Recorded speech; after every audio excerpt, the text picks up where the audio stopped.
Macmillan Audio presents The Vanity Fair Diaries, 1983 to 1992, by Tina Brown, read for you by the author.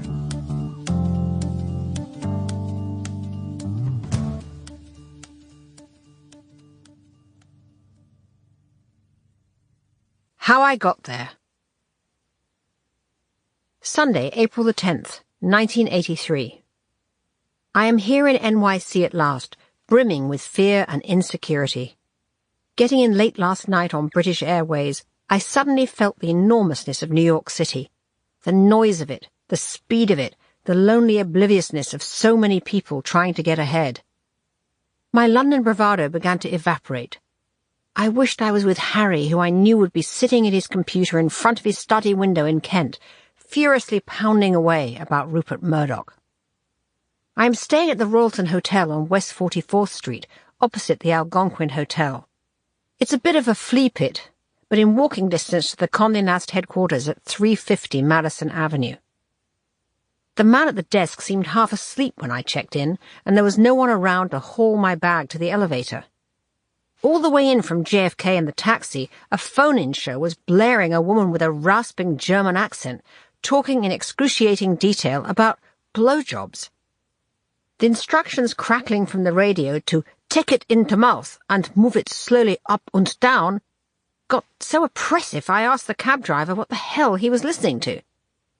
He said it was a sex therapist called Dr. Ruth, who apparently gives advice on the radio and has an enormous following.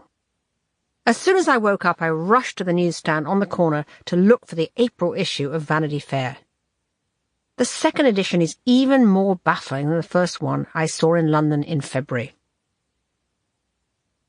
So begins my Vanity Fair diaries, scribbled over the years in blue school exercise books late at night after dinners, or on planes to London, or in a book-lined area overlooking the Atlantic Ocean in Quogue on Long Island, or in the small hours of the morning when I couldn't get back to sleep after a midnight bottle feed of one of my two children. When in 2015 I started to look into the diaries again, my intention was to use them as a refresher for a book I was thinking of writing about the crazy 80s. But the more I read, the more I realized I'd already written one. The writer of a memoir or a history knows from the outset where the story is going and how it will end. The diarist doesn't have a clue what's round the corner. All one can know about is the past, and with any luck, the onrushing present. That's a feature of the form, not a bug.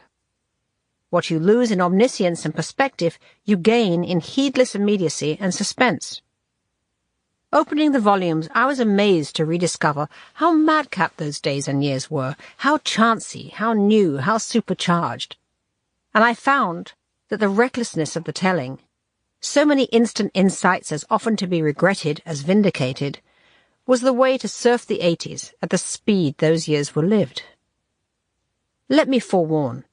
These were years spent amid the moneyed elite of Manhattan and LA and the Hamptons in the overheated bubble of the world's glitziest, most glamour-focused magazine publishing company, Condé Nast, during the Reagan era. Please don't expect ruminations on the sociological fallout of trickle-down economics. My Vanity Fair did its share of investigative reporting on the crimes and cruelties of politics and policy. But as day-to-day, night-to-night experience, this was the gilded, often egregious 80s as lived at the top. Today, when most of the time I yearn to be under my duvet at night binging on Netflix's latest noir heart-pounder, I'm blown away by the sheer number of dinners, galas, cocktail parties I attended as editor-in-chief of Vanity Fair. The social energy of the 80s in New York was ferocious. When did I sleep?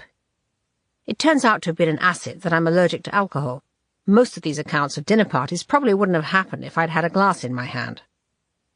By the time I became editor-in-chief of Vanity Fair in January 1984, Ronald Reagan was on a glide path to re-election.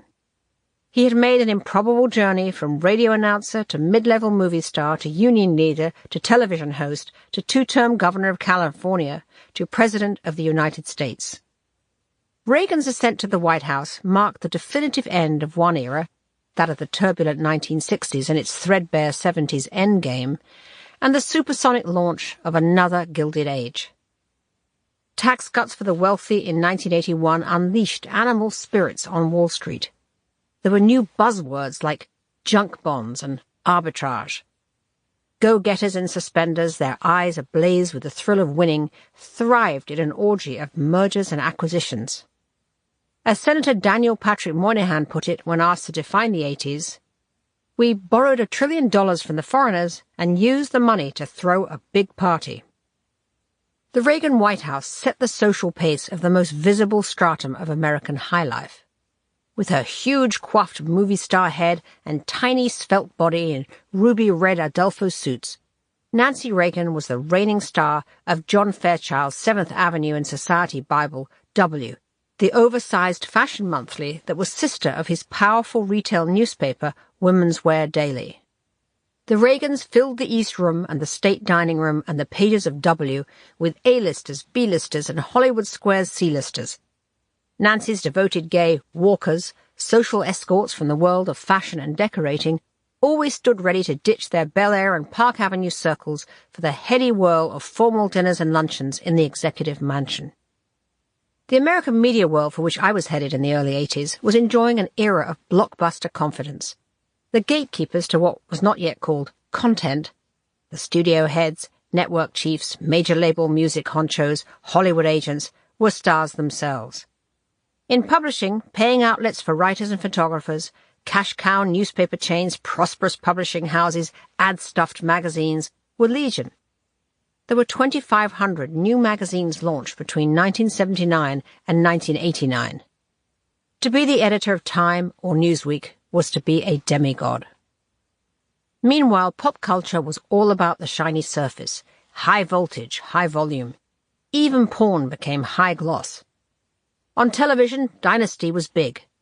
Big hair, big money, big ratings. The slick tire squealer Miami Vice, whose heroes drove Ferraris in sequences spliced with rock video montages and were unafraid to wear pastel tees with white linen suits, made its debut on September the 16th, 1984.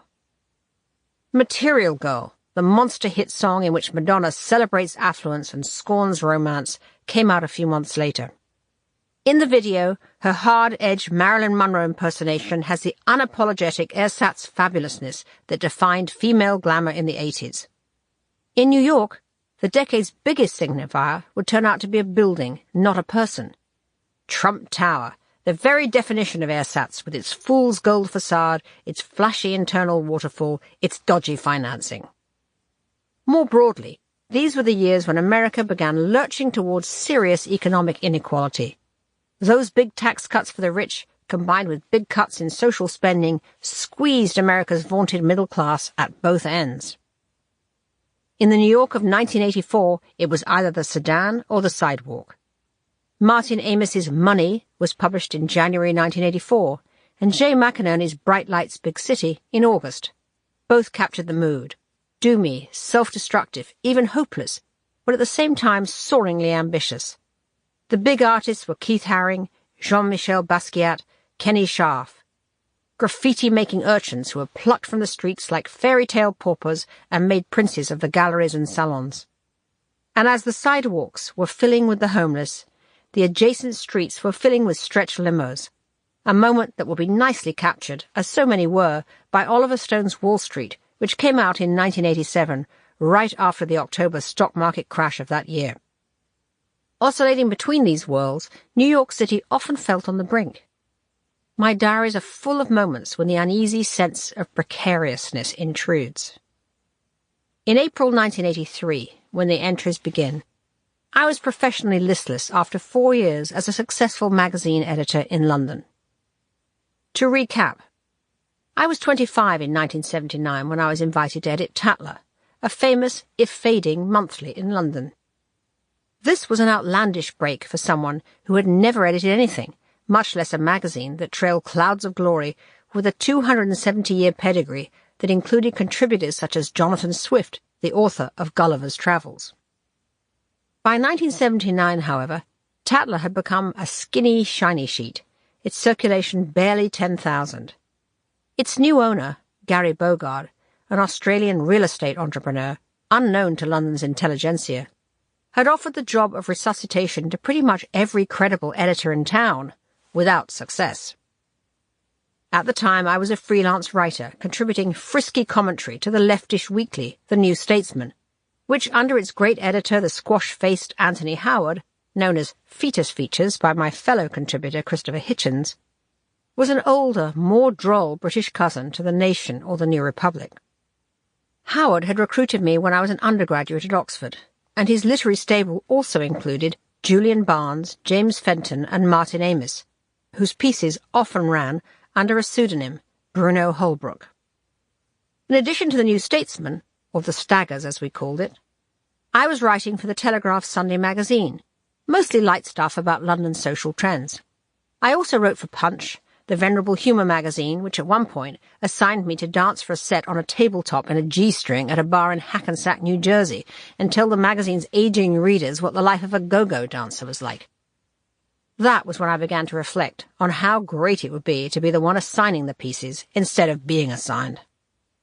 In the spring of 1979, Nigel Dempster, the influential Daily Mail gossip columnist and wag, who was now advising Gary Bogart and his ambitions to turn the waning Tatler into a bona fide glossy, noticed my pieces. He told Bogart to forget about established names and go for youth. It didn't take long for me to discover that I loved being an editor. As a movie producer's daughter, I'd inherited a feel for what it takes to wrangle a story. My father, George H. Brown, was one of a happy, now vanished breed of gentleman film producers who worked on contract for the Rank Organisation at Pinewood Studios, the hub of the British film industry, headquartered in a converted country house estate 20 miles west of central London at Ivor Heath.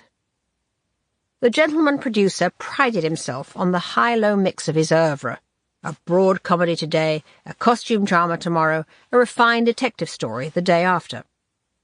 Dad produced over 30 feature films in his 50-year career, from vintage dramas such as Sleeping Car to Trieste in 1948, Hotel Sahara in 1951, and Desperate Moment in 1953, to light comedies such as School for Secrets in 1946, Vice Versa in 1948 with his best friend Peter Ustinov, and The Chiltern Hundreds 1949, to character pieces such as the BAFTA-winning Guns at Batasi in 1964, starring Richard Attenborough and the ingenue Mia Farrow, recruited at the last moment when the original star, Britt Ekland, ran off with Peter Sellers. Large, blonde and ebullient in his well-tailored suits, my father filled a room with his commanding height and broken nose. At Pinewood he met Bettina Kerr, the exotic-looking brunette who became my mother.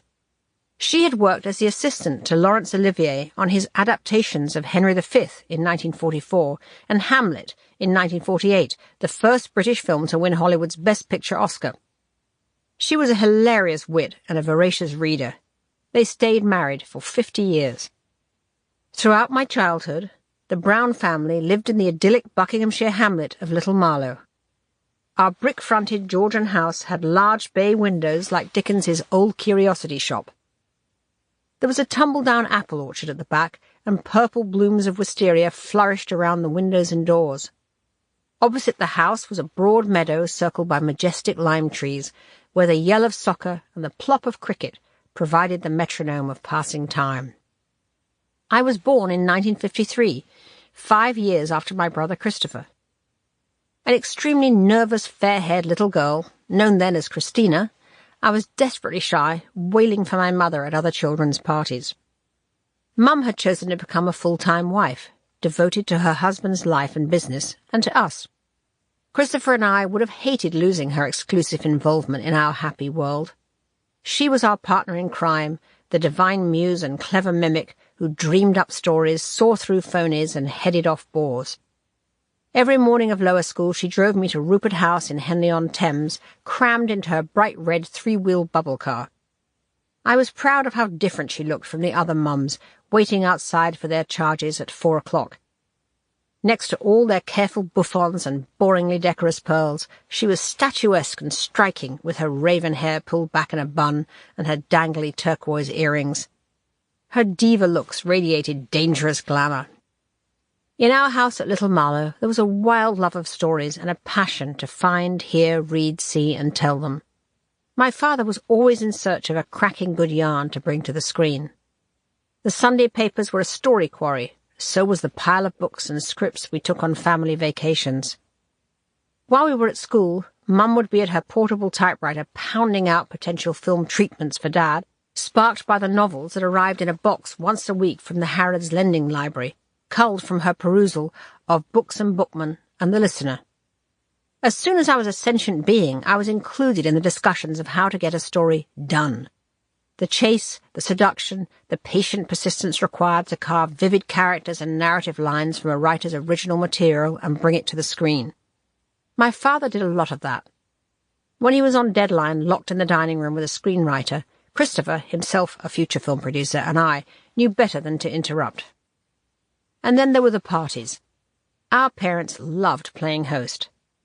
Propinquity to Pinewood made our Buckinghamshire home into the unlikely soundstage for their rolling post-production festivities, with a cast of rising starlets, operatic art directors, tragic comedians, moody directors, on-the-make leading men, the odd literary lion, and whichever squat Turkish financier had put up 20% of the production money. They would roll up in their Bentleys and Jags for the wrap parties in our big-beamed living room with French windows that opened out onto the lawn. During the holiday season, you could spot the latest James Bond or the star of a carry-on comedy lying contentedly inebriated under the Christmas tree. Like the ingredients of my father's lovingly concocted summer sangria, the social mix was full of interesting flavours. I once watched my mother introduce the elderly literary legend Dame Rebecca West, a neighbour who shared Mum's passion for murder investigations, to the double entendre specialist TV comedian Benny Hill. The great lady of letters bent down and examined him as if he were a vivisected newt.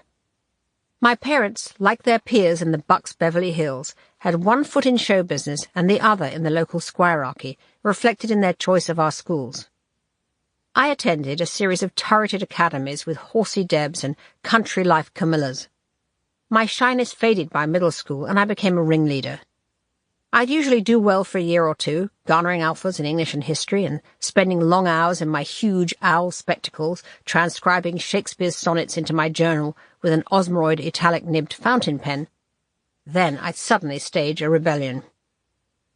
My crimes were never then-cool modern subversions like smoking hash or hiding copies of Helen Gurley Brown's Sex and the Single Girl. They were always crimes of attitude. I was bounced from Godstow, a frowning single-sex day school on a Buckinghamshire hill, for writing an end-of-term play in which Godstow was blown up and replaced by a public lavatory. I was bounced, too, from Oakdean, a starchy boarding establishment in Beaconsfield I was sent to next for 2 brief but eventful semesters. My parents were always magnificent in these disciplinary altercations. They showed up, looking confident and serene, and listened with wonder to the tale of their daughter's unrecognisable delinquencies. How very sad it must be for you to have failed with this unusual girl, my father gently told the mono-bosomed headmistress, Miss Havard, before loading up the car with my trunk and speeding us off to the refuge of Little Marlow, my mother staring proudly ahead. My final foray was Hamden House, an exclusive girls' school in Great Missenden. Somehow, in a considerable feat, my parents got me a place there without admitting I'd been expelled from Oakdean for calling Miss Havard's bosom in a discovered diary as an unidentified flying object.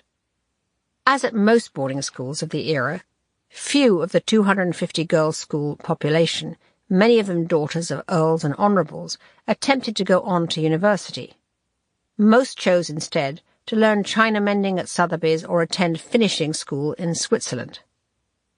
But what Hamden House, once the family home of John Hampden, a Roundhead hero of the English Civil War, lacked in academics, it made up for in atmosphere, stimulating my passion for history and drama. This time the play I wrote, and produced, and directed, was about Henry VIII and his 6 wives. True to form, I quickly found a way to blow the temporary acclaim. One of Hamden House's odder regulations decreed that we had to wear 2 pairs of underwear, one of white cotton, and over it a voluminous pair of grey flannel overknickers. Plus we were forbidden to change our underpants more than 3 times a week. The year was 1968, and one cold spring afternoon I led 50 marching girls across the lacrosse field, waving placards that read, "End Knicker Madness," and chanting, "Knickers out, out, out, knickers in, in, in." But it was me that was out. Soon my parents were once again loading my belongings into the trunk of the car for the one-way journey back to Little Marlow.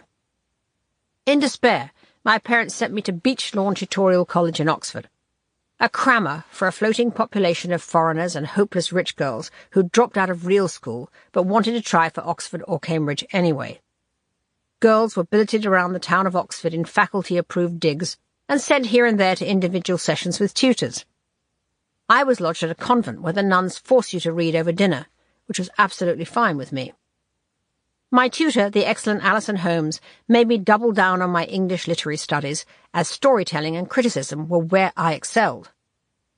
In March of 1971, when I was all of 17, Mrs. Holmes decided I was ready for the entrance exam to Oxford. It's remarkable that with such a checkered academic career I somehow got in, but British academia was very different then. The trio of condescending dons who decided your fate at the all-important interview wanted only to know if you could think. Oxford would take care of the rest.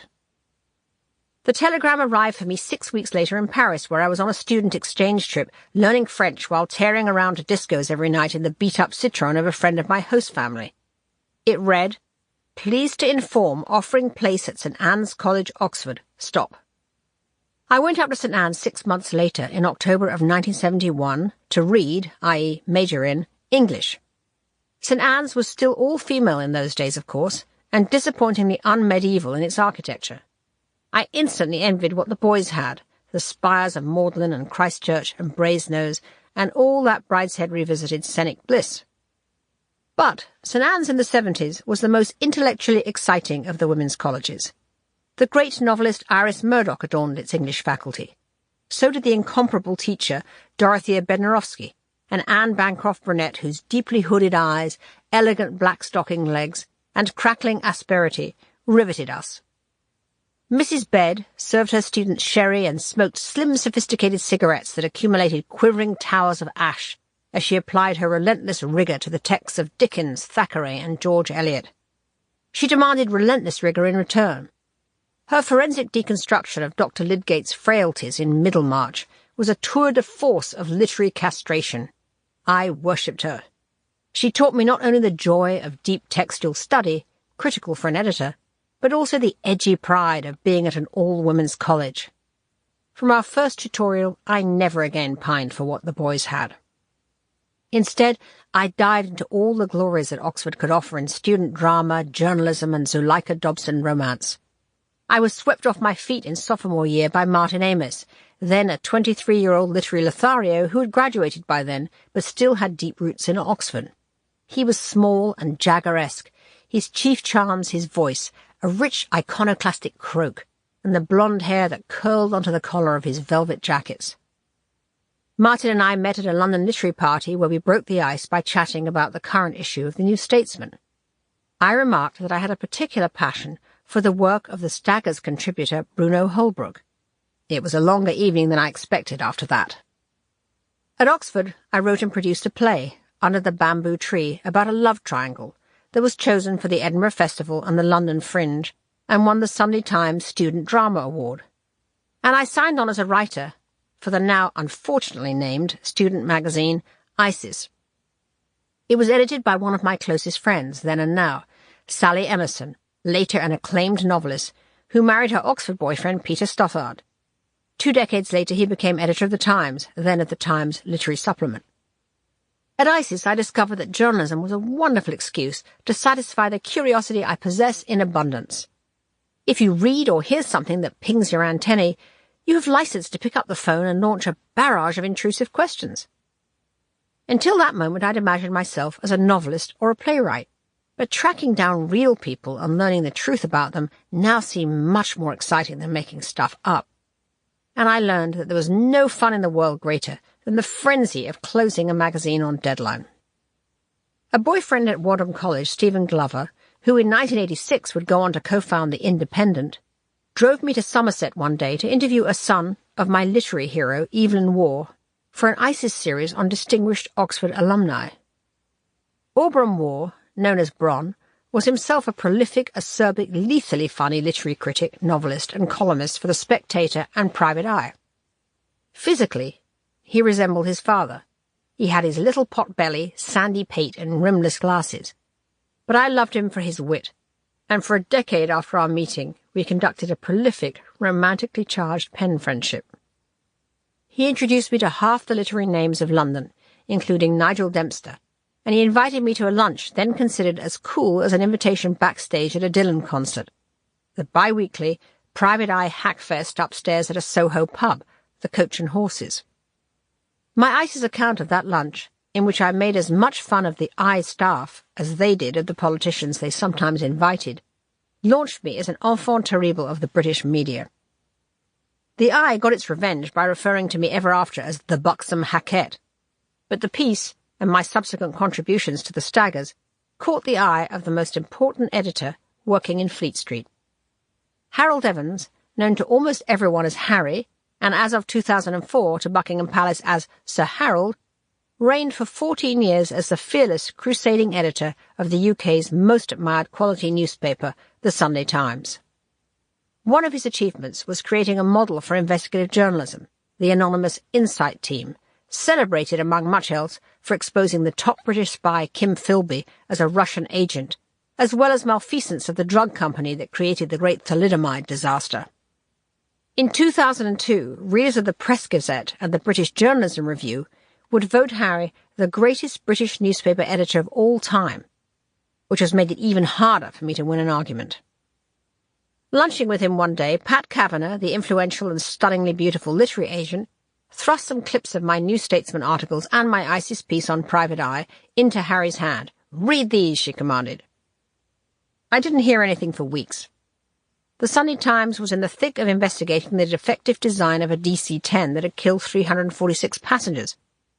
Then one afternoon, I got a call from the office of Mr. Evans and was asked to come around to the paper's headquarters to see him.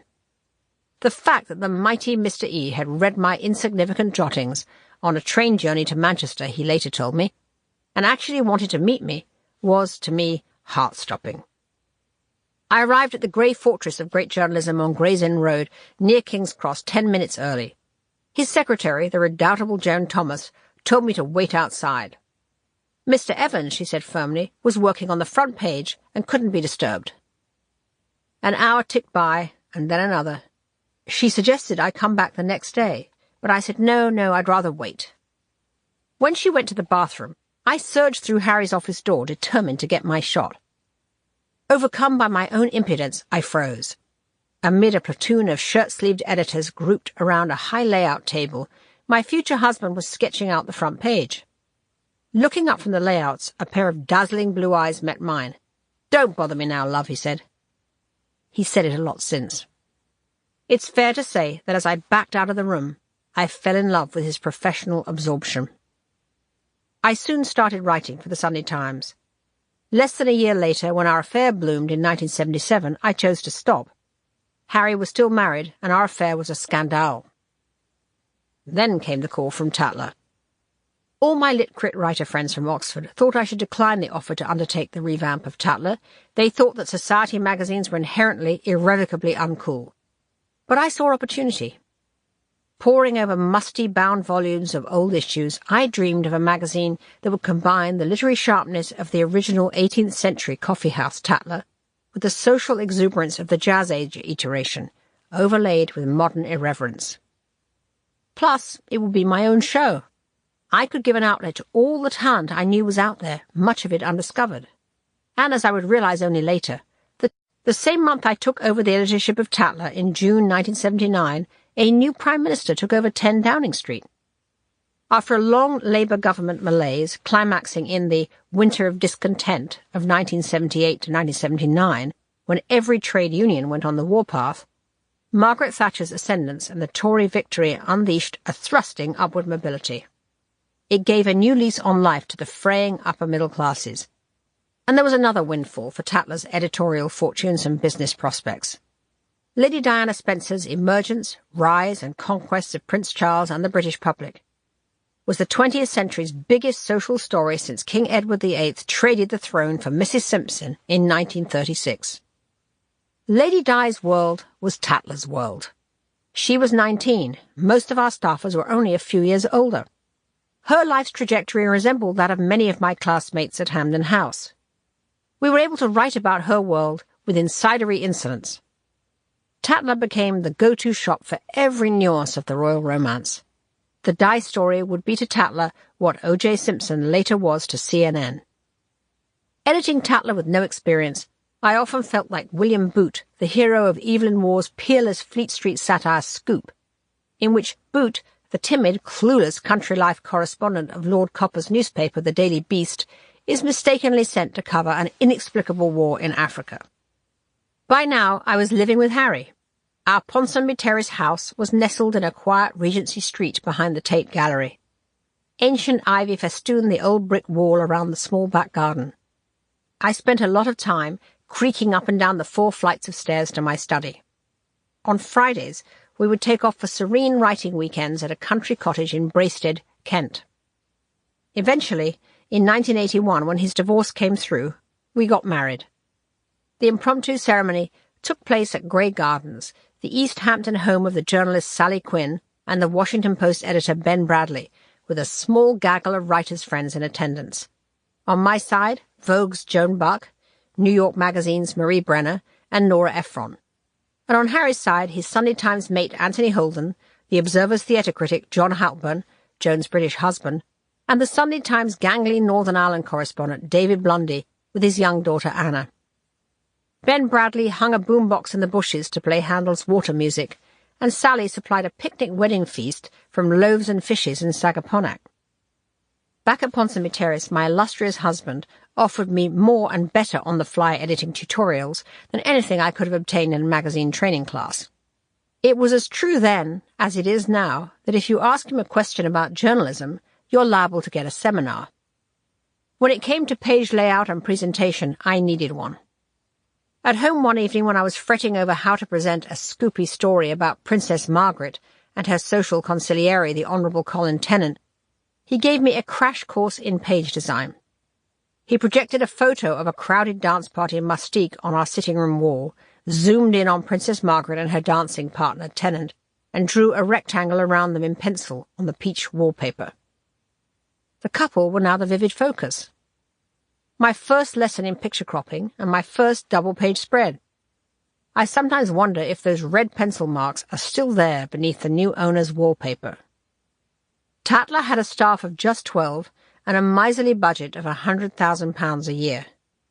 Our editing motto was, if you don't have a budget, get yourself a point of view. Of necessity, I wrote a good many of our pieces myself, including a spiky monthly guide to London's eligible bachelors, which for obvious reasons appeared under a pseudonym Rosie Boot. What about an exciting emigre for a change, reads a 1981 Rosie Boot entry.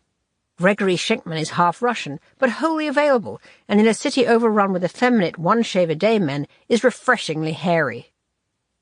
My early staff hires were young Turks with an abundance of attitude. They were critical to our success. All but one of those I will mention ended up crossing the Atlantic to join me at Vanity Fair, and their names will recur often in the telling ahead. Let's call the roll. Nicholas Coleridge, 22, fresh out of Eton and Cambridge and an internship at Harper's and Queen, was the staff ideas and attitude kid.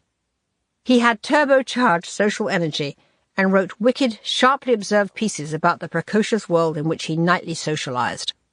He later rose to be president of the whole of Condé Nast International. Miles Chapman, 27, was the cranky, bitterly funny copy chief. When he arrived at Tatler, he wore Rupert Bear sweaters and rimless glasses, but soon shed 15 pounds, dyed his hair inky blue, and became an avatar of gay style. He had a genius for the critical details, headlines, blurbs, captions, that define a magazine's voice. His own absurdly over-refined accent was manufactured from an adolescence listening to classical music commentary and poetry recitals on BBC Radio 3, while hiding from an unpleasant stepfather in the bedroom of a humble semi-detached house in Cheshire. Michael Roberts, Tatler's fashion editor, stolen from the style pages of the Sunday Times, was the art school graduate son of a black father posted to England after the war, who left Michael's mother, a secretary, pregnant. He wore the same oversized black cashmere roll necks all year round and smoked long menthol cigarettes. Aloof, feline, with a smile of disarming sweetness when he sensed a target for satire, he was as clever with copy as he was with clothes. He led a vagabond life, rarely cashing a cheque, his own ineffable chicness often held together with safety pins, a fashion statement in itself. Only one person could track where Michael was and what he was up to. His assistant, Gabby Doppelt, the petite daughter of rich South African parents. She was 19 and in charge of classified ads when I arrived, an undemanding job since there weren't any, until I noticed that she was the queen of get shit done, a role she played not just for me and Michael, but for Anna Wintour when she joined her as a right-hand at Vogue in New York in 1987. A critical need in start-up chaos is a managing editor. I poached the preternaturally competent and diplomatic Chris Garrett from an ailing fashion magazine to crack the whip on Tatler's deadlines and budget. Finally, Sarah Giles, a society girl with a champagne personality who at the time was an exotic travel agent. Sarah was like something out of the Happy Valley set in Kenya in the 1930s, where some of her aristocratic forebears had indeed parted up a storm. She has no familiarity with matters editorial, but on a hunch I made her our features editor. She couldn't and didn't edit or write, but she had a talent I've considered vital at every entity I've run. She could produce. She had a killer eye for a story and would beat the doors down to obtain access for a writer to get it done. The jingle of her Dachshund's chain, she always brought him to the office, followed by her booming laugh, were the first sounds I heard when I got into the Tatler office in the morning. Was it a coincidence that much of the talent at Tatler was comprised of rebels against the British class system? I tend to think it was the source of much of its energy and irreverence. Tatler was soon giving our primary competitors, Harper's and Queen and Vogue, a run for their money. Thanks to Michael Roberts' connections from his work at the Sunday Times, top-of-the-line photographers shot for us for next to nothing. Norman Parkinson, the society portraitist with the handlebar moustache. Kinky, outrageous Helmut Newton. Raffish David Bailey, who, because Tatler couldn't afford the airfares, once drove me to Paris in his litter-strewn jeep for a cover shoot with his ex-wife Catherine Deneuve. Derry Moore, now the 12th Earl of Drogheda, whose impeccable taste gave us ravishing portfolios of beautiful houses and rooms. The Tatler team was wildly competitive. British Vogue was the grandest galleon of the glosses, and always got unquestioned access to the highlights of the social and fashion season. Its Duchess-like editor, Beatrix Miller, used to small-wave people she was tired of talking to out of her office with a "that's all," reminiscent of Miranda Priestley in The Devil Wears Prada. At lunchtime she would adjourn to the restaurant Apicella near Vogue House and accept obeisance from passing luminaries. Tatler's cover story on Princess Caroline of Monaco was a gratifying triumph over our lordly rivals at Vogue, who thought they had her in the bag. As it happened, Michael Roberts was a close friend of Manohla Blahnik, not yet the cult figure he became in Sex and the City, but already the sophisticated Chelsea cobbler at Zapata, where all the smartest girls bought their shoes. After repeated no's from formal channels, a tip-off from Manolo got Tatler in the game. The word was that Her Serene Highness was personally coming into Zapata to try on a pair of gold sandals. I wrote a personal note requesting a cover shoot, and Michael Roberts had my request slipped into the box that she would open to try them on, thus circumnavigating her ferocious gatekeepers. Within weeks, we were both on our way to the rosy portals of the Rainier Palace in Monte Carlo for the shoot. Tatler's finest hour was the wedding of Prince Charles and Lady Diana in July 1981. I had first met the Princess-to-be in 1980 at the American Embassy during her engagement to Charles. She wore a dress of white organza and blue sequined chiffon that revealed her pale young shoulders, her neck circled by the sheen of a pearl choker fastened with a diamond clip. Her skin was apricot velvet, her eyes huge blue pools of feeling. She was very young and very hesitant, always blushing before she spoke, then contributing light-hearted small talk that broke the ice with simplicity and charm. As both writer and editor, I tracked her for all the years that followed, till lunch in New York with me and Anna Wintour during the summer of 1997, 2 months before she died. She had come for a charity auction of her dresses at Christie's. By then she had long been an accomplished superstar, the hesitancy replaced by self-possession.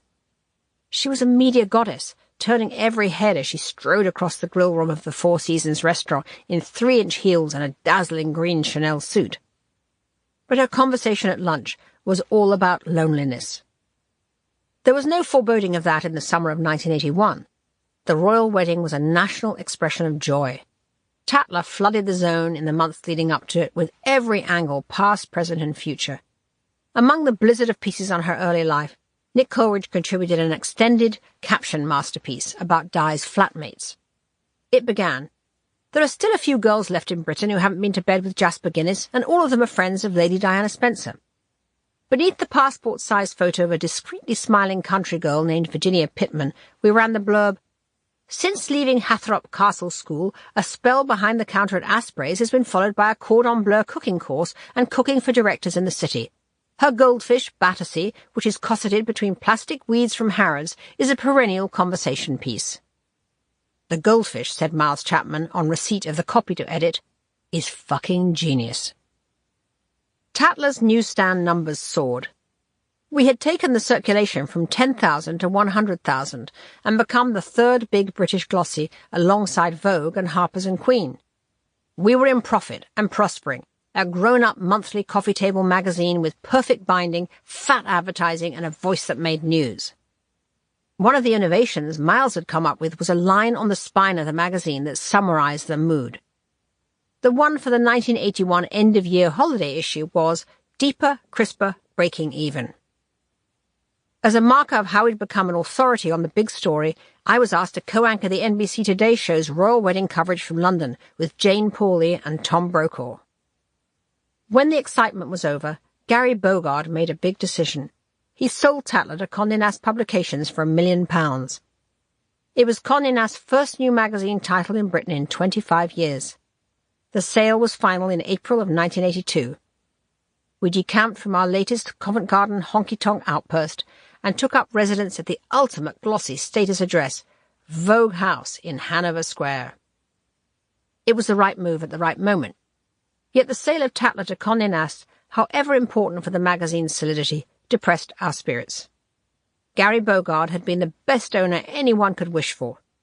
Behind his reserve he had a keen aesthetic sense, maverick business skills, a love of quality, and a love of me. The Tatler team had been ragtag renegades, flamethrowers at the black-tie balls. Now we were part of the establishment, lodged with all the other British Condé Nast publications and run by the ultimate Mayfair backslapper and man about town, Bernard Laser.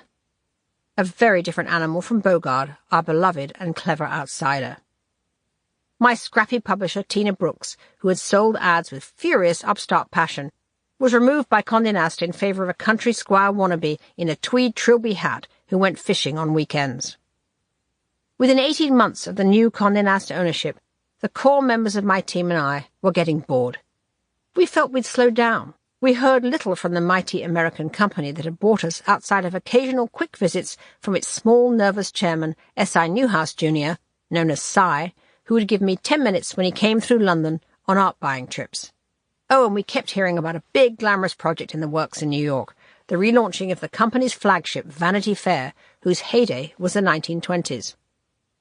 I felt the rise of envy at what such a magazine, reconceived, could be. To anyone who considered themselves, as I did, a magazine romantic, Vanity Fair represented the last word in literary prestige, social glamour, and visual ravishment.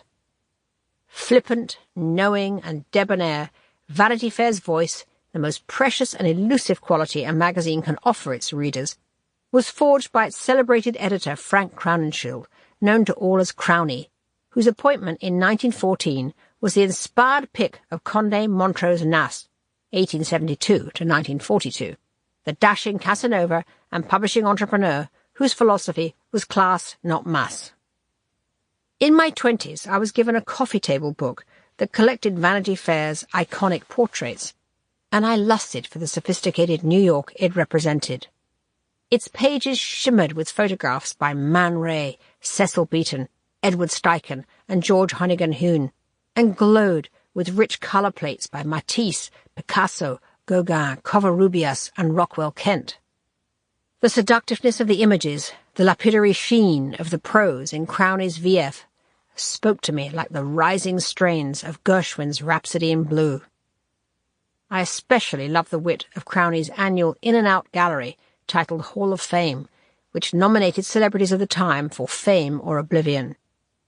Like Keats and Shelley, Vanity Fair died young. By 1936, when Hitler marched into the Rhineland, the voice that had defined the magazine's classic nonchalance had become its downfall. It was no longer the time for such airy contributions as a profile of Mahatma Gandhi titled Lord of the Loincloth, or a picture of Mussolini next to a monkey with the caption, "In all of Italy there's no old meanie who can make a monkey of Mussolini." To ride the zeitgeist successfully, you have to know when it's turned.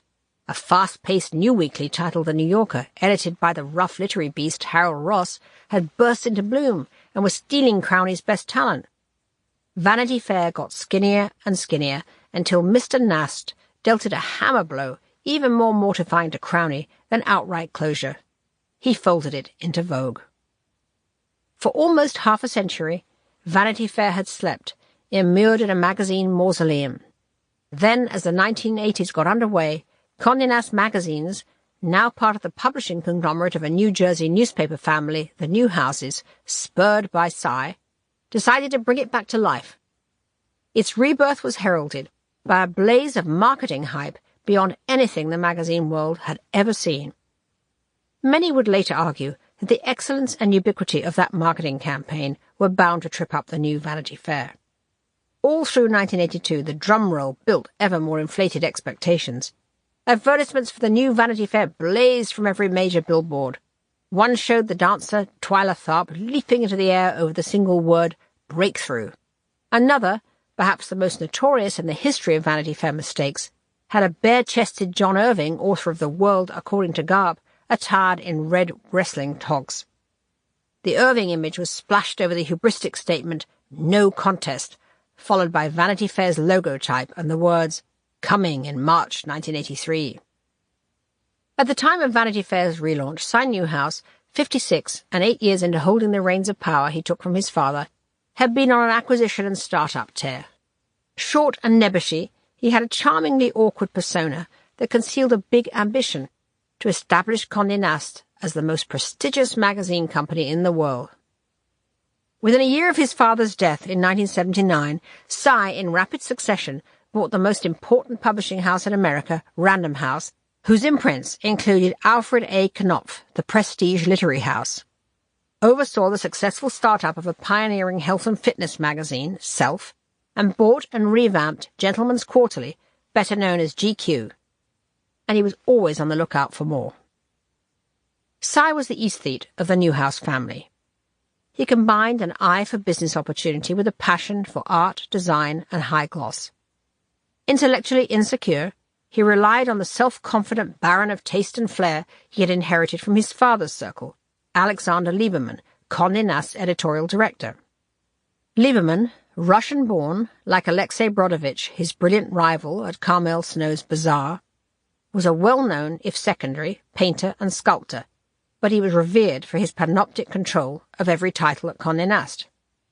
He was everything that Cy was not and wanted to be. A tall, slim, effortlessly cultured homme du monde with a small, elegant moustache and a poet's swept-back mane of salt and pepper hair. Alex became Cy Newhouse Jr.'s mentor, introducing him to the world of art and fashion and cafe society, over which he reigned with his stylish Russian wife Tatiana, who made chic, much-copied hats for Saks. Alex was politically astute, and as an aficionado of turbulence, schooled in survival. His father, an economist and lumber specialist, had managed to be an advisor both to the Tsar in pre-revolutionary Russia and, afterwards, to Lenin. Alex's early life in St. Petersburg and Moscow was fraught with terror and violence. When Lenin died, the Liebermans fled to Paris, where Alex first met Tatiana and helped the family's stricken finances by working as a graphic artist and designer on the news magazine Vous. They thrived there in the city's fashionable creative milieu. Alex would later leverage his early connections there to take excellent pictures of the greatest artists of the school of Paris at work: Chagall, Picasso, Matisse. The photographs were shown at the Museum of Modern Art in 1959 and published as a book that is still a classic, The Artist in His Studio. But it was the pace, glamour, and opportunity of Manhattan, where the family fled again in 1941 after the Nazis occupied Paris, that suited Alex best of all. He loved the self-invention of New York, and perhaps because he had so many painful memories, the American refusal to look back. He was swiftly hired for the design desk of Vogue, where he caught the ever-alert eye of Mr. Nast himself.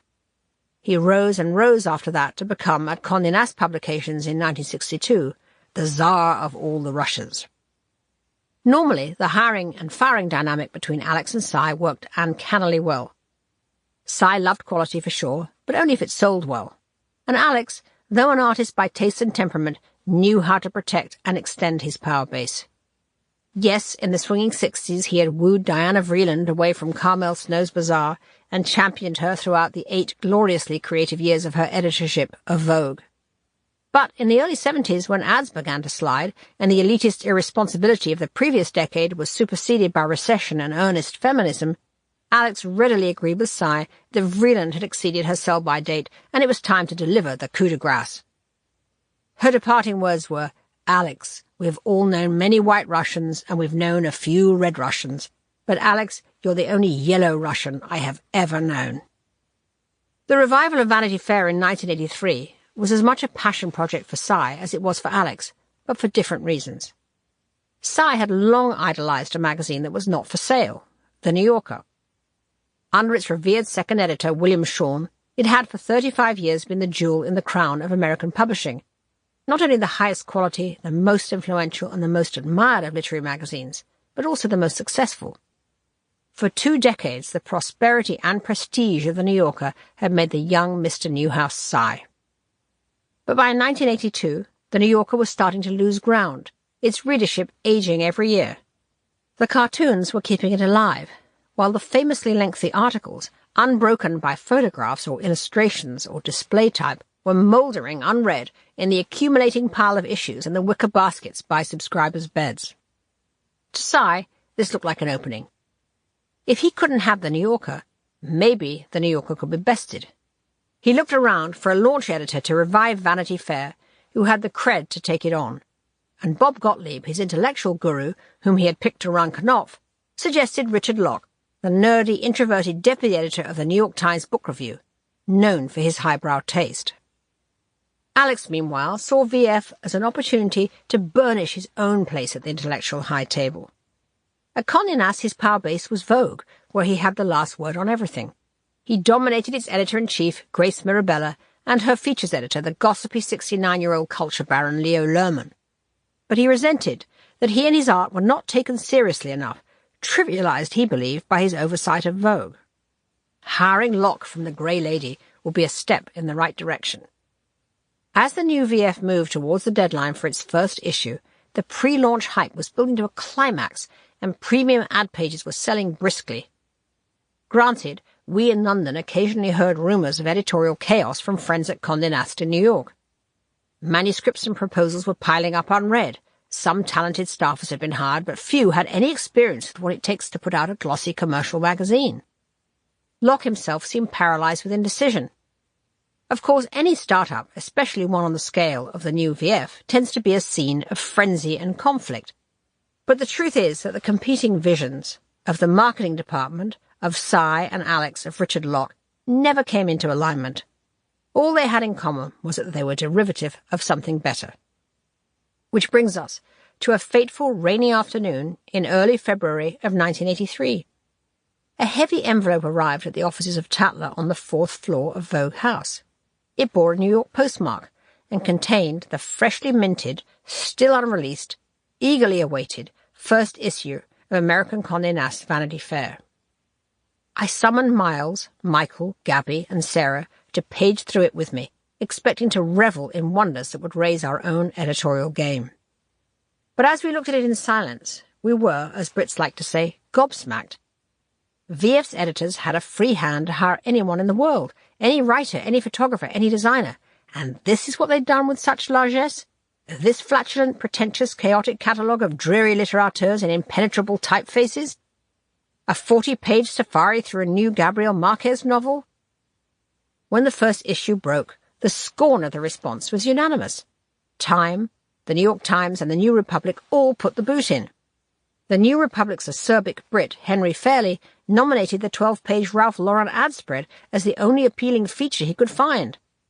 Everyone trashed the cacophony of the graphics. The entire management of Condé Nast magazines was mortified.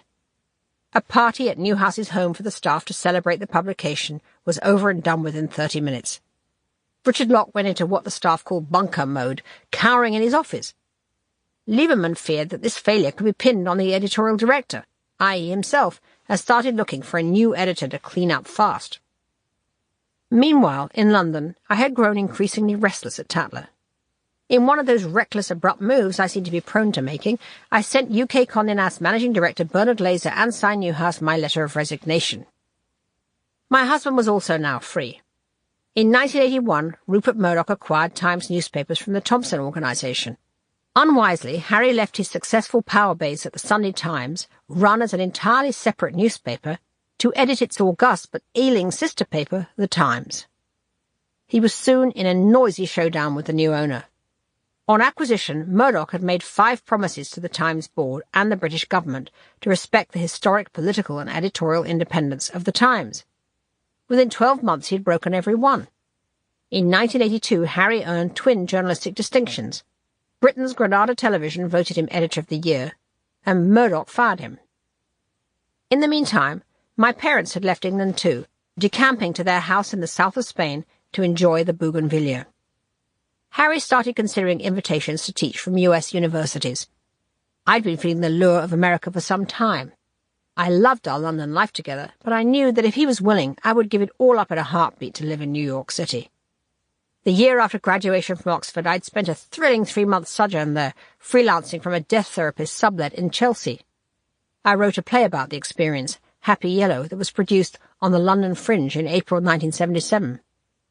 I wanted to go back to Manhattan and conquer it. New York was the big time, the wider world, the white-hot centre, and that's where I, a girl of the arena, wanted to be. One evening in the spring of 1983, a call for me came through from the United States to our Ponsonby Terrace refuge. It was from Alexander Lieberman. I had met this famous corporate charmer only briefly, the year before on a visit to New York with Michael Roberts for the American fashion collections. Why was Mr. Lieberman calling me now? The strains of Gershwin's clarinet again began to rise in my head. A tortured, perilous courtship for the editorship of Vanity Fair was about to begin. 1983. Dance with me. Sunday, April the 10th, 1983. I am here in NYC at last, brimming with fear and insecurity.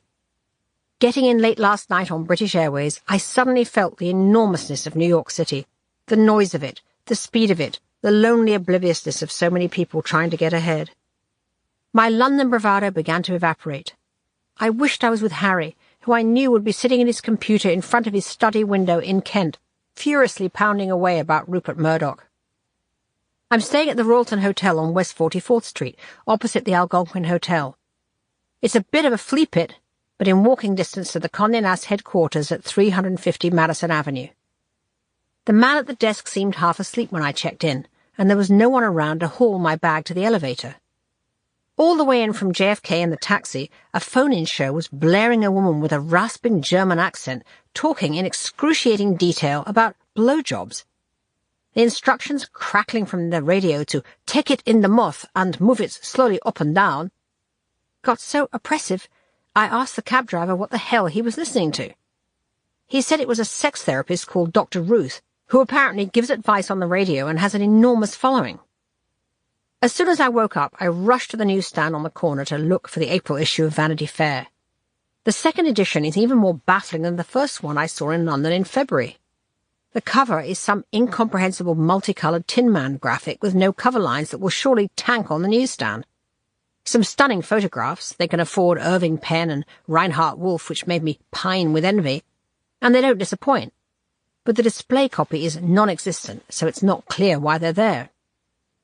There's a brainy but boring Helen Vendler essay next to an Amy Clampett poem, a piece headed, seriously, What's Wrong with Modern Conducting, and a gassy run of pages from V.S. Naipaul's autobiography. All this would be fine in the Times literary supplement, but when it's on glossy paper with exploding illegible graphics, it's a migraine mag for God knows whom. Plus, I learned today the Naipaul extract cost them $70,000. That's nearly a whole year's budget at Tatler. The question is, how long can Richard Locke survive as VF's editor? Leo Lerman, the old features legend at Vogue, heard I was in town and called me at the Royalton early this morning. He twittered on about last night's screening, then asked me to think of a piece to write for Vogue, so that's a relief. It means that leaving Tatler in the UK so abruptly hasn't alienated the US Condé Nast powers, as I feared. Tuesday, April the 12th, 1983. What a strange place the Four Seasons restaurant is. I went there for my lunch with Alex Lieberman. It's at 52nd and Park Avenue and supposed to be the big power spot. So antiseptic and colourless. Why do power people want to go there? The booths are widely spaced, which I suppose is nice as people can't overhear each other. It was designed by the famous architect Philip Johnson, but has no personality at all, except a big Hollywood fountain in the grill room next to where we ate. Alex was already at the table when I arrived, looking urbane with a trimmed David Niven moustache and navy knitted silk tie. He was ultra-charming and clearly in courtship mode, which was exciting. I suppose not many people dive out of Condé Nast publications unless they're fired, and he was clearly puzzled that I'd wanted to leave Tatler so quickly after Condé Nast bought it. I didn't want to say it was because the whole scrappy news tempo of Tat had been slowed down by Condé, that I hated Vogue House's faux gentility thing with all those B-listers running around the publishing floor failing to sell ads. Still, when you're in NYC, you realize how small the whole London operation really is. You feel the New York Condé Nast HQ is the big American machine firing on all cylinders. In London, we always felt we were the centre of the world, which feels silly from here. Still, fuck it. I remind myself that our little team at Tat was top class, and we would never have put out anything as overblown and humourless as the vaunted issue of the new Vanity Fair with their engorged budget. I thought there'd be more social fencing around with Lieberman over lunch, but he came right out with it. The first thing he said was, "How do I pin you down? What do you want? We need you at Vanity Fair." Weeks of speculation, and there it was, if enigmatic. This was before the crab cocktail. I tried not to let him see my excitement. Cy Newhouse himself then unexpectedly showed up. He came bustling over from another booth.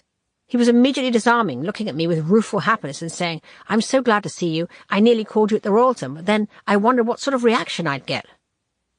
Amazing, given he owns it all. I reeled back to the hotel and waited for Miles Chapman, who's over here too from Tatler. I asked him to take me to a town and country gala at Sotheby's for the Ulster snapper Norman Parkinson. I was so wiped out that I wanted to go to bed, but needed to show support for Parks, who'd shot so many great covers at Tatler. I told Miles about what just happened, and he was immediately wildly excited, planning his own move to New York if we pull it off.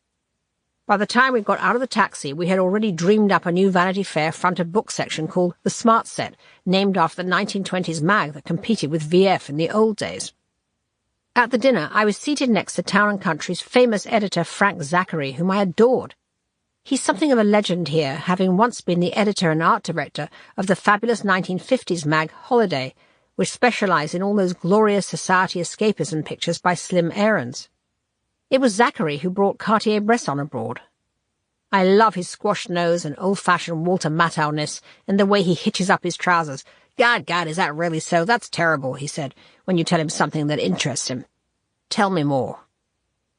I got him talking about working with the visual genius Alexei Brodovich.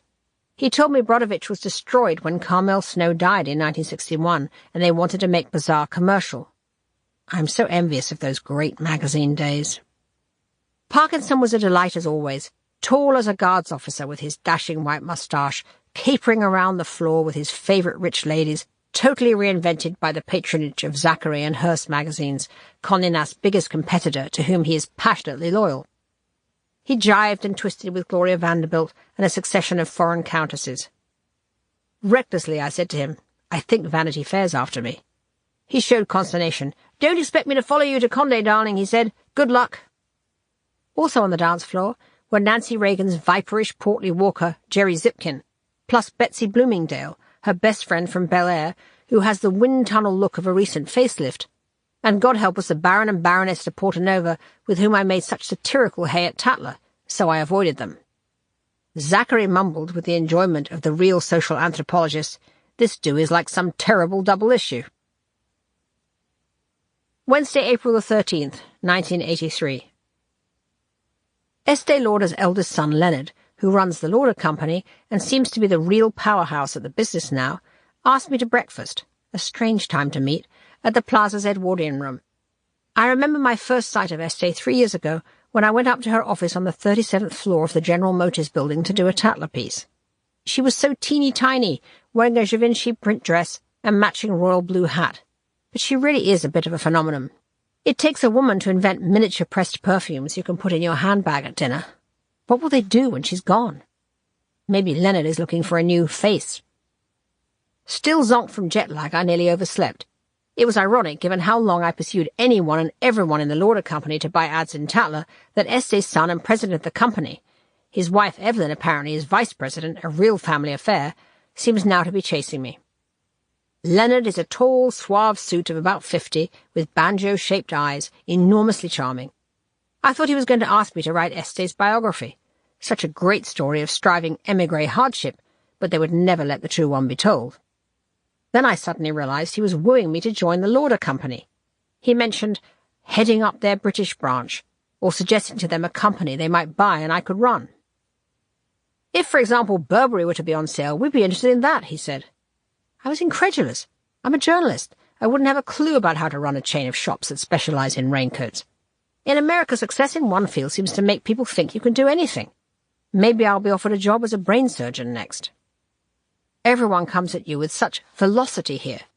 Now that Este's beloved husband and business guru, Joe Lauder, has died, I feel sorry for her. She's the inventor of it all, but you can see the company repositioning for the future and easing her into the background. If you're interested in working with us, Leonard said, we could get to know you, you would get to know us, and we could teach you about our corporate culture. Corporate culture? That's not a phrase I've heard before. I have to admit I love the feeling of being at the heart of the media and money capital of the world. It's high stakes and frightening, which is pretty sexy. Leo Lerman asked me to dinner with his boyfriend, Gray Foy. He hobbled down the steps of the restaurant leaning on his walking stick, with Gray holding him up like an 18th century manservant. And with Gray's full crown of flowing silver hair, it was a gloriously period combo.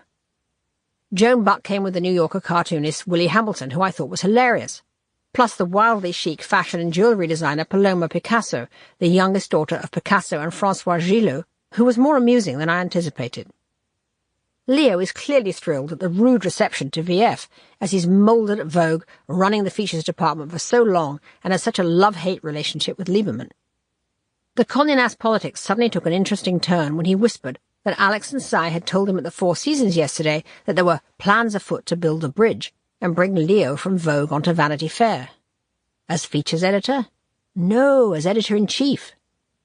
My heart stopped, though I tried not to show it. Maybe that overture to me was really about working for Leo. Returning to the Royalton as soon as I could afterwards to think about this stunning development, I decided after a long hot bath that maybe an interim ed, which Leo must surely be, is not such a bad idea. Leo is about 100 years old and has never edited a magazine, let alone turned around one so troubled. He's always been relegated to Culture Queen at Vogue.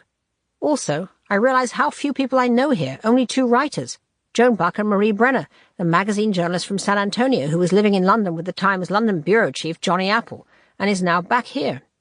She's a wonderful friend to have. Big voice, big laugh, big energy, radiates warmth. But otherwise, I don't have any network of writers and editors to staff up a turnaround like I did in London, though knowing Marie certainly helps. Maybe I could play some contributing role for a bit and get to learn the lay of the land. Leo would be less antagonistic to me than the snooty Richard Locke. Perhaps I could be called international editor or something for a year. Or maybe not. Alex and Cy have apparently told Leo to keep all this to himself, but here he was telling me, probably to warn me to keep out of his way. Condé Nast is like ancient Rome with all the politics and secrets, everything revolving around Cy as Emperor Augustus. A good part of dinner was taken up with Gray and Leo's noisy character assassination of Ariana Stassinopoulos, later Huffington. Gray described how even though she had only met him twice, she threw a birthday party for him with a 3-piece orchestra and a Greek choir. "My dear," squawked Gray, "there was a fiddler behind every tree scraping away, and the guests in the middle of August, she had called them from far and wide. They came by butterfly wing, yak, and canoe." Gray suffers from asthma, which I think he hypes up as his cover not to get a job and live off Leo. He's clearly someone to watch your back around. When the ultra-charming Willie Hamilton had left the table, he pitched into him. "What a snob that man is," he raged, "like a self-mounted butterfly." Leo looked proud. "Oh, he cuts through it all, does this one," he said, patting Gray's knee as if he was the mischievous young Turk he probably once was 30 years ago. "Don't cross up Gray, anyone. He'll kill you, that's all." I felt put on notice. They hobbled off to a waiting limo. Leo's dome head, black astrakhan hat and white beard give him the air of a Camp Tolstoy, or a boho Santa, not sure which. Thursday, April the 28th, 1983. I didn't call Lieberman because my courage is fading and I don't know what to say. Then I got a message from Richard Locke's office to come in and see Locke, clearly under instructions from Lieberman, at the Condé Nast office at 350 Madison Avenue. It's a whole building next to a preppy men's store, Brooks Brothers, with a newsstand in the lobby full of Condé Nast magazines. The meeting was extremely uncomfortable. I found Locke abrasive and hostile. There was a huge Knights of the Round Table desk in his office, behind which he looked very anxious and bespectacled, like a school prefect awaiting the results of election for head boy. The smell of disaster clung about him. There was a funereal feel to the people I passed in cubicles. When I suggested an idea, he said it was either already in the works or not, quote, right for VF. Alex had asked me to call him afterwards to report, but I didn't, as I don't want to be charmed into coming to work for Locke. When Alex learned I'd left the building, he called me again at the Royalton and asked me to come in. Going to see Alex was an enlightening experience of what I now understand as corporate culture. He works from a cool white room on the 14th floor of the Condé Nast building. His PA is a refined youth with a Tibetan head shave who asked me if I'd mind waiting for 5 minutes.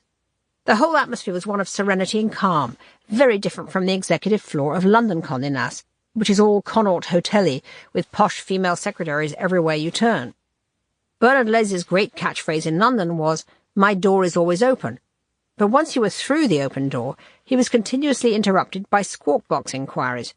He would then spend a lot of time telling me his flight schedule. I change in Paris to see the Cartier people and fly on to Rome for a meeting with Mr. Valentino, etc.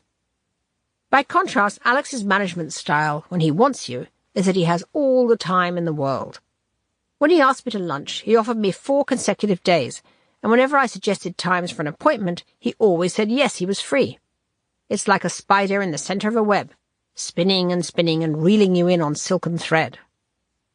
After 5 minutes, Alex's door opened, and out trooped 5 identical youths, also with cropped Tibetan head shaves. They were followed by Lieberman himself, exuding ironic sprightliness. He raised his shoulders and gestured at the departing troop. "GQ magazine," he explained. "They want my opinion. Well, we have a problem. We're selling too many copies." Rising sales could mean losing money if the advertising rates have not been set to cover the cost of production. He laughed rustily. "You can't win, it seems." The Lieberman desk is clean, except for a pristine-looking datebook. He listens intently with his hands crossed in his lap as if he's interested only in me and my problem. "So, tell me how it went with Richard Locke." I told him, what did I have to lose, that I couldn't work as an executive for Locke, that we had different ideas on what would make a magazine work. He shifted irritably in his sleek office chair. "Well, quite frankly, Tina, it may be that Richard has no alternative but to listen." I felt that this was the moment when I could have Richard's job, but I hung back. Partly guilt, poor bastard, partly fear. My stomach churns for the small familiarity of Tatler. We talked some more, and Alex suggested I make a proposal about what I need to make this work. "We need you." I should have grabbed it, but couldn't. It's accelerated too quickly. Isn't this what I wanted? Also, what does needing me really mean? As editor-in-chief, or as some conniving editorial implant? If the second, no. Instead of coming back the next day to talk, as he asked, I jumped on the night flight at JFK and came back to London. Harry thought I was foolish to be so elusive and advised me to call Alex. So I did, and apologised for skipping out for a, quote, family emergency, and told Alex I had thought about it and could offer a consultancy in June and July for $10,000 plus a hotel. Harry thought that seemed a good way to test the waters. Alex showed no irritation and was as infinitely courteous as ever. When he beat me down a bit on the money, he used the phrase, "whatever makes you happy," while making me less so, but after fleeing without explanation, I felt I had to accommodate him. He was pleased I would come in June, but anxious to know if I could come back in September. This made me nervous. I said, possibly. I detected faint vexation then. Today I learned he's offered the editor-in-chief job to Leo, who accepted immediately. I have mixed feelings. Not panic, because there is no way Leo can do the VF job successfully. But it is possible that I've blown it, giving up Tatler too soon, annoying Bernie Laser at London Condé, fencing around with Alex too much, and now Leo may suddenly decide I'm a threat. I'm annoyed with myself that I choked. Harry said he would have been happy to move to NYC. Obviously, Alex's style is to dangle rather than offer jobs to avoid rejection, and now it's too late. There might be no magazine at all in 6 months if Leo edits it. I feel I've been pathetic. No man would have fled town with a prospective editorship on the table. It wasn't so much the job itself that scared me as New York. I could be eaten alive in a place where I don't know anybody or where the alliances are. Nothing to do but keep Leo friendly. I called in to congratulate him, and he sounded dead keen to have me come and help. Alex too called and asked if I could get there by May the 23rd, and I said yes, if I could clarify my precise role and my title. I don't want to get tarred by being too overtly attached to a bad magazine. Now my engines are revving. Leo and I could be a good combo. He has a big following, as much for his literary taste as the famous parties he threw in the 50s and 60s, attended by divas of stage and page. Plus his Rolodex expands beyond his own circle of culture mavens, and he's always been great at wheedling titbits out of good writers for Vogue's People Are Talking About section. Sunday, May the 8th, 1983. Came back from the country to find that, thanks to Pat Kavanagh's negotiations, Condé Nast has agreed to my terms about being called international editor, and that the Sunday Times has bought my introduction to my anthology of Tatler pieces, Life as a Party. Hoping I will now be less confused about the competing things I want to do. I gave up Tatler to write more, and now here I am about to jump into the maelstrom. I want to have a baby with Harry, but I'm afraid it will take away my work drive, and he's so caught up in his. And then where would I be? Harry will be shut up in a room writing Good Times, Bad Times, his account of life editing the Sunday Times and the Times, and his battle with Rupert Murdoch, and I will just wind up bringing him cups of tea. Ha! He'd love that. It's raining. The garden in Kent is dense and vivid. I wish I could take it with me, a portable oasis. Tuesday, May the 24th, 1983, New York City.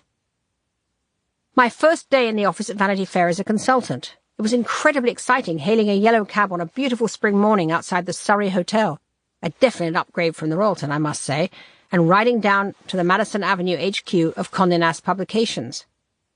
All the clouds in my head have cleared. Knowing it's for a limited amount of time makes me confident and less scared of biting off more than I can chew.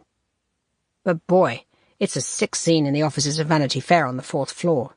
No wonder 2 bouquets awaited me, one from Alex, one from Leo. The scene is far weirder than I had imagined, and Leo is far, far older when sighted at an ideas meeting, cupping his ear to hear better, and surrounded by a claque of sycophants he's brought down from Vogue and sullen staffers he's inherited from Locke. Most of the things he suggested to write about had appeared somewhere else, and even I know that. Now I understand why they wanted me here so fast. In this month's new Criterion, the art critic Hilton Kramer, just the kind of name who matters to Alex, has written a killer critique of VF. Stale, predictable, devoid of charm or enchantment, he calls it.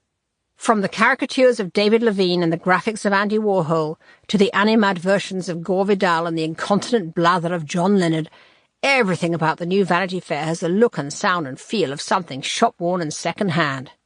Jesus. I've been given my own office a long way from the main desk pool where I'd rather be. Lieberman came down to see me in his spry persona. Welcome, my dear. Then, confidentially to you, I have cleaned up the art department, i.e., fired Lloyd Ziff, a gifted, laid-back Californian with a big reputation. He'd been driven out of his mind by Locke's clueless indecision and Alex redoing all his layouts. So, we will talk. I caught sight of Alex again later in the day, concentrating hard in the art department with a jeweller's loop in his eye, studying pictures. I love seeing this, as it's the first time I viewed him in art director mode and could sense his happiness and oblivious concentration. So much more interesting than corporate charmer. I went over to Lloyd Ziff's office and found him still there, slumped in a chair. Alex has brought in Ruth Ansell from House & Garden as VF's creative director and switched out Lloyd to fill her job. So, Lloyd said bitterly, the boot has now been shuffled to the other foot. Ruth Ansell, a beautiful person who I love, is coming down here. But how can I go from doing the layouts for Vanity Fair to moving pretty pictures of houses around? I will say for American Condé, they have so many star art directors. Ruth, like Lloyd, has worked with amazing people like Bea Feitler, the famous art director at Rolling Stone. She came to VF and died just before the first issue, and was very close to Diane Arbus. Leo looks very pale and waxy. He pants around, giving me sly, dead-eye looks as well as the odd shaft of campy warmth. He plays the editorial meetings very grand, with only grand names suggested to do grand pieces.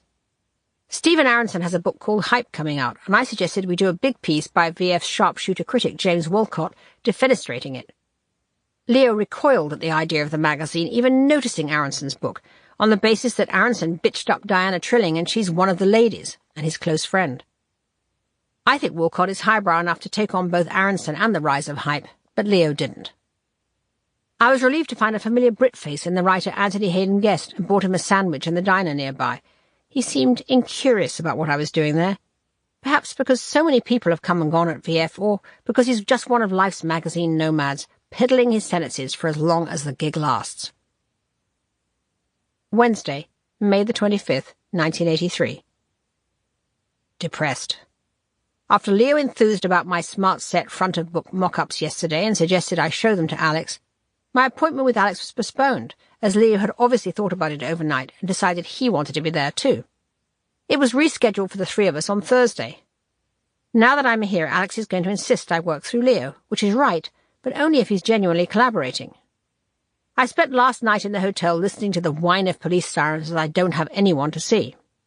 So far, every writer I've suggested for the magazine, Leo's said, "Fix up lunch for the three of us," which is a real drag, as I'm used to having my own direct relationship with writers. Plus, why lunch? All so slow and heavy. And anyway, his diary seems to be perennially full. It will all take forever, and I'm used to just getting on the phone. I feel sorry for him. He looks at me with awful suspicion, like a manic, whiskery prawn, convinced I'm Alex's spy. He's been tortured for so long, I guess. Now that he's finally got some power of his own, he's terrified of it being taken away from him.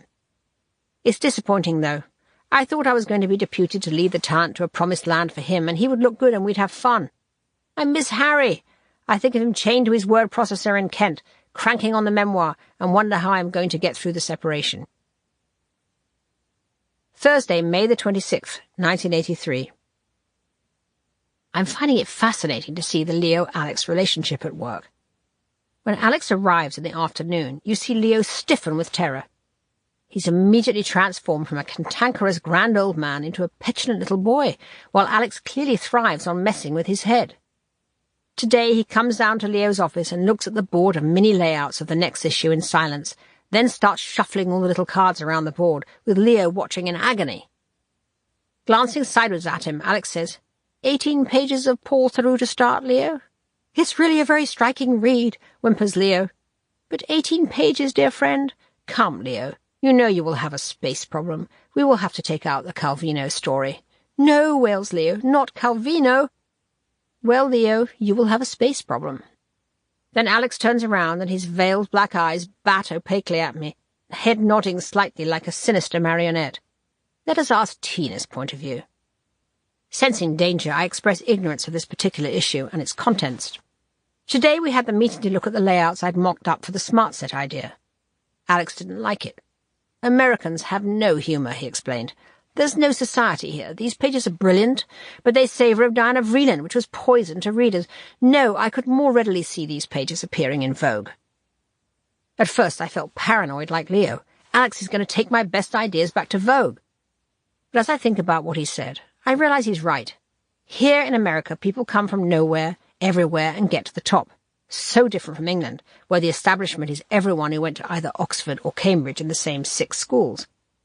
I love the Smart Set name because I was ironically referencing the old Vanity Fair heyday under Frank Crowninshield. But no one will get that except magazine buffs, and it'll just come over as snobby. It was interesting to hear the legendary Diana Vreeland referred to not as the goddess, but as reader Poison. Alex, I realised, may have all the cultural sheen of the artist, but he's very commercial. I felt new respect. I asked him in front of Leo if he could confirm what I'd raised in our negotiations, that I have a set number of pages that I'm commissioning, so I don't have to always go through Leo.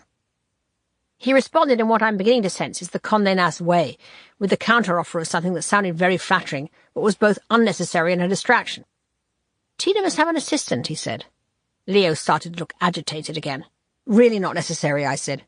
"Can we count on you, my dear?" Alex said, putting his hand on my shoulder and easing us both out the door. Feeling glum, I took a taxi this evening to dinner at Marie Brenner's apartment on West 20th Street in the Chelsea district. So great that I got to know her in London and now have her as a friend here.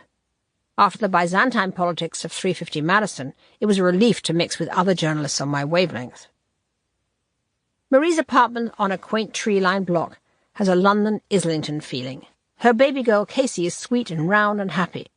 Her writer-husband, Jonathan Schwartz, is bearish, an expert on Frank Sinatra. The other guests were the Wall Street Journal's David McClintock, who wrote Indecent Exposure, the page-turner about intrigue at Columbia Pictures, and a small, sprightly, silver-haired film producer named Dominic, known as Nick, Dunn, who is the brother-in-law of Joan Didion. He has a wonderful, mellow voice and told funny, observant stories full of juice about Hollywood and Park Avenue. Seems he was a success in movies, then became an alcoholic and lost it all, including his marriage. One feels he could have been a priest. By the second course, we were firm friends. He's working on a novel based on a society murder in the Woodward family, where the former showgirl shot her husband and a high-powered cover-up stopped it from coming to trial. This was the two Mrs. Grenvilles. I asked if he'd thought about writing for magazines. He said he'd never thought about doing non-fiction before. Marie joined us on the sofa for coffee. The emotion of the night ratcheted up when Dominic suddenly revealed to me something terrible. His daughter Dominique was murdered. She got involved with an increasingly controlling man, a chef at LA's fashionable Marmezan restaurant. He throttled her. For 3 days before she died, Dominic sat by her hospital bed looking at her bruised neck. Now he's going out to LA for the murder trial. Marie told him he should think about keeping a diary. It might be a solace, a way to process the pain. I said if he did, it's something I'd love to publish in Vanity Fair. His face lit up as if I'd just thrown him a lifeline. He said he didn't know how to begin to write an article. I suggested what I always do to encourage first-timers. Just write as if in a letter to me, pour it out, and we'll help knit it together, not to worry about structure. I asked him to come in to meet Wayne Lawson, one of the VF senior editors I inherited from Locke, who worked with him at the New York Times Book Review. Wayne is a true craftsman of copy editing, relaxed, ego-free. He has a deceptively colourless appearance down to his horn-rimmed glasses, but I've found he has a cute sensitivity to a sentence. VF has him in the wrong job at the moment, managing things rather than engaging his good literary judgment. Nick promised he'd follow up. He seemed buoyed up when he left the dinner, as if he'd glimpsed some redemption from all his suffering.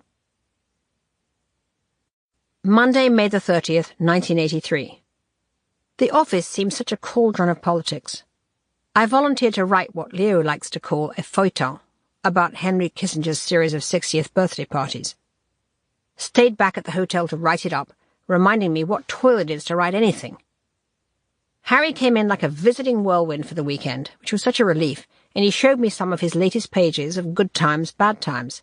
The book has great narrative pace. The undercurrent of class warfare between the old guard at the Times and Harry's meritocratic energy that jostled them makes great drama. Henry Kay has been super friendly to Harry since he edited his memoirs, ostentatiously supportive during the Murdoch horrors, while of course playing both sides and staying equally close to Murdoch. Even though Henry Kay is a rumbling old Machiavelli, I can't help admiring his incredibly sharp wit and the fertile insights he tosses out. The birthday parties were an amazing parade of international power players. I was the youngest by 30 years and would never have been asked without Harry.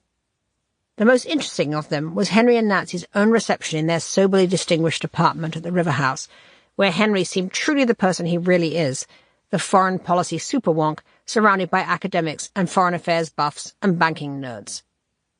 It was a total contrast to the money and froth fest upstairs, hosted by the Wall Street tycoon John Goodfriend and his over-the-top trophy wife, Susan. The Goodfriend's apartment is a minimalist skylab over a 360-degree vista of glittering skyline. When we walked in, there was a Brazilian millionaire and his arm-candy wife, Mrs. Johnny Carson, and little Stavros Niarchos, who was squiring a very tall German princess in silver shoes. When short of conversation, we admired the aquatic Monets sprinkled around. After Susan Goodfriend did her florid toast, Henry returned it with, "Those of you who came to lunch today must realize that it was held in the slum quarters of River House, though we have applied for a grant under an urban renewal scheme. Ha, ha, ha." It's taken me 3 days to write 1,000 words about all this, which is absurd. Have been wrestling to find an idea to knit my observations together and stop it from being just a social piece. Today I finally came up with the concept of applying shuttle diplomacy to Henry's different social identities, i.e. commuting between Park Avenue high life, Washington Power and academia. Hope Leo likes it. He seems to resent me as an editor, but perhaps if I write for him, we can recover some of the old rapport we had when he was at Vogue. Wednesday, June the 1st, 1983. I had lunch with the writer Emily Prager, and I liked her so much. I read her excellent new book, A Visit from the Footbinder, and thought she ought to be writing for VF. She has a sweet, tough little face and dazzling smile. New York women are so much more confident than we are in London. They really are ahead of us in what they expect, what they assume, what they aspire to do. They seem so much better on their feet and in meetings. American girls' schools, I think, are much better at teaching girls how to speak in public and handle themselves in a public setting. I'm terrified of speaking in public still. I agonize too much. I dread it when American hosts and hostesses bang the glass and start going round the table soliciting instant insights the way they do. I always feel as if I'm dreading the teacher coming to me next, and yet when others are talking, I often think, I had something so much better I could have offered up. So why didn't I? Emily talked a lot about how hard it is for writers to get on TV. She said when her book came out, Simon & Schuster's PR said, TV is for experts. Don't talk about the novel itself. Be an expert on Chinese foot binding. She did it so well, apparently, some viewers thought she was doing a how-to presentation and wanted to try it. She was dear departed Tatler writer Henry Post's great friend and told me how awful it was watching him weaken and devoured by AIDS. I told her Henry's death was the first time I ever heard of the disease when it was still called GRID. Everything in the magazine Leo is producing at the moment is so irrelevant and precious. I raised the notion of an AIDS story with him, but he seemed terrified to touch it. This evening I went to a dinner party for the Brit socialite Jane Bonham Carter at the investigative journalist Ed Epstein's Upper East Side apartment. I find the cityscape at night so thrillingly materialistic, and yet a dinner like this with Ed and his friends can be cosy.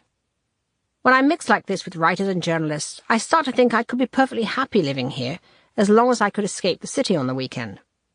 In London, we felt we'd explode unless we went to the woods and fields at Bracestead on the weekend, but at the frantic pace of New York, London is a millpond.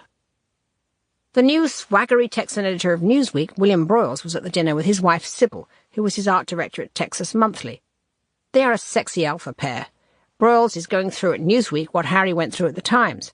The 1,001 old guard pessimists who try to block his ideas all the time on one side, and on the other, the restless Techiona Catherine Graham, who's obviously falling out of love with him, but can't afford to sack another editor after she just got rid of her last one, Ed Kozner, who happened to be very good.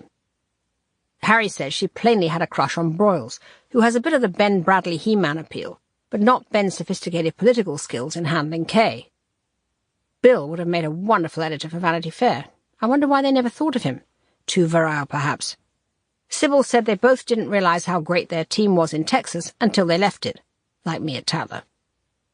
Ed Epstein told me that 2 weeks ago at a dinner party, Cy Newhouse said the new editor of Vanity Fair was Tina Brown and someone called Renata Adler as well. A novelist, I'm told. It shows that A, Cy doesn't know what the fuck is going on at the VF floor, and B, no wonder Leo is paranoid. Thursday, June the 9th, 1983. I took Emily Prager in to see Leo and get a piece from her.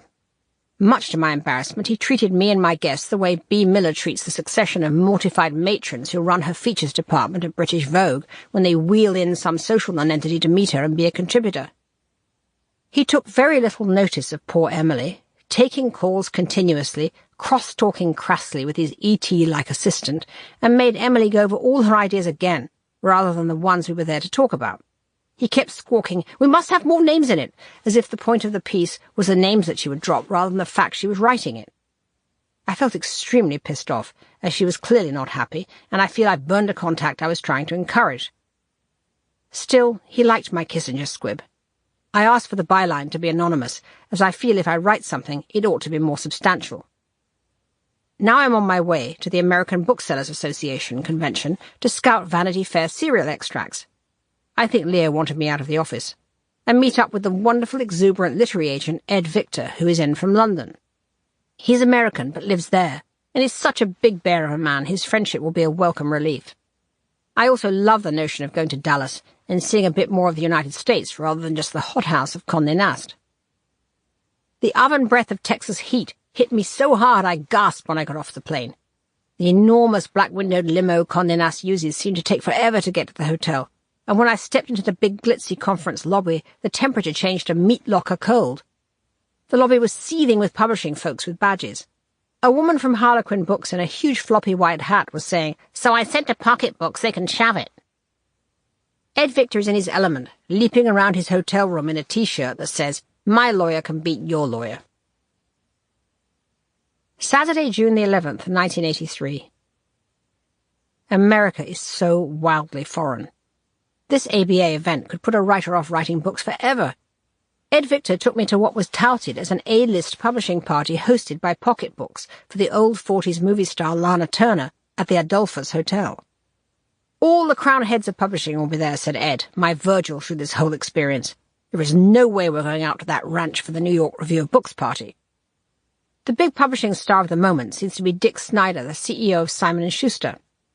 Ed told me that Snyder's secretary Nancy once told an agent, "Mr. Snyder doesn't wish you bad, and he doesn't wish you good. He just wishes you don't call him no more." He arrived fashionably late, surrounded by a Praetorian guard of glamorous editors and PR people. Snyder is very short, with tiny legs, a flushed, scowly face, and a mouth that appears to be on a rubber band. He talks in rattling absolutes. Ed told him that Harry is writing a book about Rupert Murdoch. "You can't interest me," fired back Snyder. "Nobody gives a shit about Murdoch in this town. He's just the purveyor of bad journalism, and nobody cares about that either." It's amazing to me how low the credibility of Leo's Vanity Fair has sunk. Editors and publishers roll their eyes or make snotty comments or handicap the odds of it closing. A lesbian publicist buttonholed me for some time with a story of despair about the death of the women's movement. Certainly Gloria Steinem doesn't seem very full of crusading zeal anymore. I caught sight of her willowy figure and aviator glasses at the party. In a group of other women who surrounded her, I heard her say, "We must become the men we wanted to marry." I loved that. Everyone was there for Lana Turner, but after an hour she still hadn't appeared. Ron Bush of Pocket Books came over looking ashen and sweaty. "Everyone's asking where Lana is," he said. "I can only say where I hope she is, in the shower having a vaginal douche." We're clearly a long way from Bloomsbury Square. Owen Laster, a literary agent friend of Ed's, was determined to hang on. "I have to see her," he said. "I don't care how rough she looks." A pumpkin-faced publisher on the terrace said he'd once waited for 3 hours in vain for Lana Turner. Ron had to go up to her room and threaten to make her pay her own airfare and expenses if she didn't come down immediately. She finally descended, lifted, tucked and coiffed into Chapel of Rest perfection, and escorted by a 6'2", 30-year-old arm-piece. "Nobody talks to me like that," she apparently snarled at Bush when he entered her room, but just as the party was thinning out, she got herself downstairs and made one circuit, stalking through the crowd, saying to each guest, "Don't listen to a word from that jackass." Humbled, Bush offered her a rose that she ignored. "I guess I'll have to eat shit all night," he told Ed. I thought a lot about Lana Turner during Ed's raucous Tex-Mex dinner afterwards at the Café Cancun. What she'd been saying or going through in the room before she came down, who the escort was he paid for, the drinking, the loneliness. I'm glad she did come down, or she'd just hate herself even more the next morning. I want to get a piece done on her for Vanity Fair that uses her as a prism for all the glamour stars who age without pity. Dominic Dunn will be great on this. Bruce Harris, the head of Crown Publishing Group, joined us late for dinner. There was much talk about how popular their author Jean Auel is. "My author" was a refrain that kept coming up. You're just an author here, it seems, unless you make the bestseller list. Then you become our author. Bruce Harris was so solicitous of Auel that he was almost as late as Lana Turner. "Bantam didn't send the limo for Auel," he said. "She's our Margaret Mitchell," said Bruce. "And 41 weeks on the bestseller list. For that, I send a limo." Laster was still musing about Lana Turner. "She just stormed past Ron Bush," he said wonderingly. "It was like Portrait in Black." In their hearts, you feel American publishers will always revere a movie star more than an author. At 1 a.m., spacey with jet lag, I finally headed for my room at the Adolphus. I caught sight of our author, Lana Turner, walking unsteadily into the elevator in front of me, her black bugle beads flashing. Friday, June the 10th, 1983. Things have improved and regressed by turns. On Wednesday, I was lunched by Alex Lieberman at La Grenouille, the very elegant, flower-filled East Side restaurant that is his favourite haunt for romancing people he wants to hire. The waiters all treated him as if he was God, and there were rapid French pleasantries about Alex's wife, Tatiana, and the best things on the menu that day. Oscar de Rento was at the next table, like a sleek panther with shiny black hair and eyes, gossiping with Bill Blass. It became clear that the lunch was Alex's attempt to turn me into his person, which I found discomforting. Irritated though I am by Leo's refusal to trust me, I don't want to be another backstabbing Condé Nast courtier either. I think Alex is secretly a very worried man. Wrong as Leo is for VF, he is a loss to Vogue, where he was Alex's trained circus animal. Alex could wind up losing his power base. At lunch he told me his worries that Leo is bringing too many, quote, fags, as he called them, to the magazine. He became quite vehement about it and talked a lot about, quote, the fag network who control the art scene. By which he meant, I suspect, the critics who don't afford him the proper respect in their reviews of his own work. He also said in different ways that Leo has no taste and can't write. If he thinks that, why did he wield cultural power at Vogue for so long? Leo is an omnivorous reader. The sad thing is that when he was at Vogue, I found Leo wonderful to work for. He was so appreciative of good writing and had read so much of it. He knew good sentences and he relished them. I didn't want to say that some of Alex's own contributions to VF have been its biggest problem. All that dated kinetic splashiness on the page and thrown-around type he does, it feels quite wrong for a magazine that's supposed to be about words as much as pictures. The layouts in VF need to be clean, strong and classical without this distracting frenzy. More Brodovich, less Lieberman. I notice that his attention span is actually short, and that his eyes are so black I wonder if he's on medication. He has the habit of checking out for a few seconds and staring enigmatically into the distance. Sometimes his nostrils widen as he stifles a tiny yawn. I sensed he was just a bit bored with having to romance me, though we began to connect when we talked about his past on the great French news magazine Vous in the 30s, and how much he loved the pace of current affairs. I begin to see that he's a frustrated newsman in a company that's all about luxury. Even though his past and his friendships with artists like Braque and Picasso are so fascinating to me, he doesn't want to talk about it. I'd love to hear about his and Tatiana's flight from the Nazis that brought him to New York, but he won't go there. He's just as fascinated by what's happening on page 1 of the New York Post, which he loves for its tabloid energy. I also feel the magazines for him are really just a game, that his real interests are with his own work. Moving the Condé Nast chess pieces around is just a way to limber up his strategic skills before going back to drill away at huge slabs of rock or hurl paint at a canvas in his studio. In the evening, Ed Epstein took me to a party at the great magazine editor Clay Felker's apartment, where he lives with the writer Gail Sheehy. Huge thrill, because I'm obsessed with Clay as an editor of genius. His New York magazine was so alive, so audacious. It defined the 70s and invented so many writers, from Gloria Steinem to Tom Wolfe. When I was living in New York for the 3 months after Oxford, I became addicted to it. It created a longing in my stomach to see the next issue and race to the newsstand when it came out. Clay has very pale, watchful eyes, thin, sandy blonde hair, and a certain ruthless disregard until you say something that interests him and provokes a barrage of questions. Gail is a vivacious redhead with a torrent of ideas. Everyone at the party was so famous, but unfortunately I'd never heard of them. I said to Shirley MacLaine, "What do you do?" She gave me a manic, hostile stare and went on talking to Ed Epstein about how he should research a book about flying saucers.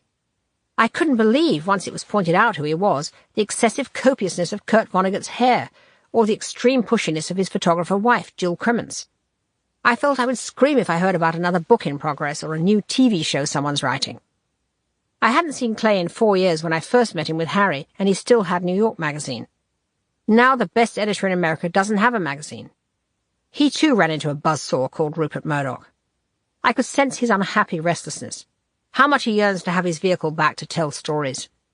Every observation he made about media, people, what was happening in the room was a great feature idea. I was happy that he said Tatler was the best mag he'd seen in a decade. "You must write now about all this." He gestured around the room, the natural editor, still recruiting. If he was running a magazine now, I would work for him in a heartbeat. Saturday, June the 11th, 1983. Awful day. Leo, after ostentatiously being fond of me before my lunch with Alex and in front of Cy, was back to cutting me out again and ignoring my suggestions. It's unfair and ridiculous. I'm just trying to get better pieces for him. I went out to a drink with Trey Spiegel, a smart Texan designer in the art department. We talked about VF and what it needed, and I think he's very much on my wavelength. Nick Dunn came in, and I took him to La Goulou as it was my turn to conduct a romance. I like him so much. He talked about his successive stages of grief, guilt, and rage, and the feeling of suspended time as he sat beside his daughter's life support system day after day. But he also talked about the grotesque humour that strikes in the middle of tragedy, how the priest had double-booked his daughter's funeral with a wedding, and all the celebrity mourners of Dominique had to wait around outside while confetti was thrown as the honeymoon couple left. And how his sister-in-law, Joan Didion, was closing a piece for the New York Review of Books and wouldn't get off the phone when they needed to communicate with the cops. He seems to me such a natural writer. You can teach people structure and how to write a lead, but you can't teach them how to notice the right things. I just hope he gets it on the page, or we can interview it out of him. We walked out of La Goulou into dazzling summer sunshine and walked up Madison Avenue, he to his shrink, me to the Surrey Hotel. On the way, we ran into Andy Warhol and baby Jane Holzer, who hailed Nick. Both these legends looked utterly bleached out, like negatives walking side by side along the street. Nick and I then stopped at Books and Company and browsed the seductive, shiny new book table. It was such a perfect afternoon. In the evening, I went out to dinner with Willie Hamilton, and we laughed about the Leo evening. He took me to a party on the roof of what seemed to be the very edge of Manhattan, with a ladder leading to another asbestos roof where you could look out at New Jersey and the lonely beauty of the Statue of Liberty. It was so breathtaking. The host was a trendy glassblower or something with a Japanese wife. All the men had the new Edward Steichen chiseled look of slick-back hair and wide trousers. There was a very superior architect who had been at a recent dinner with a lot of other architects at Cy Newhouse's house, where he and Victoria had shown the fountainhead, which he seemed to think was very gauche. Then, of course, the talk turned to VF, and he said, I told Cy he should model it on Tatler, and said all his friends in the advertising world think Leo will bury it. I couldn't sleep all night. Here I am about to slink back to England, leaving VF to its doom. Maybe I should think again. Saturday, June the 25th, 1983. It's so hot. Everyone seems to have a place to go to on the weekends. I wish someone would invite me. I miss Harry so much, and think longingly of the garden at Braced and the cool walk through the woods behind. Leo doesn't ask me to features meetings, or if he does, he rejects everything I suggest. Doesn't he understand I could save his job? I feel I'm really wasting my time here and have to cut my losses. I'm supposed to be seeing Alex next week before I leave New York, but it seems wise to go and see Cy and tell him I can't be a consultant or any part of this magazine as it is. I either have to edit it or split. I feel I have to say this to Cy directly because you can never tell with Alex how the message will be relayed. After all, he is implicated in the disaster that it is. I realize I blew it last time when they came to me to recruit me after Locke, but I wasn't ready then and now I am. I'm not afraid of it anymore. I know I could do a better job than anything I'm seeing coming out of that art room. It's time to be ballsy or forget about it. Cy met me at the elevators on the 14th floor, looking even more rumpled and perplexed than usual. In his unadorned office there's a wire paperback rack, such as one sees at airports, full of books from the imprints that he owns. Random House, Crown, Knopf. On the floor were a row of Condé Nast magazines, as if he'd been staring at them to see which one of them to keep. He drew up a chair next to me, my side of the desk. I was so nervous. But I took a deep breath and told him that when my consultancy is up next week, I don't want any further arrangement with Vanity Fair. He frowned with concern and asked why. I said I believed it was on the wrong track and didn't want to be associated with it. I said Leo had done a great job of hiring people, but leadership must come from the top and he can't provide it. I said VF needs a dramatic change of direction to revive it, and readers are going to be disappointed with what they see. His lower lip jutted further than usual. I am very concerned by what you say, he said. Alex and I don't want old ideas served up in an old way. That's what you're going to get, I said mulishly. Isn't there any way we could ease the collaboration, he said, so that you and Leo— No, I replied. But the timing, he faltered. Leo has just become editor. He needs time. The magazine can no longer afford that time, I said. The only thing I can do for you when you're ready is be the editor. He looked exasperated, as well he might. But Tina, you never seemed interested in editing it when we talked to you. I wasn't, I said, but I don't want to see it fail. I felt this was a very serious moment from which there would be no turning back. I will do a good, jazzy job for you, Cy, if you want me, I said, looking at him very directly now. He shifted around in his chair. This is, where will you be, here or in London? London, I said, adding, I am seeing Alex on Monday and will tell him all this. More shifting around. Well, I'm glad you're seeing Alex. If you write a book, maybe Random House? I rose, and we shook hands, with him still looking puzzled. I felt elated when I walked out of there. I feel I recouped all the loss in pride I've experienced hanging around waiting for Leo to be in a good mood while he fucks it all up. I went back down to my desk and responded coolly when Leo asked me to step in. He sensed something was up, because he immediately said, Let's now discuss all you'll do for us when you're back in London. There's nothing to discuss, I said. My consultancy ends here. But aren't you coming back and forth? No. So no international editor? He said with a sly smile. That's right. So who am I going to ask when I need all these wonderful British writers you brought in? Try British Vogue, I said.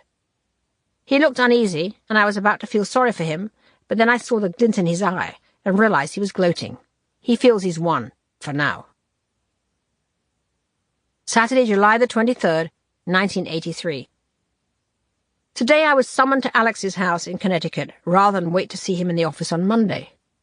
In readiness for the meeting, I paged through Barbara Rose's biography of him as an artist and was impressed. It's fashionable in art circles to call Alex a lightweight, but whether you like the colourful abstract canvases or not, he's clearly a serious talent, possessed of an intellectual vigour that would make him worthy of consideration without any of his social or publishing connections. At 10 o'clock this morning, a limo from Berkshire Livery slid up to the Surrey Hotel to drive me out to the Lieberman retreat at Warren. Everything worked wonderfully, including the summer downpour. It cut out the possibility of such social decoys as, Tatiana will be happy to lend you a swimsuit. Cy would, I know, have told Alex that I'd been to see him and meant business. I realised I had to make clear to Alex that Leo can't edit the magazine because he doesn't have any point of view about what it ought to be. I would soft-pedal that, though, in favour of the less subjective fact that even if he is doing a good job, the perception is so bad in the advertising community that it doesn't matter. As Marie Brenner's husband, Jonathan Schwartz, put it, people have one thing to say about Vanity Fair, toilet. Armed with this determination, I felt self-confident and free. I dressed very English in a long-sleeved navy silk Saint Laurent shirt with a white collar and a navy skirt with oyster stockings and low-heel pumps. I was going to drop the flirtatious charm of La Grenouille, however, and become, as Gloria Steinem put it so well, the man you want to marry. When I pulled up to the house, I was floored at first by how beautiful it is. Clean, classic white clapboard brimming with geraniums, glorious piles of books everywhere, and bronzes lurking among lush ferns and plants. Alex was dressed off-duty, but looked as stylish as ever in a check shirt and old workman pants, his manner cordial, but with a small undertow of irritation. I think if I'd waffled about being unsure again, he would have dispatched me back on the 3-hour drive without any lunch. But he sat me down on the sofa, and I pitched right in. He was immediately engaged, direct and real, without all the courtly affect of the city. I felt the pleasure of a muscular mind talking to me as a peer, on a serious professional footing, instead of with urbane condescension to a skittish girl. I told him everything I believed, that VF would be down the drain by the end of the year if it kept going like this, that I'd come to New York with the belief that Leo could, with help, be the right appointment. But now I realize he was an impediment to its success because he cannot think conceptually. He's afraid of team spirit because he's threatened by anyone good. And finally, he can never produce a magazine that is anything more than received opinion. It should be a sound, not an echo, I said a bit loftily. Alex smiled. Tatiana descended at last, wearing huge violet glasses and what seemed a straw flower pot on her head. This was the first time I had met her, though of course I'd heard about her tyrannies and harsh immediate judgments that dispatched supplicants to hell. Though in the early pictures she's clearly dramatically beautiful, there's a real drag queen look to her now. She spoke in hoarse, sweeping statements, as I had been told she would. Why doesn't Princess Anne get her chin fixed? The Falklands War, it was pure public relations. Vanity Fair, ha! Visually it is nothing. It was a good magazine once. Why, barked Alex, bristling. Why was it good? It knew what it was doing, she said, with deadly emphasis. We all used to read it. Oh, forgive me, said Alex. All your class liked it because it was a smart, superficial, thin little magazine that endorsed all their snobberies. I realised he'd started to hate the legend of the old Vanity Fair that got in his way so much. No, declared Tatiana fiercely, because it was very good and very beautiful to look at. In Paris we used to eagerly await its arrival. It sounded as if they were talking about a wholly new topic. But could it be they really never had discussed Vanity Fair before? In interviews, he always says they never discuss his day job, but I assumed that was just pretense to look discreet. Whichever it was, I knew that she would play a key role in Alex's opinion of me. After lunch, looking over that heavenly garden, he took me out in his pickup truck to see his sculptures. "What am I to do?" Alex said, as we bumped along. "You would make a brilliant editor of Vanity Fair, but I have a human problem." "I understand," I replied, "but Leo is the only person who doesn't see himself as an interim appointment. He could be cast as a saviour at a difficult time, who then made way for a new regime." "Cy is coming here tomorrow," said Alex. "Confidentially, we are looking for a new editor of GQ. Fairchild is bringing out a new men's glossy called M, which has all Fairchild's brilliant journalistic stamp on it. What do you think of Bob Colacello for GQ?" "Excellent," I said. Bob was editor of Interview with Andy Warhol and said to be a star. But I was determined not to be diverted. That also raises the question of Vanity Fair. If Colacello is brought in to turn GQ into an upscale men's feature magazine, Vanity Fair needs a very clear position in the market. "I know," said Alex, "and I long to know if his secret wish now is just to kiss off Vanity Fair. After all, if it really fulfilled its potential, it would threaten the primacy of Vogue. I think he's torn between a personal desire for it to fail and a professional desire not to have his successful record blotted at the end of his career and lose his mystique with Cy." He took me to the warehouse, full of huge orange iron constructions being welded by his team of 4. They looked, I realized, like abstract cannons. In his studio, the paintings were equally huge, the workshop of a much younger man, you would think, judging by the energy it must take to fill these canvases. On the table were hundreds of layouts for the magazines that he supervises: Vogue, House and Garden, Glamour and Vanity Fair. It is clear that he is the real editor of all of them. Unless he can relinquish his grip on Vanity Fair, no editor can make a success of it. But I felt I'd broken through to Alex today, and now we were real friends with mutual respect. We sat in the garage on folding chairs, and he recapped where we were. "How much of all this did you say to Cy?" he said. I felt he was probably going to present my perceptions of Leo as his and see what Cy made of them. My own feeling is they will do nothing for now. How can they? But I was pleased to hear 2 days later that at 10 a.m. Cy had wanted to see Leo. I'm sure to hear what he has in the works, and judge for himself whether it's the old potatoes I outlined. We parted with a warm embrace. "I expect nothing, Alex," I said. "But if I do something dramatic, you won't run away again?" he asked with a smile. "No, you have my commitment, but I cannot wait too long," I said. Rushing back in the rain through the Connecticut lanes in the limo, I felt my heart sing. I know that whatever happens now, I have established myself as a fighter in Alex's eyes, which any perusal of his painting shows is what he admires. Saturday, August the 6th, 1983, Spain. Waiting. Have run away, this time to Spain, to stay with Mum and Dad, and try to go back to the play about a Nigel Dempster figure named Quentin Wasp that I abandoned months ago. Finding it so hard, and the harder I try, the more I dream of a phone call summoning me back to America. I'm so baffled and intrigued, and longing for the outcome. It's good to be with Mum and Dad. They've cultivated a fun new life here in Salto de Agua in the hills of Malaga, looking down at the Mediterranean. Mum has adopted 3 stray dogs and 5 disreputable-looking cats. There's always a party going on the patio at night. Harry is incommunicado at Braced on the last straits of Good Times, Bad Times. It's going to be explosive. He's pulled no punches, describing Murdoch's eroding his editorial base at the Times by lies, bullying, and suborning the disaffected old guard at the same time that he was urging Harry to get rid of them. Thursday, September the 8th, 1983. The Kraken wakes. A telegram arrives from Alexander Lieberman asking me to call him. Trembling, I dial the number, but it turns out to be more of the same. "It is size in my dream," he says, "that you edit Vanity Fair." Pause. "But I cannot dismantle the status quo, so I have to ask you to work through Leo and make suggestions which I will then endorse. Thanks, but no thanks, Alexovich. I politely tell him that I'm currently far too tied down in London and hope we could be in contact again soon. Even the mention of that snaky compromise makes me feel nauseated. A letter then arrives from Leonard Lauder. "I hear you've done some wonderful things for Vanity Fair," he writes, urging me to be back in touch. It proves to me that Condé Nast is still using my name to sell ads. It's galling, but I have given up on it and switched my sights back to London. I can get something to run here.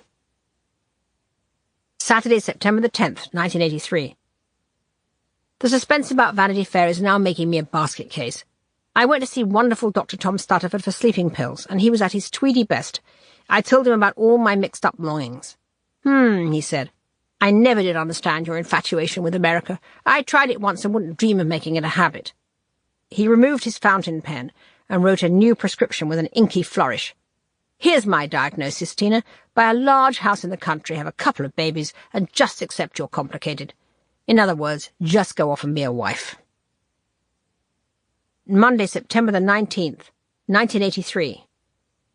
Harry got an invitation to go to Duke University in North Carolina as a visiting professor. Could be a nice interlude. It will greatly refresh him and get him away from Murdoch's gloomy orbit. I could buy some Dr. Scholl's sandals and take an American history course, which I've always wanted to do. Plus, we would then be snugly based in the US of A if Vanity Fair happens and I get called like Agrippa to leave the plough. Tuesday, September the 20th, 1983. Auberon Ward took me to lunch at L'Escargot in Soho. We're both so much better with each other by letter. When we actually meet, he chain smokes in a tortured way, his gingery, schoolboyish face screwing up with regret. He's always difficult, but was particularly so today because of the looming shadow of Harry's impending book. He knows I know he's gearing up to savage it in The Spectator or the Daily Mail or one of his other multiple outlets. It was hopeless to try to defang him.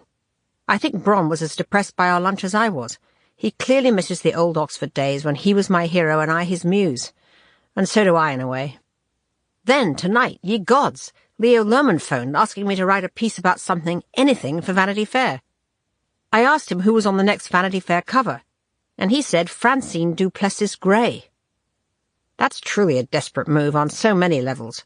First, unabashed nepotism to put Alex's stepdaughter on the cover, however good a writer she may be. Second, it shows he's still stuck in that suicidal choice of black-and-white Irving Penn nostril shots, which are a death knell to the newsstand. Why would Alex let him do it?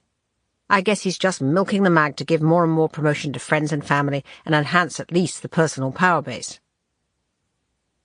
Friday, September the 30th, 1983. Asked to do a million things but don't care about any of them. I miss the focus of an issue to get out. Deadlines are a great antidote to insecurity. And I missed my beloved Tatler gang. I had an abysmal lunch with Bernie Laser, probably deputed by Cy to keep in touch. He had just come back from the America's Cup, and no doubt, just to discomfort me, banged on about watching the last race with his old Aussie chum, Rupert Murdoch. Then he told me my successor at Tatler, Libby Purvis, had quit. We accepted Libby's resignation as editor of Tatler because we realized that she didn't have your two most important attributes. Pause. Your looks and your lifestyle. What? That's what he attributes to my turning around a magazine? I truly cannot imagine any man being told such a thing. Put me in a bad mood all day. Friday, November the 4th, 1983. Good Times, Bad Times finally hit the stores. It's been a press atom bomb with front-page coverage every day.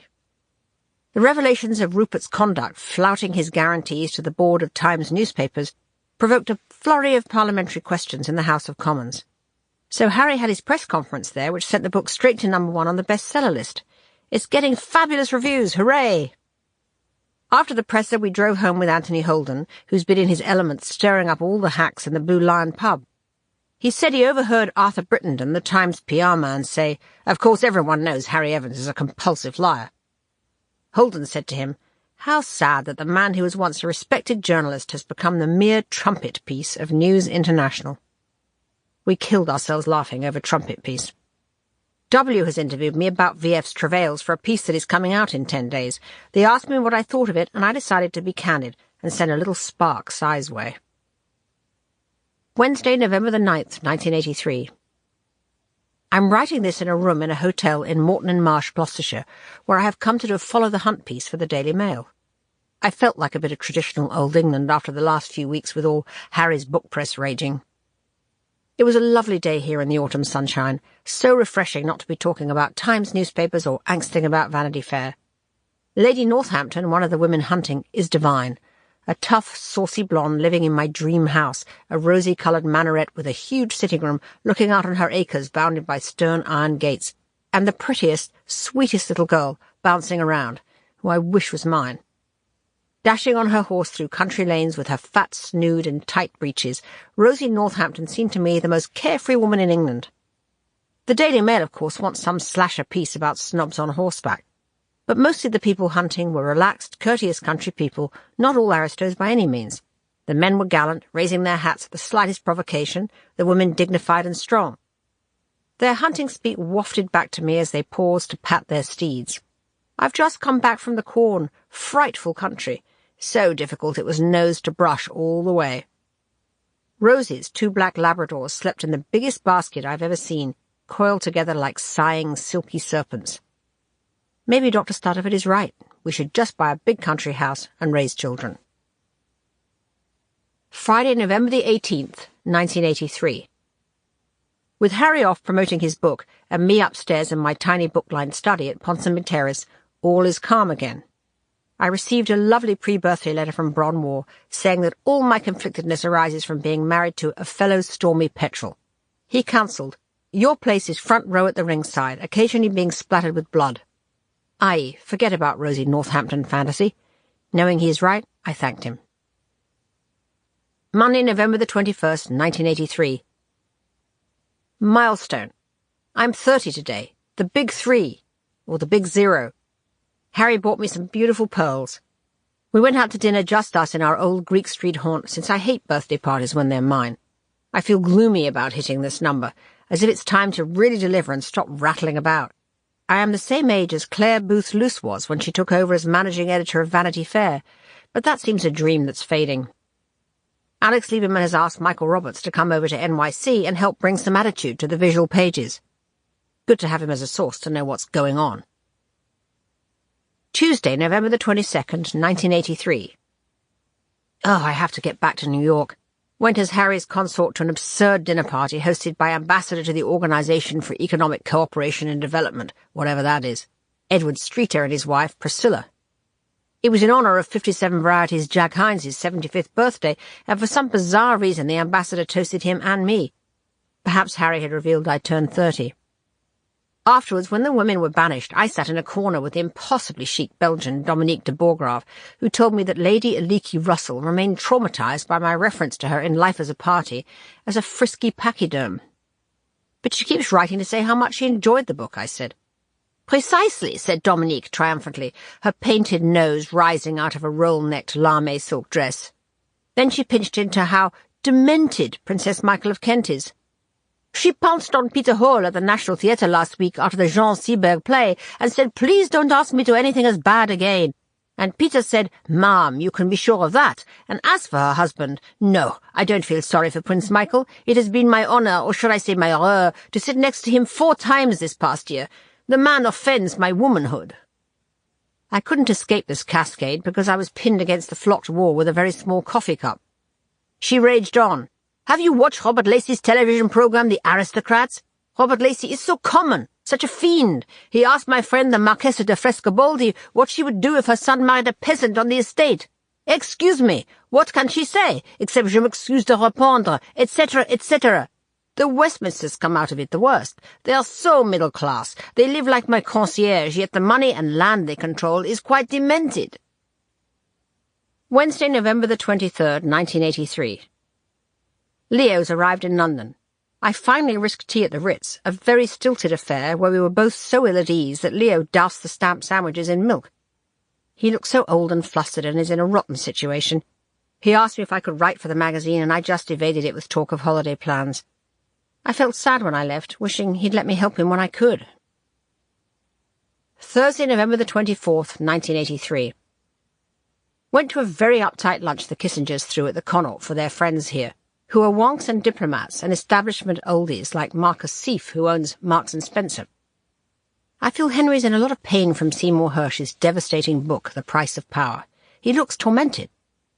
Nancy appeared under strain too, but was able to maintain social banter better than he. She has the habit of assuming that everyone present knows world leaders as well as they do. So we thought we'd try a new French restaurant, and François Mitterrand came up with a great suggestion. You know François?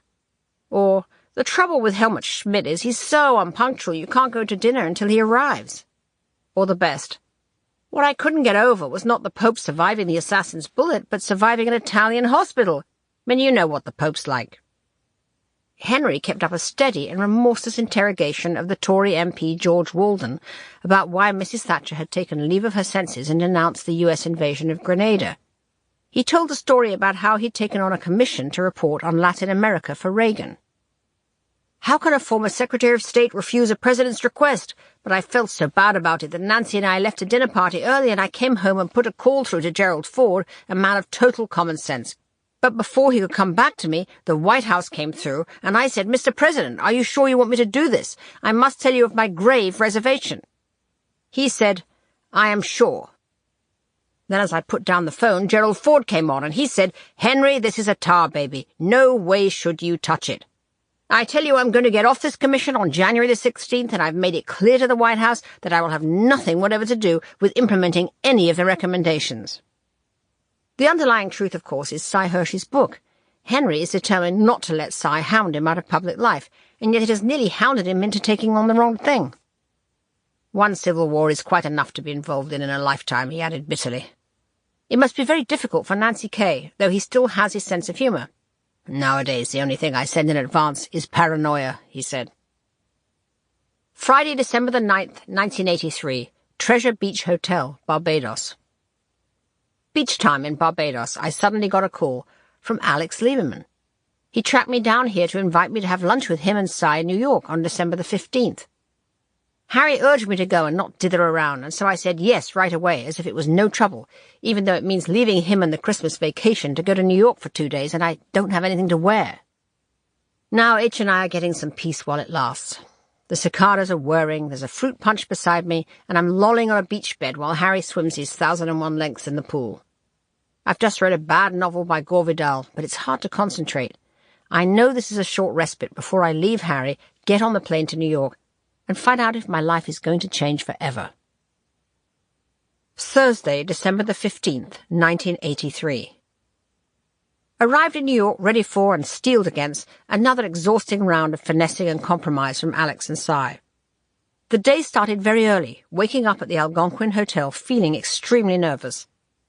It seemed the right place to stay for such an important literary mission. I had arranged a breakfast meeting with a lawyer, John Breglio, recommended by Harry's friend Bob Yoakum. I'd hoped for an intimidating macho man, but perhaps his low-key style is better for Condé Nast. He did give me one piece of very good advice, which was not to be fazed by ambiguity, but to be direct as possible, and turn any questions back at them. If, for instance, they again asked me what I think of Leo, I should parry with, "What do you think of Leo, and what are your plans for the editorship?" Thus armed, I set off an hour early for Cy's townhouse on East 70th Street, determined to beat the Christmas traffic and relax over a coffee in a nearby diner. I picked up an outfit at Bergdorf this morning, a black Chloe dress with wide shoulders and high heels, but it suddenly felt as if it reeked too much of, quote, interview uniform when Cy is always so casual. Instead, I wore the outfit I flew out to Barbados in, an old Lady Di-like ensemble I bought in a shop in Windsor, a calf-length navy tartan skirt, long boots, and a navy sweater with a deep V in the back that now displays Barbados tan. I hoped I was looking breezily English rather than quietly hysterical. Thus disguised, I pressed the doorbell of a pale grey concrete facade that looked like a cross between a museum and a modern church. A security guard lurked outside. The door was opened by a black housekeeper. Inside, the overall impression I got was art gallery. Everything seemed to be in hallowed beige, and the walls displayed iconic abstract art I have seen on Museum of Modern Art postcards. Some I recognized as Alex's. I was sent upstairs to the library where I could hear voices. It was Cy and Alex, already characteristically together and early. I looked first at Cy, who appeared genial and refreshed. Gone was the protruding lip and furrowed brow of the hot summer day when I told him I couldn't work for Leo. No, Cy was in happy chipmunk mode, with brushed hair, tanned face, and even a tie, bright blue. I hoped I was responsible for this new aura of humour and hope. That morning I had just read in the New York Times that Random House's book on Barbara Hutton, extracted in Vanity Fair, had been withdrawn for being almost entirely fallacious. And it's only 2 months since the billion-dollar Newhouse tax case hit the paper. But he showed no sign of angst about these. I have come to realize that when you are worth as much as he is, there is no such thing as bad news, except perhaps losing it all. Then I looked at Alex. I have spent so much time plumbing his mental processes that I am almost fond of him. He looked a little frailer, but courtly as always. Si got me a Coke from the bar and we sat down for small talk. My mental bravado about how self-confident I would be now evaporated, and I felt both shy and stilted. Alex made the conversation work by telling me how delightful my compatriot Michael Roberts is. You remember his parody of Diana Vreeland, Si? He's done something about the Queen with a lookalike. Quite frankly, I think it is a hoot. Oh, don't talk to me about fakes, said Si, perched on a square stool like a happy elf. Have you read about the Barbara Hutton stuff? What they don't say about it is that the bits that weren't wrong were plagiarized. He laughed his little spluttery laugh. I was intrigued, as I always am, by the workings of this curious Condé Nast game, that Alex and he hadn't discussed the Hutton business before. A silence fell. I asked Si if he'd ever had to withdraw a book before. Only a cookbook some years ago, he said. In one of the recipes it forgot to say that the can of condensed milk should be opened before it was put in the saucepan, and it exploded all over some poor woman's kitchen. He laughed so helplessly that his eyes watered, and he went pink and suggested we all go down to the dining room. Alex gave his small, tight smile. In the dining room there was more art dominating all the walls, and a table exquisitely set with Mexican silver plates. Alex looked around at all the colourful abstract blobs. How charming, he said. Is this Victoria's handiwork? I see Christmas everywhere. Yes, the angels were Victoria's idea, said Si, although I couldn't see any angels in the whirling splashes and circles around us. The housekeeper served us with a delicious savoury, and another silence fell. I glanced sideways at Alex, who was looking at his plate with his thin profile to me, inscrutable, clearly determined to let Si take the lead. Well, Tina, Si said at last, I hope you don't feel Vanity Fair's prospects are as hopeless as you told Woman's Wear Daily recently. Shit, I forgot about that piece. I haven't seen that, I said. I hope... It was a full page, said Alex. A very nice piece apart from those comments. Si laughed. Yes, you said it had no future. Is that your opinion? Is it yours, I said, remembering John Breglio's advice. Well, said Si, I can only speak from the business standpoint. At the beginning, there was a great deal of interest. A great deal. Then we had problems. Then Leo came in, and I think he has silenced the magazine's intellectual critics. But then these are probably not the magazine's constituency anyway. We've put in a new publisher, David Obrasky, who was responsible for the business success of New York Magazine. And I think he'll sell more advertising. But, he trailed off. And editorially, I said? He deferred to Alex, who wiped his moustache with a dab and looked at me, asking me to speak. I ignored Breglio's advice this time. I think the magazine has failed to find its identity, I said, aware of how amorphous this sounded. I think there is good stuff in it, but it isn't breaking through. And what's more, I think at this stage its incremental improvements can't win back interest and excitement. To soften the notion that the editor, and by inference Alex too, had failed, I added, I think it's almost irrelevant now what's in the magazine unless the perception of the magazine can be changed. Si was nodding through the second half of this. Alex spoke at last. Unfortunately, he said, Vanity Fair has lacked the necessary leadership from the beginning. Clearly, I said boldly, I think I could make a difference to that. There was another pause. I pushed it further and looked at Alex. What do you have in mind? I said. You, he replied, gazing at me full on. Bullseye! They were offering me the job.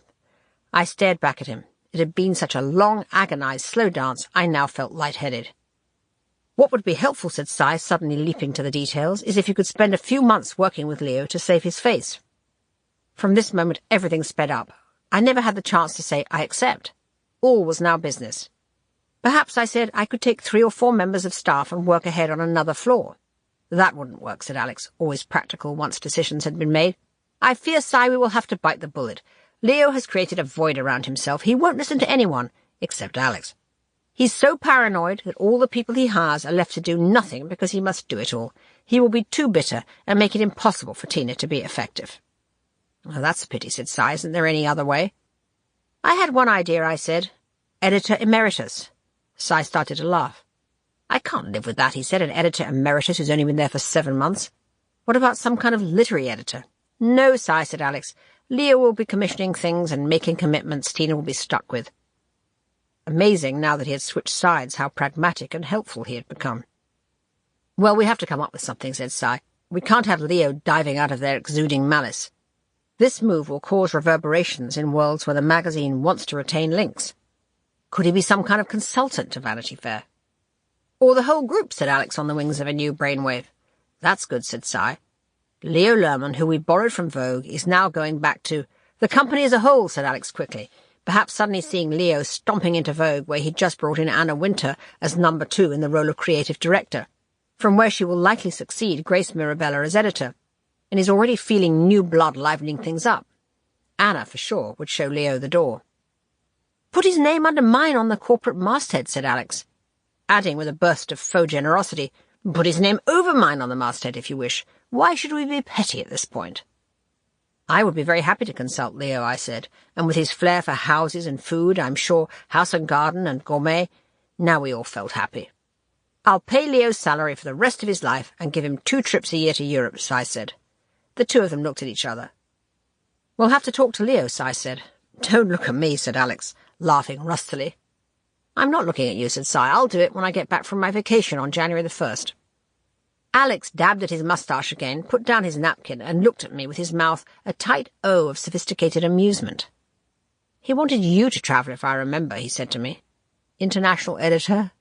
Cy laughed again, and shook his head. I take your word for it that Leo wouldn't have you around, he said. But it's funny that someone you see at a social level who seems so benign should be so difficult professionally. He made mincemeat of me in the summer, I said, starting to relax. He saw me off. This frail old man, Cy repeated wonderingly.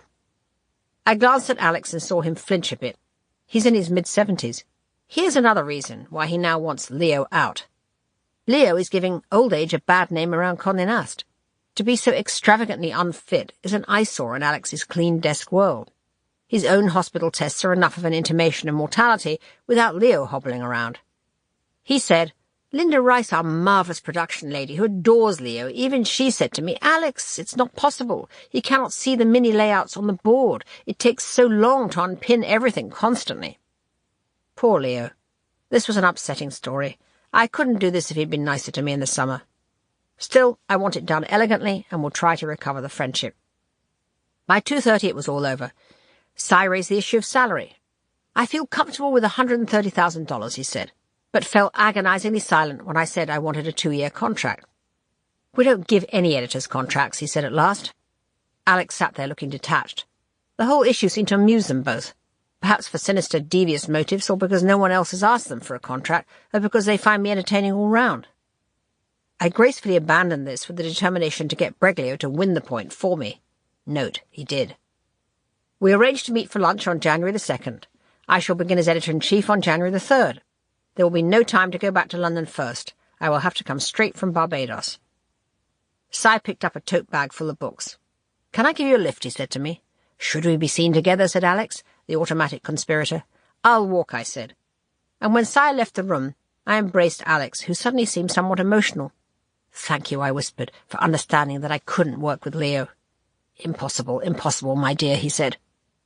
What is the old fox planning? To use me to hire a staff, turn VF around and grab the credit? Perhaps because so much of his life as an émigré has been about improvisation, I'm learning he operates on a daily expediency basis more than a long-term plan. It would have been smarter, really, to announce Leo as moving into the consultant role, then announce me. But now that he's going with the flow, he just wants to see it happen. After the lunch, I felt in a daze. I tried to call Harry in Barbados from a payphone, but couldn't reach him. I have to break it to him that I won't be going with him to Duke. But I can't demur about the job again. I know he'll want me to accept. I walked past the festive holiday windows to Books and Company on Madison Avenue, but didn't really see the new books that were stacked up on the table. I felt a crazy calm for the first time in many months, unwilling to let all the implications rush in. I will not be going back to London. I'm moving to America. I'm going to be editor-in-chief of Vanity Fair. 1984. All in. Tuesday, January the 3rd, 1984. I've arrived in New York from Barbados for the big announcement. Already I feel the joy of being taken over by a revving media machine. At 10 a.m., Cy Newhouse reached me in my room at the Algonquin to ask me to look at the draft of the press release. He'd clearly written the announcement himself because it was endearingly amateurish, so hats off to Leo for a job well done, with its explanation that Leo had requested a return to writing and general editing. I'm going to miss Harry horribly. Even though it means now he'll be spending weeks at Duke without me, he's thrilled I got the job. It's as if he just snapped into Sunday Times editor mode and assigned me to the New York bureau. After emotional hugs, he went home to rent out Ponsonby Terrace. When I got into New York yesterday afternoon, I raced over to Saks and bought a black Ted Lapidoux suit and a white shirt for the press shots. The alternative was a pile of sarongs from Barbados or the tartan Lady Di number. That black Chloe thing doesn't work at all. Plus, it's freezing. Cy, in an old black sweater, was very warm and welcoming at the 350 Madison office, and Alex was avuncular too. A cool-looking photographer was waiting in his office. Not too much contrast, Alex told him expertly as the photographer led me away to a view from a window on the top floor, where I would be pictured looking alert for duty. I was then sent off to see Pam Van Zandt, the personnel director.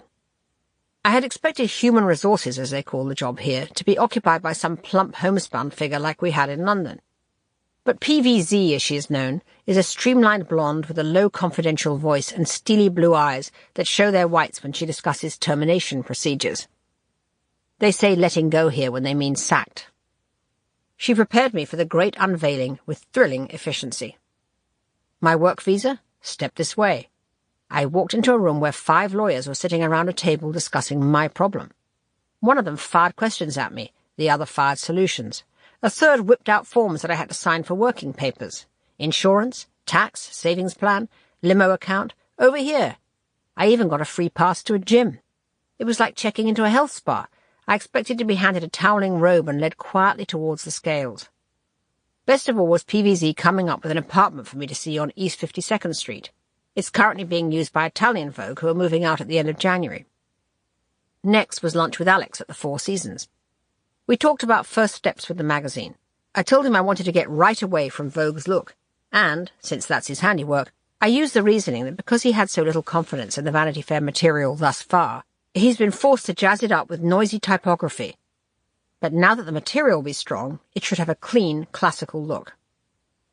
When Cy came over from another table for coffee, I heard Alex say, "The problem with the art department is they've had so little confidence in the material, they've had to jazz it up too much." Cy gave his industrious frown, registering perhaps his perplexity and Alex's gifts for disassociation. Now I am back at the Algonquin, nursing The Secret. I haven't told a soul in case it leaked. I was too exhausted to go out, so I ordered a baked potato from room service and was blown away by the exorbitant price. The Algonquin's literary legend is clearly a thing of the past. The famous wood-panelled oak room, where I once quaffed cranberry juice with S.J. Perelman and Harry on our honeymoon as a piano tinkled, was full of Japanese tourists with cameras. Thursday, January the 5th, 1984. D-Day. The news of my appointment clearly stunned the Vanity Fair staff. They all knew Leo was on shaky ground, but didn't expect this change so fast, or that it would be me named in the job, as I've been out of sight for 6 months. I've had meetings with a parade of shell-shocked editors and staff writers to get to know them properly. Some, like Wayne Lawson, I knew already from the summer, but now the dynamic is different. Elizabeth Pacoda, who was a senior editor when I was there before, had already gone, which, even though she's smart, is a relief, as she was part of the locked lobby, and it gives me space to hire someone else. Anthony Hayden Guest told me he'll be leaving in a month for New York Magazine, perhaps sensing I was someone who would demand commitment. Most welcoming faces were the art department, Ruth Ansell and her deputy Charles Churchward. Relieved, I think, not to be torn any more between the warring Alex and Leo. One great person I'm glad is here is Bob Colacello, who's very affable behind huge black-framed glasses. I could immediately see why he succeeded as editor of Interview. I liked every single idea he put up, and understand now, too, why Alex has been considering him for GQ. It feels extremely strange to walk past the secretive staff cubicles to the editor-in-chief's office at the end of the gangway and realize it's now mine. It still has the Richard Locke penumbra of the dark, oversized furniture, and, a relic of Leo's needs, its own loo, which I'm not unhappy to inherit. In another Condé Nast magic wand moment, an office designer arrived today and asked me how I wanted the space changed. I asked for a horseshoe desk, a round meeting table, a couch, and a wall of corkboards for covers. My first issue will be April 1984, so with 7 weeks to go to press, there's very little time. I was crushed to discover that Dominic Dunn's account of his daughter's murder that I urged him to write last summer finally came in 6 weeks ago, and so is just going to press in the March issue before mine. It's every bit as brilliant as I hoped. The man is a real writer. I wish I could save it for April instead of having it appear in the last desperate issue of Leo's, which has 12 ad pages in it and a weird vampy cartoon of a flapper with a cigarette holder on the cover.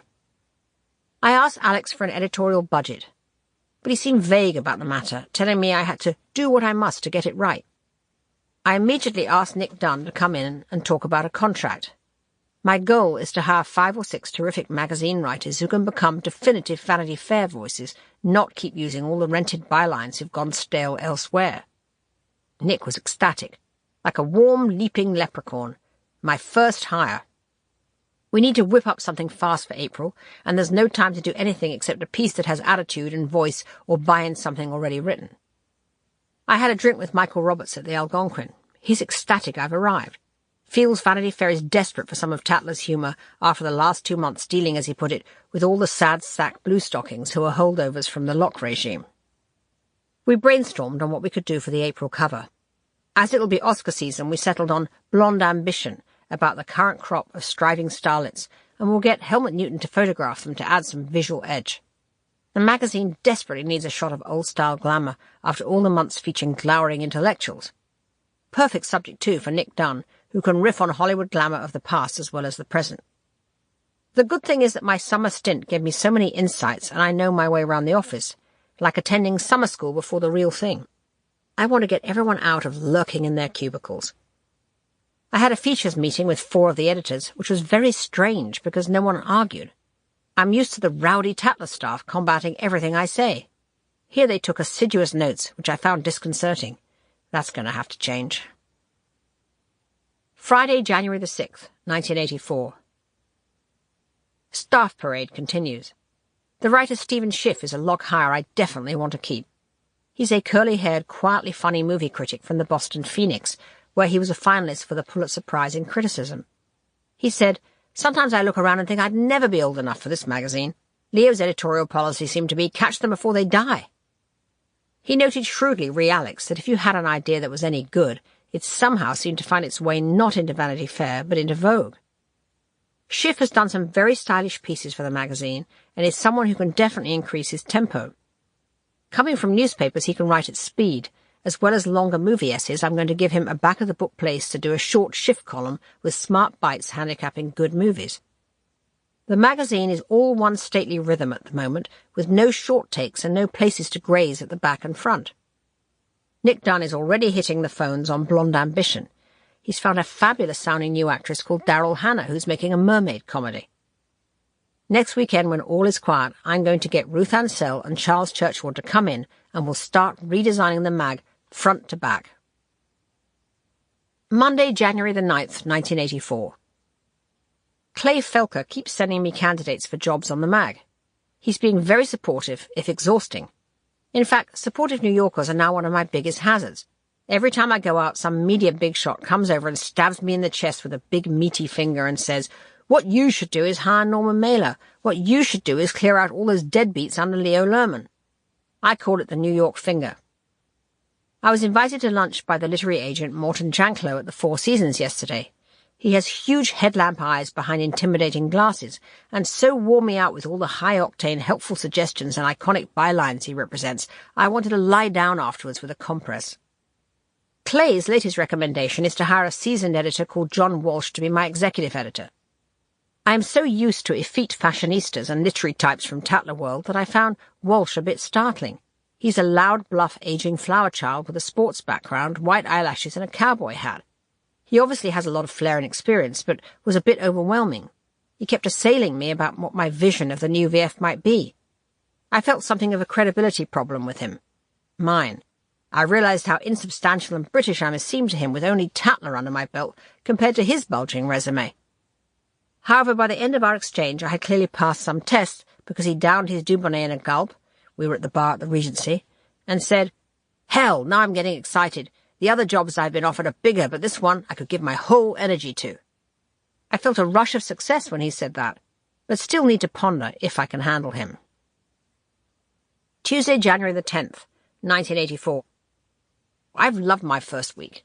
The work ethic and energy here are so different from England. It holds you up with invisible hands and makes you feel buoyant when you get out of bed.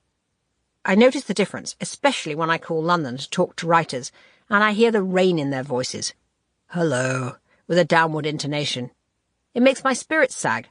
I called Martin Amis today to ask him to do a piece about a new West End play, and he said, "Do I have to see it?" I like many of my inherited staff. Tracy Young is the best surprise. She has a hard, brittle wit.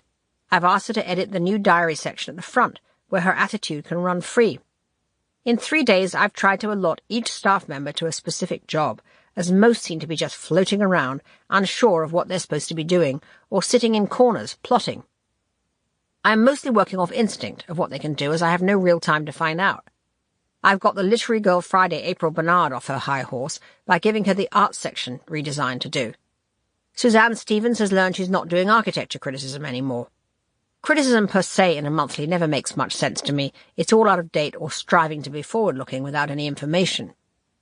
I read today that the movie director Michael Cimino is doing a remake of The Fountainhead, so I diverted Suzanne into doing a feature on the Howard Rorkes of today. I have Horst doing classic Vanity Fair portraits in black and white of newcomers like Michael Graves and Richard Meyer with smart copy by Suzanne. The new Vanity Fair has to be, above all, great-looking, and the photographers Condé Nast have hanging around are so extraordinary that there shouldn't be a bad page in the magazine. The pictures have got to be allowed at last to breathe without type all over them. Wayne Lawson seems like the secret weapon to promote. He's very likeable, with his laconic Southern Belle act and deliberately colourless facade that masks a wicked sense of humour. He has been negotiating with the Hollywood literary agent Swifty Lazar for Diana Vreeland's memoirs.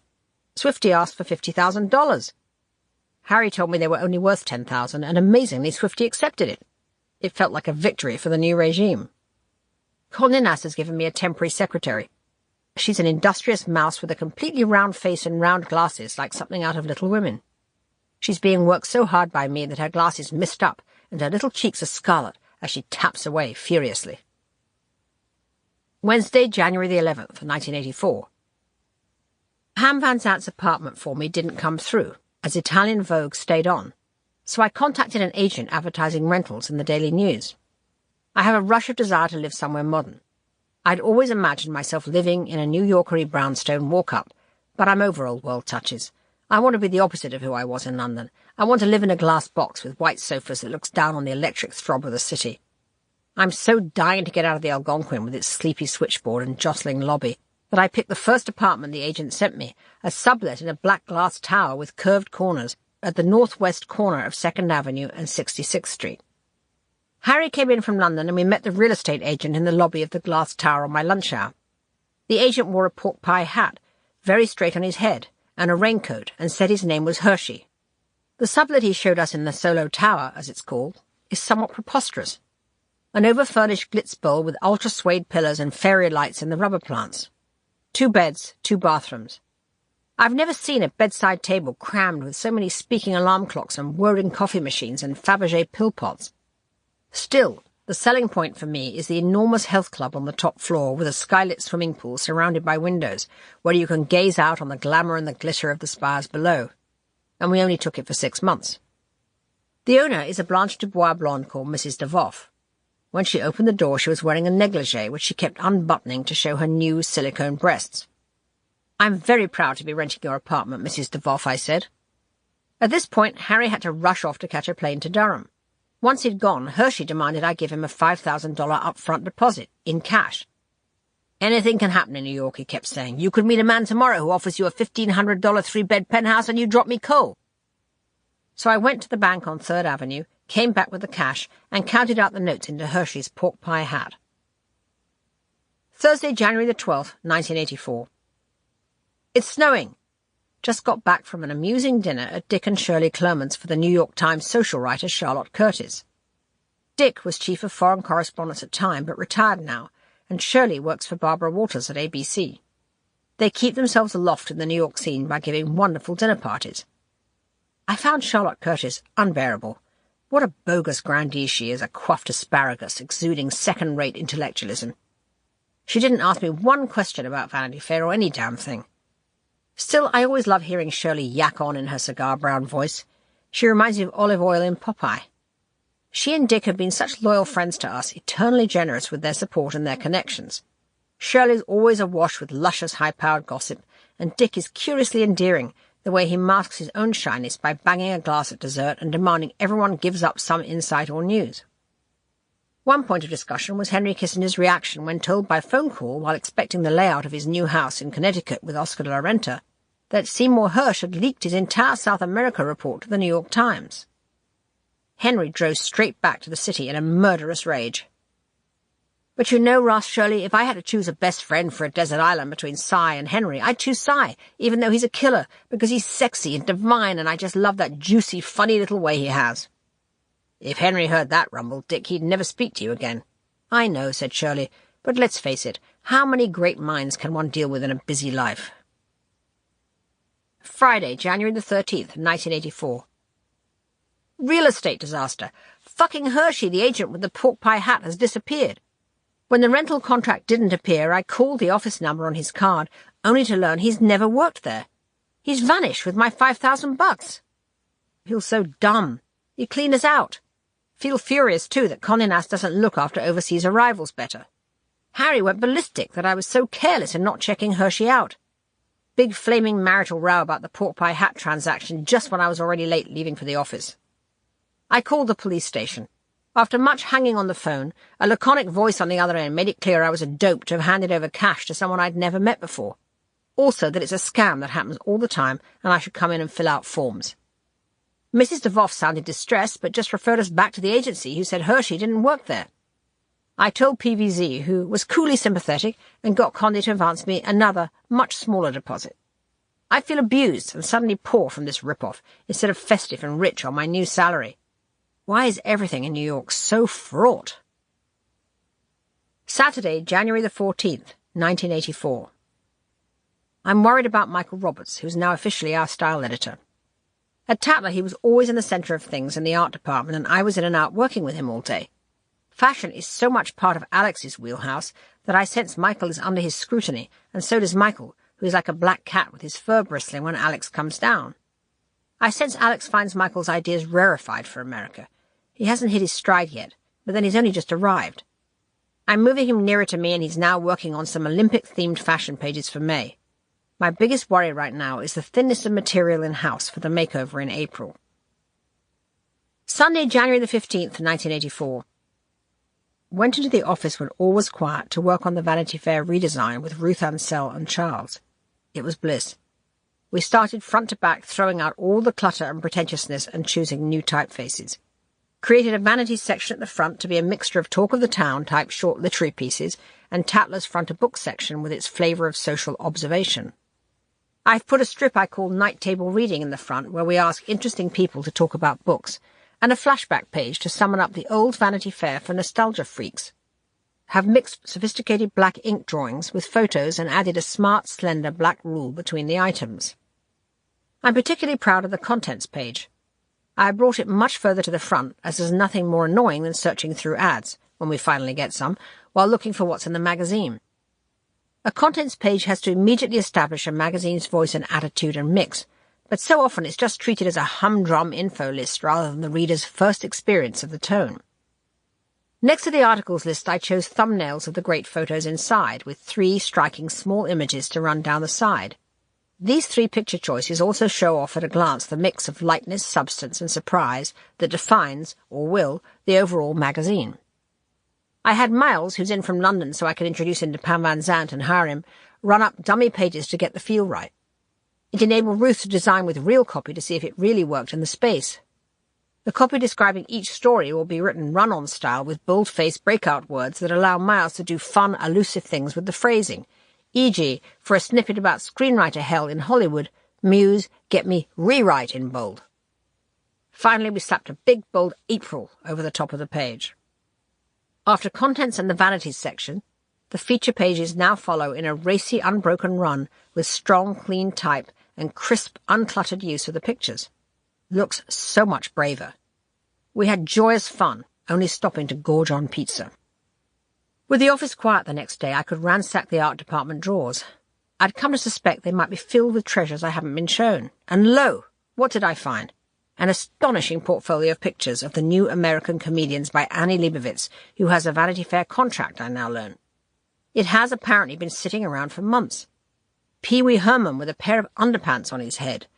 Eric Bogosian distorted longwise in a funhouse mirror. Gilbert Gottfried hanging with head invisible under a lampshade in a Hollywood hotel room. They are absolutely glorious, and I will rush them into the April issue with the perfect headline of April Fools. Can't wait to tell Miles and see his Cheshire Cat smile. For a wonderful counterpoint, I also found a moody Deborah Turbeville portfolio of crumbling Roman villas in Capri I can run with a piece that Bruce Chatwin has offered on Capri's literary exiles Axel Munthe and Curzio Malaparte. These two features feel immediately right for the mix I want to waste no time in showing. Edgy modernity and pop culture from Annie, combined with dreamy literary excellence from Bruce. The missing component is news, but we'll get there. Now I am back home in my new whirring, blinking apartment. I went up to the roof tonight just to gaze at the electric power of Manhattan's skyline. My new home. I'm in bed with a cup of tea now, slogging through a pile of manuscripts. Harry has gone to Duke. He called to say his first lecture was standing room only, and he sounded happy. I miss him, but I also feel content. Tuesday, January the 17th, 1984. Wow! Tonight was the launch of Good Times, Bad Times in New York, and the wonderful Clermonts threw Harry a book party at Mortimer's restaurant on the Upper East Side. It was so high-powered the energy threatened to lift the lid off the restaurant. Shirley had ordered huge white balloons with Good Times, Bad Times printed on them, and at the end of the party we released them over Manhattan and watched them float away into the freezing night. There was an incredible media turnout, from the New York Times especially. The editor, Abe Rosenthal, was much grittier than I expected, but seemed to have huge respect for Harry. So did the chairman, Punch Sulzberger, who was more grave and reserved. Cy turned up in bashful chipmunk mode, accompanied by a young chipmunk clone who's apparently a cousin who edits one of Donald Newhouse's newspapers. Alex came early and was a little aloof because this was not his crowd. I was astonished at the outsized panache of Pat Buckley, a close friend of Shirley's, a great American goddess with big white shoulders, voluminous blonde hair, and dancing diamond earrings. Bill Buckley did a pale, sexy contact lens stare at me. What a fascinating magnetic phenomenon they are. Shirley Clermont was in overdrive, hurling us at every new face. This is Norman Podhoretz, the bravest man in the United States. This is Mr. Bluestein, whose first name I always forget. Harry, he may be hustling you. On the other hand, he could have money. Tina, dear, you should meet Iris Love, Irene Selznick. Marietta Tree. Harry, be nice to Aileen Maley, who will write about this party in her Susie column. Morley Safer, Harry. This is definitely A-list. Punch Sulzberger never goes to book parties. And on and on. In all the Ego Fest, I didn't find a cosy mooring except with Marie Brenner, now separated from Jonathan Schwartz with a new doctor boyfriend. Wednesday, January the 18th, 1984. Today Alex came down and startled me by saying, "Tina, please don't be offended, but I hear from Cy that you dined in the Four Seasons last night." "No," I said, mystified. "He says you were sitting upstairs," he said. "Ah, lunch," I beamed. "Yes, I was lunching there with Grace Mirabella." "And you were upstairs?" "Yes." Pause. "My dear, you were in Siberia," he said. I stared at him. He chuckled. "Very much the wrong table. Cy was very concerned. He called me first thing this morning. He told me it's very bad for your image and the magazines for you to be seated there. We must find you a social secretary to look after you." Thursday, January the 19th, 1984. The snow continues. I'm now trying to put the revamped April magazine together in earnest. It comes out the middle of March, and there is not much time before we have to go to press. Alex rattled me by coming down and redoing some layouts when I was at lunch, and that's something I cannot let him do. It was a feature on the great French photographer Jacques-Henri Latigue by Joan Buck. I was in heaven when I found the pictures in the ever-yielding art department drawer last week. I've always adored Latigue since Harry framed one of his smaller pictures for me as a Valentine's present. The one of a strolling patrician man in a rakish flat cap, arrested mid-stride on the Normandy sands as he ponders two women in long white dresses. I call it Proust on the beach. I didn't even know Latigue was still alive, and living in Paris, about to be 90 apparently. But Vanity Fair has these ravishing unseen pictures of the women he's loved, chosen especially for us. The layouts Alex did were actually great, but there isn't the room in the issue to run them at this length. So when I came back, I cut it down again, and also threw out his overblown type treatment, which I cannot have any more of, and was ruining the simplicity of the spreads. I was determined to make a fight of it, aware that right away, early on, I had to send a message loud and clear about who is now editing this magazine. Alex returned at 4 o'clock and stood with his hands behind his back, staring down at the layout table. I joined him there. He bristled and looked at me. "I see you have eliminated the best pictures," he said. There was a gathering silence in the art department. Ruth and Charles said nothing. They had experienced this scene before. I summoned my resolve. "Adding another 3 spreads of Latique is a waste of space," I said. "I have so much great stuff to get into this issue." "But where's the glory?" he replied, with sudden impatience. "My dear, a magazine must know how to waste space. You have no glory in this issue." He turned to walk away, then pivoted and surprised us all. "Well," he said, with his most opaque black stare, "perhaps you're right.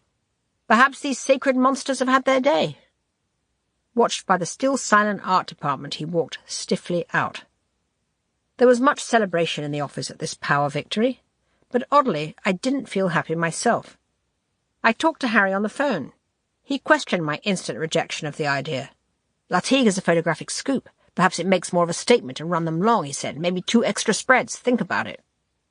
Back home, I made myself a grilled sandwich and took it up to the roof. That view of Manhattan's lights always fills me with such awe and aspiration. It helps me think. I love Latique. Why am I fighting it? The pictures he sent us may be some of the last he chooses, and they're about love. Perhaps Alex is right. Where is the glory in the magazine? I remembered something else he said to me a few days ago when he came and sat in my office for no apparent reason. It was almost plaintive. I feel I'm not being used enough. Was he asking me to let him bring me his skill? Not for power reasons, but for real creative contribution? He is so stunningly talented, and yet his gifts are also shapeless. They need to come up against a point of view that disciplines them. He realizes this, I think, especially after the first year of Vanity Fair, when he dominated and failed. And then I also thought about his comment about how a magazine must know how to waste space. I am still living in Tatler world, where every page was a budget issue, and the pace was more comic book kinetic. I understood suddenly what he meant. There also needs to be languor sometimes in a glossy magazine, visual theatre, the sweep of a great photograph, not as illustration, but to be savoured for its own luxurious sake. He was right. I will give Latique another 6 pages. I can't wait to tell him tomorrow that I have reversed myself. Friday, January the 20th, 1984. Still snowing. I waited for Alex to come down for our 11 a.m. meeting, impatient now to tell him about Latique, but he didn't appear. Finally at 2 I called his office, and they told me he snowed in Connecticut. I felt very upset. I suddenly really missed him, I realized, and wanted terribly to share this light bulb moment. At 5 p.m, I finally called him at his home and told him he was right about Latique. There was a silence, then the rusty laugh. "Well, my dear, it's your magazine, and you must make the decision." "I have," I replied. I felt suddenly tearful. A rite of passage had been navigated between us, and I needed to let him know. "I love working with you, Alex," I said. Another pause. "Me too, my dear," he replied. "Me too." Monday, January the 23rd, 1984. This afternoon I met with James Walcott, who's on the VF writing staff. I was prepared to dislike him, since he gave Good Times, Bad Times a perfunctory and negative review. He's pale and raffish, with small suspicious eyes, and exudes vague downtown hostility. But after a brief and inconclusive interview, in which we cautiously circled each other, I read his parody of Renata Adler's new book, and it is utterly brilliant and hilarious. It reminds me of Jonathan Mead's at Tatler. It's so anarchic and intelligent. He's clearly capable of something really good. I shall continue his contract and give him a column so he can show off at length. He's too talented to lose, even if I can't win him round. Saturday, January the 28th, 1984. So happy it's Saturday. My first quiet day to savour time alone. Harry stayed at Duke this weekend.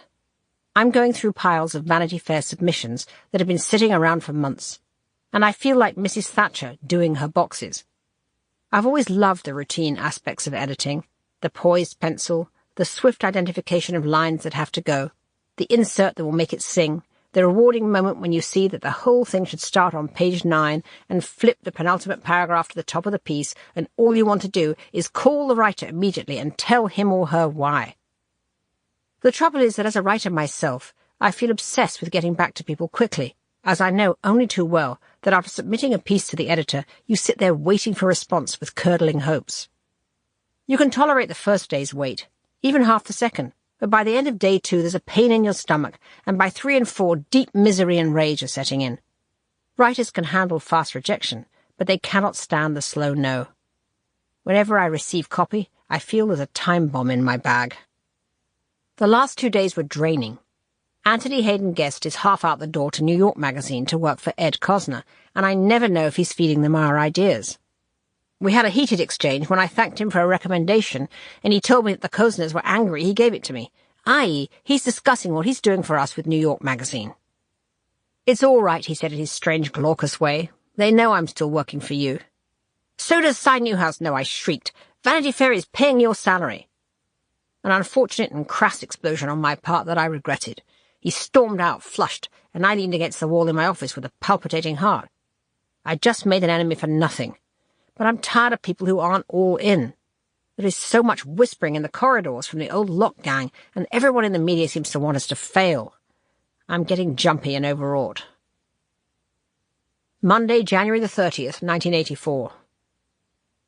Like so many people in New York publishing, the president of Condé Nast is an outsized figure. He oversees all the publishers and ad sales of Condé titles.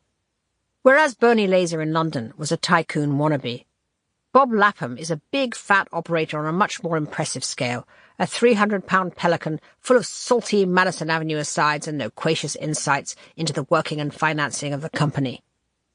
We had lunch at a stuffy French restaurant midtown, Le Périgord, with much flowery Gallic paraphernalia. But as soon as Lapham got into his favourite subject, the previous year's catastrophe at Vanity Fair, we both thawed out, and I started to find him hilarious.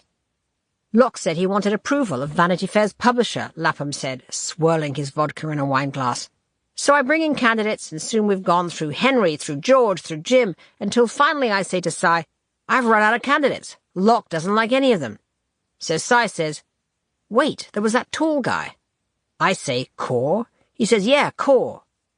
Now, Joseph Core was a guy who was rather well-read. He knew quite a lot about literature. He just knew nothing about selling advertising. I say, "Okay, you have Core." And that's how we got this goon. Sure, he was an attractive person. He'd been in the U.S. Army. He used to call the sales force "my troops." And one thing's for sure, it was Gallipoli every day in there. Whoever heard of an editor with powers to veto the publisher? One guy I had to be publisher Locke changed his mind about before his first day, and I had to fire him before he started. Why, I asked him, had Locke exerted such powers over Cy? They talked books together, Lapham said. The two guys, he nearly said little guys, used to sit in swivel chairs talking about literature. Tuesday, January the 31st, 1984. Had such a fun evening. I got the art department and assistant editor April Bernard to stay late, and we did a workshop on the new arts pages at the back of the book, designing the spreads first and tailoring the copy to fit, working like a chain gang, cutting, snipping and pasting. Ruth is dishevelled and cosmopolitan and old-world hip, with big shawls and an air of past Italian lovers. Charlie has a slightly crooked chin and short, crinkly hair like a 1930s muscle man. He's still in post-traumatic shock over some of Alex's and Leo's illustration cover choices before I got there. Here's this drawing that looks like an abstract rip-off of the Jolly Green Giant that Alex likes. Here's this Avedon portrait that's going to sell on the newsstands. We're going to mock up both, of course, close our eyes, and choose the wrong one for March, okay? That's what it used to be like. One regular feature I'm introducing adds culture to the middle as well as the back of the book. A spread that shows a painting chosen by a writer who deconstructs it for the reader. It's great to toss in a classical image in a run of contemporary pages. For the first issue, I've got Anthony Burgess writing about Thomas Gainsborough's Mr. and Mrs. Andrews, gloating prettily over their domain, which is a glorious pace-changer and a fast mix. Another addition is to break up long-running text spreads with dropped-in single images and a leg of snappy copy that we're titling Spotlight. The great usefulness of a spotlight is we can change up the mood of a fatiguing reader with a picture that offers a quick flash of something else. If it's a long grey business story, we can stick in an image of drop-dead glamour by Helmut Newton. A big, high-minded art piece with paintings can be paste-changed with a strong black-and-white portrait of some hard-charging business head, and so on. There was a great spirit when we finally disbanded, leaving scissors and paste and cut-up magazines all over the art table. It seems to me that half the ill will created against the magazine has been from the overpaid consulting editors recruited by either Locke or Leo to be on the alert for good material, but who hang around the office, then trash it when they go out to dinner. Jonathan Lieberson is one of these. Very brilliant and sophisticated, he's the son of the legendary music mogul Goddard Lieberson, whose name means nothing to me but apparently should. He's beloved by the editor of the New York Review of Books, Bob Silvers, but full of condescension about our chances of success. He has a lupine beard, slightly crossed eyes, and a pretentious, drawly voice. He immediately started telling me I wouldn't be allowed to edit the magazine because of Alex, and he would like to play the role of in-house critic, reading all the copy that comes in and giving me his considered opinion. That sounds to me like being the editor, but without any responsibility, and taking a not insignificant cheque to go with it. So I thanked him profusely and said I couldn't wait to start, while having no intention of letting him. I went for a drink at the Algonquin with Wallace Shawn, the editor of the New Yorker's son, who I've been told wants to write. I loved his creaky voice and twinkly, creased-up eyes. He's like a small, anxious hippo, so full of quotable insights. America has no memory, he explained. Nothing leads to anything in New York. Wednesday, February the 1st, 1984. Mag progressing to my first deadline. I'm on the way back to NYC on the train from D.C. after going to Sally Quinn and Ben Bradley's Welcome to America party for me and Harry. Their new house in Georgetown is truly heaven. It is huge and gracious but not excessive, and Sally's done it up with relaxed good taste. Comfortable, creamy sofas, salmony walls, a study painted to look like wood. It's like being in Somerset in the heart of Washington. I felt my spirit ache for a settled home like we had in London, and so did Harry. The guests were a great many forceful and effusive DC power women, and chiselled anchor people from Sunday morning TV shows I don't yet watch. I liked meeting Ted Kennedy, who looked gaunt and lean after a season drying out, and also a very droll, intelligent Ivy League guy, Michael Kinsley, who swears he was at Oxford with me, I must ask Sally, and who got kicked out of Harper's. Mort Zuckerman, the fast-talking Boston real estate tycoon and owner of The Atlantic magazine, who was always trying to hire Harry to edit it when we were in London, came with his new girlfriend, Amanda Burden. She's a charming sparrow-faced blonde who clearly longs to be looked after, which assuredly Mort will never do. The nicest part was afterwards, when we went out with Ben and Sally to a local steakhouse for supper. I love Ben. There is truly something big and beautiful about his spirit, wrapped up in the macho persona. He gave me a torrent of great ideas about Vanity Fair. I was stunned to find he's related to Frank Crowninshield. He's Benjamin Crowninshield Bradley, and knew him when he was 13. It was impossible to overestimate the man, he said. He had taste, he had discernment, he was never afraid of hiring the best people. Thursday, February the 2nd, 1984.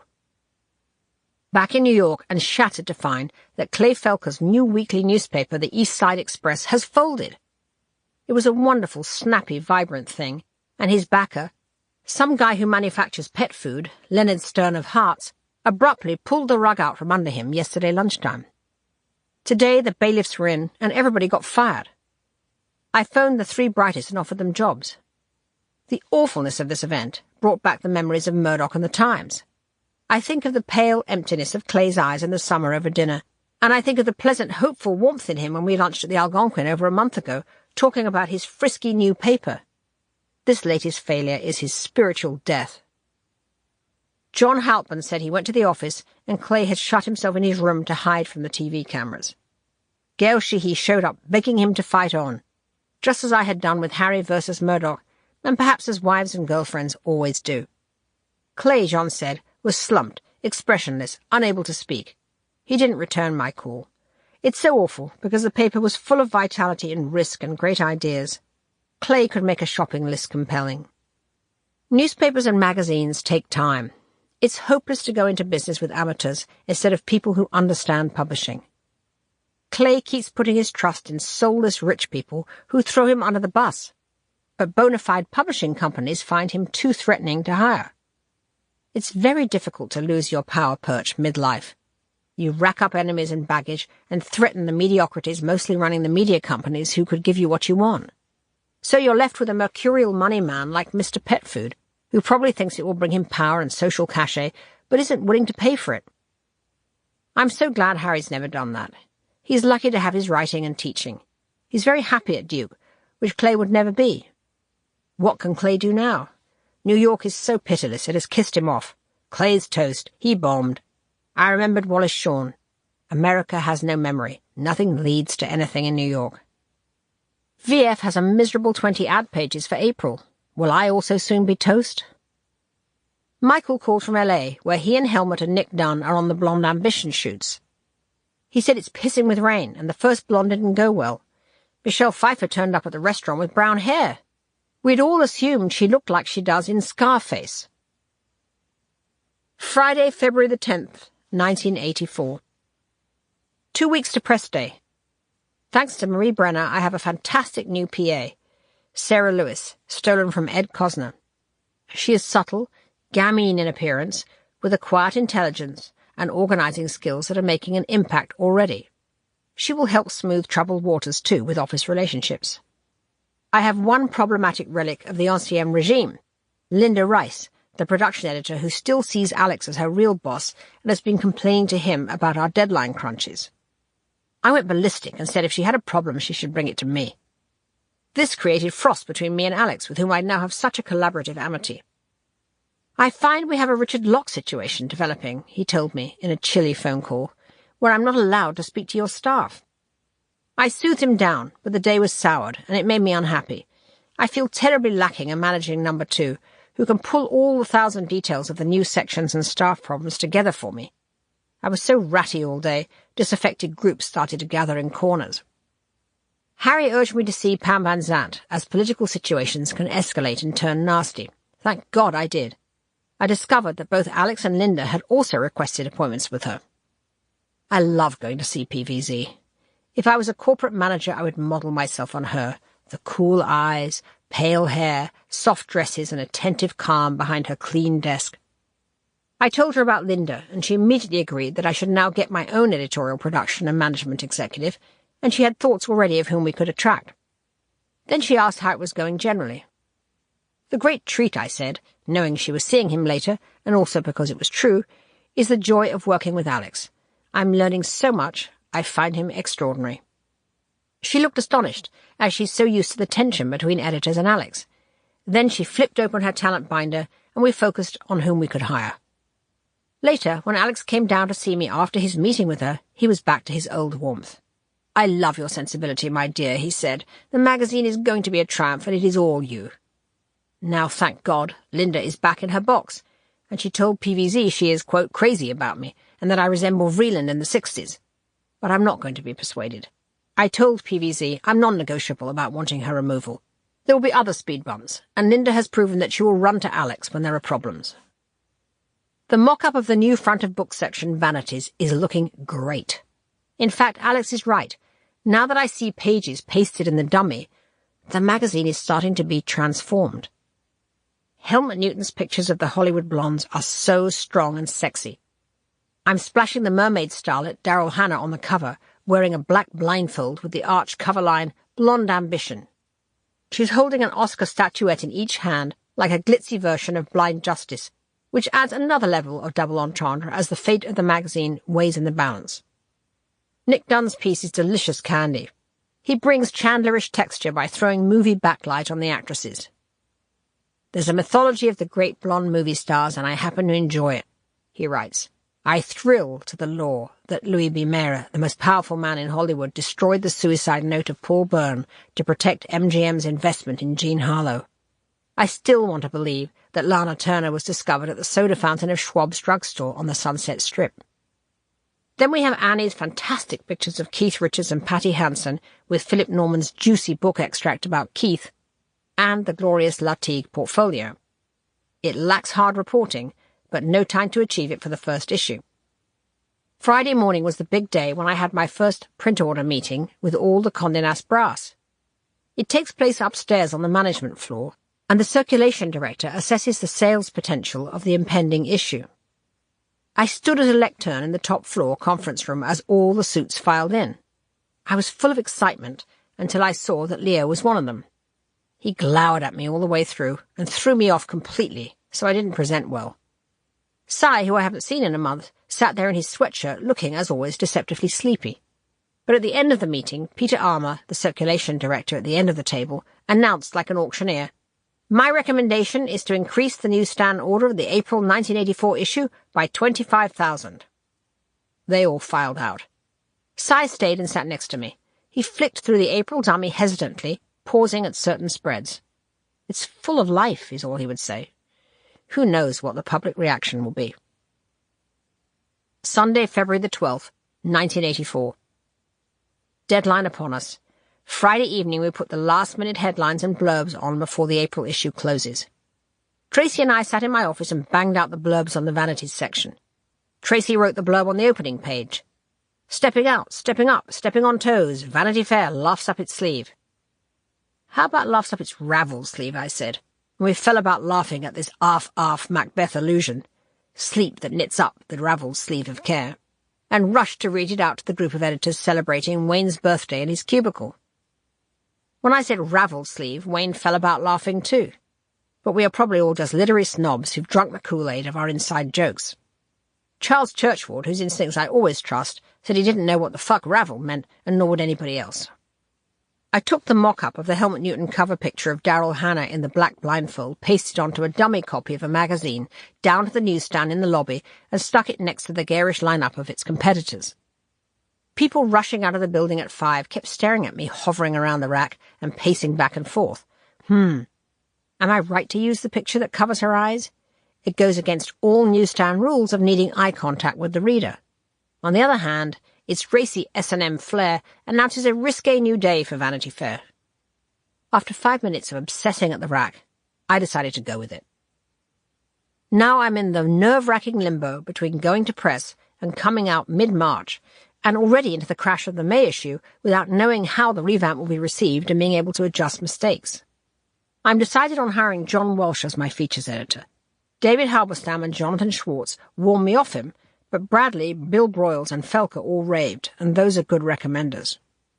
Plus, just when I was dithering, he wrote me a really smart memo. My stock shut up in the office when he came in, maybe because his snow-white beard and white eyelashes made them briefly think I'd hired Ernest Hemingway. He started bombarding me with ideas as soon as the contract was papered, his suggestions punctured by wild baboon-like giggles that betray a promising strand of irresponsibility. "I'm on the case," is his catchphrase. One of the cases on, however, is Tracy Young's, who he keeps insisting everyone tells him is bad news. "I hear she's a bad mouth and her Rolodex doesn't go above 13th Street, he told me late at night on the phone. Tuesday, February the 14th, 1984. We all wait nervously for reaction.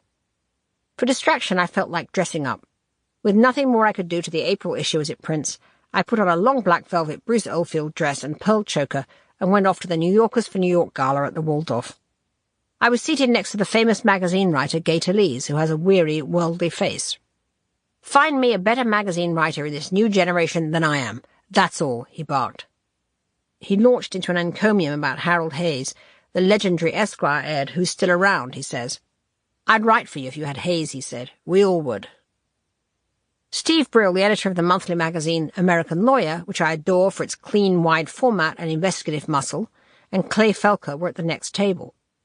Clay and Gail have invited us to dinner, just the 4 of us, at his apartment on Monday. But now Clay said, "My cook's gone to Argentina, so we have to go out, and Kay Graham is joining us." Clearly he's dreaming of Kay's money already, but she'll string him along and not give him a cent. Gay said to me, "I think you'll make it at Vanity Fair. You step into 2 fuck-ups before you, no past. Whatever mistakes and prejudices you've accumulated in England, you're a fresh face here. You'll do it." Handicapping my success or failure, it seems, is an irritating New York game. Sunday, February the 19th, 1984. Monday is President's Day and Harry's in Chicago. I took myself off to the Don Cesar Hotel in St. Petersburg, Florida.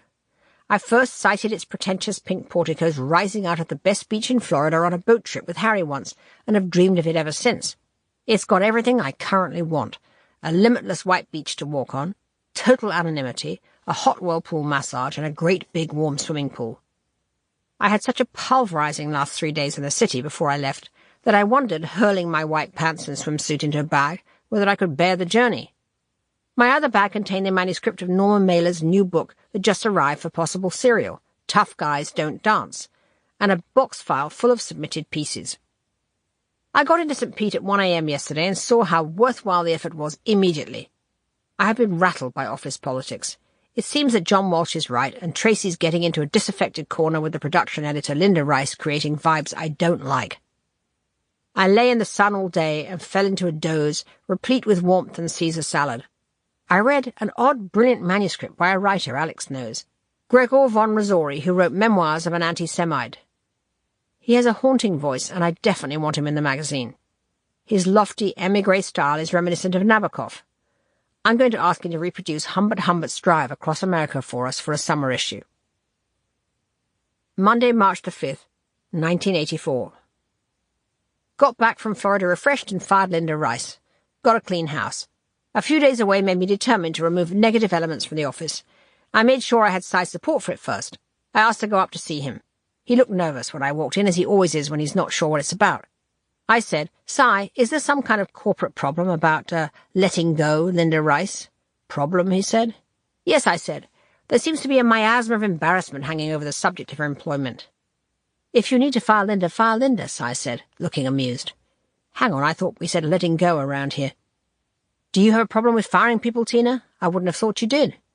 "No," I replied, "and I feel I should start firing a few who are making problems." "All at once or one by one?" I felt he was teasing me now. "I'll let you know," I said. I immediately went downstairs and kissed goodbye to Locke's golden girl, Maura Hodgson. She writes well, but her resentful politesse has been getting on my nerves. Tuesday, March the 6th, 1984.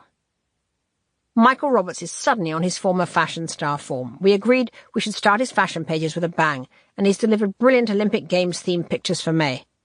I love seeing him in the art department, pondering the spreads with his cigarette aloft like an elegant camel.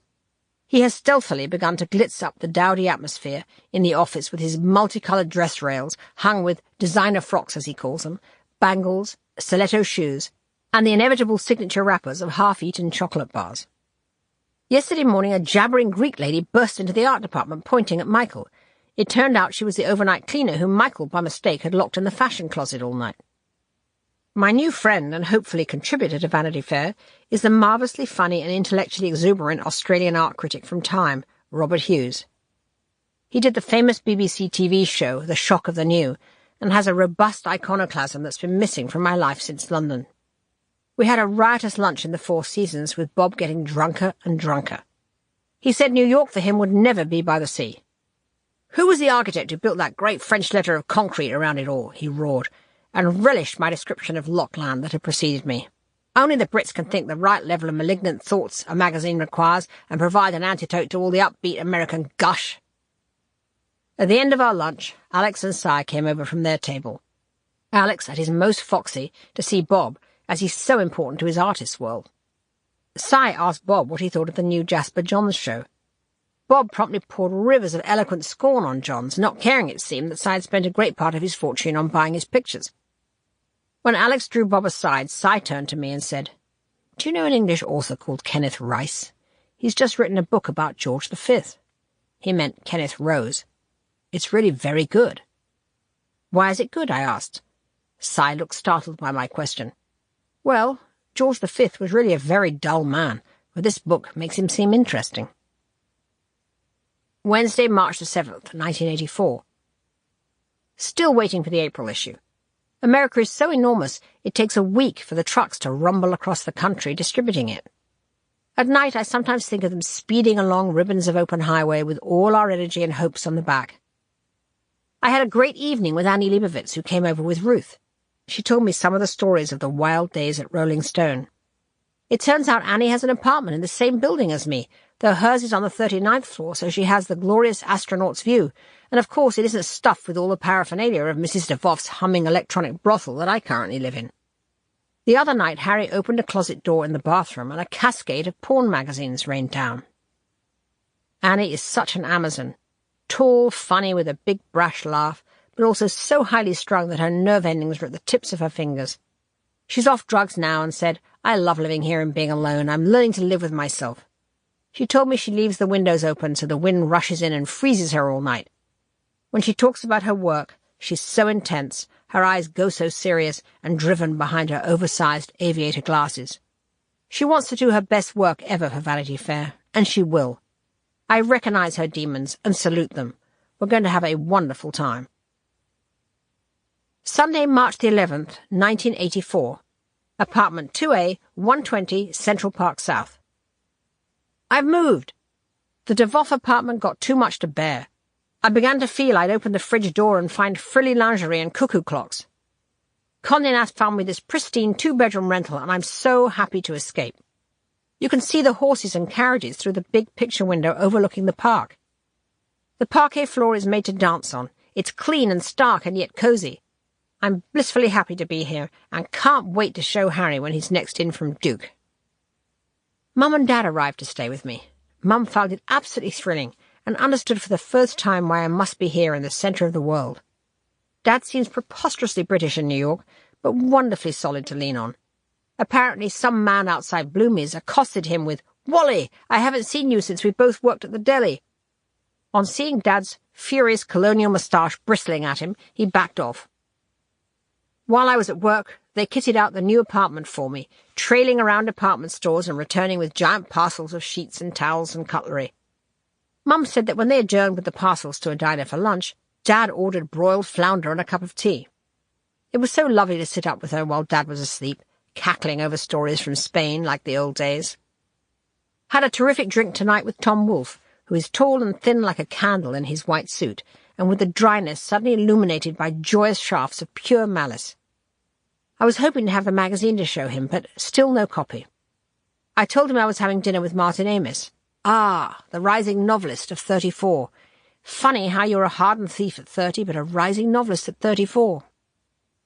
Outside, it was pouring rain, and we lingered over our drinks at Le Perigord. He told me he's finishing his new novel about New York and the masters of the universe of Wall Street. "Isn't it going to run over 12 months in Rolling Stone?" I asked. "That's the reigning myth," he said. Actually, the Bonfire of the Vanities did run there. He liked the idea I have of a column for Vanity Fair called Reputations. I could write about a living author posthumously, he said, with sparkling eyes. Bernard Malamud, for instance. I enjoyed myself so much I was 20 minutes late for Martin, whom I'd arranged to meet at the mafioso-style bar in the theatre district, Barbetta. When I got there, Martin had gone, piqued to be kept waiting. But I finally got hold of him at his hotel and we had dinner. I hadn't had a conversation with him for 2.5 years. He's become graver and more ironically severe than ever. Remembering the old rules of London about, quote, not trying too hard, I tried at first to modify my liberated Manhattan directness, then thought, fuck it, why should I? Still, after a glass of wine, Martin is as funny as ever. He said he ultimately hates New York because of the unembarrassable ads and the fact that you're not allowed to think anyone's odd. We dissolved into competing impersonations of Al Pacino in Scarface. "Fuck you! Don't fuck with me! Are you a man with balls, huh? See my balls? Don't fuck with me!" Many puzzled looks around us as we repeated this over and over again with screams of laughter that were just like old times. Monday, March the 12th, 1984. The early copy of my April issue arrived. I see only the flaws, but it's pretty great. Fresh, racy, a lot of literary spark. Needs some bottom, as my father would say, but it's a vast improvement, especially in design. The front of book section is sprightly but a bit brittle in tone. The pagination leap from Keith Richards to the Gainsborough painting is great pacing. I love the Daryl Hannah cover. I fret over the lack of news grit, but must be patient. It's very, very different from the portentous predecessor, and I hope it's not rejected. Its major success is the successful uniformity of tone. Miles has arrived for good. PVZ has installed him at a hotel on Madison and 52nd while he looks for an apartment. He said it's full of overweight Irish girls wearing T-shirts saying IRA Freedom Fighter, but that must be because of St. Patrick's Day coming up. His arrival was good timing. Tonight I invited the whole staff around to the apartment for a housewarming drink and a toast to the issue. It was wonderful for morale, especially as Cy came too, which made everyone feel he believed in Vanity Fair. I had framed some Japanese rock and roll illustrations we're running in the mag and hung them that morning, and they had pride of place on the sitting room wall in the otherwise pictureless apartment. I felt so happy. The brand-new, clean-of-clutter apartment, the snow in Central Park, the feeling of affectionate bonds between the finally gelling staff, the issue out but not yet seen and critiqued. I asked the contributing eds too, Woolcott, whom I now like enormously, and Schiff, who's still the biggest kindred spirit. We promoted Wayne to executive editor so I can bring in Pamela McCarthy from Esquire to be the managing editor. As soon as she walked in for the interview, I knew this was who I wanted. She's a Taurus to her toes. Calm, smooth, organised, experienced, a sense of humour, exudes good judgment. Felker recommended her, and I'm beyond grateful. The perfect foil for my own Scorpio volatility. I felt my stomach unclench when I realised how much she will help my whirling dervishness and get control of all the moving parts. Friday, March the 16th, 1984. Oh, happy day. Cy and Alex have the early copies of April and say they love it. Let's hope the readers do. What if I've drunk my own Kool-Aid like Richard Locke? I feel sorry for him anew. One puts so much blind love into these pages. My office has been painted peach, with a peach carpet and a quotation mark-shaped desk that is so much more what I want than that disgusting coffin-like reliquary Leo hid behind.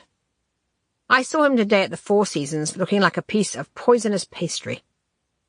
Alex has been away for 2 weeks but came back looking happy and relaxed. He's obviously pleased because Cy's pleased. He's getting good feedback from his own circle he showed the early copy to. There was a nerve-wracking moment when Cy asked to see the first pass at the May dummy, and I had my heart in my mouth over the Gary Wills piece about Rupert Murdoch's designs on the Chicago Sun-Times. I know Cy and Murdoch are friends, but when Cy got to the 3 Chicago spreads deep in the book, he stopped and said, "Why do you put Murdoch so late? Why not open with it? It's got impact, and I like you doing this. It is great news value." This made my day. Wednesday, March the 21st, 1984. I spoke to advertisers at a luncheon at the Four Seasons to pitch them our turnaround. We showed them slides of the new issue, as there are not enough copies printed yet to give out. I was B+. I should have ad-libbed, not read my speech. I wish I could get better at public speaking. Cy was at my table and didn't say much afterwards, which confirmed my sense that I'd muffed it. We still have pitifully few ad pages. Their reaction was positive, but still with a wait-and-see attitude that could bury us if they don't get on board soon. I had dinner with Mort Zuckerman. He's a great gossip, and clearly loves the access his real estate wealth gives him to the media world, and who can blame him, as it's a hell of a lot more amusing.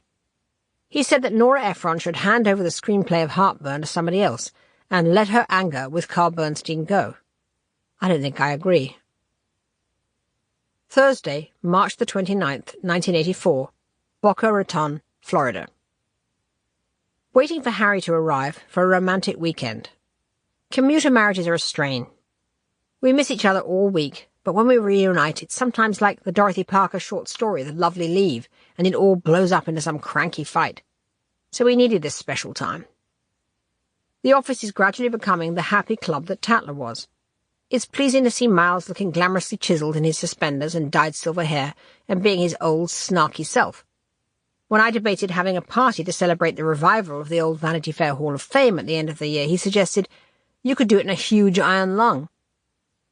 He's specially amused by the entertainment editor, Daphne Davis, I recklessly hired from Woman's Wear Daily without consulting anybody. She's a clever, diminutive Minnie Mouse with a tiny little voice. I brought her on in desperation to handle the increasingly aggravating calls from PRs and agents who control the Hollywood stars that we need for covers. She's proving quite good at it, or at any rate is the only member of our highfalutin staff who actually likes schmoozing with PRs and setting up photo shoots. But she has her eccentricities. She lies in wait at the elevator to pitch me stories when I go to lunch. Yesterday she leapt out squeaking, "You know I'm totally loyal to you. I want to play chew and lie to your mousy tongue." Miles especially loves this story. Saturday, March 31st, 1984. The first issue of My Vanity Fair is on the newsstands at last. I love the way it looks, sexy and strong and clean. First anecdotal reactions, good, very good, especially for the design. But I'm rattled by the flood of mail, 2-to-1 offensive. From Ohio, more in sorrow than in anger. Why have you trashed this magazine? From Chicago, go back to Britain. This reads as if you've got a stick up your ass. First media reviews have been mildly positive. All praise the layout changes. Some say it's too lightweight, which is not unfair. Reporters are calling me with needly questions. One airline mag blonde who came in opened with, "The one thing everyone agrees on is that you're very tough." I said, "Thank you." I keep checking newsstands and surreptitiously moving the mag to the front, but won't know any sales data for another 10 days. Still, Cy seems cheerful, and that's the main thing. I have to rush on with the next issue and hope to build momentum. Ruth and Charles in the art department can't get their act together and make decisions. Ruth is so brilliant, but she doesn't know how to close the circle in a conversation. She goes to lunch with the famous photographer Arnold Newman and comes back with, "He's interested in doing stuff with us." When Michael Roberts goes to lunch with talent, he comes back with 2 ideas in the bag. It's tricky because I don't want the American staff to resent Miles and Michael, who know so much more about how I like to work, which is closing. I also imported John Halpern to run the arts pages. It makes me a bit nervous to hire the husband of a friend as good as Joan Buck and another Brit, but there is no one better as a cultural critic. Plus, I had to fire 2 more of the old guard this week. Duncan Stalker, a talented young editor whom I tried to win over, but he's always upstairs with Leo, bad-mouthing the new era. There was another I wanted to let go, but found she's in the throes of a sex change operation, which seemed bad timing. Entertainment Tonight came to film me in the office, and I was feeling so glum with all these staff problems and anxiety about the reader reaction to April that I mistakenly ran off at the mouth, and now I'm in terror they will run the damning segment. Usually I bang on about America the Beautiful, but this time I heard myself say, "At first I thought I had to go carefully so as not to offend the aunties in Ohio, but now I feel as if they don't want to read it too bad." "Ohio," John Halpern said as we sat, with freezing feet from the ice storms raging outside, waiting for the curtain to rise on Death of a Salesman, "is a pretty fucking enormous place to kiss off, teen. In fact, most presidents have found they can't win an election without it." We both fell into a depressed silence, as Dustin Hoffman did his hopelessly unconvincing Willy Loman, a foregone hit before it reached the boards. Unlike the muted smiles of British audiences at the National Theatre if a play has had good reviews, here, if there's a celebrity actor in the part, the whole audience goes batshit when he or she appears on stage, applauding at every other line and standing up yelling for encores. Before the lights even dimmed, the man behind me said, "They tore the walls down in Washington." I had a drink with Pam Van Zandt, who continues to fascinate me. "The thing about Cy," she said, "is that he's 80% okay, and then he'll do something absolutely crazy, totally screwy, that you can't understand." I thought of how Cy's eyes sometimes slip sideways and he assumes an expression of deep deviousness like a pensive Habsburg hanging in the Prado. She's probably right. Our publisher at Vanity Fair, David Obrasky, took me to the Ogilvy and Mather ad agency on Madison Avenue to do a show and tell on the new look of Vanity Fair. Obrasky is an ebullient butterball out of the producers, with his New York accent and Madison Avenue history, selling ads, it seems, for every magazine that's ever mattered. Larry Cole, the boss at O&M, picked up Vanity Fair and flicked through in a matter of seconds, shut it and said, "Yeah, so what you're saying is, this is a total revamp, a new magazine, right? What numbers do you have to back up that this is what anybody wants?" Obrasky did his spiel about demographics and audience polls, but Cole looked at him with small, unimpressed eyes. "It looks better," he told me. "Easier to read. My only real criticism is this." He stabbed his finger at my favourite picture in the Latigue spreads, a society woman from St. Paul de Vence in a turban and huge dark glasses. "That," he stabbed, "is retro. Who cares about this now? She's what, this lady? 80 now? And who's interested in somebody almost dead? This," he pointed at the cover of Daryl Hannah, "I like. It's contemporary." To ensure I got the point, he did it again. "This," at Latigue, "retro, dead, old, I don't like. This," Daryl Hannah, "today, contemporary, I like." Had I been right to concede to Alex? Yes, no regrets, and screw Larry Cole. I still believe the Latigue brings something wonderful and refined to the pages, especially when combined with the fresh glamour of now. Cole didn't seem to understand that blending the two was the whole point of Vanity Fair's mix and flavour. I thought again of Wallace Shawn. America has no memories. Saturday, April the 7th, 1984. The promotion marathon for the new issue keeps going. Some people are waiting to say they like the new Vanity Fair until somebody else does. I'm getting good feedback from writers and editors who seem to understand the combination of high-low culture that Clay said he loved. But there's also a sense of puzzlement. I realize my approach to editing is much more European.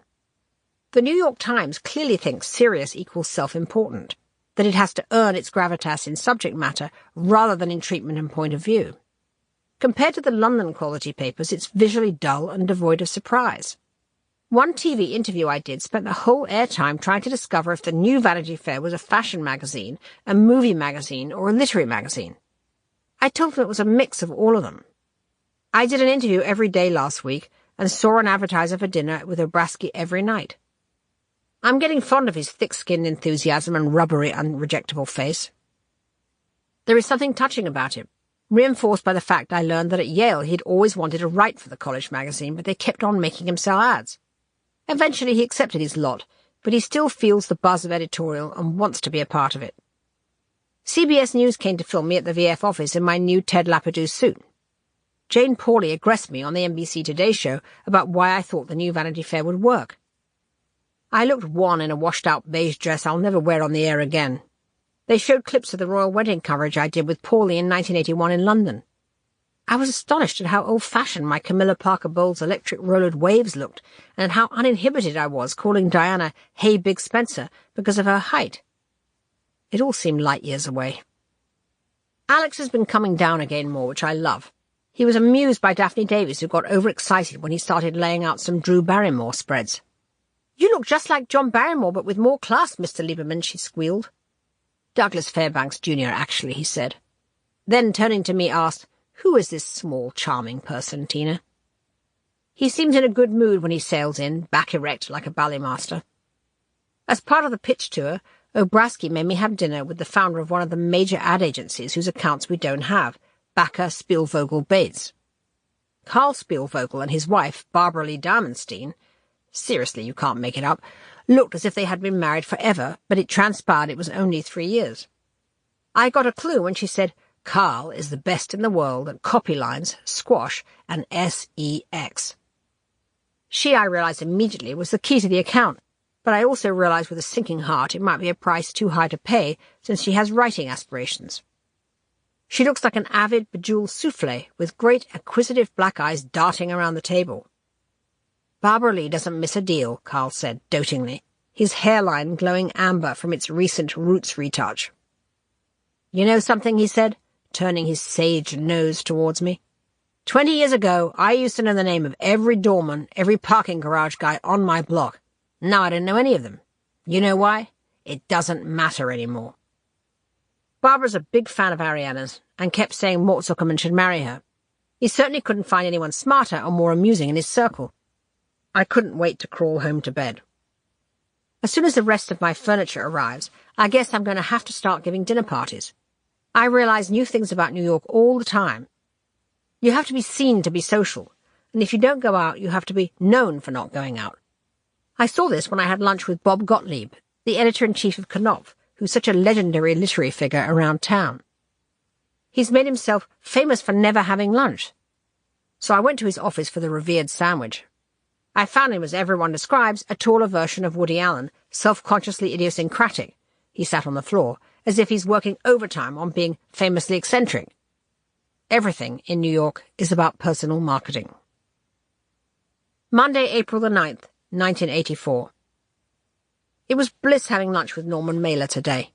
His big, warm, wide face and profligate brilliance filled up my heart all afternoon.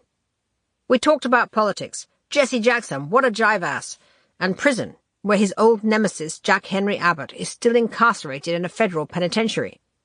Norman and Jason Epstein and George Plimpton campaigned for Abbott's release in the early 80s on the basis of the book he wrote, In the Belly of the Beast, only for Abbott to immediately stab a bartender once he was out. Norman said that Abbott is like a cat who's been so badly treated it scratches, bites, and rejects until all you want to do is kill it, then suddenly rolls over and is so cute you love it. He said he adored being photographed swimming by Annie Leibovitz last summer because the picture gave him, quote, tits. He talked about the days he and Arthur Miller had shared the same brownstone in New York when Mailer was writing An American Dream and Miller, Death of a Salesman. "I must say," he said, "when I saw the play I was amazed at how good it was for such a dull guy. Norman and Bob Hughes are the two most charismatic men in America, the big alpha boys they don't make anymore. Tuesday, April the 10th, 1984. Obrasky has been pushing me to my limits, meeting with stone-faced advertisers.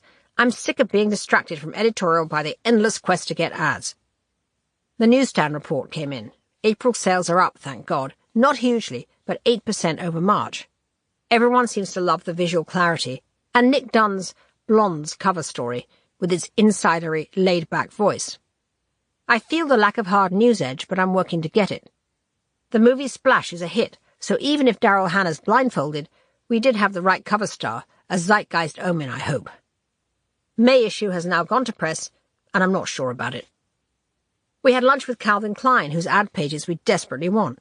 He was another pretend low-key person, very soft-spoken, saying he was just interested in the creative direction when you know he makes all the commercial decisions. He's very anti the new GQ, now that Alex has gone in the opposite direction of Colacello and hired a bearded He-Man and former Penthouse Ed, Art Cooper, to make it straight. Calvin didn't reveal his hand about what he thought about Vanity Fair now. I can see he's going to make me work for it.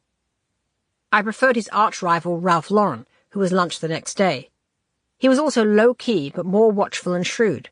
He said he thought Condé Nast made a terrible mistake under lock, stuffing the doomed launch issue with too much of the wrong kind of advertising, i.e. Calvin Klein underpants, implying this was another reason he'd pulled his ads out before I got there. Obrasky, during all this, was at his most hopelessly ingratiating and getting it all wrong. Ralph looked at him with slow, blank eyes when he asked him how he was running his Seder this Passover. Wild West style, Ralph, I'd guess, Obrasky beamed. Mine, I run like a sales conference. When he went to the bathroom, Ralph asked me, how did you get stuck with him?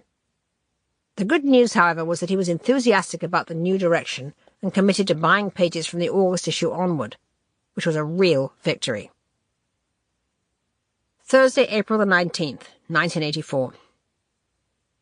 We've been trying to find a summer rental in the Hamptons, and think we've discovered something wonderful. The more I live here, the more I have a childlike longing for the crash of waves on the beach. I love New York, but its brutal onslaught never lets up.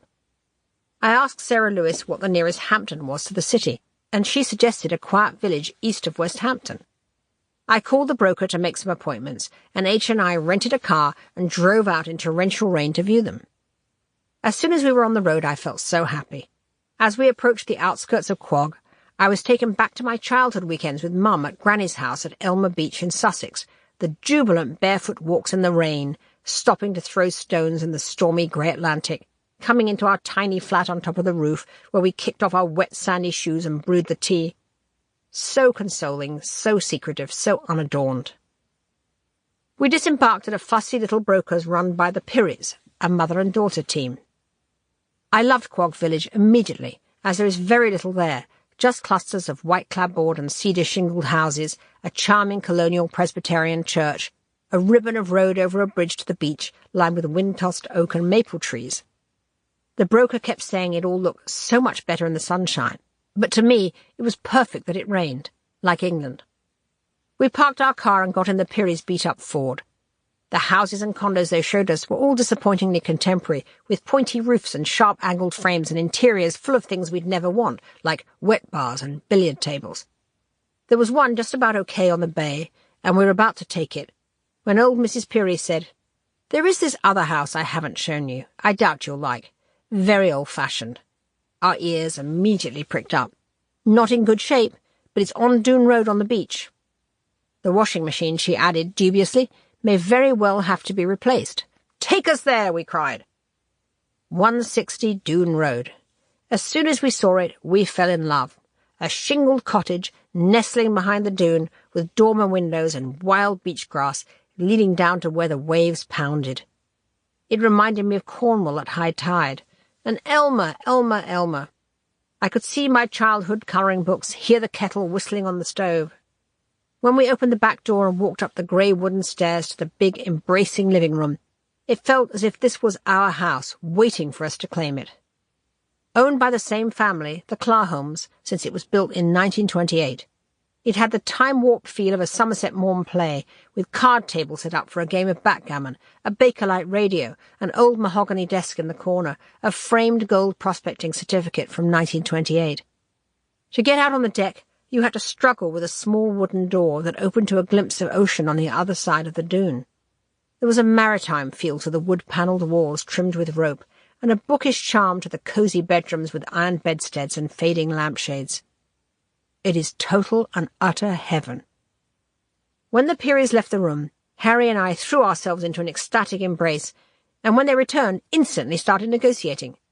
We found we had competition from another couple who were deciding the next day, so even though it's a staggering $14,000 for the summer, we immediately offered $1,000 more to be FedExed on return to the city.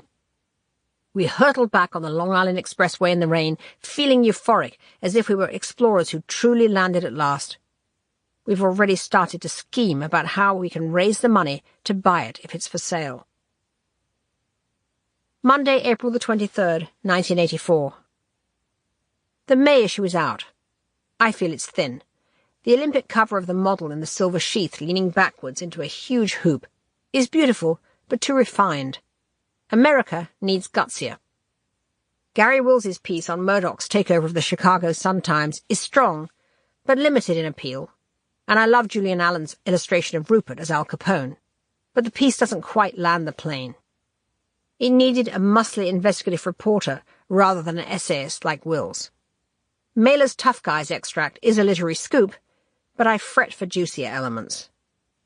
What is good is the sustained strength of the redesign.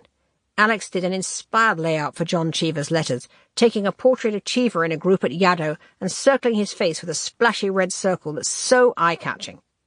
I'm very proud, too, of the contents page, which delivers in every way we hoped.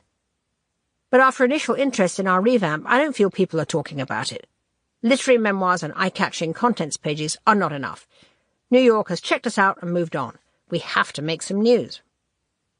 I love some of the pieces we have coming in for the June issue. I wheedled Jan Morris, the British writer who had a sex change and used to write for Harry at the Sunday Times as James, to do a piece about Boy George.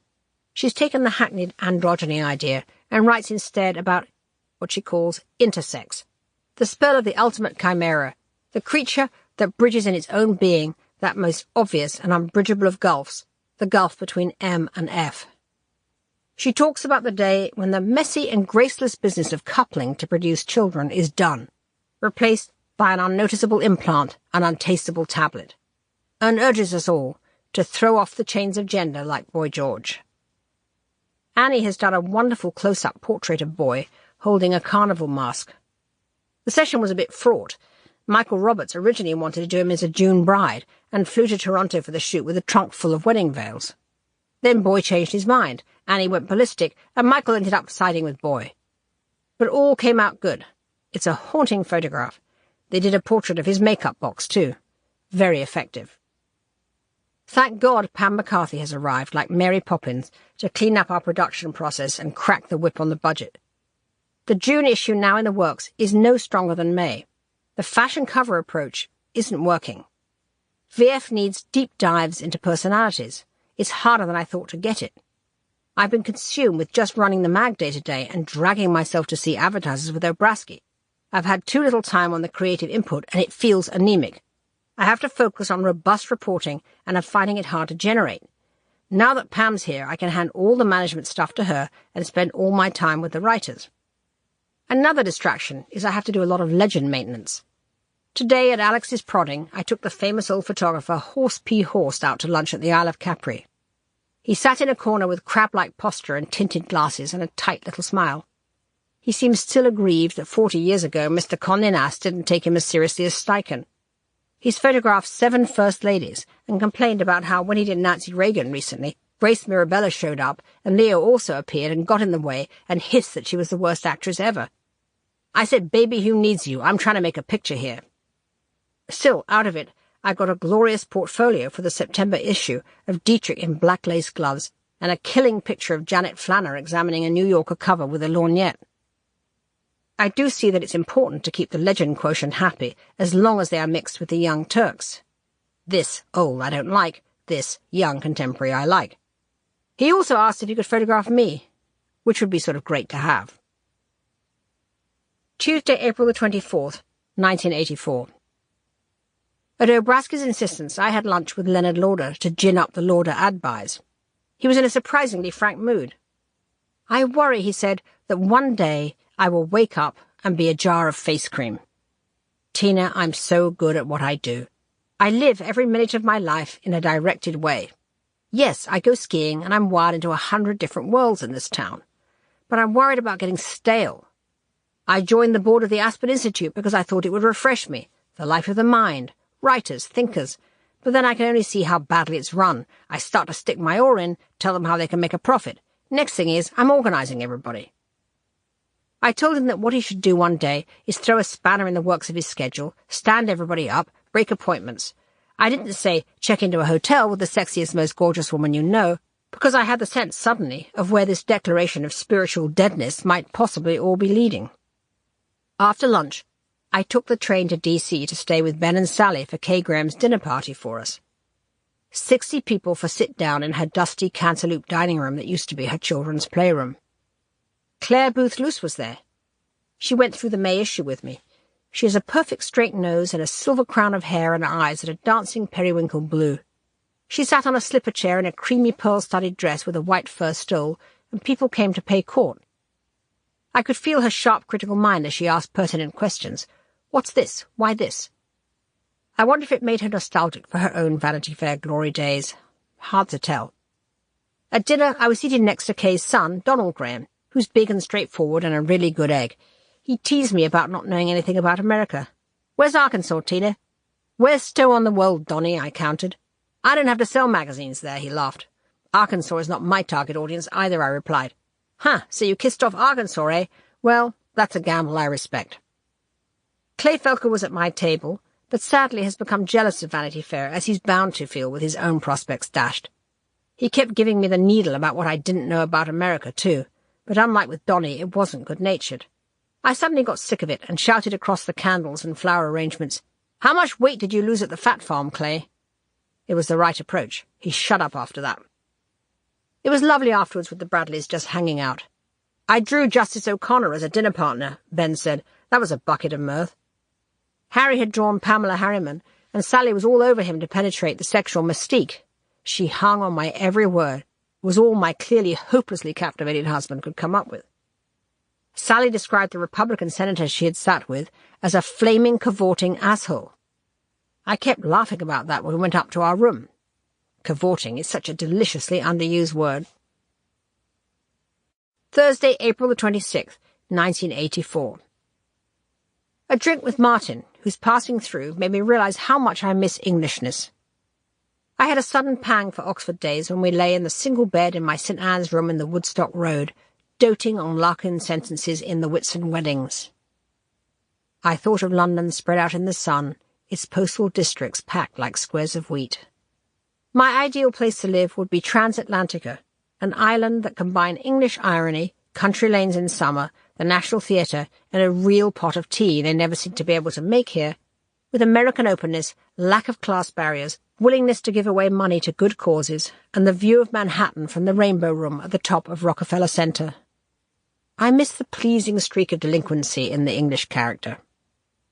The change of the seasons from brutal cold to sudden heat made me think of the sweet decorum of our London patio in the spring, the rhododendron bushes drowsy with raindrops. I long for the English countryside in ways I never did when I lived there. I suddenly see the great country houses that gave us so much irreverent copy at Tatler as a rich national resource, custodians of passing time. Here, time is to be spent, like money. Time is to be killed. Time is to be forgotten. Everything is a race against time. Trying to beat it is the pressure at your throat. I dream of London's manageable scale, its compactness, its conversation. America is too big, too rich, too driven. America needs editing. Last night I had an hour in my office with Schiff, explaining to me why he hasn't written anything after trips to London, Paris and Hollywood for Vanity Fair, because he's, quote, still thinking the piece through. Sometimes it's hard to give writers the love. The real agony of editing is not the bad piece versus the good piece. That's easy. Kill one and publish the other. It's the borderline piece that is the source of woe. The piece that's perfectly good, Inoffensively unexceptional, just okay, usually written by someone who's an almost friend or an iconic name or a writer who just didn't give their best this time but might well in the future. I have no fear of rejecting the bad and prefer to do it fast, but borderline pieces bring out the worst in me. Out of weakness I sometimes first assent, then think better of it, then I'm tormented by something I truly want to put in its place. Then, as more of the really good surges in, ultimately eject it, making an enemy forever, and wishing I'd had the discipline to just let it hide there among the good stuff as an investment in the future. I went to see the Shirley MacLaine show with Daphne Davis as my date. "Why doesn't Tracy Young think more positive?" she piped as we stood in line for the tickets. "Why doesn't she get out of that 1968 butch costume and get herself into a skirt? Why doesn't she move on in life? Can't she understand this is a business? I did my boot camp at Women's Wear Daily. I know what life in this town means." Alex took me to La Grenouille at lunch. I always feel this is his natural habitat, surrounded by freshly cut flowers, French-speaking waiters he converses with as if he'd known them for many years, and film stars still of the vintage to wear dark glasses to lunch. Now that I have come to love him, I felt the pleasure of his pleasure and the poignancy when he said, "Tatiana loves it here. It is sort of like second family. We've come here for so long." I had hoped once again to draw him out about his fascinating émigré past, which he never speaks about. But as always, I was disappointed. Alex lives determinedly in the present. The great legends who've been his friends rarely pass his lips. He's the opposite of a name-dropper, unlike so many around him who knew no one very interesting but dropped their names all the time.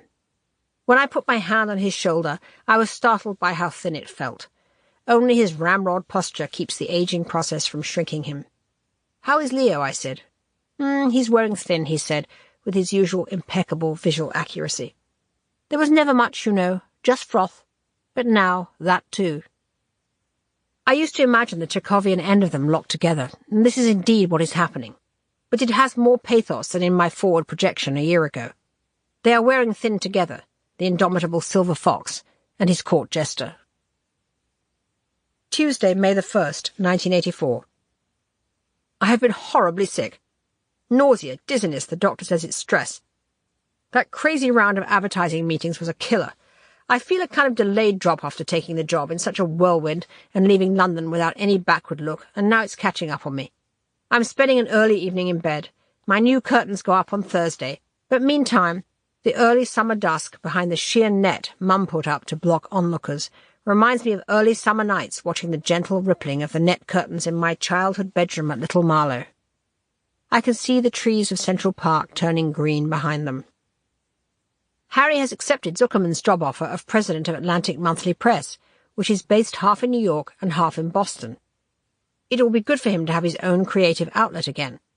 It's been 2 years since we lived in the same place for any length of time. I really feel I need him with me now and can't wait. But also I'm apprehensive about the force of his personality in this small space. I have forged a lot of independence here, and have paid for all of it with my own money. Will he like being in my town? And will I like having him here? Monday, May the 14th, 1984. I took advice from Walter Anderson, the editor of Parade, who's been incredibly supportive, and assigned Gail Sheehy a series of profiles of the political candidates. I like her psychological approach and her obsessive shoe-leather reporting. Her first piece is of the Colorado Senator Gary Hart, and it's going to make news. She gets into his born-again backgrounds and repressed nature and reveals his long relationship with a Native American spiritual advisor, Marilyn Youngbird. No one is writing about candidates in the personal way that Gail can for us. I think she could carve out a new direction on political profiles. Pam McCarthy has really got stuck in as managing editor and is saving my life and everyone else's. I have a strong sense of her control to fall back on, and it allows me to be creative with discipline behind me. Bob Colacello had a birthday party hosted by the oil magnate's wife, Sal Schlumberger.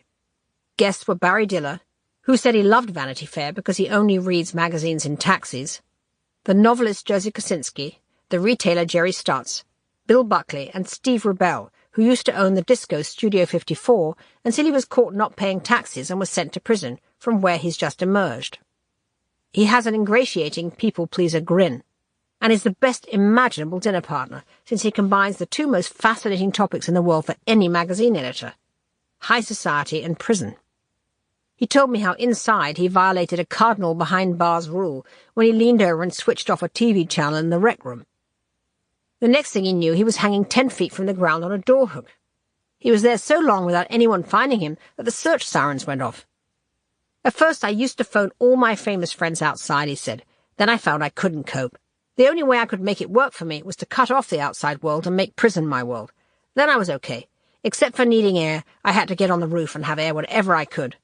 Even if my lawyer was there waiting for me and it clashed with my time on the roof, I'd have to get up there. Now he and his partner Ian Schrager have bought the Royalton Hotel. I had a lot of cash, he said, which sure needs a facelift, as I can testify, and they're going into the boutique hotel business, which he says is the next big thing. Wonder if it'll work. He seems such a kinetic creature of the night to me. Even though he's so genial, I felt an edge of resentment about those who'd come through for him and those who had not. I protected a lot of people, he said. I could feel a raw killer instinct beneath the charm. He said Halston had gone under from self-indulgence, perhaps one of those who melted away. I remember Halston's black turtleneck sweater surging ahead of me at Diana Vreeland's opening at the Costume Institute at the Met when I was at Tatler. Halston was king of the world then. He'd be a good story I must assign now, seen as instant history before anyone else defines his rise and fall. Friday, May the 18th, 1984. June issues out and getting a mildly appreciative reception. People seem to feel Vanity Fair keeps improving. But it's not enough. I feel we're still cruising on the design improvements and the photographs. We need the muscle of revelation. I'm in overdrive trying to get it. An interesting sighting on Tuesday in the Cirque, where Shirley Clerman took me to lunch. She was in great form, dissecting the Kissingers. Have you noticed their dining room is an exact replica of the State Department's? Richard Nixon was there at a corner table for 6. On his left, an immaculate blonde in a pink Bill Blass suit and a big white ascot hat. She was applying fresh lip gloss as her husband and the other wives hung on Nixon's every word. Nixon's felonious rubber nose looked almost endearing after its long respite from cartoon life. It's fascinating and oddly cheering about American democracy that the passage of years allows anyone to resurface, no matter how vilified. The upside, I guess, of no memory. I have never been to Le Cirque before and hadn't realized what full-blown musical theatre it is. All the ladies who lunch in red capes and big gleaming earrings eating pink fish. Sirio, the maitre d' with the creased smile, unfolds a crisp white napkin like a bullfighter. I was so struck with the scene that I asked Ruth Ansell to assign an artist to recreate it for the August issue, and she assigned Julian Allen, who's captured it beautifully. I wrote up the text tonight to run unsigned alongside it. Monday, May the 28th, 1984. Just back from Henry Kissinger's surprise 61st birthday party at the River House, billed as Knockout Knockwurst, which turned out to be bulbous Germanic sausages and sauerkraut. It was pouring with rain as it was a year ago, when we all, the same group multiplied by 20, convened for his 60th at the Pier. I really have no right to be at the Henry Fests. It's only Harry they want. I sat between the CBS correspondent Mike Wallace and Norman Podhoretz, with Jane Reitzman's unflinching coiffed hair on the other side of him, and Mika Ertigan, Ahmet's chic decorator wife, on the other side of Mike. Podhoretz, with his hard, pitiless nose and humorless skunk eyes, fascinates me. He's so conceited and arrogant, I find it endearing. He has an utter uninterest in being anything but right, snuffling with impatience as he shovels up his sauerkraut. He and Mike Wallace argued across me about the General Westmoreland $120 million libel case against CBS. CBS made a documentary that proved Westmoreland had contributed to the public reaction to the Tet Offensive during the Vietnam War by manipulating intelligence about enemy's strength in order not to embarrass LBJ. Podhoretz assured me Westmoreland would win because he deserves to. "You wait till you see our brief. It will knock you out," said Mike Wallace. "Yeah, I'm on your case. I wrote a book about Vietnam, remember? Messenger the brief over to me tomorrow." "And Norman, read it." "Yeah, I'll not only read it, I'll have others read it." "And let's not forget how much this case means to our profession," said Wallace. "Libel? Yeah, well, as it happens, I support the side of the argument that works against me professionally. I'd prefer to operate under stricter libel restraints if it curbed the flagrant abuse of facts in our society." This ping-pong continued most of the dinner. Whenever Mike brought up a statistic, Podhoretz corrected him. Note to self. I must assign a Mike Wallace profile. My instinct is CBS will win, and then Mike will be a hero, maybe even a cover. I was enchanted to find Alex was there escorting Tatiana, terrifying in her giant gentian glasses. He looked touching to me, standing erect in front of the windows that looked out onto the mist over the East River. I probably irritated Tatiana by raving about her daughter Francine Gray's new novel, Lovers and Tyrants. So well does it catch the two of them, it obviously concerned and embarrassed Alex. You know we were upset when we first read it, he said. That was Francine's view of us for a time. She has changed, but that was her view. I wished I hadn't brought it up. Pat Buckley was there laughing her voluptuous laugh, and Barbara Walters in a white Grecian-style dress, and Susan Goodfriend, noticeably toned down since last year. It's funny how I always dread going out, and then I get so much out of it when I do. Social life is the trigger for all the best stories I've ever got, or at any rate, it helps me secure and conceptualize most of them. Ed Epstein told me that when Clay Felker was editing, he would walk by each desk at lunchtime and say, "Why aren't you out?" It's essential, if you're an editor, to do so, and being an introvert by nature, I remind myself of this each time. Friday, June the 1st, 1984. Bill Atwood, old friend of Harry's in the newspaper business, called to tell me he'd heard from a close friend of Donald Newhouse that the Newhouses were fed up with losing money and very annoyed about the Murdoch piece. It threw me off my stride. Could Cy have been duplicitous? Or could it just be Donald? Yet the night before I had in fact been at a benefit dinner at Donald and Sue's before a dance display for disabled kids, and they were so nice to me. I'm choosing not to believe Atwood's rumours of displeasure. Tuesday, June the 19th, 1984. Life still tense at the office.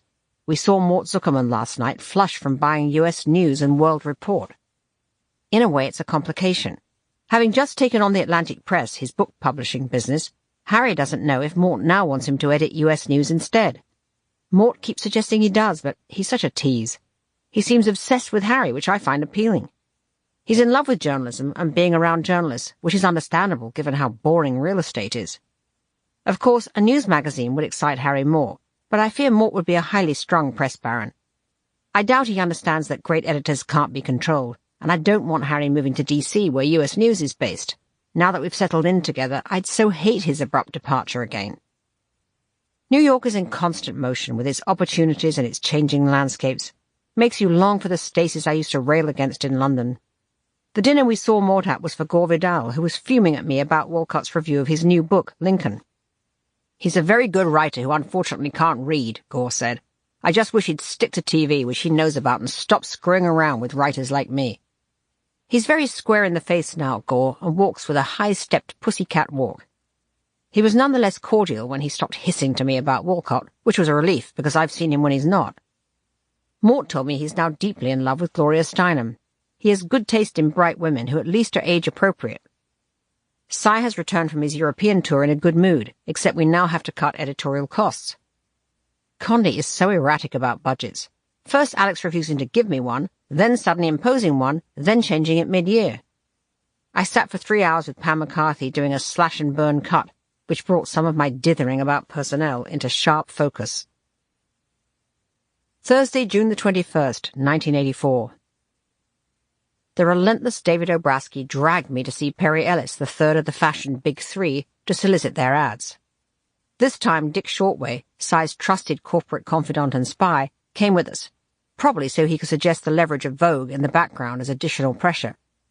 Shortway has a genially pitted salesman face and Ronald Reagan's square-shouldered suit, worn with the flash of a gold ID bracelet. David was looking especially anxious and plump. His tiny legs were pumped into his seersucker pants like inflated sausage-shaped balloons. Having already met the quietly flamboyant Calvin Klein and the watchful, cool Ralph Lauren, I was interested in Perry Ellis. He's the rising yuppie of the trio, a Virginian, better bred than the other two, with a sportswear line that seems to be on fire. They're all fiercely competitive. Ralph, I think, most with Perry because of the class angle. The three of us got to the Ellis headquarters on 7th Avenue at 2 p.m. Inside the offices, everything was the new high-key, low-key. The inevitable ravishing petite Japanese assistant wearing soft ballet pumps. Small cakes and biscuits were on trays outside for the staff. Perry is known to do tea. and canvas easels on trolleys stood around with swatches of fabric pinned on colourful combination of Ellis's famous college knitwear. Chairs so delicate that Obrasky nearly swiveled out the door when his thighs sank on the seat. We sat around facing Ellis, lawyer and boyfriend Laughlin, and his backer. Ellis himself has an ageless prettiness. Very light blue eyes, light southern voice, tousled wavy hair, rumpled khakis. Perfect, really. His business partner was also mid-30s, with a frosted blonde crop, rimless glasses and stubble. He just watched and said nothing. Michael Roberts said Perry and Laughlin sometimes take a Balducci's picnic bag to Fire Island for dinner and watch the sunset. I was surprised at how Ellis led the negotiation, kicking off with elaborate, smart praise of Vanity Fair. Its wit, edge, taste, intelligence, etc., etc. Then, as we sat there waiting for the payoff, my question is, how much is intelligence worth in terms of the advertising dollar? I worry about the mix as well. My heart stopped.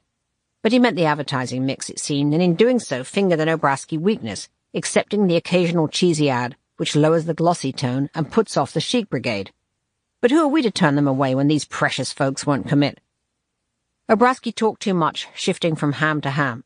At moments of acute nerves, he refers to Cy as the little short guy on the 14th floor, the one who pays our bills. Shortway looked sly. Now look, Perry, he creaked. We know that what you care about is book position. Now, as you know, this book is getting hot.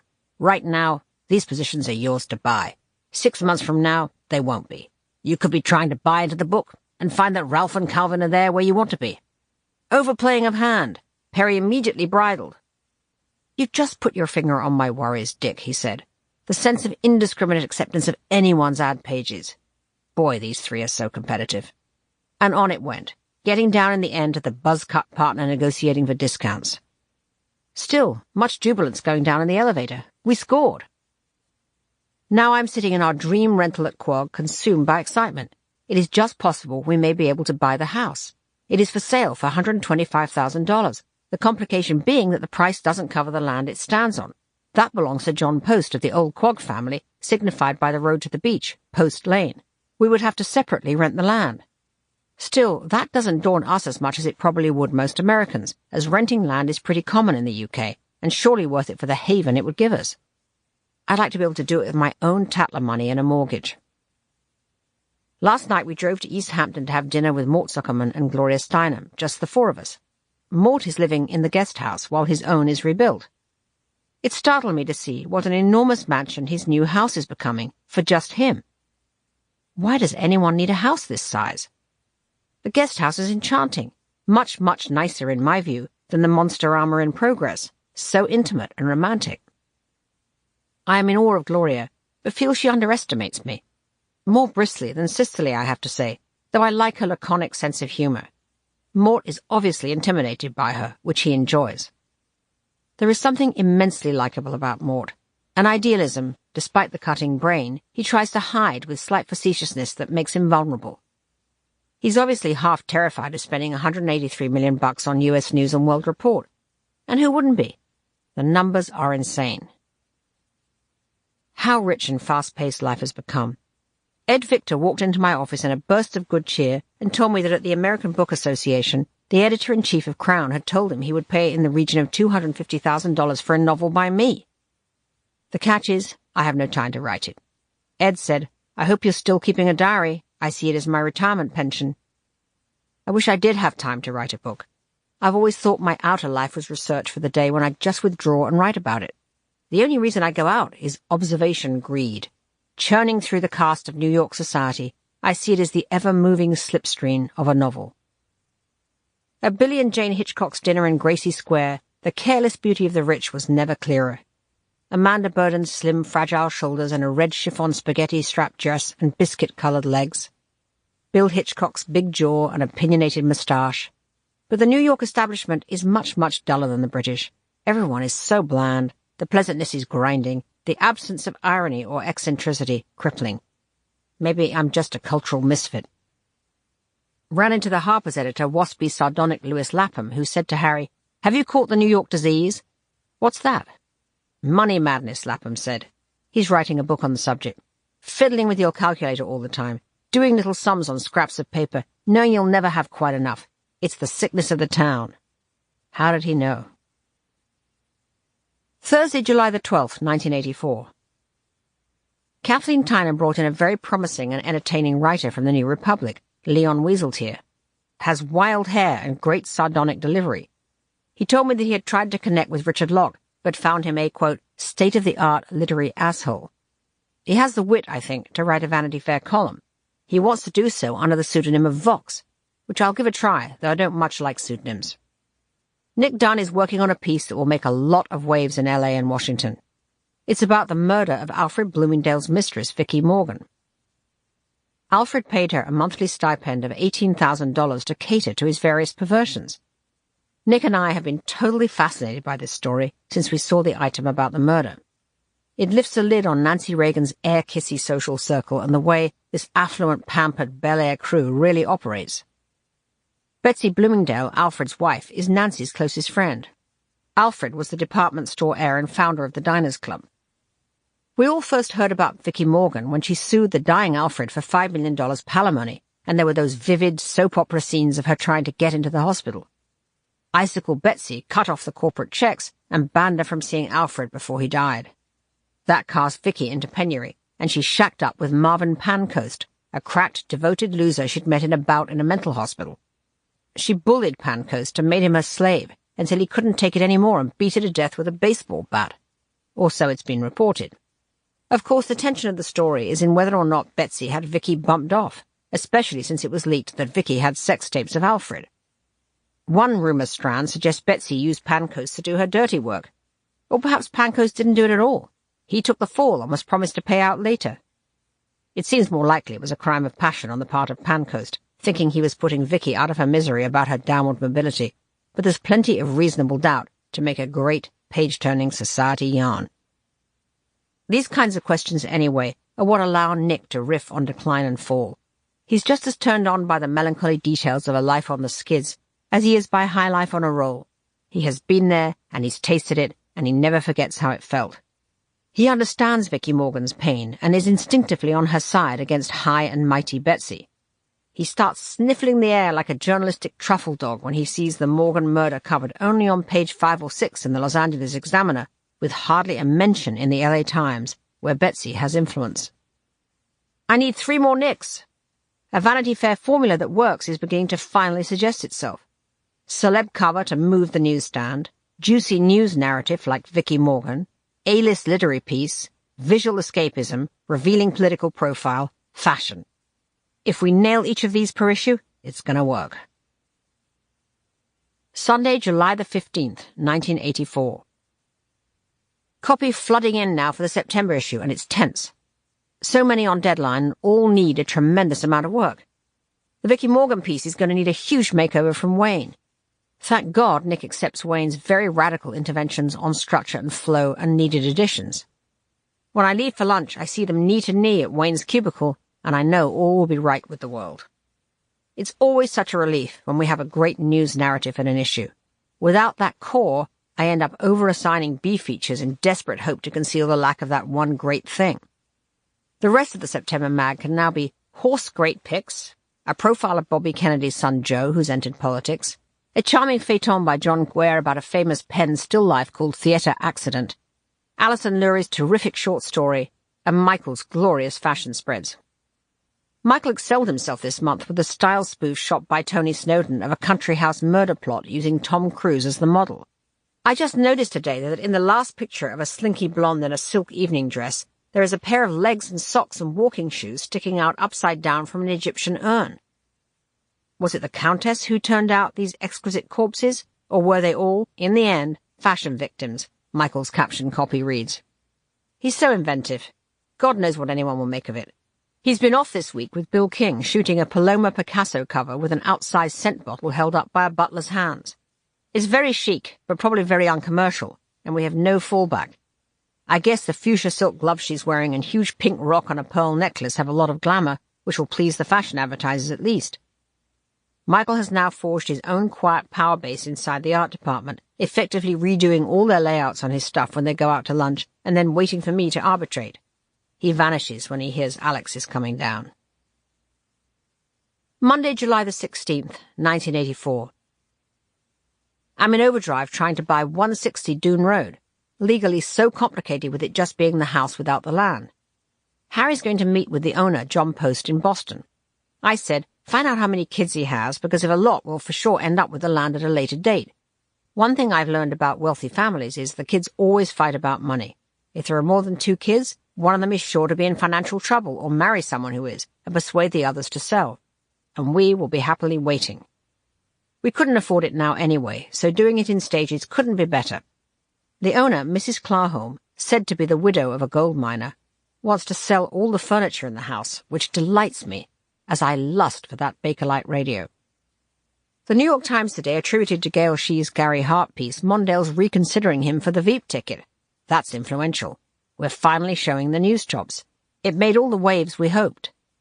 Last weekend we went to dinner at Nora Ephron's at Bridgehampton with the director Sidney Lumet, the gossip columnist Liz Smith, the writer Ken Auletta, and the agent Binky Urban. Nora looked pale and slightly frail, but much less neurotic now that she is hooked up with the screenplay writer Nick Pileggi. Lumet was very loud and theatrical, but enthralling when cornered on his own subject, i.e. making movies, particularly on the difference between English and American actors. Americans, he says, find it harder to get the texture and range because of the paucity of material. The muscles you flex after a training period of Hamlet and Faustus is irreplaceable, he said. Good material changes you. He said Mamet's amazing new Glengarry Glen Ross is probably the one good play of the last 5 years. Isn't it extraordinary how 3 great American plays, Iceman, Salesman, and Glengarry, are all about salesmen? Made me want to rush off and do it as an essay for him to grade. Or maybe, what am I thinking? An essay for Stephen Schiff. Wednesday, July the 18th, 1984. Flight, I'm on the plane back to London. Maybe it was the hot madness of summer, but the office was combustible. Feuds erupting in every corner. Flax on the phone to me day and night, railing about all our apparent misdemeanors with the pampered movie stars they represent. When he did his country house fashion shoot, Michael Roberts apparently had promised Tom Cruise a cover, which he's not supposed to do without talking to me. Pat Kingsley, a raspy-voiced Hollywood PR fury from the influential PMK company, had just discovered that not only was Tom not on the cover, but he's dressed in a Sherlock Holmes cape and a fashion spread, very much on the magazine's inside in Michael's spoof. "This has cost the movie company $50,000 a day," she shrieked. "You've lost me a client. You'll never get another movie star from PMK." "Let's not get rash," I screamed back. "I wouldn't want you to take up an untenable posture." Her reply can only be characterized as bleep, bleep, bleep, bleep. Then Daphne Davis got into the mix. She spends all her time cozying up to the PRs on our behalf, so now she was at my elbow to vent her spleen against Michael because he always goes direct to the stars who like him and cuts out the PRs, which makes Daphne jealous and furious. "No one will work with Michael ever again," she howled. "Everyone knows he's a voyeur and a weirdo. I know Robert De Niro won't work with him." "Let him refuse," I flailed, longing only to get on the train to Quogue and pretend it's 1910 in America. "This magazine doesn't need Robert De Niro. Robert De Niro needs this magazine." "This is New York, 1984. These PRs control everything now." "To hell with the PRs," I screeched. "PRs are the scum of the earth." Daphne went yellow. "All PRs?" "Well, some of them," I conceded. This scene took place just as I was leaving the office and sent my nerves jangling like skeletons in a house of horrors. Earlier in the week, the excellent editor Peter Buckley had tried to resign over a redesign of the masthead he felt disadvantaged him.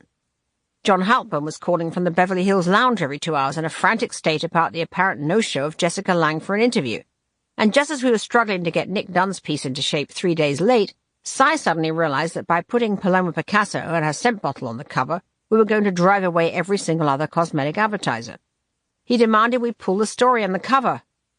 Holy moly! Alex was in Connecticut, Ruth was on Fire Island, and Michael was now in Hawaii shooting an extracurricular Levi's ad. I had no problem pulling the story, which I never much liked, but had 0 cover images as backup and was so pissed with Cy's late-in-the-hour fawning to advertisers. I considered making a fight of it, but a Paloma scent bottle didn't seem the issue to go to battle on. I finally found a compromise that Michael hated, of course, when I told him. A different picture of Paloma without the scent bottle, elegant enough to stand, but lacking the comedic style of the white butlered hands holding it up.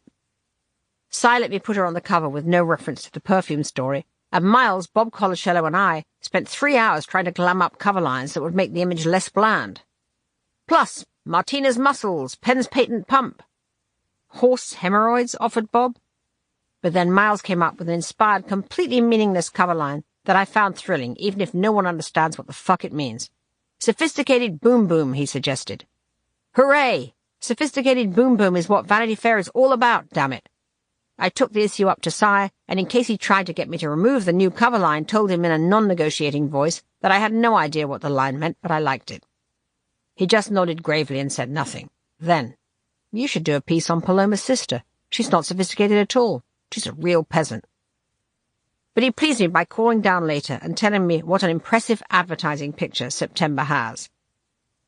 Mort is begging Harry to edit US News now that Harry's ceased to be interested in it. Reverse bait and switch. Now that we have the house in Quogue, leaving at 3 p.m. on the train on Friday has become the thing we look forward to most in the world. So who needs commuting to D.C.? It's such a wonderful summer ritual, setting off from Penn Station on the Long Island Railroad, changing at Jamaica, and gazing out the window all the way to West Hampton. That lonely sound of the train's honky warning as it rounds the bend. The ticket collector wears a boater and comes to each seat with sodas and chips. We always see the same people, editors and publishers with bags of manuscripts, spinsters with novels retreating to cottages in Sag Harbor. I've had the mortgage accepted for Quogue as long as the lease is for at least 15 years. Harry went to Boston to meet the mysterious Mr. Post at the St. Botolph Club. He owns all that stretch of Quogue beachland where we are. It was clear to Harry what Post wanted to know. Were we acceptable, quiet wasp types, rather than glitzy Aravistes who give wild beach parties? That's why I wanted Harry to go alone, as I felt Vanity Fair might sound way too fast-tracked. Harry wore his London Times air and knitted Savile Row tie, and I'm sure was at his most engaging. He didn't give me enough of a picture of Post, except that he's tall and thin and flinty, and does have lots of kids. He got on well with him. Post offered to put together a package we could scrutinize, and agreed, verbally anyway, to a 24-year-and-up lease. We know it's a great buy, even if it all turns sour in the end. That takes me to 54, and Harry to 79, and by then, who knows, some other cash may have arrived. I see America as a lucky dip. It's crazy not to keep one's eye on the prize all the time. It just keeps moving. Quogue is so much more than a house to us. It has spiritual meaning. We found it in the middle of the rainstorm, or it found us. It has a special atmosphere that will keep us sane. The station at West Hampton on Monday morning is full of wives dropping off sporty-looking guys in khaki chinos and blazers for their week back in the city. The kids hang around waiting to kiss their fathers goodbye. Why aren't I that kind of wife? Looks pretty nice to me. Or does until I step off the train into the hot hamburger breath of Penn Station in the city, the belly gasp of the striving week ahead after 2 days of sun and relaxation, and I feel my adrenaline spike. This is one of the best things about life in New York, these hell-for-leather contrasts. Sunday, August the 5th, 1984. London. I fell in love with England all over again, even though it was a crazy week finally doing the house things I put off for 6 months. The cats have been living at Braested like the Duke and Duchess of Devonshire, and clearly didn't appreciate the moment of truth when I arranged to have them adopted by the window cleaner at his seaside bungalow. But we can't put off renting it any more. The new tenants are way more demanding than the cats. Their agent calls constantly and says, Mr. and Mrs. Higgins feel the pelmets are dirty and the shower is not up to snuff. The strange thing about being back in London, though, is why we ever thought we needed Braested to escape to. London is a country village where I keep running into friends. I had a lovely tea with Gabby Doppelt in Brown's Hotel and caught up on all the Tatler gossip. I saw Pat Kavanagh having her highlights down at Michael John. I went to Herbert Johnson's and bought Dad a Panama hat that came in a bright red hat box for his birthday. I sashayed around Bond Street, knowing exactly where I would get the classic silk shirts and jackets I love from Roland Klein, the new red heels from Katrina, my pearl earrings mended at David Morris. I went to see my new nephew at Chris and Diana's house. The declivity in the back of Benjamin Brown's head is just like Chris and Dad's. Diana is a besotted mother. I'm longing for my own bundle of hope just like him. It immediately seemed a world away when I landed back in New York. Big blow-up with John Halpern because I don't like his Jessica Lange piece after all the agony it took to secure it. I can't pretend I like something when I don't. The piece has too much him, not enough her, and he doesn't want to revise it at all or report additional material, which pissed me off. It was so difficult telling him, and he seemed to deliberately make it harder and more personal. He's morose at the best of times, but now it's got really dark. I felt the resentment of a man being criticized by a woman. Miserable to deal with because I admire and love him.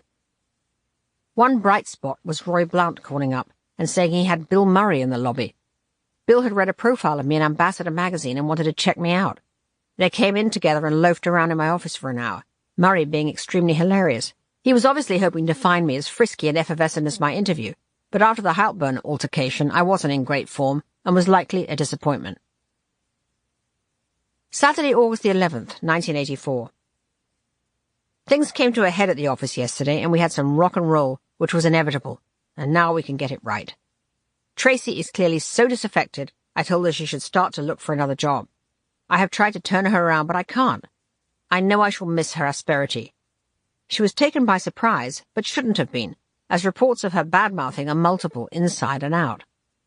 When I told PVZ I'd asked Tracy to start looking, she asked in that soothing tone, "Do you want me to have a conversation with her?" "Oh, yes, I'd love you to have a conversation with her," I said, thinking how useful it would be to have her do some fireside chat with Tracy that would extract happier cooperation until she leaves. The next day, PVZ called and said, "I had a conversation with Tracy and she'll be gone by Tuesday." Wow, the way PVZ exits people with their, quote, package, it sounds almost Christmassy, is so polished that they almost feel they got promoted instead of fired. I called in Wayne after these ructions and asked him for his support. He had been close to Tracy and wasn't helping, but now I think he realizes that unless we get on board with the new mag, it's hopeless. The numbers still aren't good enough for us to waste time on internal politics. All this was pretty horrible, and made me wish I was a writer instead of an executive with all the fraught people management. I also feel lighter-hearted, though. I have to build my own team and can't screw around any more with holdovers. Michael Roberts swanned in with a light in his eye that announces good pictures. All his hours watching TV on his own have paid off, as he caught an interview with the Olympic relay team and had the brainwave of using them in a shoot with Bill King. He somehow reached one of them poolside and got them to agree. 4 hunky members of the swim team discreetly naked, holding Raquel Welch aloft in a Busby-Barkley formation. So upbeat and commercial. Meanwhile, the Jessica Lange saga continued. Having had the drama with the piece, now the pictures blew up.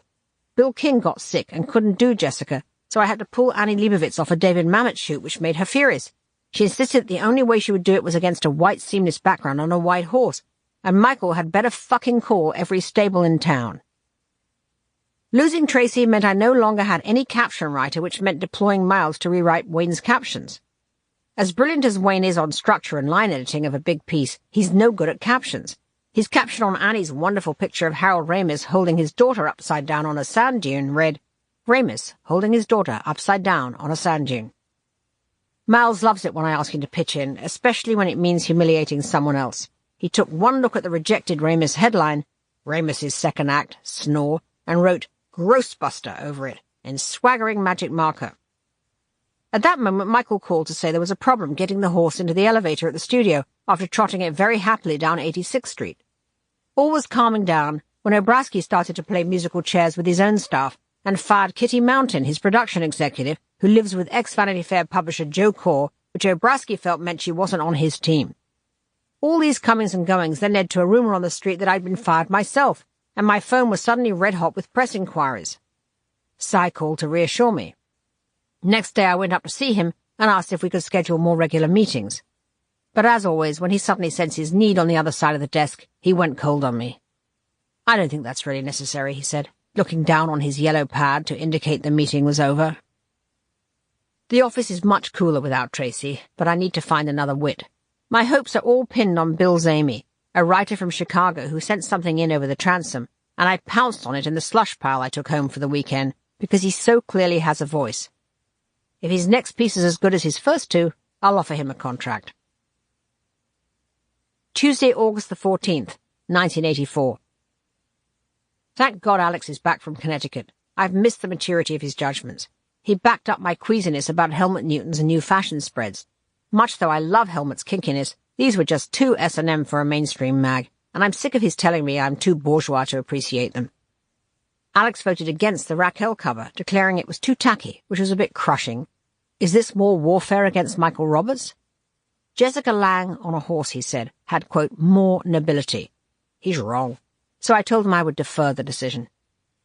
I told him, which I knew would please him, how Cy had come down to look at the October issue, said nothing, then gazed up at the framed Covarrubias illustrations from the 30s on my wall, and said of one of them, "What a cover," minutes after telling me how the mag I'm editing is bombing in, quote, C&D markets, i.e. non-urban bicoastal outlets.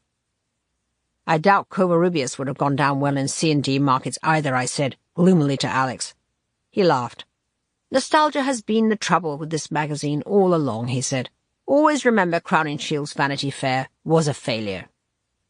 Meanwhile, last time I saw Barbara Lee Diamondstein at the Four Seasons, she said, "Congratulations on a fatter book." "You mean more ads?" I said. "Yes, we're pleased." "No," she rolled her eyes, the all-knowing media seer. "A much fatter book.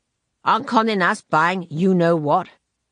Another flaming rumour of our demise, that Cy is buying Connoisseur and folding Vanity Fair into it.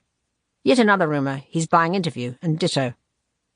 Was cheered up when New Republic literary editor Leon Wieseltier paid a visit from D.C. and went on about how girls' shoes are an index to good sex, and reminded me of the pink high heels I was wearing when he first came in to see me. Monday, August the 27th, 1984.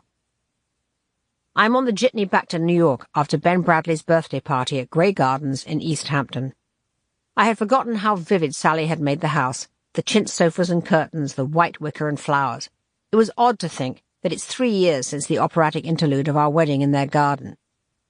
Mort Zuckerman came with Gloria Steinem, who I liked much more than the last time, talking separately from the men. In fact, it was an evening when I felt much warmer to the women in general. Nora Ephron, Sally, Lorne Michaels' wife, Susan and Gloria. We stood in a corner and talked for some reason about exhibitionists. A girlfriend of mine went through a phase where guys in suits were always jerking off at her on the subway, Susan Michaels said. Gloria was just passing the group and immediately stopped. "Maybe I should stick around here," she said in her low, ironic voice. "Maybe this group is interesting." Nora said she had a friend who for a long time was always followed by dwarfs. "Oh, that's funny," Gloria said. "I had a period when I kept going on talk shows and finding I was on with a celebrity dwarf. One time we were all asked what our biggest problem was, and the dwarf said, his career. Can you imagine a female dwarf saying that?" It was so much nicer to be with this crowd than it was the night before we got married in 1981. I remember walking along the East Hampton beach with Harry in a love cloud, so happy we had each other in the midst of a smug media power elite who all knew one another and understood the same references and jokes. I still see this East Coast media crowd as pretty pleased with their insider status, but so are we now, I suppose, or on our way to be, and perhaps since we arrived as uptight Londoners it's not surprising we had to earn the right of acceptance. I felt happy, because so many people there seemed to have read the last issue of Vanity Fair and be talking genuinely about the details of articles. Of course, the chintz glory of Grey Gardens made me itch to get started on decorating Quog. On Saturday night, Ed and Carol Victor came over for supper, and we picnicked in front of the fire as the sky went pink beyond the dormer windows. I want to build a wonderful deck and make it more private with beech pines, and put up a beach hut, and build a pool, and add on a study, and make it all light and white and fresh like Sally has. Have to write a book to pay for it. Mort now seems to be offering Harry the editorial director job at US News. It's head-spinning. Harry's just got up to speed as editor-in-chief of his Atlantic monthly press, where he's been signing up books and commuting to Boston, and now Mort wants him to do the 2 jobs and triangulate between Boston, New York, and Washington. It's insane, but Harry, being insane himself, will probably do it. Another rabid week in the Vanity Fair hotbox. Charles Churchward is pushing a hip Japanese artist who wants to do street life scenes and fads for us. We all sat around and had a fad meeting for ideas. Miles, white with flu and his usual premenstrual tension, said, "No one does breakdancing anymore, it's rosaries everyone's into." Charles said thoughtfully, "We have to think of a fad that will last till February because Yasuki takes 3 months to finish an assignment." "Then it's not a fucking fad, is it?" Miles grumped. Michael Roberts has suddenly become over-tense and fed up with being in New York, and told me he may leave at Christmas to go back to London. He hates the weather. He's sick of Alex as an uncertain competitive force. He feels alienated by the American obsession with product and performance. He said he also feels black in New York in a way he didn't in London. Taxis often won't stop for him. He was shown the service entrance when he went to a fancy apartment recently, which understandably really pissed him off. I took him out to see the new Prince movie and dinner afterwards at Un Deux Trois. I told him Harry and I only cope with New York by subscribing to Country Life and looking at ads for pink stone houses in Gloucestershire. When Harry joined us later, Michael seemed genuinely thrilled. Perhaps it reminded him of happy early life at the Sunday Times in London. New York life is so harsh. I hadn't thought about how much it means to Michael to be able to confide his angst with the people from his old life he most trusts. I feel closer to both him and Miles in New York than I did in London. We share the past, and every so often it needs to be reaffirmed. I still keep expecting Michael to lash out with his old scorpion sting, but the hardness of the experience here is solidifying his own strength, and the feline mind games are reducing. The next day in the office he looked up from a fashion sketch he was doing, his tall frame stooped over the layout table, with a smile of childlike warmth. Sunday, September the 2nd, 1984. Summer is fading, fading, fading. I dread the renewed velocity. Joan Buck made a good observation on the phone, that in the first year you live in New York, the city tries to do you in. That's exactly how I feel. Getting the cable guy to show up takes Herculean bilateral negotiations. All deliveries, it seems, are scheduled when they only know for a certainty you won't be in to receive them. Just when I got settled into the apartment, scaffolding goes up in front and a lung-corroding, evil-smelling paint is slapped on, giving us both sore throats and stinging eyes. I sometimes think my rubber plants will attack me in the middle of the night, and I feel broke all the time, despite earning so much money. I know it's hugely unwise to buy the house on a land lease, which will make it a depreciating asset. I just love it so much, and I want to stay in Quag forever. Cy is coming to dinner on Thursday. I've asked him with Robert Hughes and John Guare, and then 10 people afterwards for brandy and coffee. I've made it lightweight and colourful now that I see Cy's longing is to be with bohemian people. His own friends all seem fairly inexcusable. Roy Cohn, for God's sake. Cy seems to love thugs who give him a frisson of toughness.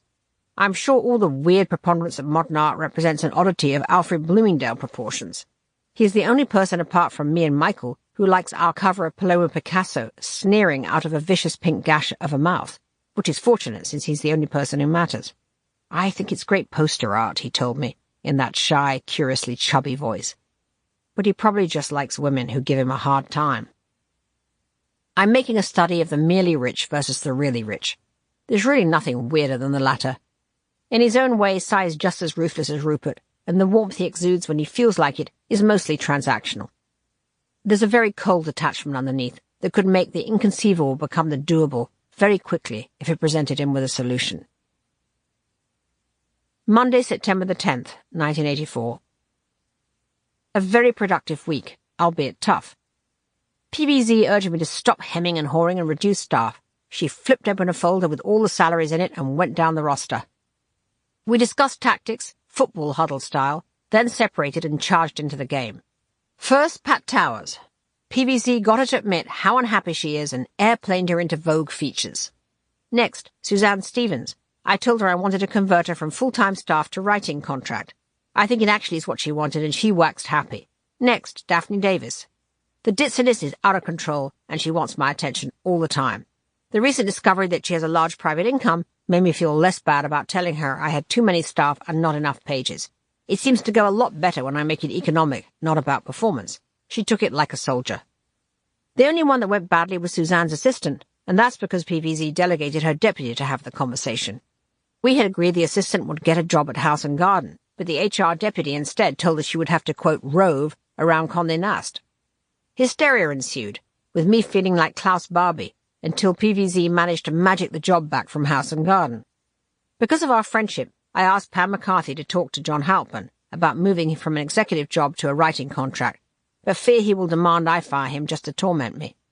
He's so talented, but refuses to take any direction when it doesn't work. I hope our friendship survives. There was a lot of wobbliness in the staff at so many departures, but it was a huge relief to feel Vanity Fair finally has the people I want and it needs. Harry and I went downtown to Bob and Victoria Hughes's for dinner. They had the languorous Brit writer James Fox, the book editor Shelley Wanger with boyfriend David Mortimer, Peter Duchin, the society band leader, and Brooke Haywood, the Hollywood princess and writer. Bob was in wonderful form, bounding around in a striped shirt and red suspenders, cooking the salmon he'd caught in Alaska. Victoria is beautiful, young, and an ex-art student, I would guess, who fell in love with him, which God knows is easy to do. Bob told me the intriguing fact that Cy is crazy about electric trains. On Saturday mornings, Bob said, Cy can be seen browsing around Soho looking at art and wearing a huge leather coat, with his driver crawling behind. The driver, says Bob, has been known to pull up at a deserted parking lot and take out an electric train set, which Cy proceeds to operate by remote control. Can it be true? It's too delicious if it is. Bob absolutely shares my perception of the marvel of Alex. He's extraordinary, isn't he said. He used to keep old Sam Newhouse, a Velasquez dwarf with a will of steel, by the way, under control in a way that no one else could. I once said to Alex, how do you keep him so cowed? And he said, well, I find it very easy. Sam is a man who feels the need to change his tie every day. And continued Bob, he was right. The Velasquez dwarf appeared one day in a wide Mr. Fish tie, the next in a bow tie. But Alex has worn the same Savile Row knitted tie in a variety of dark colours for 30 years. That's confidence. He spent the last 3 decades knocking up enormous sculptures and managing the most voluminous social life in New York. Do you know he was a champion skier at a time when skis were 20 feet long? I drank it all in, adding it to my rich picture of them all. I found Peter Duchin hard to take and wonder why Bob is so enamoured of him. Too much name-dropping at deafening volume. Every name that came up he had to show he knew some inside information about. I had my small triumph, however, when he said, Wayne Lawson, doesn't he play tenor saxophone? I know him well. Ha, no you don't, chum. I did like Shelley Wenger, though. She is subtle and thoughtful and sophisticated, and her boyfriend, David Mortimer, is refreshingly low-key, too. Also liked Bob's agent, Lynn Nesbitt, with her short chic hair and glistening tan neck. She and Duchin pounded the conversational ball back and forth over the salmon.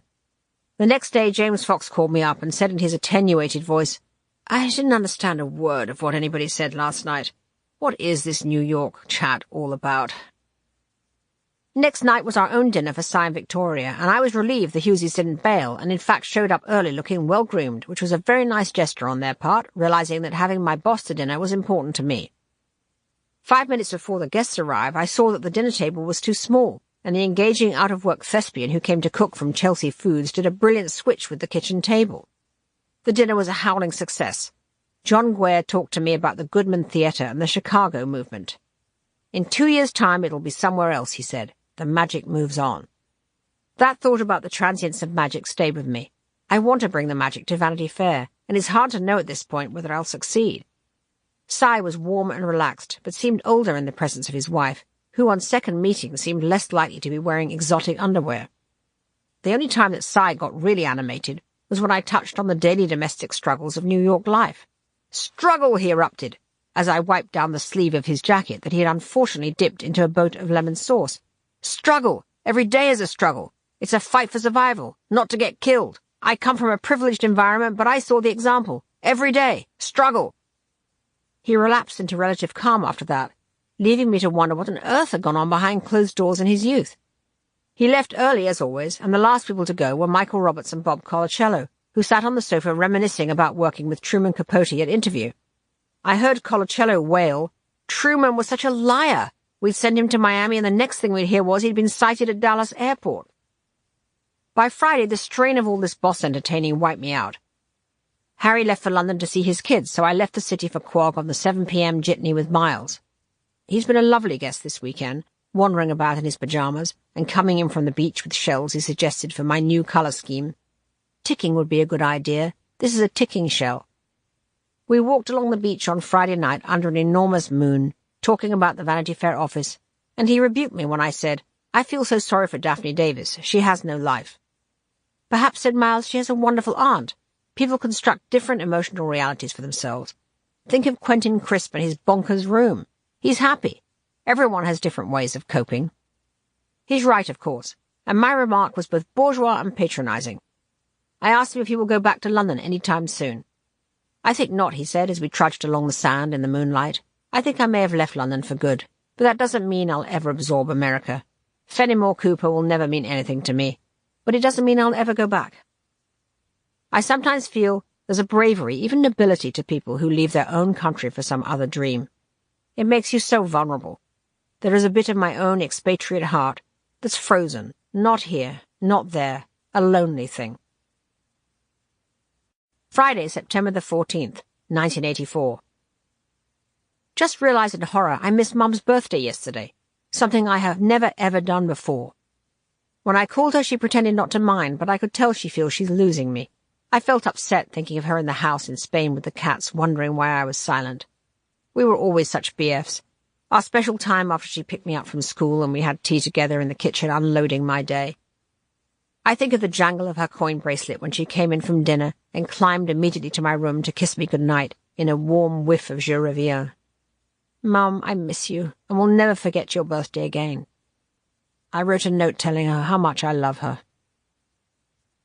Tuesday, September the 18th, 1984. Life is unmanageable. My oven has a cockroach in it. I'm trying to give a dinner party for Alex and spare men keep dropping out. I feel I must be especially nice to him as Cy keeps calling down with negative stats from his damn reader research, which focus groups every page of the mag and finds, surprise, surprise, that people are more interested in movie stars than they are in the book reviews. Harry and I are both knocked out by the New York pace. Last night we were both so tired after pulverizing days, we came home at 9 and fell asleep without eating. Nicole Wisniak, the editor of the French luxury vanity mag, Egoiste, that the chic crowd all adore, came in from Paris seeking a retainer, which everyone says I should give her. She lectures me and puts the magazine down one minute while telling me how fantastique it is the next. My light relief is the new extrovert doorman who keeps bursting into song when I pass. Tonight he fell to his knees singing, "Officer Krupke, I'm down on my knees." Saturday, September the 22nd, 1984. I'm in flight to LA for my first VF trip to Hollywood. Gotta get some good movie star covers and see what's popping on the West Coast after so long holed up in long-knived Manhattan. The dinner for Alex and Tatiana had all the wrong mix. Tatiana is a barking dinosaur. Harry charmed her, fortunately. I had asked Patrick McCarthy, the editor of Woman's Wear Daily, to join us with the German film director Volker Schlondorf, who I thought would spew high culture, but Volker dropped out, or rather more aggravating, said he couldn't show up till 10. Then he showed up at 8, beaming that he was able to make it after all, thus throwing out all my schemes of who sat with whom, and in the hasty relocation of placement, everyone was sitting with the wrong person.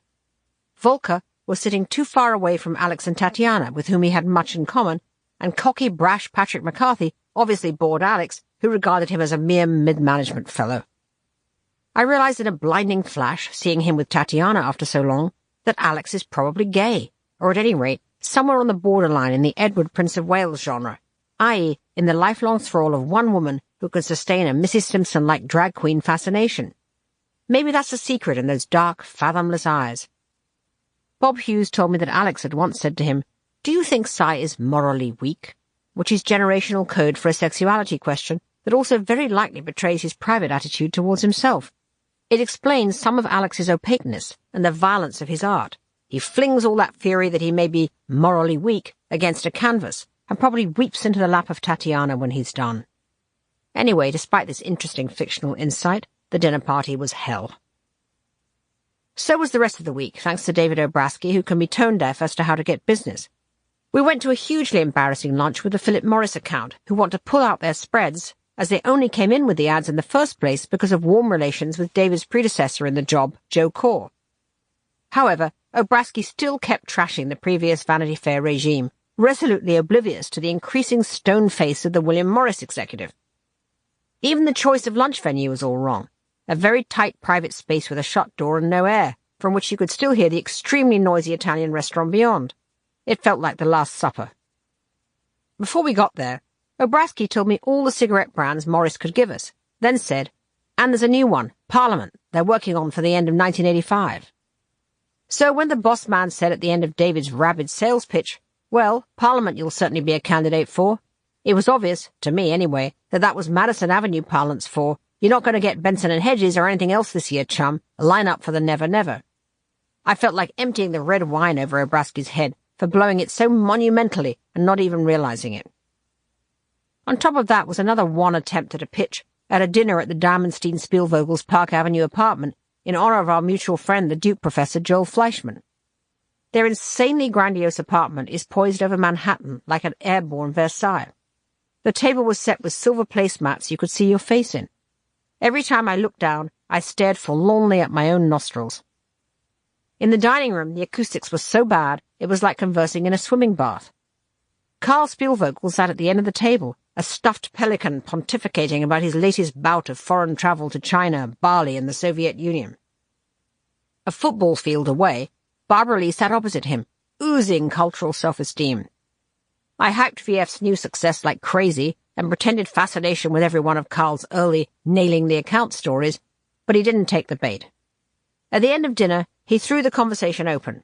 Harry, who'd contained himself until now, leapt in with some ill-timed remark about the bizarre US obsession with deficit reduction, talking 40 times too fast as everyone stared at him, pickled in pomposity.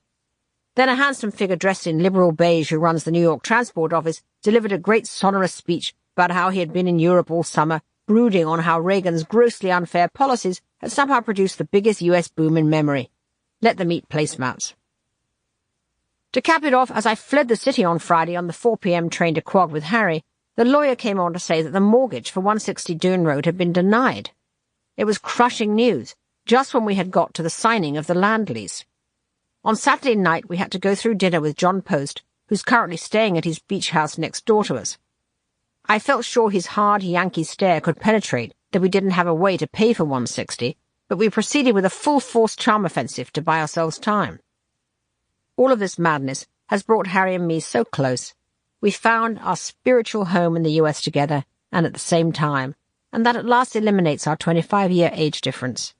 The feeling I always had in England that there was this other married life he had before me that I could never compete with has vanished.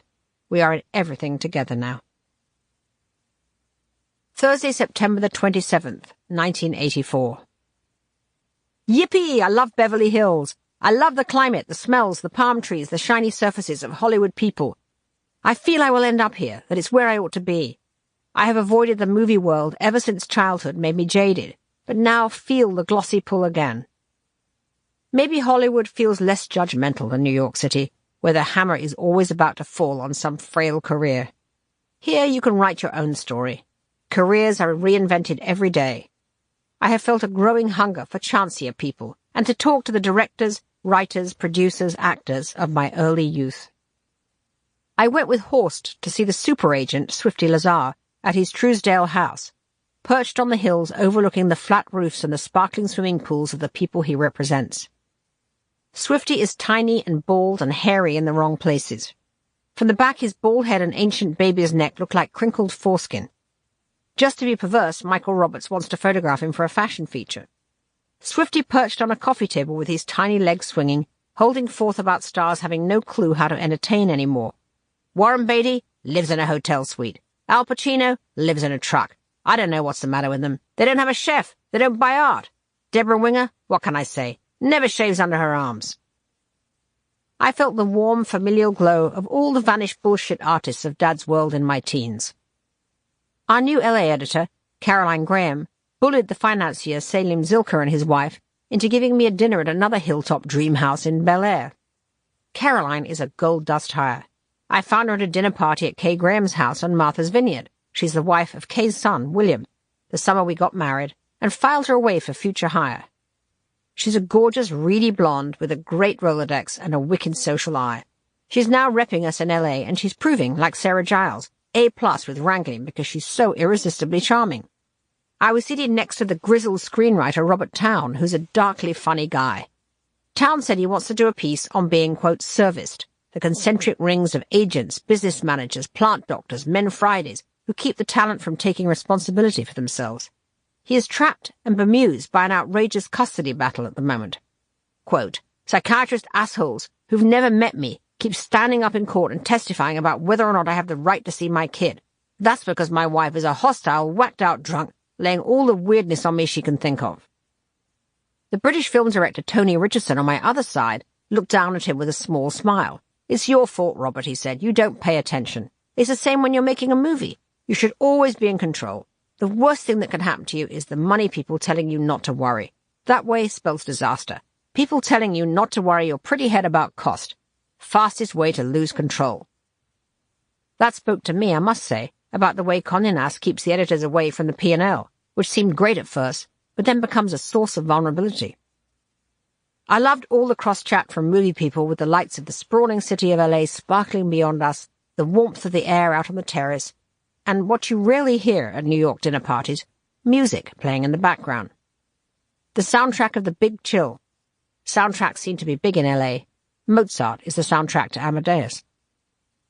I felt I had been in a dreamy bubble for 3 days when I got home, and immediately felt guilty because Harry had been busy trying to rescue the mortgage on Quag before the signing day, and the only way to get it on time was to bite the bullet and ask Mort Zuckerman to guarantee a loan, which, bless him, he did. Citibank then gave us a check, and we drove like lunatics to the closing on Friday with our lawyer and the vendor, Mrs. Clarhome, to whom we had been posing as affluent upper-class landowners. When we got there, we found the plot had thickened unbelievably. Our own lawyer, a red-faced local idiot named Mr. Morgan, had made an offer himself on the house for more money, which is why things had fallen apart. The drunken clown had got greedy when he saw how cheap the house was and delayed all the lease agreements needed for the mortgage approval. But we rumbled his cheesy game and signed. After the stress of the day, we drove in stunned silence with the keys to 160 Dune Road and entered what is now our house. In the ship-like upstairs living room, every dormer window was pink from the sunset. The dune had a lunar look, the grass ruffled by a little breeze. The distant hoot of the Long Island Railroad car sounded like a ghost train. We walked up the overgrown strip of sand for our first sight of the foaming frosted waves and were overwhelmed by feelings of happiness and peace. I felt a wonderful union with Harry, more perfect than any I have felt before in the tumult of the last few years. It's funny, when you marry, everything tells you this should be the moment of commitment. But actually, in the turmoil of our jostling careers, for me, that moment is now. I realize I haven't really felt married till the day we signed for the house. I've been putting off that moment in the turbulence of the move to America. As we stood on the dune together, looking out at the sea, I knew once and for all that my vivid, loving, courageous husband is the only man I want to share the breadth and hope of this long white beach with. I want our child to be conceived here. I want this to be our special place where I can be with Harry always. His love has always kept me together, and now he's sealed it with a perfect house where I can dream beside him for the rest of our days, no matter what's happening beyond its four walls. Columbus Day, Monday, October the 8th, 1984. The end-of-year issue of Vanity Fair is going to bed. The Hall of Fame idea has worked a treat. We nominated 10 people as the year's tops, with fabulous pictures by Annie. We dumped the idea of casting another 10 into oblivion, as people these days are so thin-skinned and monthly mags sit around too long with umbrage mounting. The key is not just the choice of person and the portrait, but the nominating copy that goes with it to explain why they deserve inclusion. Because he, because she, because. It has to be the crispest, most polished house style. Much harder to do than it looks, and I recruited a collaborative wit circle that included Miles, Jim Woolcock, Stephen Schiff, John Hauptmann, yes, he came back in, and Bob Colacello in brainstorming sessions to get the captions right. Such a fun process. Working with Annie on this made me see what an amazing perfectionist she is. Most hard-working photographer alive. She spends hours in the art department with Ruth, arguing over the picture edit. She will travel halfway around the world to get one more angle that she didn't get at the time. With Annie, the shoot is never over, and it's never good enough. It would be so much better if he'd taken his shirt off, if she'd slicked back her hair, if I could have shot it in the morning, evening, if we'd done it in the rain. It leads to irate phone calls, fighting the expenditure or the deadline as she darkly vows, "I'll pay for it myself. If I fly through Frankfurt, I can get back the same night. I'll get an ad to pay for it. Let's just kill the shoot." Until one of us, usually me, gives in. Harry has been in New York this week before he goes to D.C. for the U.S. News editorial director job. No, he couldn't resist the siren call of news. I can see why a man loves to come home to a welcoming wife. It was fun and sexy to be the returning husband for a few days, and poignant because it was our last week together before he goes off to D.C. It feels so wrong to be separated again now. After an early dinner, we snuggled in bed and watched George H.W. Bush murder Geraldine Ferraro in the VP debate. I want to root for a historic woman, but it was agony. Her performance reminded me of how I blew my first speech to advertisers. She looked down all the time, wore her reading glasses, and came off like a suburban schoolteacher addressing a parent-teacher meeting. We had a dinner party at the apartment that was successful in spite of itself. The editor of Time, Ray Cave, whose wife is the editor of People, Pat Ryan, Lewis Lapham, editor of Harper's, what a star, Ariana Stassinopoulos, Derry Moore passing through from London, and the First Amendment lawyer Floyd Abrams and his wife. At 12:15, Ray and Lapham were in full cry arguing about which covers would or wouldn't go down in Sioux Falls. I saw the chef staring menacingly through the door at us. Slipping quietly into the steamy galley, I asked him what his problem was. "My problem is I want to go home," he said. "My problem is it's 12:15 and I want to get my shit out of here. Tell them I have to move my shit." "Your shit," I squeaked, "will have to wait. That's the editor of Time magazine sitting in there, and you'll just have to wait to move your shit." I slunk back to the table where Mrs. Abrams had just launched into her description of serving in the Israeli Air Force, with the chef still in my eyeline, glaring at me and chewing gum. In the end, he burst through with his backpack, slammed the door, and left. They all stopped talking and looked up, but stayed on till 2 in the morning arguing about the nature of celebrity. Money in motion, Louis Lapham called it, which I liked. Monday, October the 15th, 1984. I went with Harry to D.C. to settle him in and felt like a mother taking her child back to boarding school. I feel very glum because we've become so intertwined living together in New York. I hate him doing this job, but recognize he must have something big of his own. I'd love him to have stayed in the publishing gig, but typically Mort has lost interest in the book company now that he's bought U.S. News. I don't want to return to the lousy commuter marriage we had when H went to Duke. Still, whatever pain it causes me, the pleasure of seeing him back in a news context is gratifying. I suddenly wish I was in D.C. too. I had the subversive thought of how nice it would be to get a big fat Condé Nast writing contract and live in one of those sweet Georgetown terrace houses off N Street with gardens and room for cats, instead of battling the wild beast of New York City alone. Thursday, October the 18th, 1984. There was a 50th birthday party for David Obrasky at La Reserve. I wish I could have set it to music, an all-cast song with the title Hot Book, because that was the refrain of all the toasts, that David was the king of the hot book, the man who had worked in the best places at the time when it was good. Most of the Condé publishers and ad salesmen were there. I ran into one of ours, Tom Florio, who I see every morning sliding out of the elevator wearing mirrored shades, looking like one of the sharks out to kill a jet. Tonight he was dapper in a suit. "I'm a guy in a hurry," he said to me, which felt even more like a line from a musical. Obrasky was so pleased with all the attention that his face swelled up like a Halloween pumpkin. His friends had done up a huge board titled The Days of David Obrasky, comprised of all the magazines he's worked for: Esquire, New York, Primetime, Vanity Fair, with his name circled at the top of the mastheads. Looking at the great covers of the magazines he had worshipped from the wrong side, I felt the undertow of heroism and pathos that went into all the efforts and mistakes. For me, it was an American magazine education, hearing the Madison Avenue war stories from the bashed and boozy faces who had made the rounds selling space for Harold Hayes and Clay Felker and Arnold Gingrich, singing their ballad of the hot book. Monday, October the 22nd, 1984. Holed up in bed last night and watched the second and final presidential debate between Reagan and Mondale. Reagan improved on his doddering performance in the first debate, but he still has cascades of wrinkly melted plastic neck and that maddening Ulster vagueness. In his closing statement, he wandered off into an endless, rambling, baffling soliloquy about how he was once asked to write a letter to be put in a time capsule to be opened 100 years from now, and how he was driving down the California coast on the Pacific Highway and wondering what people would think 100 years from now, and how we have terrible weapons that can destroy civilization, but maybe we won't, and how we have a rendezvous with destiny, and how George Bush is the finest vice president ever, and... Finally, the moderator was merciful enough to interrupt gently and say time was up. Mondale seems a decent, intelligent, slightly boring fellow who would make an excellent Prime Minister of Norway. Needless to say, his command of the details of policy is clearly superior, but he lost anyway. All it took for Reagan to win the debate was a one-liner, obviously prepared in advance and delivered with movie star panache. When one of the panel of journalists predictably brought up the fact that Reagan is already the oldest president in history and might not have the stamina to do the job in a crisis, he did one of his genial headshakes and said, "I will not make age an issue of this campaign. I'm not going to exploit for political purposes my opponent's youth and inexperience." That's the only thing anyone will remember from this debate. All Mondale could do was laugh helplessly, along with everybody else. He knew it was over. Thursday, October the 25th, 1984. Closed my first Vanity Fair Christmas issue. Huge sweat, but I love it.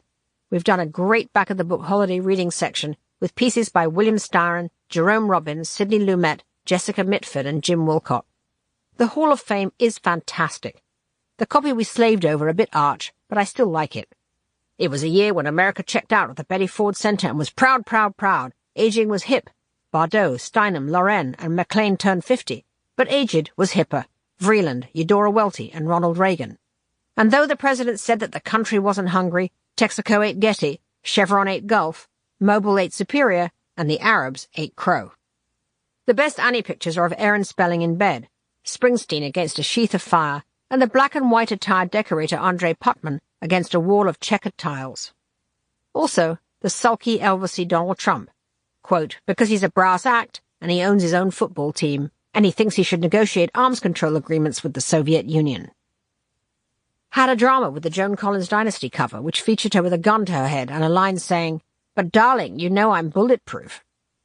Unfortunately, her boyfriend, John Eric Hexam, blew his brains out on the set of a soap opera with a pistol that was loaded with blanks. Thankfully, we hadn't gone to press. Memo to self, gun covers are a lousy idea anyway. And instead we went with something much better. She rhymes with rich, after Barbara Bush's great comment about Geraldine Ferraro. Stephen Schiff has done a sparkling essay about the Dynasty era to go with it. Plenty of mags would put Joan on the cover, but not with Schiff's smart deconstruction of what Dynasty says about America. I think readers are now understanding the mix can include anyone we happen to find interesting, high or low, and any topic that illuminates the zeitgeist. The unevenness of content is beginning to settle down into something fully baked, glamorous but substantial. What unites it is the voice and the clear visual identity. I hate Harry being in D.C. I feel rage that he's jeopardized our lovely intimacy. But I can't blame him, as I always choose Korea too, and then regret it. I'm less noble about dealing with it than he is. Zuckerman loaned us his D.C. townhouse on Volta Place for the weekend. On Sunday we had breakfast in the garden there in the glorious fall sunshine, and it felt just like Ponsonby Terrace in the old days and made us both feel mopey. Contact with the rich is ineffably spoiling. One night on Volta Place and I was longing for the same big fluffy towels and membrane-thin fluttering white sheets and the cook on hand to do a delicious dinner. Tuesday, November the 6th, 1984. Reagan won re-election. Landslide and no surprise. It's a TV era and Mondale had zero performance skills. People who can't communicate should not even contemplate going into politics. Most of Reagan's voters would probably be better off under a President Mondale, but that didn't matter.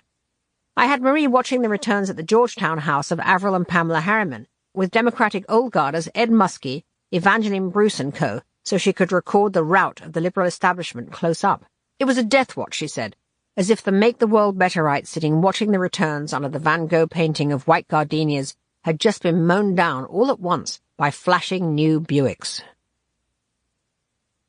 Tuesday, November the 13th, 1984.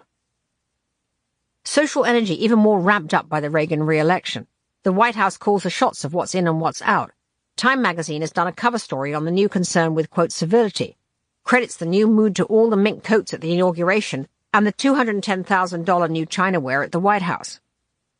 We're seeing the invasion of D.C. by California and Park Avenue, the fusion of women's wear daily values with Washington Post power watching, a cast of characters who see everything through the lens of Hollywood and Le Cirque.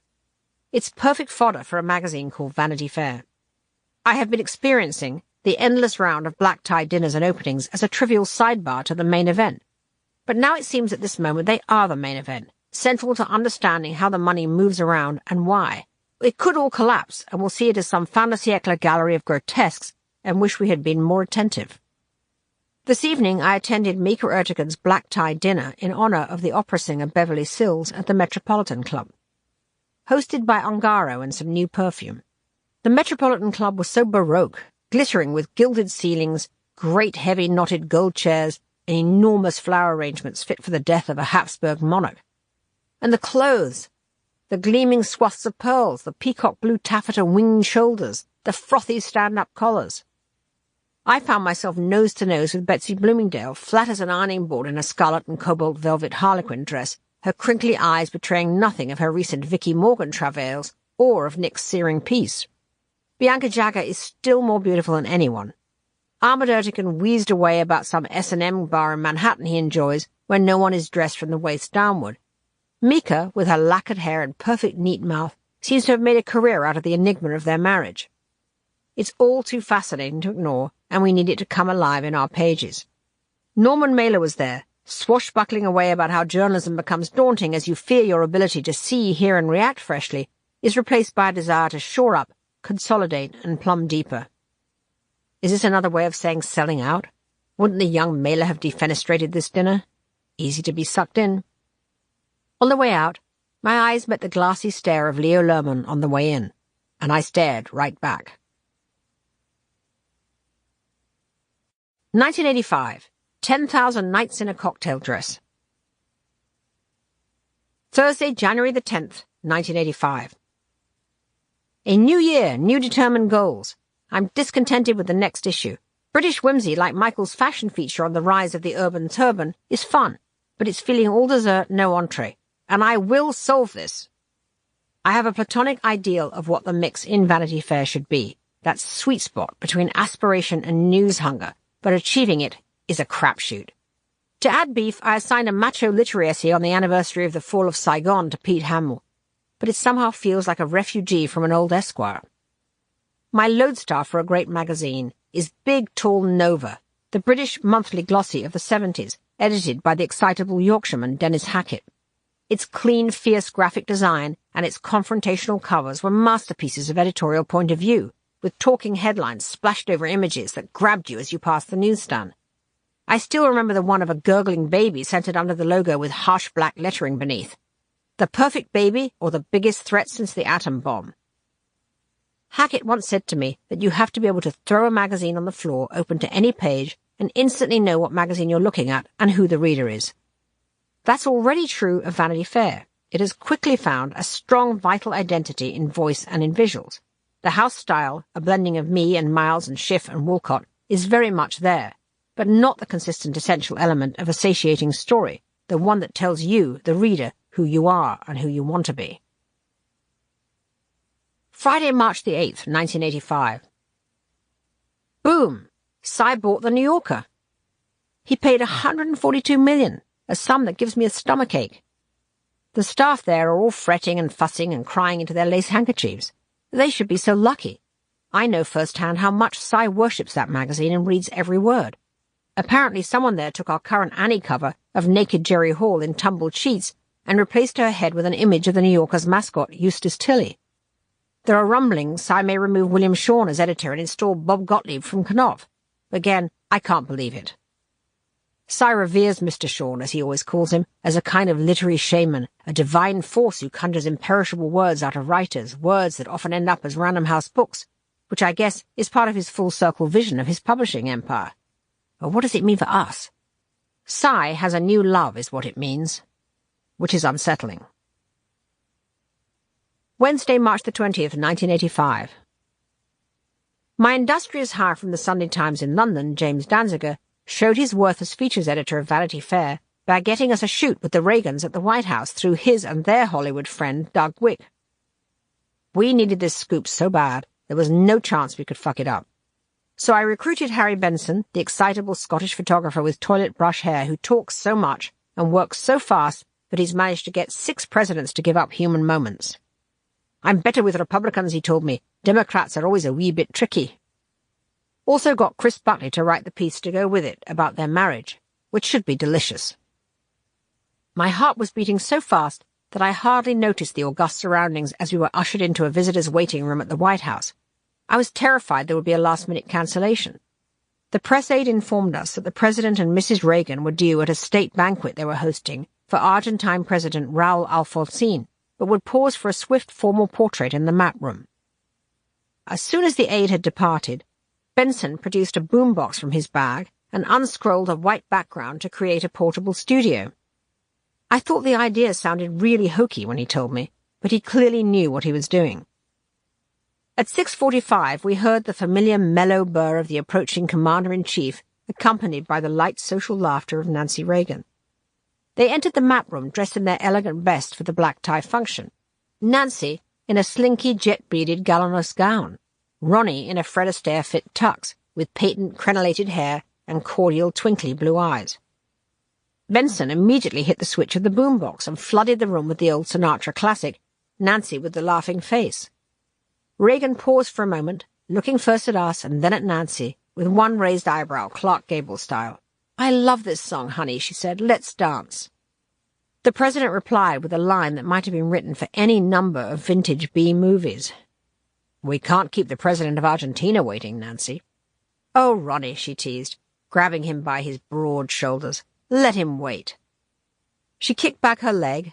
Click, whir, click, whir, click, whir went Harry Benson's camera, and perhaps in a paradigm of their easy marriage, the president stopped resisting and took his wife in his arms. For the next 15 minutes, they fox-trotted blithely around the map room to more Sinatra oldies on Benson's cassette player, exchanging the gossip of the day with each other as if no one else were there. I watched in silence. I could hardly breathe. "A kiss!" shouted a now ecstatic Benson, juggling 3 cameras. "Mr. President, give your wife a kiss!" They moved closer. Their eyes closed. Their lips came together for the iconic moment that my happy heart knows is going to be flashed on TV screens over and over when it comes out. And then the Secret Service moved in and they were spirited away. Now the pictures are spread on the Vanity Fair lightbox in the office. I feel they are gold dust. The gaiety of this cover will be not just the Reagan kiss, but the kiss of life for Vanity Fair. The mood of the pictures is pure optimism. I've never much liked Reagan, but when I look at these pictures, I have to admit he has the gift of instinctive collusion between imagery and national mood. And Nancy's critical to it. She is his joy gene. Coming out of the Carter recession, America needs this simple exuberance. Did they discuss it first? Benson never said he was bringing a boombox, so it must have been spontaneous. Their duality never fails to pick up the rhythm of what the public needs. Tuesday, March the 26th, 1985. In LA for Swifty Lazar's famous annual Oscar party at Spargo. Hand it to Swifty, he does know how to rope in the celebrities, and more impressive, when he's the host, they actually behave. He domesticates the menagerie and they attend under his terms or not at all. He loves every bit of it, especially the great theatrical moment when the valet parking rises to a crescendo and the paparazzi bulbs start flashing as the stars start pouring into Spargo from the awards ceremony. He had so many famous faces there in that gyrating room. Andy Warhol with a tiny camera taking pictures, Michael Caine, Raquel Welch, Dennis Hopper, Linda Evans, Sally Field, who made a comically emotional Oscar acceptance speech about how we like her, we really like her, and Jackie Bissett with Alexander Goodenough swirling around air-kissing. Barry Diller was crammed up against the bar. "It's important to stay till just past midnight," he told me. "That's when the bullshit all somehow metastasizes and you see Oscar night at its best." I read this morning that Shirley MacLaine cut me, but I didn't notice. The producer, Ray Stark, told me Swifty's germ phobia apparently means he has to spray with disinfectant everyone who enters his house. He said that Mary Lazar is the only woman Swifty could find to marry, who is exactly room temperature. Tuesday, April the 2nd, 1985. The New York Times reporter Alex Jones slagged off Vanity Fair's prospects in the New York Times last week, so I asked him to lunch. Was prepared for combat, but really liked his Tennessee charm. We had 3 coffee refills, which I hope affects the next round of coverage. Our office has become a bear garden of socialites. The artist Richard Merkin, who came in to tout a new illustration, added to the turmoil this afternoon. I walked into the art department and he was perched on the edge of the layout table, shouting into the telephone.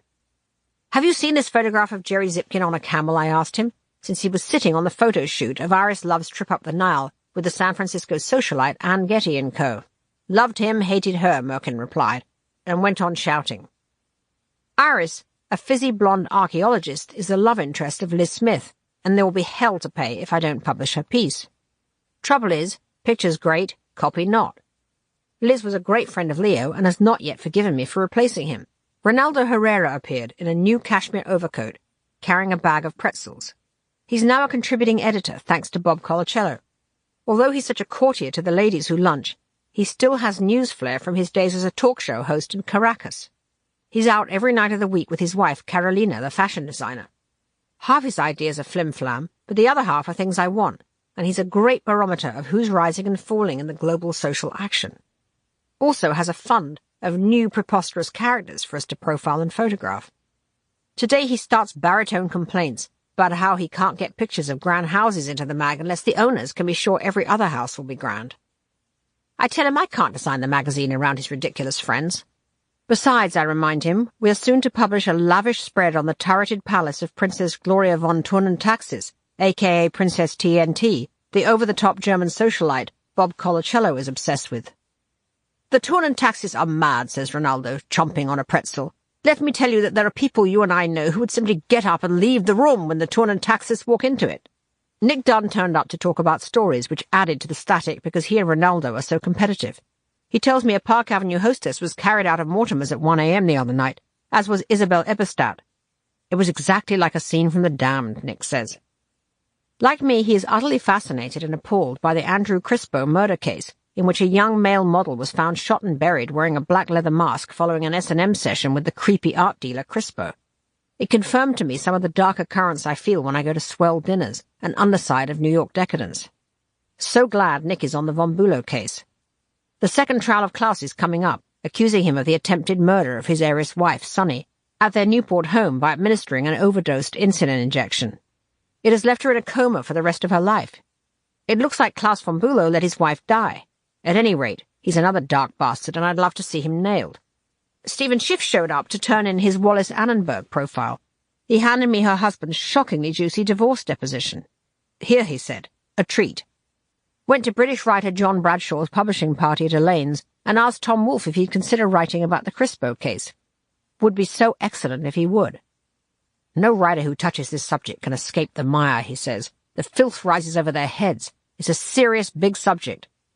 Which is Tom's polite southern way of saying it's not for him. Evening ended at a dinner party at Diane von Furstenberg's apartment with her new boyfriend, the suave Italian writer Alan Ilkan. Also there, 2 architects, Michael Graves and Peter Marino, and Kitty Hawkes, whose parents were the film director Howard Hawks and the famous social beauty Slim Keith. She reminds me of Jordan Baker in The Great Gatsby. Diane is obviously mad about Alain. She occasionally shot him deadly sensuous looks over the giant tulip bowl. The apartment was a bit suffocating with its love seats, framed ancient wallpaper, and God knows what mythic art hanging on the hectic walls. The talk was all about the erstwhile style writer of the Times, John Duker, and his conversion to the S-cult. That's Erhard Seminar's training, a 2-weekend, 60-hour intensive consciousness seminar. Marino said, "Isn't John Duker selling trousers at Bergdorf now?" "He's doing PR for their menswear, yes," said DVF, who's always loyal to people who have given her good press. "I'm so pleased," said Kitty. "Such a much better career for him than that pathetic column in the Times." "Selling trousers is better than a column," says Alain, with a small, ironic smile. "Not a bookshop, not even a stationery shop?" "It will all pass," said Michael Graves, looking melancholy, like those 1600 Mooney people who all got married in Madison Square Garden. "I say, that's a great story. I'd love to know what happened to those marriages."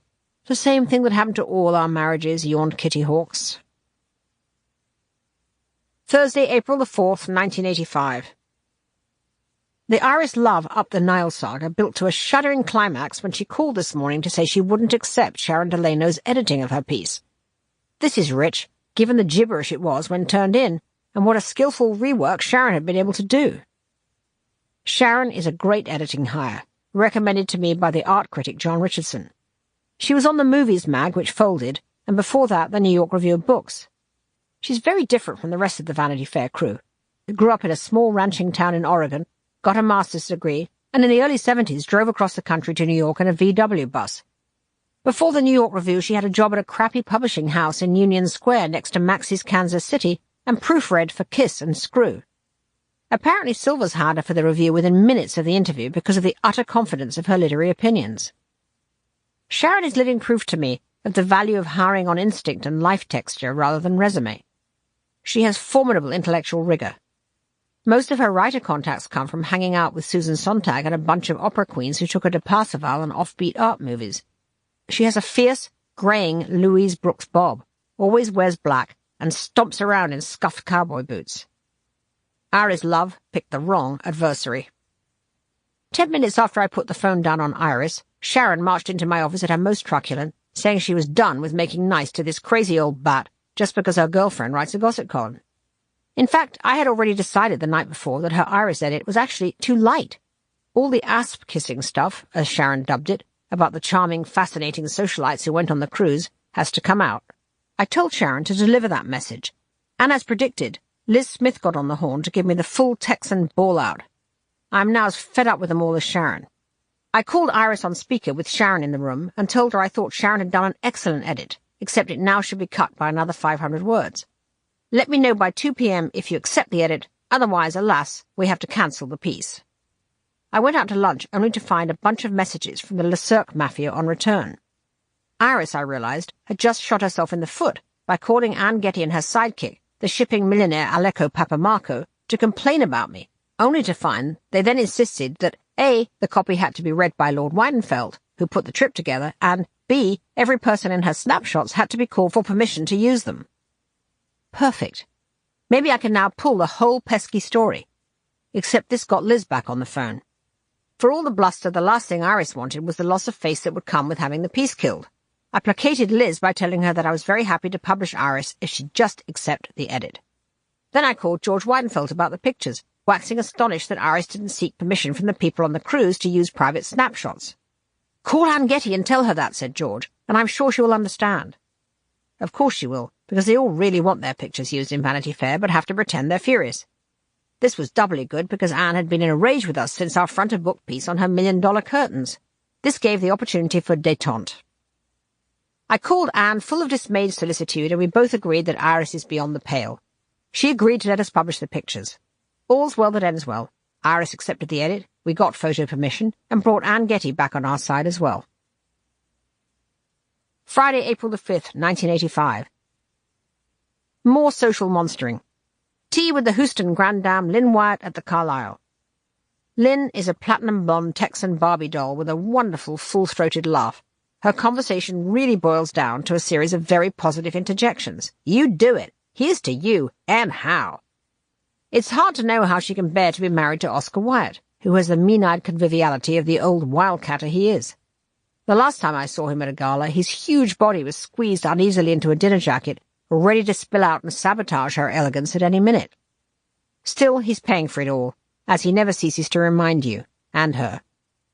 Oscar can tell exactly what carat a diamond is just by looking at it, Lynn told me. Today she wears a wide-shouldered brown Saint Laurent suit jacket and miniskirt topped by an outsized head of flicked-up hair. I am after access for pics of her new ranch in South Texas, where Oscar has installed an airstrip for his 747. She tells me that Placido Domingo had come for Easter with his 3 children, and they shot coyote. She has just returned from the Arctic Circle with her son Steve, who went to shoot polar bears. She and Oscar had tried living in an igloo. It's hard to imagine anyone the size of Oscar in an igloo, especially in a Stetson. "Tina, it's cold in an igloo," she says, as we sip the Earl Grey. "Don't let anyone tell you different. And you have to eat seal meat so it sits in your stomach. I wore cashmere underwear, but Tina, it was cold." She promises to ask Oscar about the pictures of the ranch, who I fear will say no as he hates publicity as much as she loves it, and begs me to come back to Houston. The place is full of copy, I must say. We need to do a special issue on Texas. A good source would be the fashionable florist Leonard Tharp, whom I met at one of Lynn's dues during Tatler days. "I've done many wonderful parties here," he told me. "I try and advise clients to break out of their rut. I've always thought it's so awful to come into a party, look at the flowers, and say, 'Who died?' But then, why shouldn't a funeral be festive and fresh, and why can't a party have all the poetry of a funeral? I've had to explain this many times." Sunday, April the 7th, 1985. After this round of social frenzy, I am worrying about the future of the magazine. Went up to see PVZ, who, even though she's really a corporate spy, I still value enough to use as a sounding board. She was sitting at her clean desk, looking as smooth and flawless as Scandinavian furniture. Her low, confidential voice makes you want to tell her everything. I talked to her about my worries over Si's commitment long-term to Vanity Fair. The ads are still not coming, even though the readers are. He said he would give it time, but will he? It's a year since my first issue. I can feel his attention turning away to the New Yorker. Will he feel it's a better bet to build that up and lose his ardor for Vanity Fair? The rumors keep swirling he will fold Vanity Fair and combine the two. He's very impetuous, I notice. When he gives up on something or someone, the light goes out of his eyes and it's all over. PVZ listened and listened like a shrink, but at the end just gently told me to keep doing my job. Tuesday, April the 16th, 1985. My landlord at 120 Central Park South has turned into a mafia don. First there was the time when the water got turned off for 2 days and he refused to speak to anyone but me with the comment, "Tell Tina Brown Johnny Guerrero don't deal with no intermediaries." I want to move if I can find someone to take over the lease. Now in a new fit of Queen's queeniness, he won't allow the letting agency Feathered Nest, and they have sure feathered theirs with their extortionate rates, to show the apartment unless I'm personally there. The Central Park South doorman keeps turning interested viewers away when I can't get there in time. Johnny G left this message with my office this morning. "Tell Tina Brown she just gotta sit there and let the parties in. Tell her, yeah, it's an inconvenience, but she just gotta live with it. Kiss my ring." Wednesday, April the 17th, 1985. Leonard Lauder is very different on a business call than over dinner. Gone is the courtly gent reminiscing about spotting me early at Tatler. Now it was all firing circulation and demo questions at breakneck speed. Lunch was over in 40 minutes. His banjo eyes flickered with irritation as our ad director, Doug Johnson, Obrasky's freckly deputy, oversold the front-of-book ad position. "What's your point?" Leonard barked at one point. Doug has logorrhea is the problem. He means well, but it all just pours out with no punchline. Prospects for ads, I'd say, dubious. Miles Chapman has been in England and returned very confused and obviously longing to move back. The AIDS epidemic is truly freaking him out, and who can blame him? He calls it the terror. Photographers, writers, actors, fashion folk are dying every day. He's always at funerals. Having dragged him here to be an editor, I feel responsible for him. He asked me seriously how I thought he was doing at the office. No one writes captions and blurbs and contents pages with the same flair that he does. You have to have been raised, like Miles, on the British tabloids with all their disreputable energy to understand how critical a 4-line blurb or a pull quote is in making a page have a voice. I told him honestly that the work was wonderful, but he has to dial back the hostility towards everyone else. He listened intensely as if he wanted me to lay it on. It was pouring rain outside, and I felt his loneliness. So I asked if he wanted to go to a screening and have dinner. Over dinner he told me the pros and cons of leaving New York. He said he'd consulted the I Ching, which had said, an evil environment connected with a deep relationship will eventually yield a rebirth, i.e., tough it out. He'd made a pros and cons list on a scruffy piece of Vanity Fair paper. London pros. 1 or 2 people who love me, nice flat, quite rich, a real social life. Cons. Dullness, smallness, sameness. New York. Horrible flat, dead broke, AIDS, no friends. I saw with a pang that he's looking older. A kind of weary archness has set in and a pale, unhappy glare. His knowledge of human nature is so deep and pessimistic, but no one makes me laugh like Miles. I looked at him sideways during the screening we went to, and his head was back, his eyes dancing with intelligent scorn, and I felt so much affection. We have been through so much together, from the joyful Tatler days to the harsh foreign terrain. I know why he misses England. Harry and I were paid half as much then as we are now and never talked about money. Now that's all we seem to talk about. Money here gets into the blood like a disease, an unsettling itch that colours everything. Like me, Miles is now caught between 2 worlds and may never be happy in either. I should probably start accepting and planning for the fact that it won't be long before he returns to London. Thursday, April the 18th, 1985. My last night tomorrow at Central Park South. I found a renter. Now that the apartment is dismantled, I feel a bit wistful.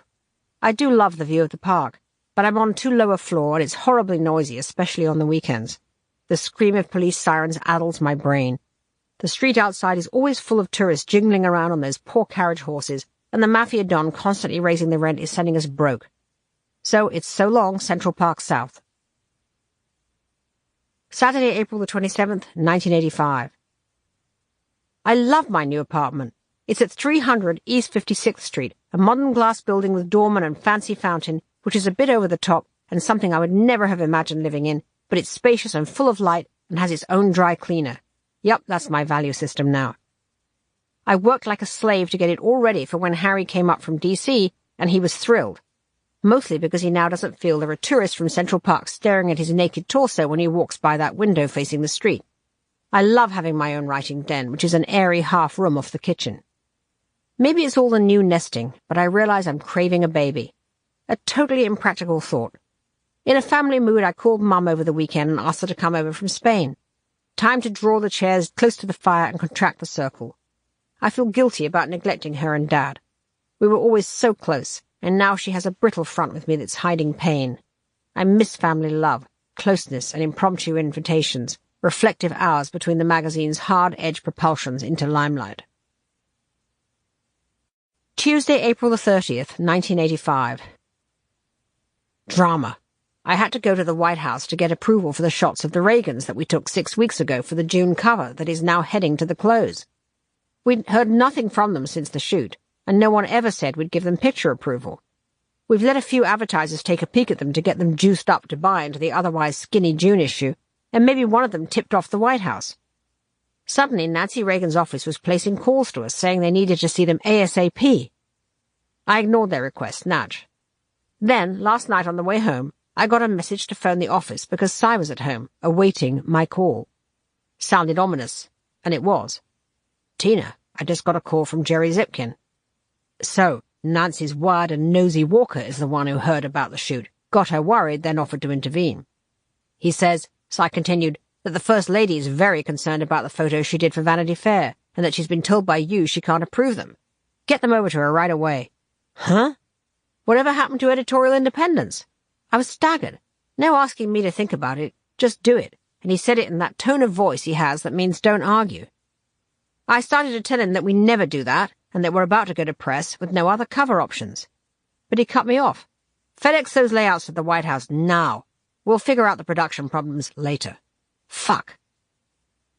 I called Pam and told her we had to send the layouts. Then I called her back and said not to. This morning I put on a precautionary Reagan red suit with a Chanel bag and got into the office at 8 a.m. and went up to see Cy with the layouts. I was momentarily startled when I walked in because he looked as if he was about to undress. In fact, he was removing the crumpled sweatshirt he wears for his dawn arrivals, only to replace it with office attire later on. He removed a wide blue tie from his drawer and proceeded to tie it round his neck. I briefly wondered what it would be like if we did the whole thing backwards and he was left standing there naked. Not a happy thought. I told him I was going to take the spreads to the White House this morning myself, rather than FedEx them. I said, let's decide now what we will agree to. How about just dropping the center spread where she's twirling around? We will drop it all, if necessary, said Cy grimly. You don't monkey with the White House. I tried the commercial angle. We have already shown selective advertisers who are buying into the issue, I said. We will look really bad with them if they buy in because of it, and we yank them from the issue. Plus, a press flackstorm. Hint, how will this play re the New Yorker vows of independence?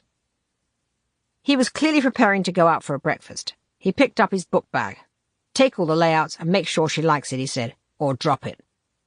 And the June issue, which doesn't have a cover, I said sullenly, following him to the elevator.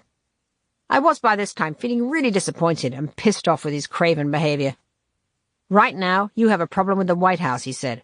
The June issue is your next problem, and don't let Mrs. Reagan think there's a time pressure. I raced off to the D.C. shuttle in the steaming heat. It was even hotter in Washington. When I reached the gates of the White House with that intimidating forest of TV camera crews parked on the lawns and the august postcard pillars rising up before me like a mirage, a lot of my bravado started to melt away. I sat in the stuffy antechamber to the press office for 2 hours. What if Nancy really hated the pictures? I guess her husband is the leader of the free world, and he doesn't need the aggravation of some frisky social photo shoot he did in an absent-minded moment for a mere glossy magazine. Jennifer Hirschberg, Mrs. Reagan's press secretary, came out eventually. She was probably still feeling jumpy after the shitstorm over the Reagans' appearance on the anniversary of VE Day at the cemetery near Bitburg, which turned out to have 49 members of the Waffen-SS buried there. Michael Deaver, usually so brilliant on PR prep work, is still living it down. Hirschberg asked me to unveil the layouts. I did a lot of schmoozing and flattery and pre-sale before doing so, about how they showed the wonderful warmth of an iconic marriage that made them so accessible to Middle America, etc., which is nothing but the truth. It's hard to persuade people who are smart to do something that's really against their own interests, but these pictures I do firmly believe are fantastic PR for the Reagans. So I ignored Cy's admonitions about not saying there was a time issue, and told her it was on its way to the printer, so we could of course only make small adjustments. But if only we'd known they wished to see them earlier, of course, that would not have been so. She scrutinized the layouts with a pained, doubtful look. I had laid a lot of flattering dummy copy on the top because they only said picture approval, right? We have Christopher Buckley's piece to go with it in copy editing. It's funny and sly and gorgeous as he always is, but you never know if they will like it. At the deep kiss cover shot, Jennifer Hirschberg drew in her breath sharply, then gasped at the dancing leg-kicking sequence inside. Clutching the spreads, she vanished into the First Lady's office for 1 hour. As the minutes ticked by, I was becoming resigned and thinking glumly of what else we could scratch up for the cover. She returned finally, still looking gloomy, sat down and started to criticize the display type's tone and ask for changes. That was funny because the display type was all fake. I, reluctantly, agreed. Mrs. Reagan is very disappointed, she told me, which really blew my mind, frankly. The pictures are so joyous and wonderful. Harry Benson at his most inspired. They celebrate what is maybe the only thing that everyone can agree is good about the Reagans, which is the genuine love between them as a couple. Could Nancy really be disappointed? She's an old Hollywood showgirl who knows what's appealing and what isn't to an audience. She looks wonderful in the pictures, and she loves showing the world the President of the United States is her adoring slave. I suspect that Jennifer Hirschberg was just trying to save face, and the whole incident was probably instigated by Zipkin to show he can whisper in the First Lady's ear. Since the cover image of the kiss was what seemed to grieve Hirschberg the most, I decided to be diplomatic and offer a switch with the inside picture. The kiss was wonderful for newsstand, but the leg kick cover is pretty great too, and it means people will have to buy it to see the smooch. Plus, it gave Hirschberg a win that would make her feel happier. Sighing and shaking her head, she finally agreed to all. I called Cy from the phone booth at the airport. He was benign and chuckling now, and I probably got points for decisively getting a problem off his back. Alex was even happier. "Darling, you're a genius. Your charm has worked yet again." I'm so happy the magazine has what I think will be a winning cover that could help turn our fortunes around. But I also felt good about triumphing over the mischief of the odious Jerry Zipkin, an important message to send.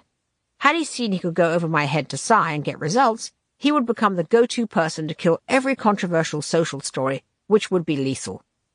Cy, however, has totally dived in my estimation. In a moment of challenge, he had no balls at all. Wednesday, May the 1st, 1985. Last night was a fascinating insight into how New York fundraising is done at a certain level. We Brits are a nation of freeloaders and tightwads compared to the US. At Tatler, I got so sick of stately homeowners always pretending to have no money, a flinty tradition adopted first during the French Revolution to avoid the fate of their too ostentatious peer group across the Channel. Unlike in New York, there isn't enough new money sloshing around in London to foment significant or lasting philanthropic influence. Asking for money is such an un-British thing. It goes with so much demurring and apologizing and polite coughing that the results are minimal. Most people seem to see donating to a cause as something someone else should do, a bit like going to increasingly empty church. Charity events are mostly just a luxury brand temporarily cozying up to a cause that might win a photo op with Princess Di. I find it excruciatingly embarrassing myself to ask people for money, but clearly now that I'm a New Yorker I have to get over it. Norman Mailer has been on me to help him fundraise for PEN, the literary organization that supports free speech. Since I will do anything for Norman, I had to say yes, and the cause is certainly something I care about. I love the way Norman is such a man of the arena. He's a grizzled, unabashed action junkie, so responsive and alive to the cross-currents of news. He makes everything he touches important just because he's part of it. Most writers are hermetic and self-involved. Norman is self-involved too, but it's on such a grand, noisy scale that he sweeps all before him. I feel I want to write down everything that comes out of his mouth. He needs a Boswell to follow him around.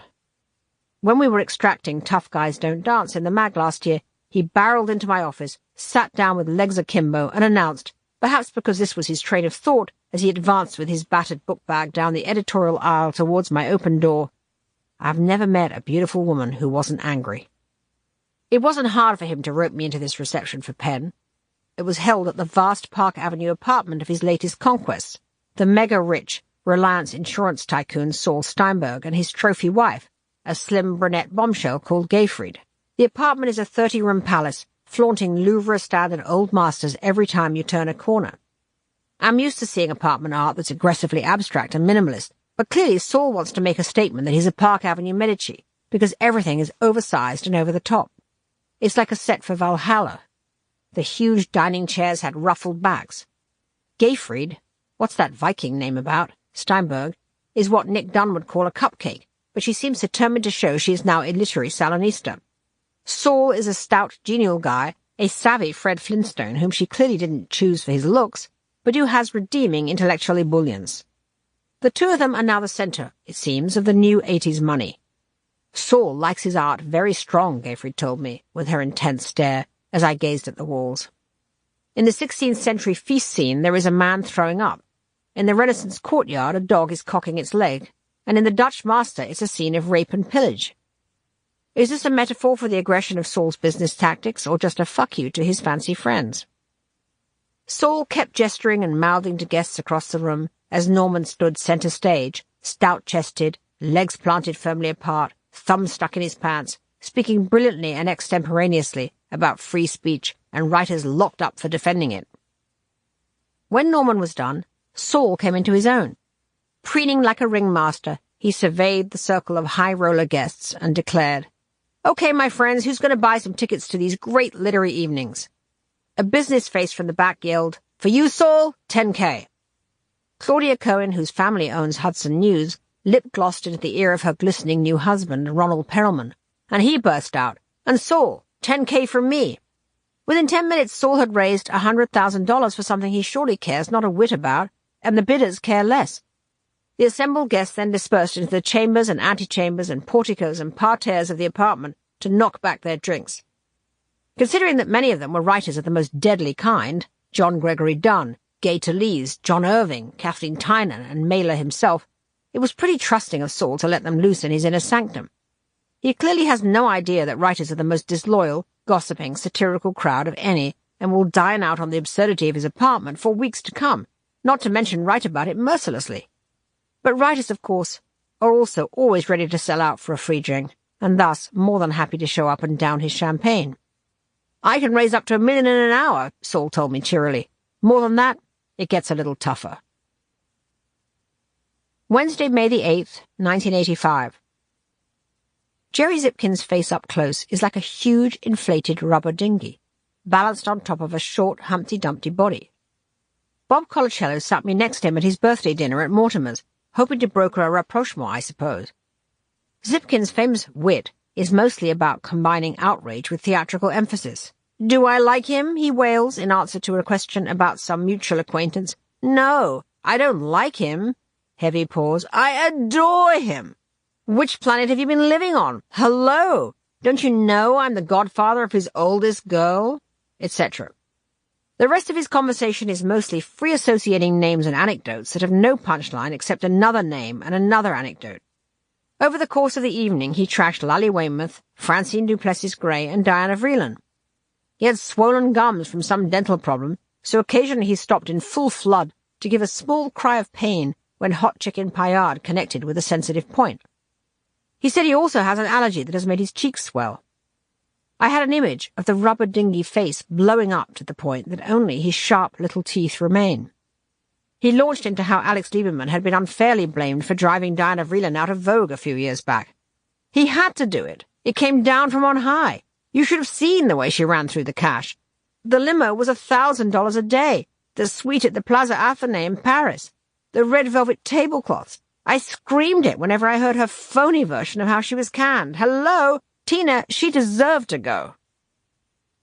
Gossip is a kind of addiction like overeating or drinking. His need for new stinging nuggets of human trivia is unassuageable, the motor that propels him. What does it say about Nancy Reagan that he's her best friend? Insecurity, perhaps, about her Californianness and about not being Hollywood royalty like many of her friends. She could have any fascinating writer or artist or Nobel laureate as a confidant in the White House, but that would only add to her self-doubt. It must be a soothing diversion to hear this river of small, hilarious defamations collected each day especially for her. Plus, she must glean a ton of usable information about donors and deals that she takes back to Ronnie. By the second course, he was spewing on about Mort Zuckerman. I don't see his point. He's a very brilliant man, I reply. He made all his own fortune at a pretty young age. Ugh, I'm sick of hearing about money, said Zipkin, who talks about nothing else. Who's got it and who hasn't, so what? We're all rich. It's just that some of us are richer than others. Bob turned the talk at his end to a story he's currently writing on another social queen bee, Mary Lou Whitney, and the Kentucky Derby. It's part of our new oral history-style series called Voices, which is actually turning out well, as Bob is great at getting telling quotes. They all confide in him, and he gets newsy stuff. "Don't sell Mary Lou short," Zipkin shouted. "Don't sell her short. That should be the title of your piece, Bob. She has to be ready to pick up at a moment's notice wherever Sonny Whitney wants to be and get the cooks and the butlers and houses all working for their arrival. There's the huge place at St. Augustine, another huge place at Saratoga, and then there's the apartment. And I don't mean some dinky little pied-à-terre. This has terraces and the whole 9 yards. And then there's the huge place in Mallorca and the huge place in the Adirondacks. And when they entertain, it's dinner for 150. And at 10 p.m. you turn over your card and there's another table number for a second course. Think of it. Make no mistake, Mary Lou has a tough time. Sonny wants everything just so." William F. Buckley on my other side, turning to this outburst late, commented sleepily, "Sonny Whitney is senile now, but he was senile at Yale." The cake came out and everyone sang happy birthday to Bob. I reeled out of there at 11 with a headache, dying to regale Harry in D.C. Still, I'm glad I went for Bob, of whom I'm now deeply fond. Mixing with totally pretentious people all the time, he actually has no pretensions himself. I will never forget the day he responded to a snotty put-down about one of his pieces by Jonathan Lieberson.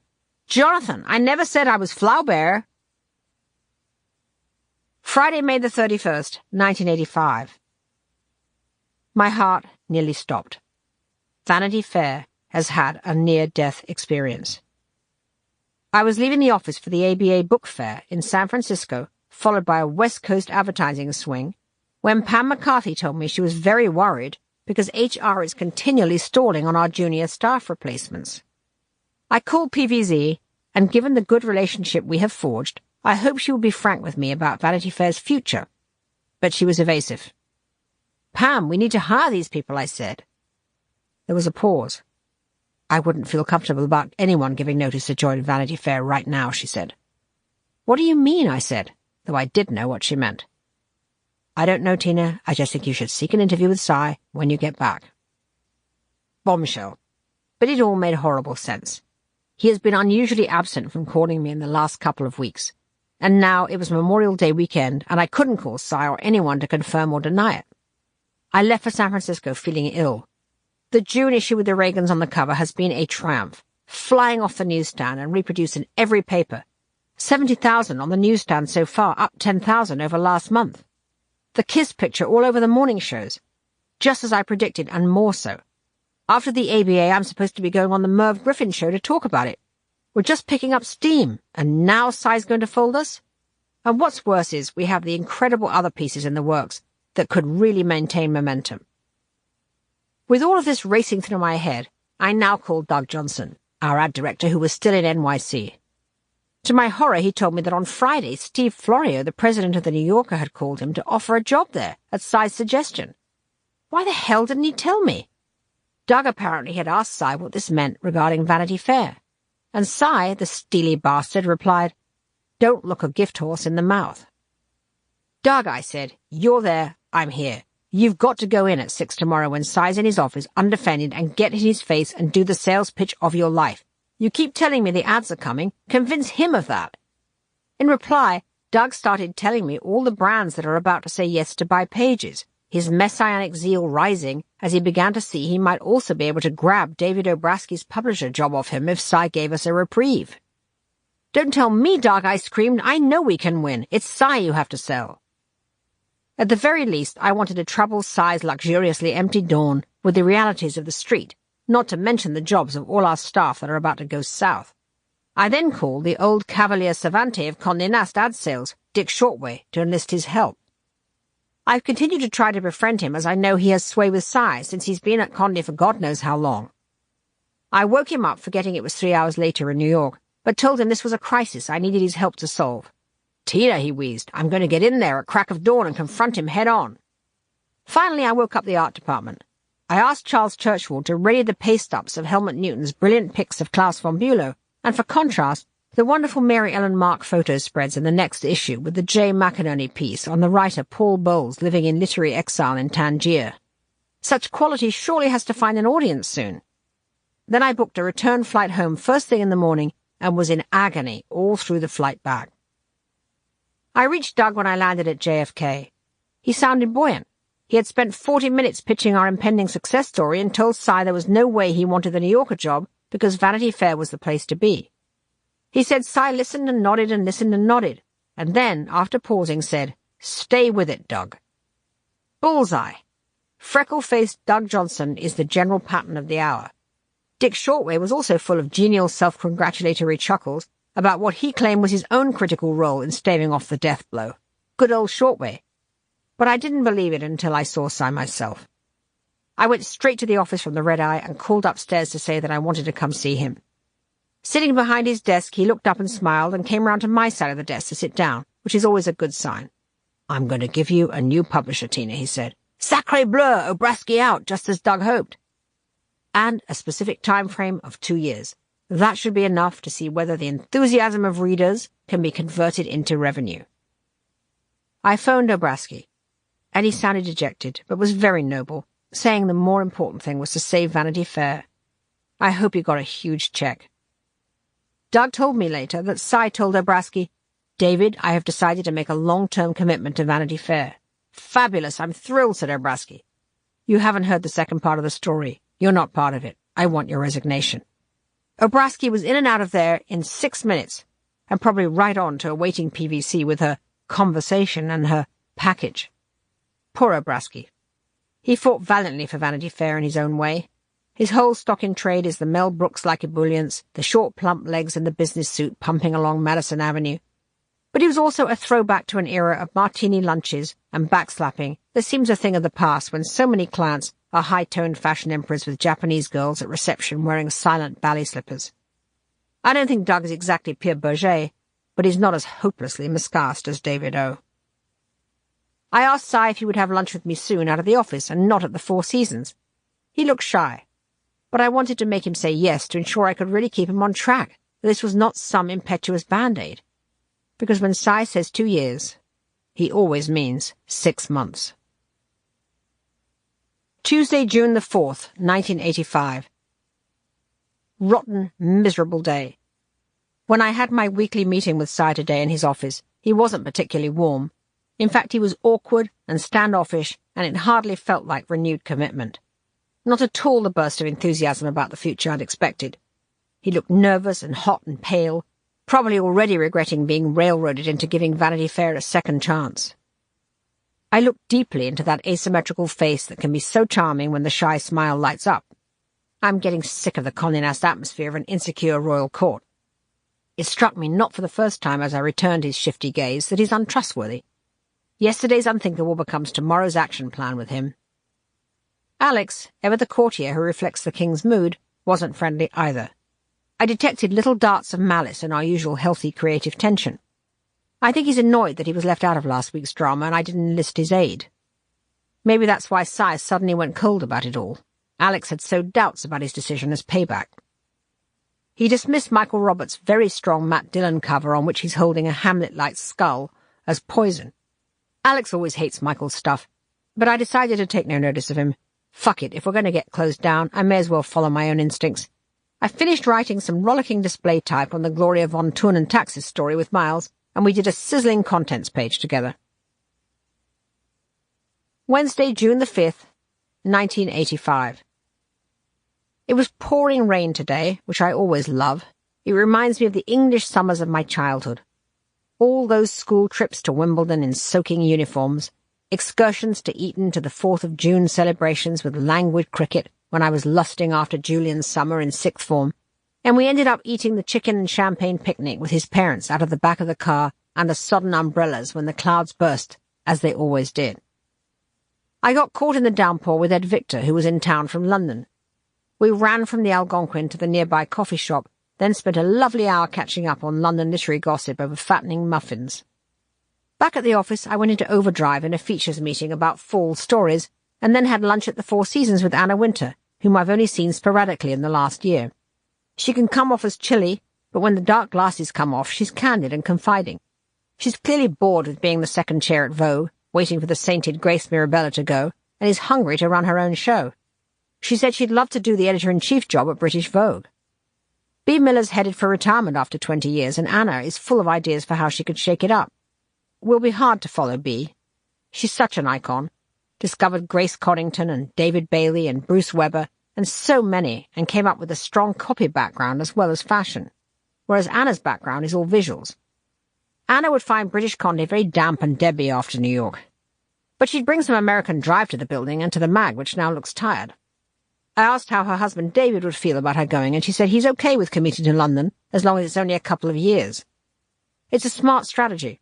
Right now her talents here are enabling Grace to keep her job, whereas in London she can show off her flair and prove executive chops. Just before I went to lunch, one of Si's notes came down on yellow legal paper in his wobbly madman's scrawl. It featured a joke, which is most unusual in Hamsterland. It must have been an olive branch, as he's extended once before when he made up with a small gesture. It was a letter from some friend of Roy Cohn's offering us via Si a short story about the sex life of gay sailors.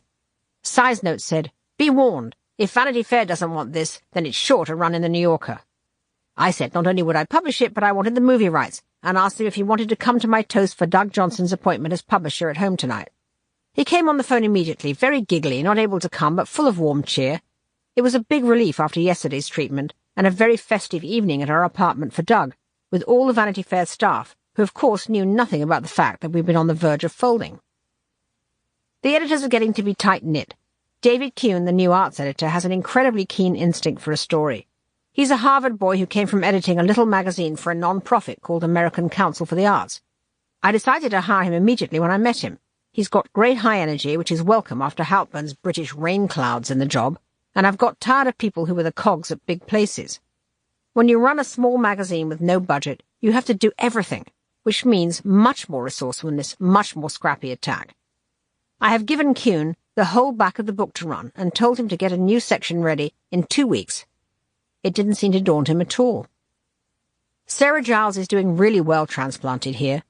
None of the editors who work on copy can understand what she does, but glossy magazines always need at least one editor who goes out and brings things back, who hears what's happening, what's opening, what people are talking about in different worlds. Sarah isn't literary per se, but she has very good relationships with writers. She hangs out with talents like Bruce Chatwin and the urbane, bitchy old taste baron John Richardson and gets them to work for us. And she's insanely competitive on behalf of the mag. Nothing makes her upper-class nose twitch more than the sense that someone else might get the story first. I also think being new to town like me, she's more fascinated by the mores of America than Americans themselves are. She was in great form tonight, bounding around with her shrieking laugh, chain-smoking and knocking back the white wine. PVZ came, which was great of her, and we exchanged conspiratorial glances about the averted disaster. Nick Dunn burst in with his usual opening line, "Have I got news for you?" In this case, a new tip from the ongoing trial of Klaus von Bülow. Helmut Newton's pictures of Klaus, dressed in black leather, are extraordinary. News is a departure for Helmut. I could see he was getting bored out of his mind doing fashion photography for Vogue. He doesn't know it, but he's a natural journalist, sees and hears and understands everything, and has an opinion about all of it. Plus, his celebrity is another access card in certain circles, and sinister suave von Bülow absolutely plays to Helmut's fascination with society kinkiness. Nick's writing in this story has exhilarating energy that's fueled by his deep hatred of lawyered-up jury pleasers who remind him of the murderer of his daughter. He captures not just Klaus and the divided family and the intricacies of the case, with fantastic direct quotes from all, but the whole seedy, rich Newport world Klaus and Sonny inhabited. And only Helmut could persuade a man on trial for murder to look in his closet and choose an S&M-flavoured black zip-up leather jacket. It looks positively satanic. Teaming him and Nick produces something wonderfully sexy, the magazine piece as movie of the week, fast-paced literary journalism from Nick and noirish visual flair from Helmut. I'm very happy Jim Woolcott came to the party. He was wary of me in the first days of the mag, but I can feel the thaw, and I love it when he comes in and hangs out in my office in his grungy leather jacket, free associating about the books and movies he's read and seen. He's got such an extraordinary critical brain. I'm going to give him a column, Mixed Media, that spans all his compulsive cultural food tasting. Went out to dinner with Miles and felt happy to walk up 2nd Avenue with him to the small funky restaurant Les Sans Culottes. He looks much better. He's cut his hair. He loves working on the main features with me instead of just the front-of-book Vanity section where he felt marginalized. He's proud of himself, I think, for toughing it out here, and I'm proud of him too. Tuesday, June the 11th, 1985. The Von Bülow drama is drawing peacefully towards a close. A leak to Liz Smith that he posed in black leather created such a press storm I realized we had to dump the movie star cover of Dylan and slap Klaus on. Which pained me because it will upset Michael and give a win to Alex when he didn't deserve it, but it's the right journalistic decision. Michael showed up and started haunting the office with his deadly silent look, knowing that a possible cover kill of Dylan was in the works. Things have not been going well lately with him, even before this. Alex has been grumbling about too many spreads of naked youths dancing around, and PBZ keeps calling to say he isn't cashing his paychecks. He seems to be of no fixed address. Gabby thinks he's currently staying in the basement of Anna Winter's house on McDougal Street. Was just weighing all this when Helmut called me from Monaco, frantic that, whatever the circulation department thinks about alleged sexagenarian murderers being uncommercial, I must go with his Klaus cover. He's right. It would be crazy not to do it with so much interest in the piece. I went back to the Klaus pictures and found the only one in colour that really works as a cover. Klaus and his mistress, Andrea Reynolds, in the Park Avenue apartment, he in tux and effete tapestry evening slippers, she in a red silk negligee that gives an intriguing whiff of Luke's sexuality. After a heated powwow in the art department with Ruth and Miles, we did the cover lines. Headline, Fatal Charm. Underline, Klaus von Bülow, caught by Dominic Dunn, shot by Helmut Newton. It was just pasted down in time to flash to the suits at the August print order meeting, where the hamster said nothing but looked quite thoughtful. Afterwards I tried to find Michael to talk him through why I had to dump the Dylan cover, but his assistant said he had left. For Paris. Wednesday, June the 12th, 1985. The Reagan dancing cover continues to sell like crazy. The press has been so phenomenal it's putting the magazine at the centre of the news cycle. Condé Nast President Bob Lappin asked me to lunch, which shows I'm on the rise. He's such an old-fashioned company man of a certain era, the very opposite of Bohemian sigh. He took me to the stuffy Frenchified Le Périgord restaurant on 52nd Street again and studied the wine list, girth bulging out of his white cuff shirt, his big nose shiny with corporate savoir-faire. Bob told me one story about Cy that made me feel a surge of affection for him. Cy, that is. Apparently, one morning, Bob went up to see him and tried to cheer up the little guy by telling him a joke. Apparently, Cy looked up from his desk and said, "Lapham, is this a joke?" "Yes," said Bob. Cy went back to his yellow pad. "I haven't got time," he replied. That's the kind of social privilege you only get when you're worth over $1 billion. Thursday, June the 13th, 1985. September issue now in the works is going to be a good one. For the cover, we have a toss-up between Dustin Hoffman looking smart and dangerous and an enigmatic Yoko Ono as a whatever happened to story. Two notoriously difficult people have both said yes, and now I'm going to have to annoy one of them. The big Hollywood agent, Mike Ovitz, delivered me Hoffman personally when I was last there, and I'm probably way more scared of him than I am of Yoko. The art department chaos is an ongoing problem. I adore Ruth's taste and her depth of visual education. She can talk to photographers better than anyone I know. She spends hours on the phone with them doing deep dives that enrich their pictures. But she also works entirely according to her own mysterious clock. Charles, on the other hand, on whom she completely depends, is really buttoned up, and I like his attack. He's great at the first-pass layout at great speed and brings a news edge. There are times when Ruth's layouts are too grand and stately. Both of them have extremely good copy judgment. For some reason, art directors are often better judges of stories than editors are, perhaps because they're reading them with fresh eyes and no agenda. But they constantly feud and reinforce each other's dysfunctions. Today they both scheduled for the exterminator to come to each of their apartments at 10 a.m. and thus both missed the features meeting. When Ruth arrived in a swirl of pashmina, I was fit to explode. Then she showed me her wonderfully elegant layout of the French writer Marguerite Duras's photos for the profile of her, and I found myself melting. Ruth understands how to let a classic picture breathe and own the page. "Do you think anyone will want to read about Duras?" I asked in a moment of self-doubt. "What, this brilliant little French gnome?" cried Ruth, gazing adoringly at the picture. "Are you kidding? How could you not want to read about her?" I would hate to lose her love of quality. Sunday, June the 16th, 1985. How quickly the summer is flying by. The nursery serenity of Quog makes me feel calm. Joan Buck came out to stay, looking as chic as ever in Chanel sunglasses and pleated designer chinos. She was full of gallows humour, that huge belly laugh that's so at odds with her haute couture persona, echoing around the porch. My brainwave about hiring a student for the summer to cook is proving unbelievably great. It's bliss arriving on the train on Friday afternoon. The summer weekend begins as soon as we step inside the parlour car at Penn Station and board the Long Island Railroad. Finding Kelly the student already in the Quog kitchen with delicious hot bread smells and the radio on is throwback heaven.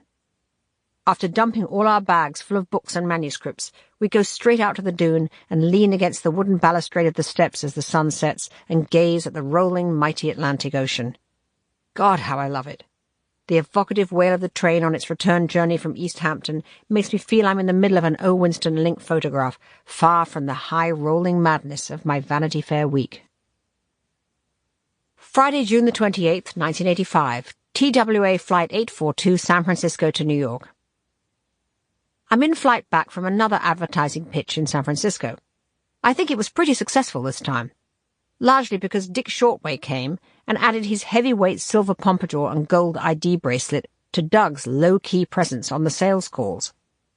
The socialite Denise Hale had a dinner for me. I had met her at the apartment of the realtor Alice Mason, and she seemed like the right person to ask to host a dinner to drum up our advertising in San Francisco. She's the wife of the store magnate Prentice Cobb Hale of Carter Hawley Hale, and according to Bob Colacello, has a rich background of Serbian émigré glamour.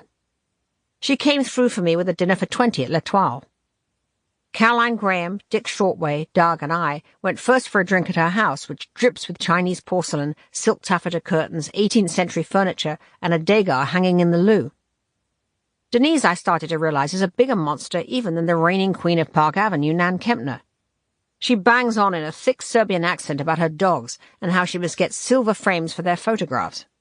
She won't allow any cigarette smoking in the drawing room because the smell will linger in her green velvet walls. Prentice is really heavy furniture, with a dull, calculating mind and a rat-trap mouth. Clearly the checkbook. She doesn't have a spare room, she said, because Prentice is afraid I'll invite my friends. Great. She told stories about how she would do store checks for Prentice in disguise, and if one of the salesgirls wasn't attentive enough, she'd get her fired. Even more delightful.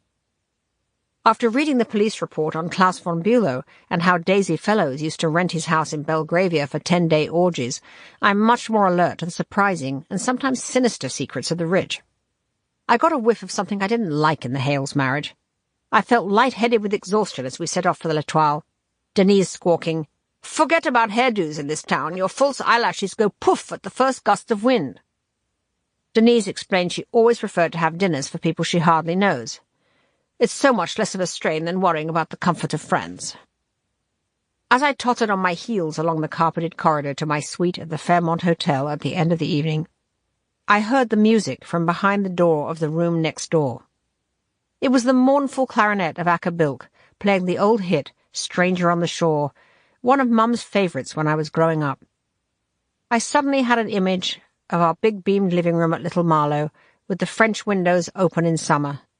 I saw my small, blonde, 8-year-old self spying through the door at Mum and Dad, nursing their gin and tonics on the dark green velvet knoll sofa, serenaded by the same clarinet. Mum always amused Dad so much. He loved steering her out of a first-night party with the valedictory cry of, "I can't take her anywhere!" They had a Reagan-like marriage, entirely engrossed in each other for 50 years. Remembering that image of them together now, I felt my heart expand. Sunday, June the 30th, 1985, Quog. The summer's moving so fast, and I clutch at it, longing to make it last forever. On Friday it was Harry's birthday. I got in from San Francisco at 6 p.m. and sped from the airport to Quog minutes before Ed and Carol Victor and Shirley Clerman came to a celebratory supper. Delicious clams and chicken cannelloni served by Kelly the cook. I bought Harry a beautiful George Tice photograph of a summer porch, and we had a close and loving weekend. Now I am sitting at the pine desk in the living room, listening to the deep pounding of the sea with a contentedly burning face. We have made the roof terrace look delightful, with white table and chairs, geraniums, and a blue and white striped umbrella. Harry's in his den watching baseball. I love to recede into my nursery world and swim backward in time with the waves. Saturday, July 6th, 1985. Harry has gone back to DC to be on a panel on libel. US News is proving another Zuckerman quicksand. At Harry's suggestion, the new editor is Shelby Coffey, but it's clear Mort wants to be the editor himself, constantly phoning staff and courting senior executives to put his oar in. Harry, as editorial director, is redesigning the magazine and is supposed to be Shelby's sounding board, but thanks to Mort, it's such a muddy chain of command. I think Mort likes chaos, but Harry and he seem to have forged some deep brotherly bond that I can't quite fathom. The editor-owner relationship is such a thorny business. I expend so much psychic space myself on psi maintenance. I am staying here for the day to write an editor's letter to create an adjacent page at the front that advertisers keep asking for. I hate it. It's impossible to get the right voice when you have to speak for a publication. Whatever you do, it turns into 800 chirpy words reeking of cliches about a telling narrative or an insightful profile. I have made various attempts to reinvent the form which have defeated me. Writing doesn't improve by not doing it. I am rusty and dull and uneasy. Miles has rented a sweet tiny apartment by a small marina near us in West Hampton. I was touched to see a glimpse of his life alone. The washing, neatly folded in a corner, a copy of Anthony Pearl's A Dance to the Music of Time on the table. He's put on weight and has started to pad about on pedantic feet. I feel we are all aging. I want to give up the glamour struggle myself and hide under long, loose silk shirts. Thursday, July the 11th, 1985. Feel very emotional for some reason, oddly blue and on the edge of tears. Doctor says I'm depressed and gave me a pill. Going to San Francisco was great for flushing out more California contributors. Tonight I had a drink with a new young writer, Bret Easton Ellis, whose novel Less Than Zero I read in galleys and admired for its dialogue and reporting skill. That's the nicest part of my job, being able to spirit a fresh face off a dust jacket into the bar at the Algonquin and have the license to badger him with questions. The super cool brat on the back of the book is actually a thoughtful, sensitive, tender-eyed young man with an attractive vagueness and a head full of ideas. He loved my suggestion to hang out with one of the new so-called Brat Pack actors and examine how much they've been created by hype and how much by talent. Another good writer, Amy Hempel, came in, eyes shining with luminous commitment, and said she'd like to write about earthquakes. An idea came to me on the West Coast to do a whole issue that is the pop-up book of California, and now all these terrific writers are coming forth and creating it with me. Another of them, David Thompson, came on the phone from San Francisco, excited about doing the profile of Robert Town and a sketch of Mulholland Drive. An editor's job is to make people say yes to something they hadn't thought they could do. I love getting to know writers and listening to what turns them on, which is often the direct opposite of what we had originally started to talk about. So often what they're actually known for doing doesn't reflect what they should be doing. I'm sick of people writing about the buzz I create with Vanity Fair. Buzz sounds like something grafted on, something fake and manufactured. It's a put-down, a dismissal of impact, a way to minimize ability to identify stories people want to read and talk about. They call it buzz. I call it engagement. I feel a nagging sense this buzz bullshit wouldn't keep being said about a male editor. Monday, July the 15th, 1985. The Dustin Hoffman cover for September suddenly collapsed as we were about to go to press with everything else. It was supposed to be timed with the release of the CBS TV movie version of Death of a Salesman, until we discovered, quite by accident, they'd postponed the airing until January. I went into overdrive, raiding every drawer in the art department. I wished I'd gone ahead with Yoko. Now we've had to throw together one on Angelica Houston, who's sizzling at the moment in Pritz's honor. Fortunately, Marie Brenner was on the plane to L.A., and Annie Leibovitz was about to leave to do a Hall of Fame shoot, and I begged and cajoled them into crashing the new cover story, getting a last-minute 5-day production extension. So just when we were getting ahead with the fall, it's a dive back into mayhem. Still, it's a very good issue. Wednesday, July the 17th, 1985.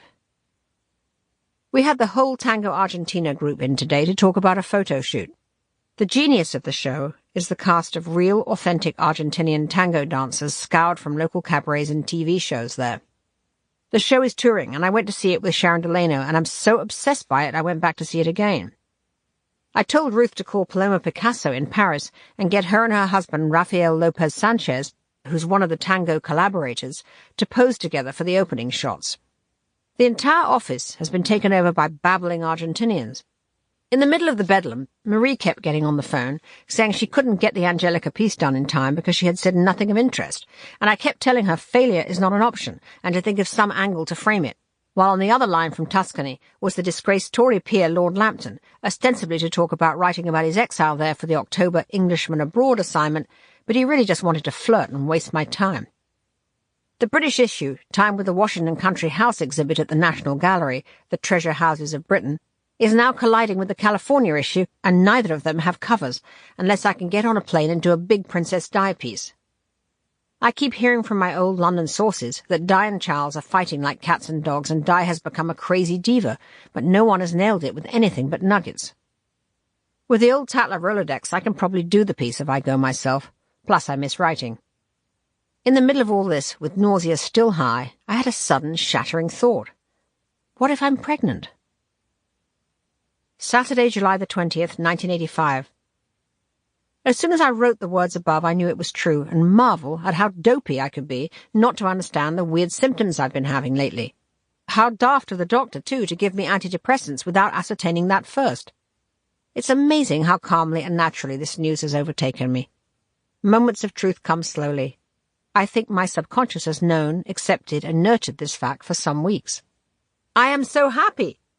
My first panicked worry was that I could never handle motherhood in the mag in current mode. But now that I know it's going to happen, I suddenly see it is the perfect time. A rash of new appointments is cleaning out the leftover doldrums of transition people. The sullen picture editor was the last person who needed to go, and that I achieved yesterday when I couldn't stand her resentful stare anymore. I called Mum in Spain about the baby, and she was totally freaked out. "I'm coming immediately," she yelled. "Immediately!" I could tell she was as confused as I was by the implications, but also thrilled, and convinced I couldn't possibly have a baby in America with her in Spain. Yesterday, Harry arrived from D.C. to drive out to Quogue, and when I told him, he stopped the car and showered me with kisses. He was ecstatic, unambiguously so, unlike me, and then we drove out to the beach in a kind of stunned silence, trying to reconfigure a picture of the future.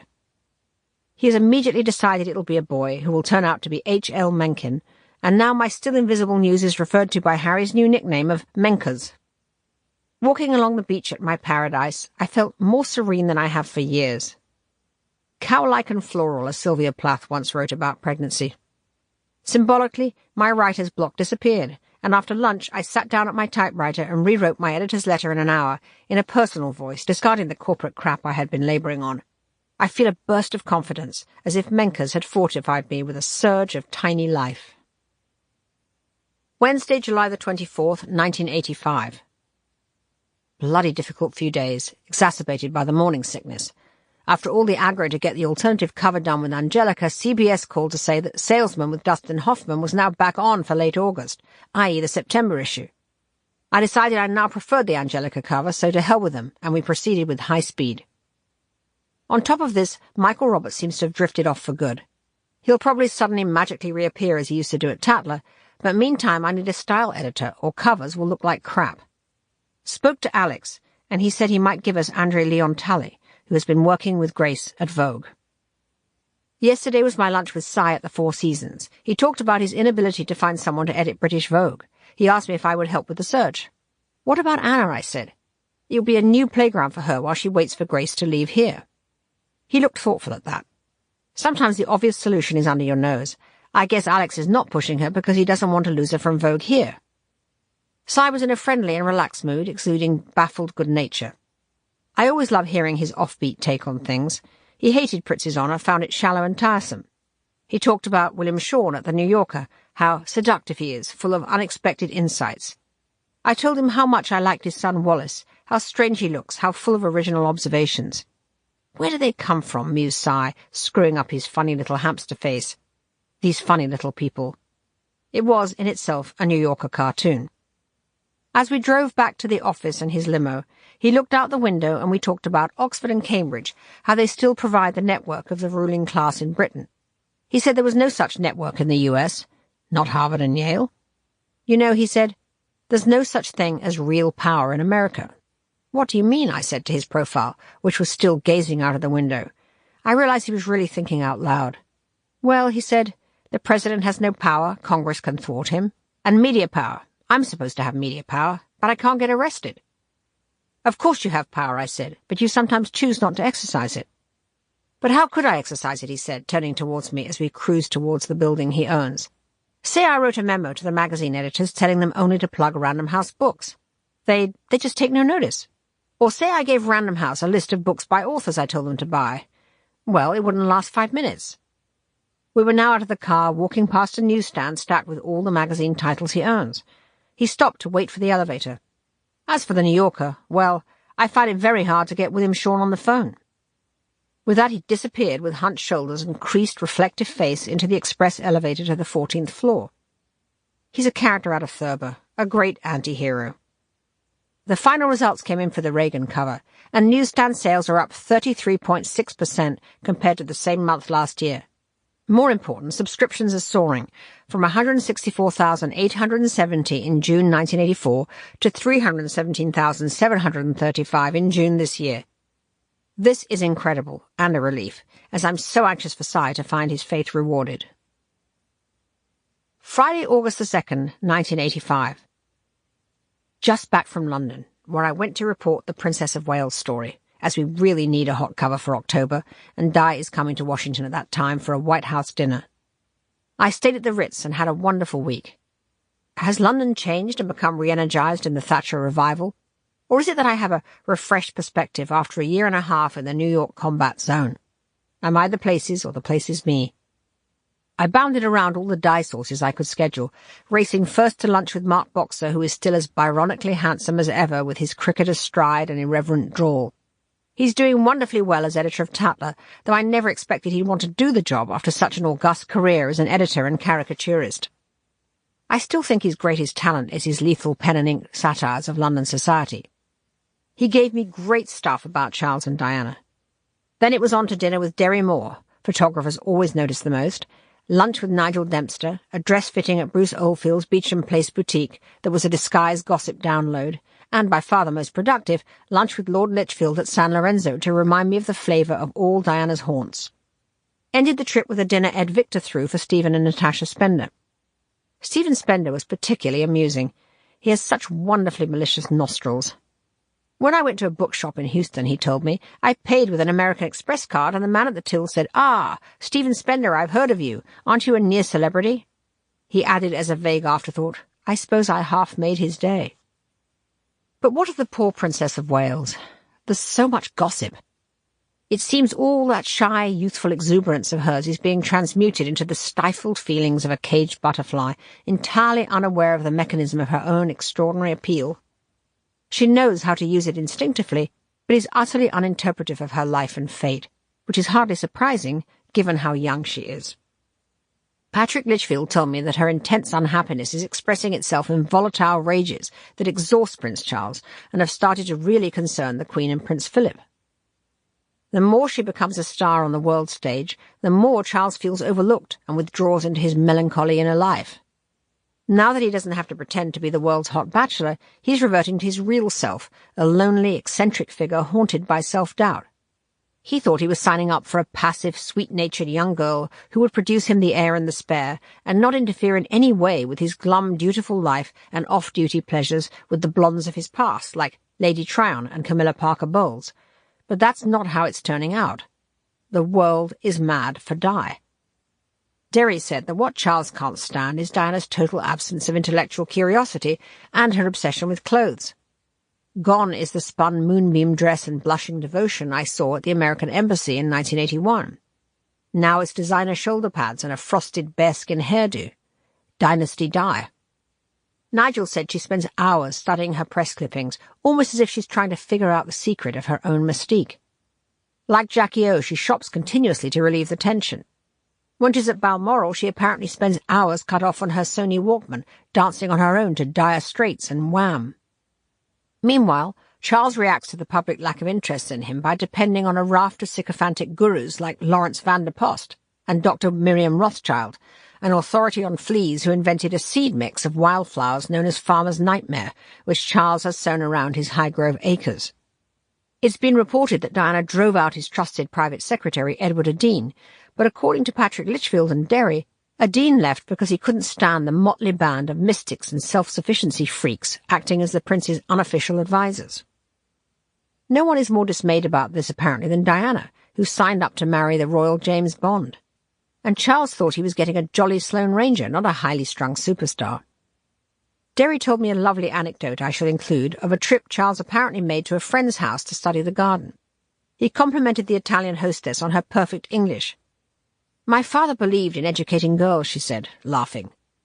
"I wish," said Charles gloomily, "that had been the philosophy of my wife's family." Diana is both brilliantly instinctive and dispiritingly dim. She left school at 16 to become a child's nanny, which all her set did, and she can hardly be blamed for it. She's a very young 24, and he's a very old 36. It's no wonder she's turning more and more to cafe society, who live colourfully in between those walls. Mark Boxer told me about a fundraiser Diana went to recently on the arm of Bruce Oldfield. When Charlotte Rampling's cool husband, the musician Jean-Michel Jarre, asked her to dance, Diana lit up. Everyone within 20 yards got the fallout from her mood that night, Mark said. She was suddenly aware of everything she was missing. I have great material here for a cover story. Although bits and pieces have been leaking out of all this, no one has truly put together the parlous state of the Wales marriage. So it was well worth the trip. Thursday, August the 8th, 1985. I'm at Quog, sitting at the dining room table, working on my die piece I'm going to call The Mouse That Roared. Loving being at the typewriter again. The piece is writing itself and going to get some traction, I think. The mag is finally getting very good. The California copy has started to come in, and some of it is first class, especially David Thompson's essay on Mulholland Drive. Annie Leibovitz was justifiably pissed about the cover credit on her Dustin Hoffman cover that is now running in November. She said the fashion stylist byline was the same size as hers. Given that Dustin is wearing a black polo neck sweater, the credit, styled by Shiva Fruitman, is indeed pretty ridiculous. "Who is this asshole Shiva Fruitman anyway?" mumbled Annie. "I wish I knew, but Mr. Fruitman has now become the source of much in-house hilarity."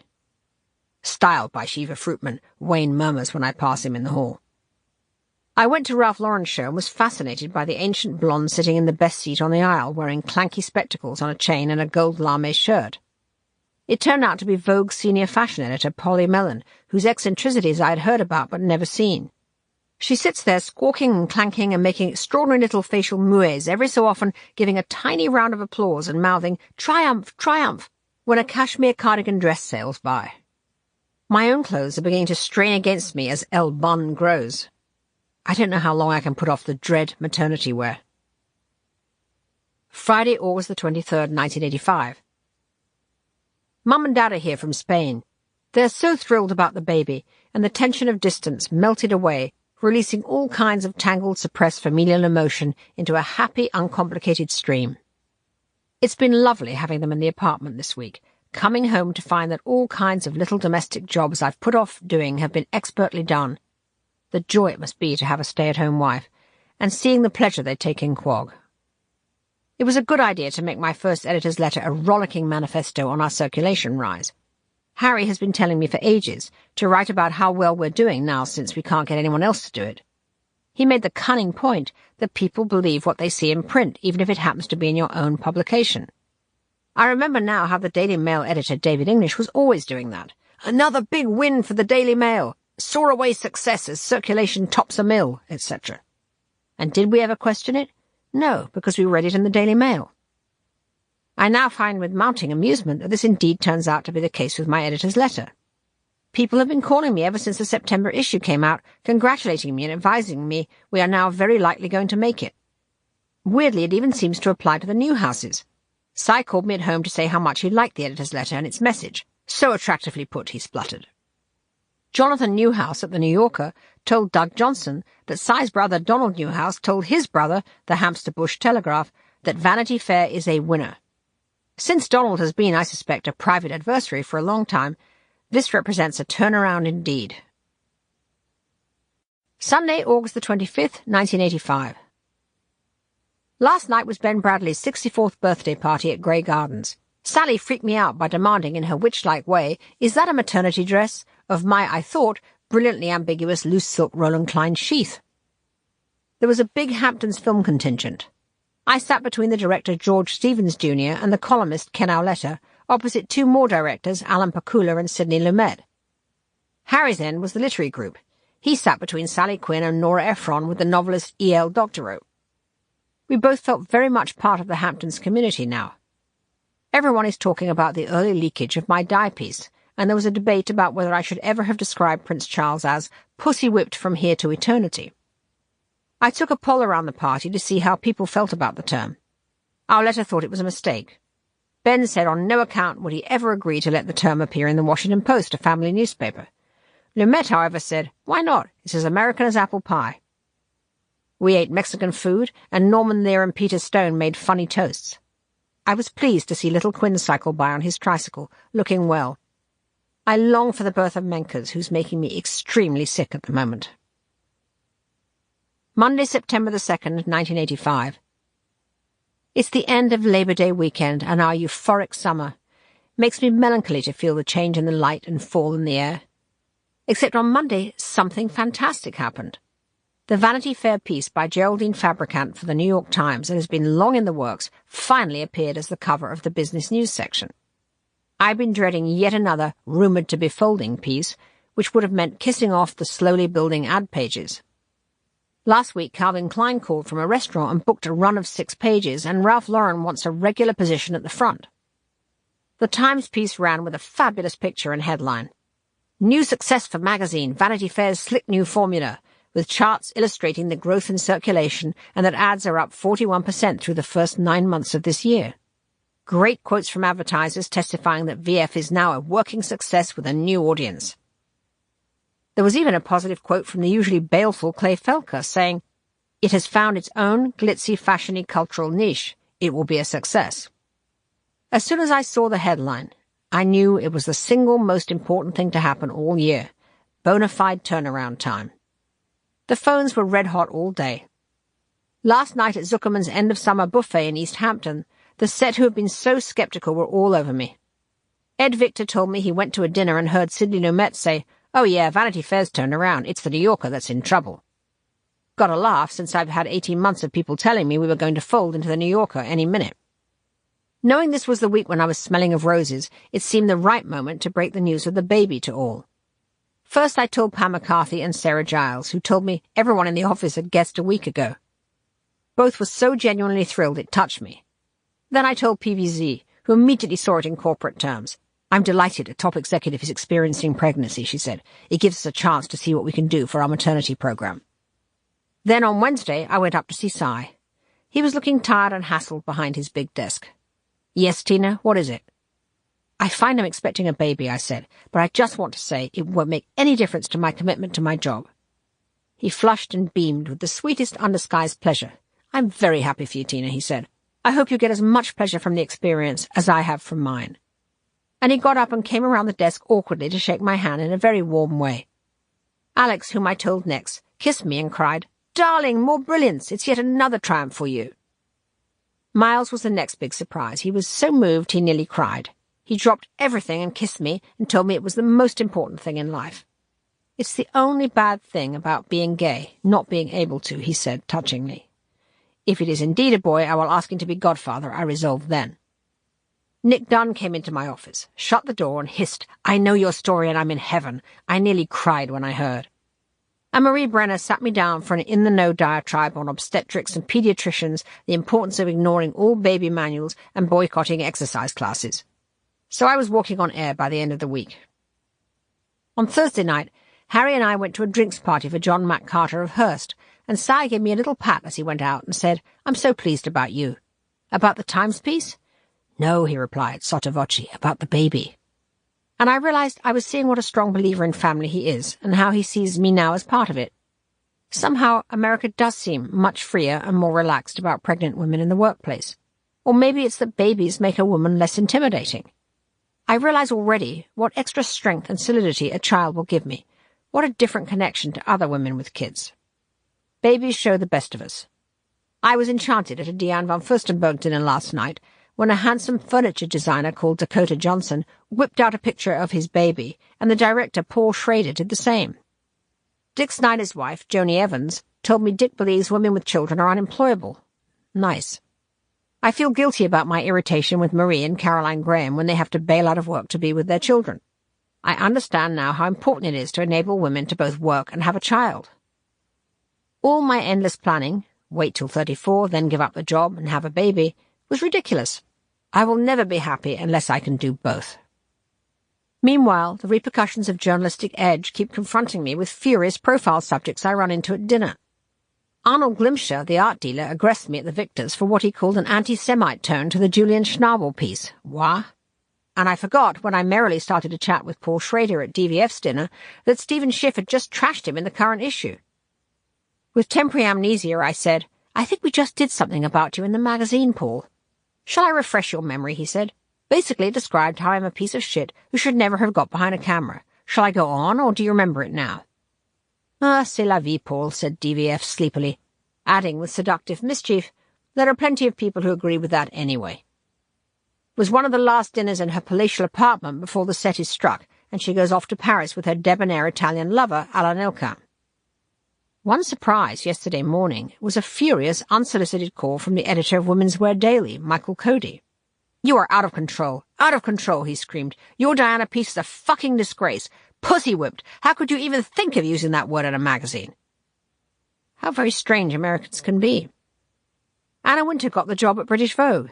Must be the best news Grace Mirabella's heard all year. Tuesday, September the 3rd, 1985. The baby news has been a wonderful thing for my relationship with Mum and Dad, opening up channels of tenderness. I felt blue when they left for the airport today, as always 3 hours before they needed to, because of Dad's obsession with punctuality, insisting on 3 passport checks and a label on everything in sight. Seeing him standing in the bedroom in his underpants and doing all the packing, wrapping things in tissue and swathing shoes in vests and bras made me feel full of nostalgic affection. Thursday, September the 5th, 1985. Bob Colacello took me downtown to see the Azzatine Elias show at Palladium on 14th Street, Ian Schrager and Steve Rebell's hot new venue redesigned by Arata Izusaki. I had never been to Palladium before, so I wanted to check it out. Maybe my pregnancy made me just not in the mood, but I always see these avant-garde outings as the Emperor's new clothes. We herded through the ear-splitting noise and gloom, falling down ill-lit steps and jostling through paint-daubed houses of horror sets seething with ragged-haired glitter people in vermilion lipstick. It all felt to me like the charnel house of the damned, with lost souls milling about under outsized chandeliers that used to hang at Studio 54, surrounded by in-your-face canvases by Kenny Scharf, Keith Haring and Jean-Michel Basquiat. The show was just a load of itchy, oversized sweaters, worn as miniskirts, rip-off Moroccan robes, bruise-coloured leggings, menstrual red chiffon skirts. I didn't reveal to Bob how much I hated it, but I felt sorry for the haggard crowd who feel obliged to be wearing this stuff soon. Tuesday, September the 10th, 1985. So much creativity at work, my head is buzzing like an overheated radio. I had lunch with Ronaldo Herrera to brainstorm an Italian special issue. There is so much to do there in the world of style. He's a thundering snob, but at the same time has huge enthusiasm. His impeccably pressed jeans, Savile Row shirts, and bellowing Venezuelan voice are a useful passport for Vanity Fair's nocturnal spy in the drawing rooms of New York. As usual, I had to sift through the chaff of his noisy espousals of such bad ideas as photographing famous wine growers, but we did end up with a cool idea to do Children of La Dolce Vita, photographed by Toscani, a portfolio of Italian style obsession that he can help set up because he knows them all.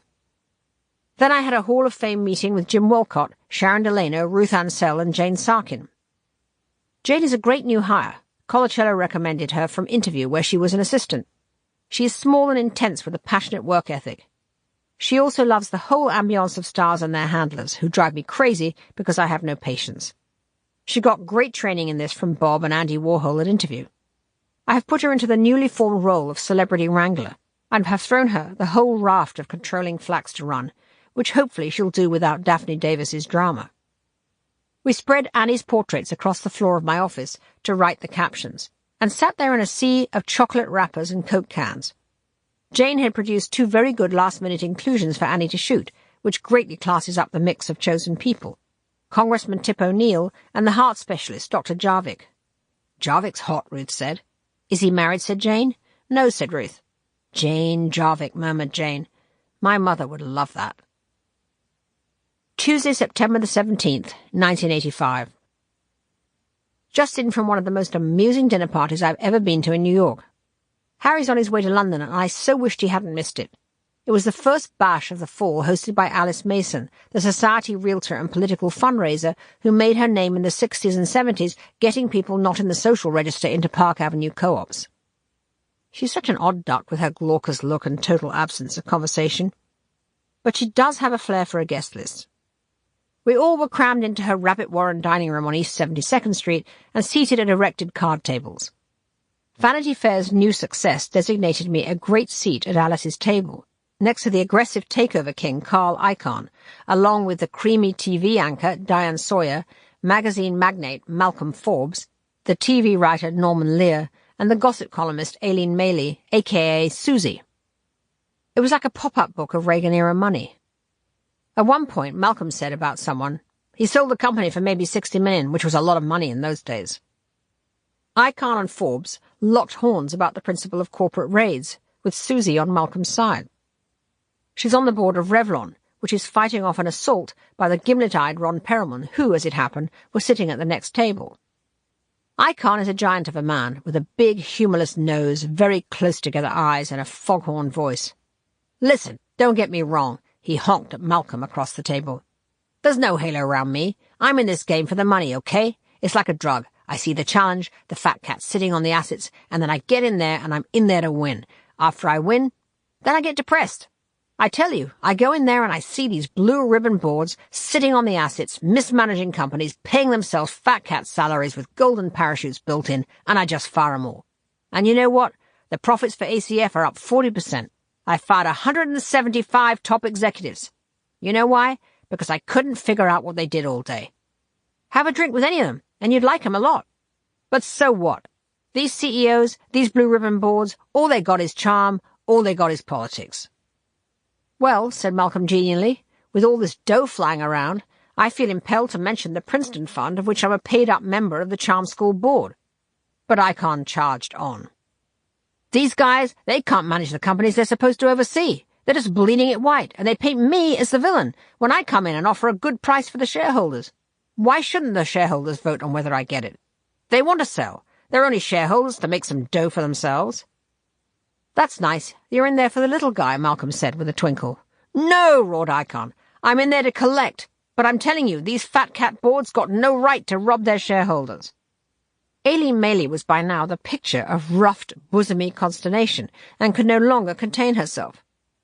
"Mr. Icahn," she huffed, "I'm on one of your so-called blue ribbon boards at Revlon, and—" "Revlon!" shouted Icahn. "I wouldn't buy one share of it. It's not even worth the $47 a pop that Perelman is offering." Susie's cleavage flushed.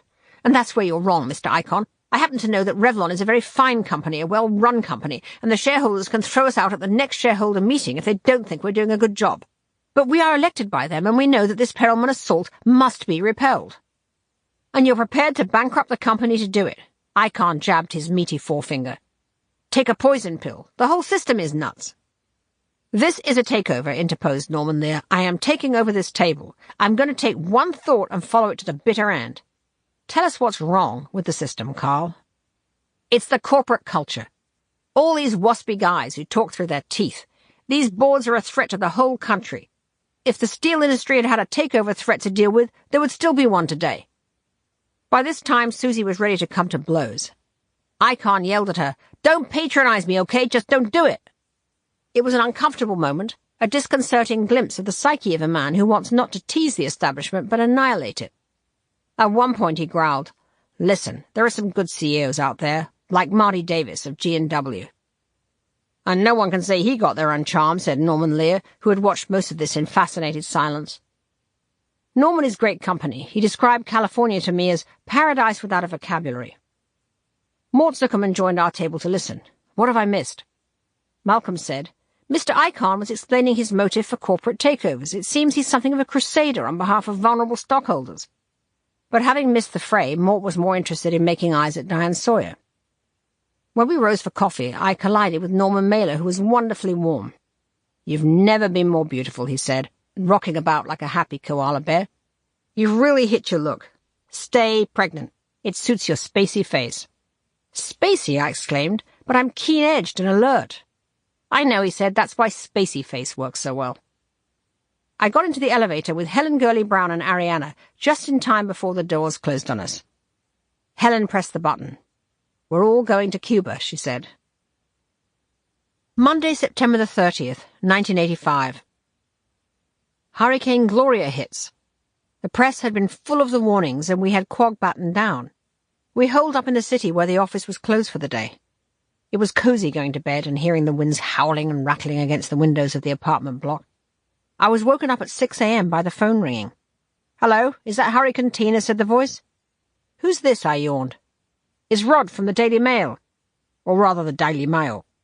You obviously haven't seen the papers today." Turns out my just-out Princess Di piece has exploded all over the tabloids in London. The Daily Mail front page read, "Astonishing attack from American magazine on the royal marriage," and then, in true Daily Mail style, went on to plunder my piece for every news angle and recast it as a cause for Middle England's outrage. The next day the Mail went on to do a double-page spread about my own marriage in the same terms, casting Harry as pussy-whipped like Charles, with me as the Joan Crawford of publishing like Di. It was pretty clever, actually. It made me nostalgic for guffawing British sub-editors who expend so much talent on worthless ends. I see David English's own hand in it. He's so good at takedowns. The paper also quoted the Palace with a furious rebuttal, and as the hurricane raged around Manhattan, I spent Friday morning doing telephone interviews and issuing statements. Today, Sarah Giles landed from London bearing a sheaf of tabloids, and we read them over brunch at Mortimer's with mounting incredulity and mirth. The royal couple are going on BBC TV to rebut it, which is a first, and proves beyond a doubt we got it right. The Palace only denies things when they're true. It's making big news here too. I've done a round of TV and it will consolidate us as a news machine. The rule of three. The Reagan kiss, the Klaus von Bülow, now this. 3 stories that have taken us over the top. Tonight Harry and I went off to the Manhattan Ink Party. I like the editor Jane Amsterdam a lot. She's kicking ass with her mag. She's also tremendously elegant and real at the same time. I thoroughly approved of her black velvet Saint Laurent suit with Diamante buttons and Diamante bag and shoes. The chicks are winning. In her mag she's handling hotter stories and exposing more dirt in the business sector than most of her male contemporaries. Good for her. In this era of conspicuous consumption, Wall Street CEOs and media moguls are getting the kind of play previously afforded rock stars, and Jane knows how to take 'em down. I'm now the size of a tank. How can it be that also pregnant Anna Wintour seems to have only a neat couture bulge under a long Chanel jacket, while I am now the size of a helium balloon? She's due 2 months before me, too, in January. She says she's going off to do the Vogue job in London in February, almost as soon as she drops the baby. I told her she should hire Gabby to be her right hand in features. Gabby is bored out of her mind at Tatler, even though she loves Mark Boxer. Tuesday, October the 1st, 1985.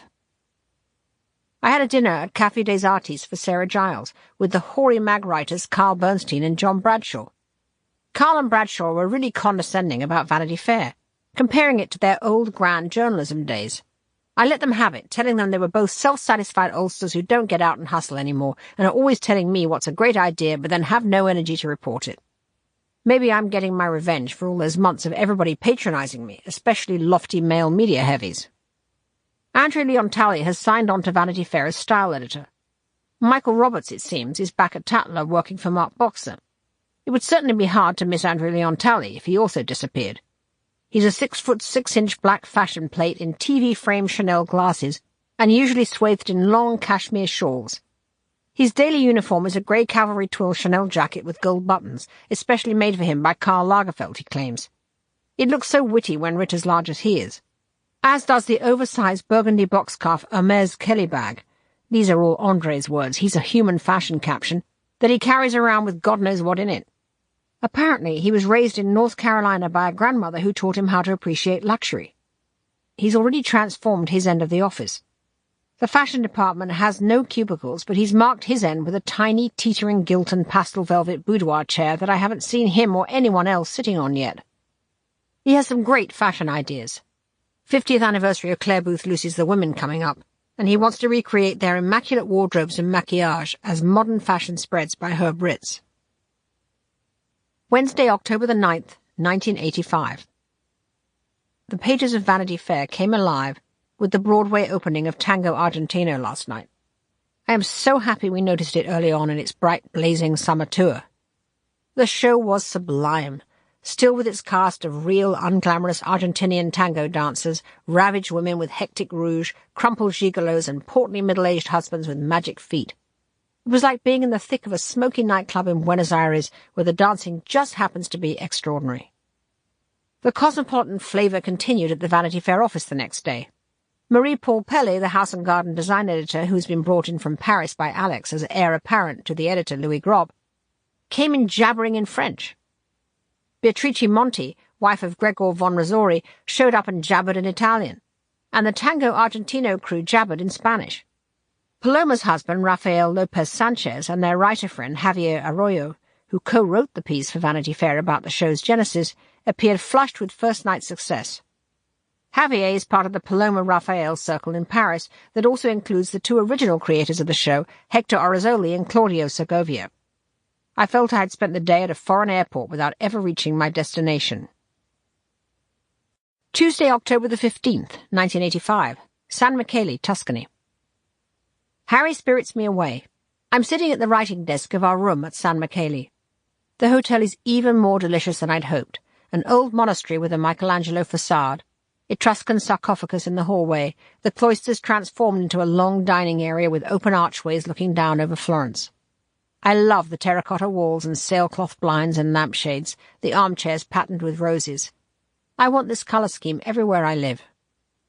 Yesterday we went into Florence on the bus and saw the Museum of the Duomo and the Uffizi Palace and lunched on mouth-watering pizza and salad at a cafe in the square reading our books.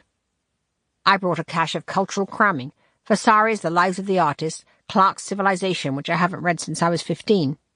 Also been reading a fascinating book, Royal Feud, about the Duchess of Windsor and the Queen Mother. It tells the story of their intense 30-year enmity over Edward VIII's abdication and confirms all my suspicions of the sainted Queen Mum. She really is an intractable old battle-axe, ruthless, narrow, and a cruel snob. She should have been grateful that Edward's obsession with Wallace saved England from a Nazi sympathiser, as Edward was, on the throne. Not to acknowledge the Duchess, even at the end, was such a malicious act. It also seems to me, reading this, that the Queen Mother's craving for the limelight, which is what it was and is, has all been to compensate for a private life of utter sterility. When I last saw Colin Tennant, he told me that she had been in love with his father and he jilted her. "Why did you like him?" Colin asked her. "He bullied me," she replied. Here was a strong, sexually driven woman who never met her match and then had to subdue the fire to marry the fairly pathetic, stammering Bertie, and did everything she then could to kick him up the ladder to the throne. I never believed her supposed chagrin that he would endure the stress of being king. She was desperate for it. Intuitive history is a very amusing game. I'd like to do a biography someday, maybe of her. Friday, October the 18th, 1985. We drove to Centenale near Siena and had lunch with Lord Lambton, who's written a piece for us on his wonderful house. Have long been fascinated by Lambton, the reprobate peer who had to resign from the Heath government in 1973. He was Secretary of Defence, after being photographed in bed with two hookers smoking cannabis. Always seemed so Byronic and dark. Pulling up to the house, which is 400 years old and once belonged to Pope Alexander VI, I was reminded, if I needed to be, about the delightful access a magazine provides. It gives you a license to satisfy curiosity without the rent of social obligation. Centenale dominates a hill 7 miles west of Siena. A large golden rectangle with a long straight avenue of cypress trees at the back. 6 dogs rushed out to bark at us, followed by a shy Italian girl with a baby. Then Lord Lambton appeared at a top window, and we waited for him to come down. He was much taller and older than I'd expected. His face, all cracked and craggy, scarecrow frame, slightly stooped, languid voice. Eyes full of malicious fun behind dark-tinted glasses, a strong, sarcastic mouth. Mad, bad, and dangerous to know, all right. The shabby comfort that Lambton wrote about in his October Vanity Fair piece has, in real life, overtones of seediness like himself. The entrance hall, with a sofa shoved against the family portrait, is cluttered and dark. The sitting room, my favourite detail is the fat stone cherub slung on a messy table, is slightly dirty. The shades are all askew on the lamps, and ancient copies of the Daily Mail lie heaped on a table along with books of horror stories. The full ashtrays are the relics of his after-lunch cigars. No sign of his aristocratic mistress, Mrs. Ward, as he calls her. He slumped down in the sofa, very civil and friendly, occasionally drifting off behind his dark-tinted glasses in moments of deep introspection. "Frightfully efficient, your magazine," he said. "Never come across so much professional courtesy in my life." I told him about the flap over my Diana story in case he missed it. Mrs. Ward read it before the rumpus, he said, and found it very interesting and sympathetic. Trouble was probably rather too well informed.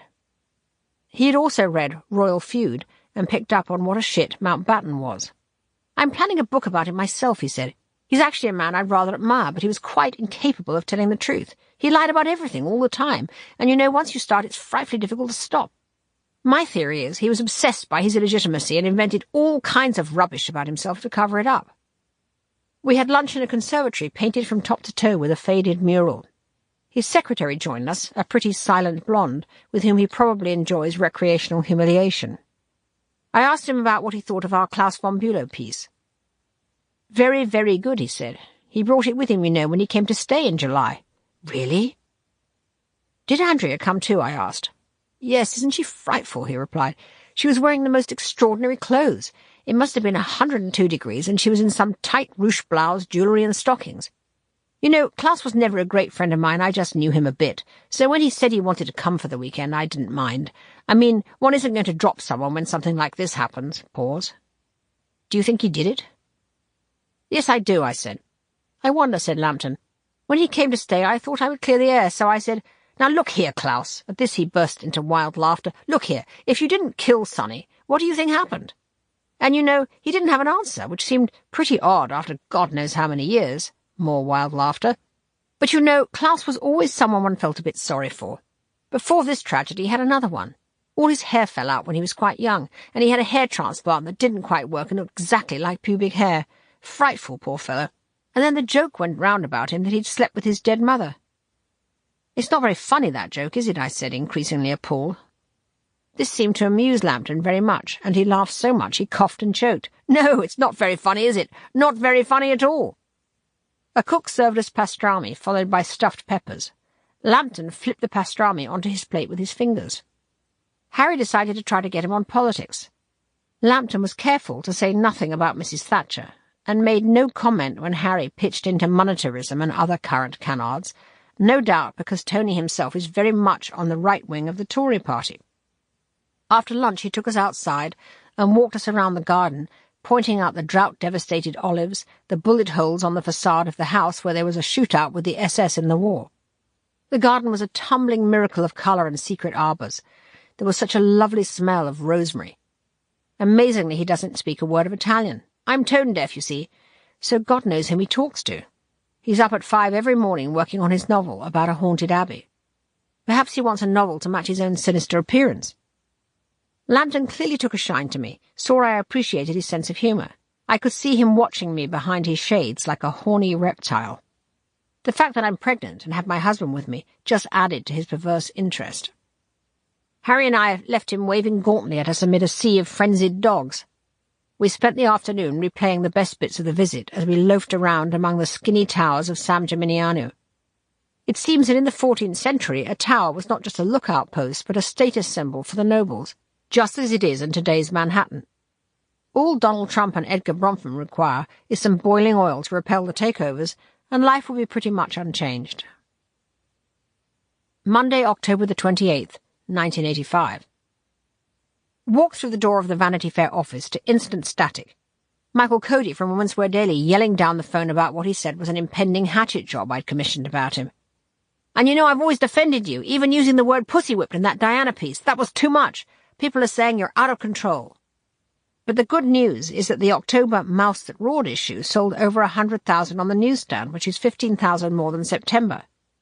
I guess I have kissed off Princess Di as an ally, if she ever was one. I'm so often compared to her in appearance, and yet we couldn't be more unalike in every other way except we both require absolute control, we both are shopaholics, and we both hide deep passions under chocolate boxy looks, which I'm swiftly losing in my elephantine condition. Tuesday, October the 29th, 1985. This morning, Harry got the unsettling news that his Times deputy, Charlie Douglas Hume, died of cancer last night. Harry was very upset, even though Charlie was no friend of his in the Murdoch showdown. It's strange how those calamitous events at the Times remain for me the events not of a career debacle but of a crime. I remember in the days when Rupert's henchmen were trying to force Harry out, I felt I was witnessing a murder with Charlie as an accessory.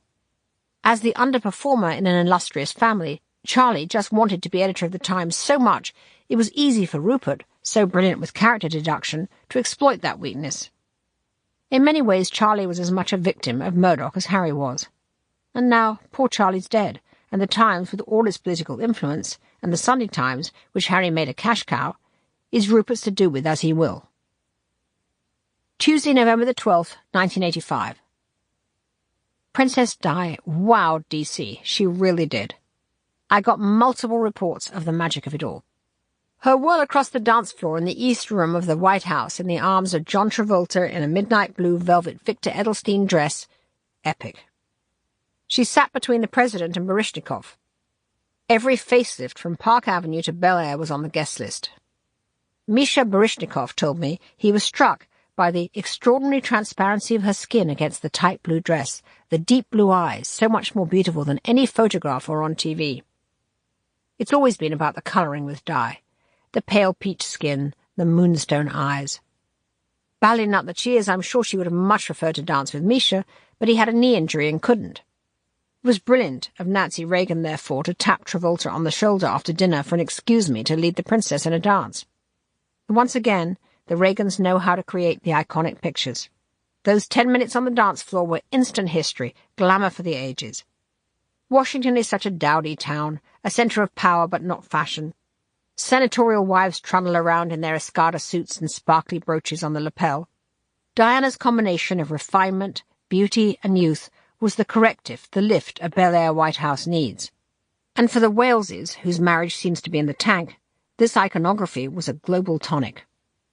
Chris Hitchens told me that the next day he saw the princess looking pale and ill, descending the embassy stairs with Charles as if they'd just had a nasty row. But the language of gesture, the images now lighting up every publication in the world, will live so much longer than that. Monday, November the 25th, 1985. Just in from a soiree for the cabaret pianist Bobby Short. Some diamond-studded socialite crooned at me, "My dear, you've certainly found your audience, and it's me. Vanity Fair is a society movie magazine. You don't remember what they are, but you're it." She's half right. But it's more the Vanity Fair attitude to fame and the mix of stories that ensnare the readers with juxtaposition. We give intellectuals movie star treatment and movie stars an intellectual sheen, and the same is true of the audience. Brainy people in our pages seem more glamorous, and movie people seem more substantial. I love putting Madcap Princess Gloria von Thun and Taxes in the same issue as Schiff's profile of the editor of the National Review. Both of them are hidden stars in their own worlds, but combined in a magazine that has Dustin Hoffman on the cover, they confer fascination on each other. It's funny how sometimes the mix takes on a life of its own and goes off the cliff. The January issue is suddenly so full of people with bald heads I had to kill 3 of them today. At dinner I was seated beside Bobby Short, whom I very much enjoyed. His South of France villa is called Villa Manhattan, which I thought was a wonderful title for a play, and he did come up with some great lines in his hoarse, punctilious voice. "Chicago, well, it seems to have so much. The right clothes, the right jewels, the right food, but in 20 minutes it can turn into a cattle town. Los Angeles, well, I liked Los Angeles. I lived there for 18 years, but it was a long time between thrills. New York, my God, the opulence. Once upon a time all you had to do to get attention was wear a brown tuxedo, no more." When he talked about how hard he works, and how tired he gets of playing and smiling, it felt like the hidden core of him revealed. I remember the film director Marek Kaniewska once said to me, just before I left Tatler and was in my between-life crisis feeling stressed about all the demands of an editor, "But you can't give up now. That daily battle is what makes you you and me me. I'm a shy person, very inward-looking, but I go out on a crowded set with people and cajole and hassle and scream to get it done." I thought about what Bobby Short said tonight, that I have arrived. I know that arriving will never be an option for me. Thursday, December the 5th, 1985. Now I understand why Frank Crowninshield wrote that famous Vanity Fair essay, 10,000 Nights in a Dinner Coat. New York's pace hots up to a burning crescendo this time of year. Exhausted faces with strained eyes and upturned collars hurtle between restaurants, dinner parties, and cocktails. Tonight I dine at the apartment of the department store supremo, Geraldine Stutz. Lunch was Denise Hale with 24 guests at Le Cirque. The office is wild, stuffed with visiting foreigners and over-enthusiastic socialites assailing me with new ideas. Now that I've made half of New York a contributing editor, I'm paying the price. The phone lines are burning up with connections from Palm Beach, Tuscany, Los Angeles, and Washington, demanding to speak only to the editor-in-chief. At Denise's lunch, I commissioned everyone at the table, but then again it was a pretty good lineup. John Richardson, Alex Gregory, the publisher and aesthete, the film aficionado Rex Reed. Ronaldo, looking ashen from late nights, was at the next table and clearly wished he was at ours. Richardson has grown a moustache since I last saw him and is as lethal as ever, this time about the Washington National Gallery's president, J. Carter Brown. "He's the worst kind of early settler," said John. "Acquisitive, tight, opportunistic, thrusting, but all with an impeccable, overbred manner and that terrible, mirthless laugh." Jesus. I'm told and believe that John has a cache of ruthless pen portraits of the likes of Wallace Simpson he will at some point unleash on the world, hopefully in Vanity Fair. He and Alex Gregory engaged in a delicious argument about Braque's horrible middle period when he only painted still lifes for rich people's dining rooms, and went on to how Chagall wasn't any good after 1914. "My theory is that no one was any good after 1914, said Rex Reed, which was a good try, but he knew he was outclassed as the three art mavens swept on. Mort Zuckerman showed up and we had a long chat. I told him he should move US News to New York, as he clearly hates the travel, and I'd get Harry back. He said he was going to do that eventually, so I said, "What's wrong with now? You have 3 empty skyscrapers and you're sick of commuting." He proceeded to enthuse feverishly about the idea. But then one of the enjoyable things about Mort is that you can get him excited about anything or anybody for 5 minutes. He went on and on about Harry's brilliant redesign of US News that has transformed the look of it, but never says it to Harry himself. Ultimately, it's not going to work for Harry there unless there is some clarity of command. With the baby coming, I'm trying to finish the February issue and prepare March and April and May at the same time, and all the cover stories keep going down like ninepins. I nearly screamed when Javier Arroyo came into the office to discuss his Politics of Couture piece and wanted to engage in social small talk. I cut him off at the pass. "Javier, I want you to go to Cadaqués in January instead and do The Last Days of Salvador Dali," I said briskly. "You know," mused Javier, "I saw a picture of Dali in the Spanish paper last week with 3 pipes up his nose, and I thought of you immediately." How nice to know I have that effect on people. "Dali, he wait to die until he sees Halley's comment," continued Javier, confirming to me he knows so much good detail I want him to write the goddamn piece. And I'll get him to do so. At lunch, John Richardson said it was the best art story that hadn't been done, so if Javier doesn't do it, I will try to twist John's arm to do some real reporting.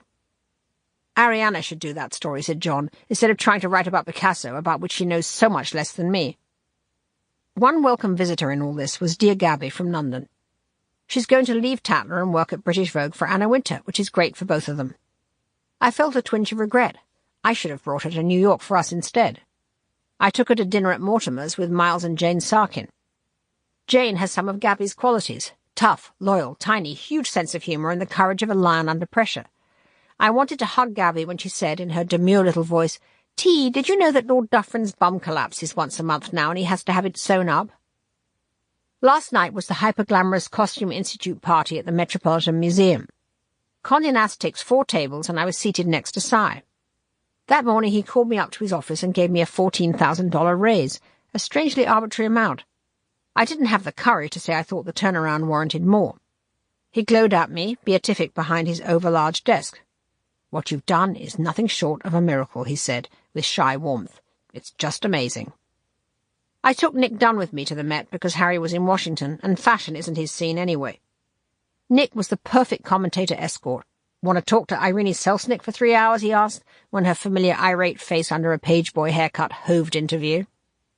I borrowed a silver velvet evening coat from Jackie Rogers to wear over a thin black silk full-length evening sack she made me to hide the bulge. A professional makeup artist came to do my face, which I didn't much like, but it made me feel suitably glam.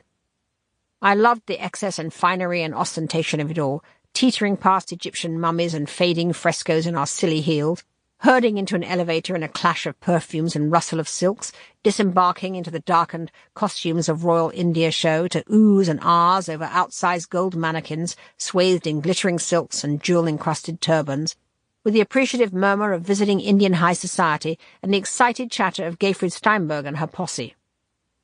The walkers were out in force, the mincing gait of socialite Peter Shube with Lynn Wyatt on one arm and bouffant Judy Peabody on the other. Ronaldo Herrera in a tux has the inverted A-waist of the society man par excellence, escorting on his left hand his lofty, expensively coiffed mother, on his right Carolina, his Eva Peron-like wife. After dinner, we wandered into the Temple of Dendur, where Peter Duchin was pounding the piano, and a million candles lit the draughty spaces where the B group who didn't get seated sparkled and networked and hustled. As Nick said, the bravery. This is what I appreciate most about the city at night, the life force of New York aspiration, wanting to be seen. The erratic flames of the myriad glowworms, the striving fashion assistants, makeup artists, art gallery gophers, photography apprentices, gossip stringers, all the glamour wannabes dressed up with their looks in place. How they danced, how they gestured and waved and admired one another's glad rags, cutting like flamboyant tugs through the sea of jaded vessels such as the SS Jerry Zipkin and the SS Barbara Walters. This is the moment when the social energy of the city, in Diller's word, metastasizes, when individual crassness and need are absorbed into the bedazzled, glory-seeking hum of, "Look at me, I'm alive." Monday, December the 16th, 1985. I just hosted the Vanity Fair office holiday party in the apartment. 70 festive staff members streamed in from every department, everyone enjoying everyone else without a deadline hanging over them. But at the end I felt blue. Everyone made plans and went merrily off into the night at 8:30. But with Harry in D.C. as usual, I was left alone. I'm so fed up with him being there instead of here with me.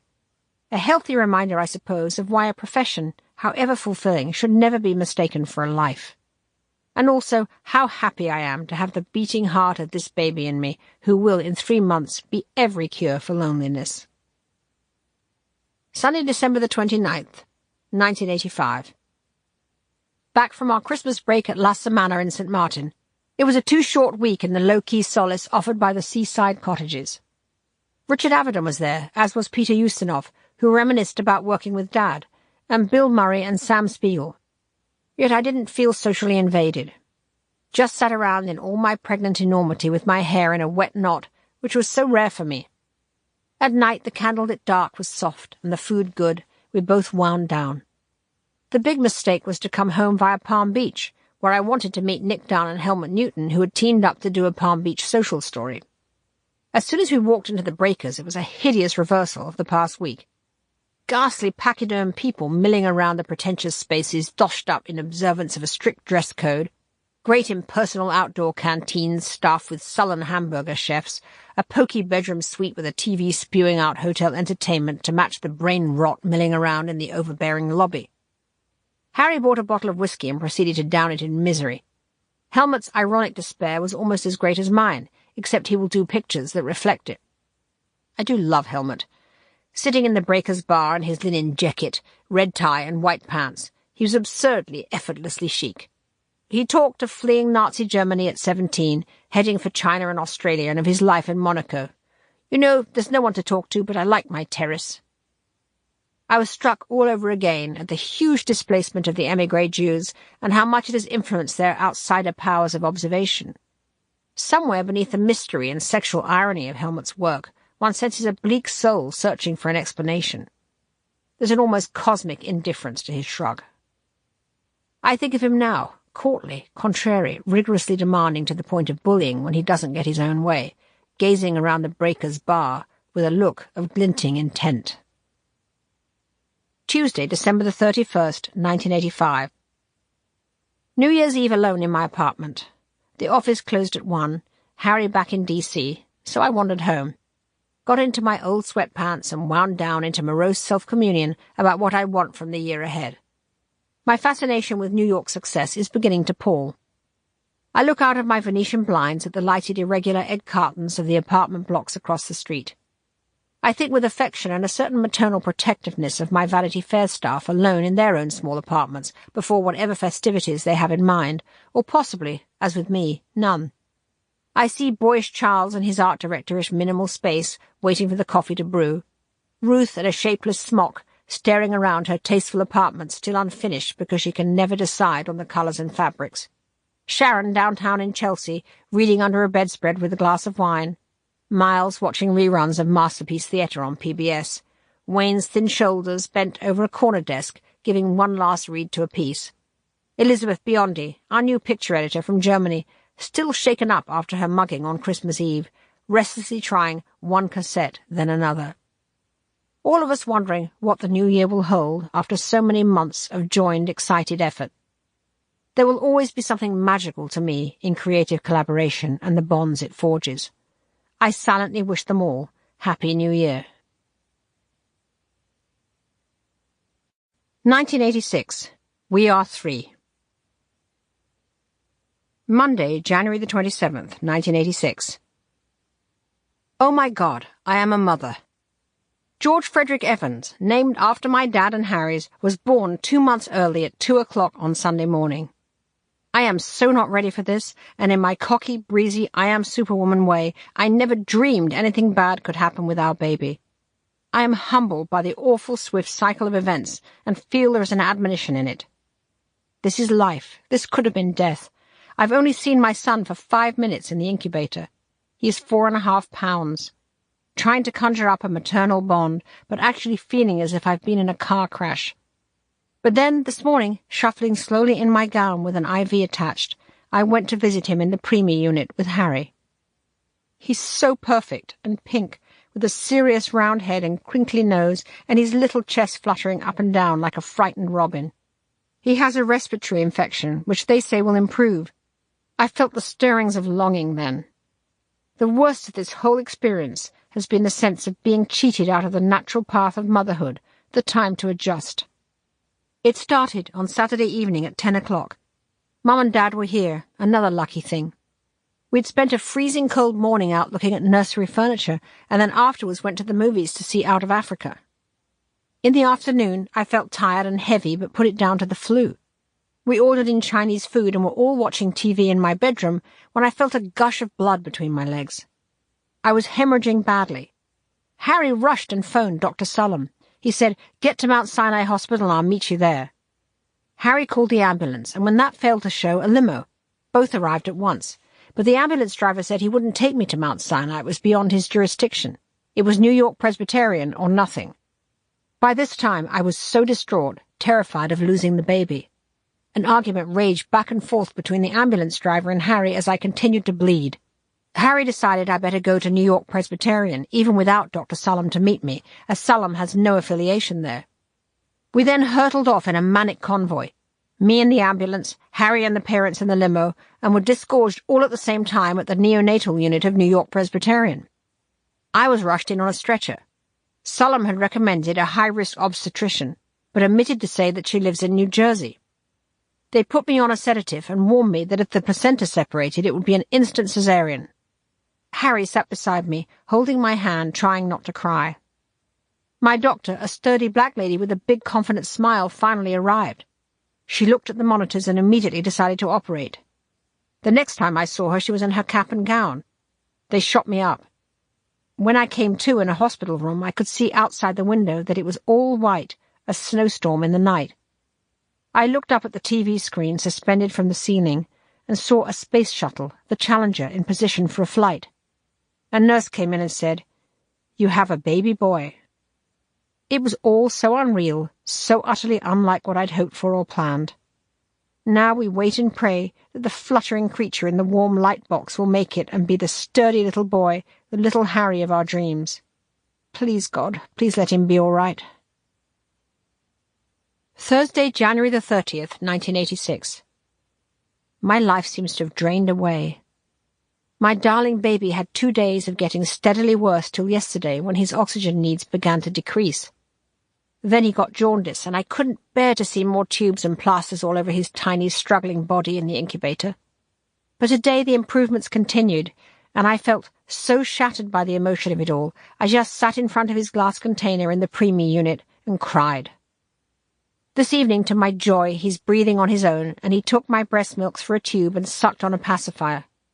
With some of the tubes and bandages off him, I could take a good look, and I know now that he's really beautiful and distinctive. He has nice small ears and Harry's purposeful mouth and chin, a long athletic torso and legs as if he may become tall.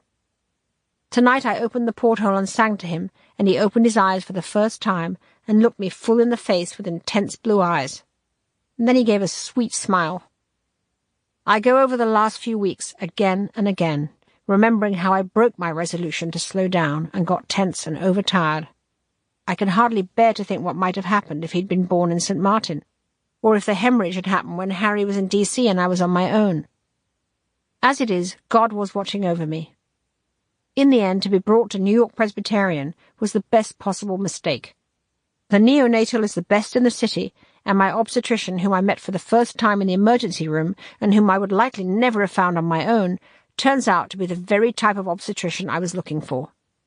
I consulted a series of patronizing, inattentive, desultory male doctors.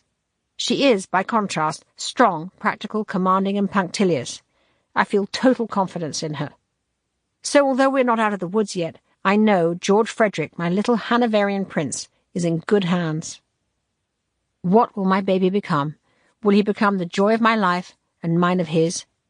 I like to think of him hanging tough in his container, working up the muscles he needs to pull through. If it had been a girl, I think I would have fallen apart altogether, feeling she was more vulnerable than he is now. Now Harry needs almost as much looking after as Georgie. He is wrecked by the experience, remembering all the pain and the premature son he lost in his first marriage to Enid. Tonight he's gone back to D.C., which is as well, to take his mind off it. I want to enter a new period of calm in which all the energy goes into loving Georgie. The world is upside down. When I opened my eyes on Tuesday morning, I saw the Challenger shuttle explode before our eyes on TV. The crew had become so real to me. I cried and cried. Sunday, February the 16th, 1986. Home, East 56th Street. 2 weeks or more has passed and my baby is still in the hospital, but he's graduated to the last room and is in an open bassinet, thank God. We've been through so much anxiety I feel as if life is pallid limbo. I work from home, using the phone from my bed, as stitches in my stomach from the cesarean are still extremely painful. The editors come over for meetings, but between these visits I don't think of Vanity Fair much. I've discovered the complete irrelevance of the office. I see the folly of having not checked out of work much sooner. At 4:30 every day I go back to the hospital and help the nurses feed George or let the nurses help me. There is now only one important fact in my life. Whether or not the scrappy, warm bundle will burp after his bottle, or whether, like a snuffling puppy, he will prefer to snuggle against my chest, making squeaking noises and failing to get rid of his wind. Motherhood is the only surefire head emptier I have yet encountered. My deep depression in the hospital has given way to manic anxiety mixed with the flutterings of desperate hope. Bradycardia has kept Georgie in the hospital, and episodes of apnea when he horrified us with spells of going dusky blue in my inept arms. Before he moved, he was in a horrible room with 16 babies to 3 nurses, glaring lights, banging pedal trash cans, and one nasty militant nurse who poisoned the atmosphere by constantly moaning about how much she hated working in the unit. Night after night, she banged around the poor sleeping babies, waking them up, addressing the fraught backs of their parents in their yellow gowns with her rantings. I wanted to fucking kill her. "I'm sorry, am I in your way?" Mum asked her witheringly when she pushed against the back of her chair. "Yes, you're in my way," she replied sulphurously. "But there is nothing we can do, because all the power to make life difficult is hers." A friend of Marie's, Barbara Lieberman, sent me a premature baby book, and it's been a huge solace, as well as a revelation that I cannot kid myself about. There could be complications. Eyes and ears are at risk. Problems with motor skills, developmental delays. I am so lucky he doesn't have cerebral palsy. He may turn blue again, and I have to know what to do. It's likely, I have to accept, that he may not be 100% okay. But I am now just grasping how lucky we are that he's as good as he is. His weight is now 5 pounds, and the occasional bradycardia happening with more and more time in between. With my neurotic moralizing streak, I see what's happened as a punishment for a surfeit of thoughtless success. So you think you're going to romp through motherhood too, huh? Try this on for size. Remember pain and grief and failure? Here's a refresher course.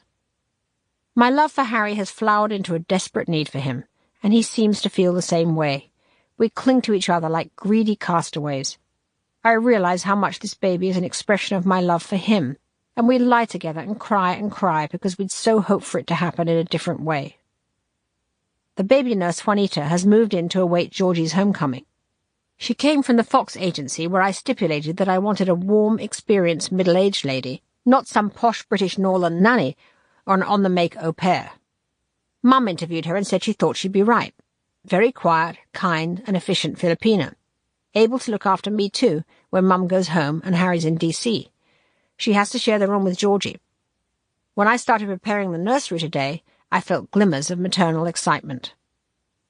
On Friday, Marie Brenner, Jim Hoag's wife Sharon, and Shirley Clerman gave a surprise shower for me at Mortimer's on the same date it had always been planned for, except, of course, the surprise was the early birth, not the party. They had assembled a great bunch of girlfriends: Annie Leibovitz, Sarah Giles, Ruth and Pam from the office, Adele Guare, Kathleen Tynan, Norris Mailer, and Liz Smith, whom I now adore.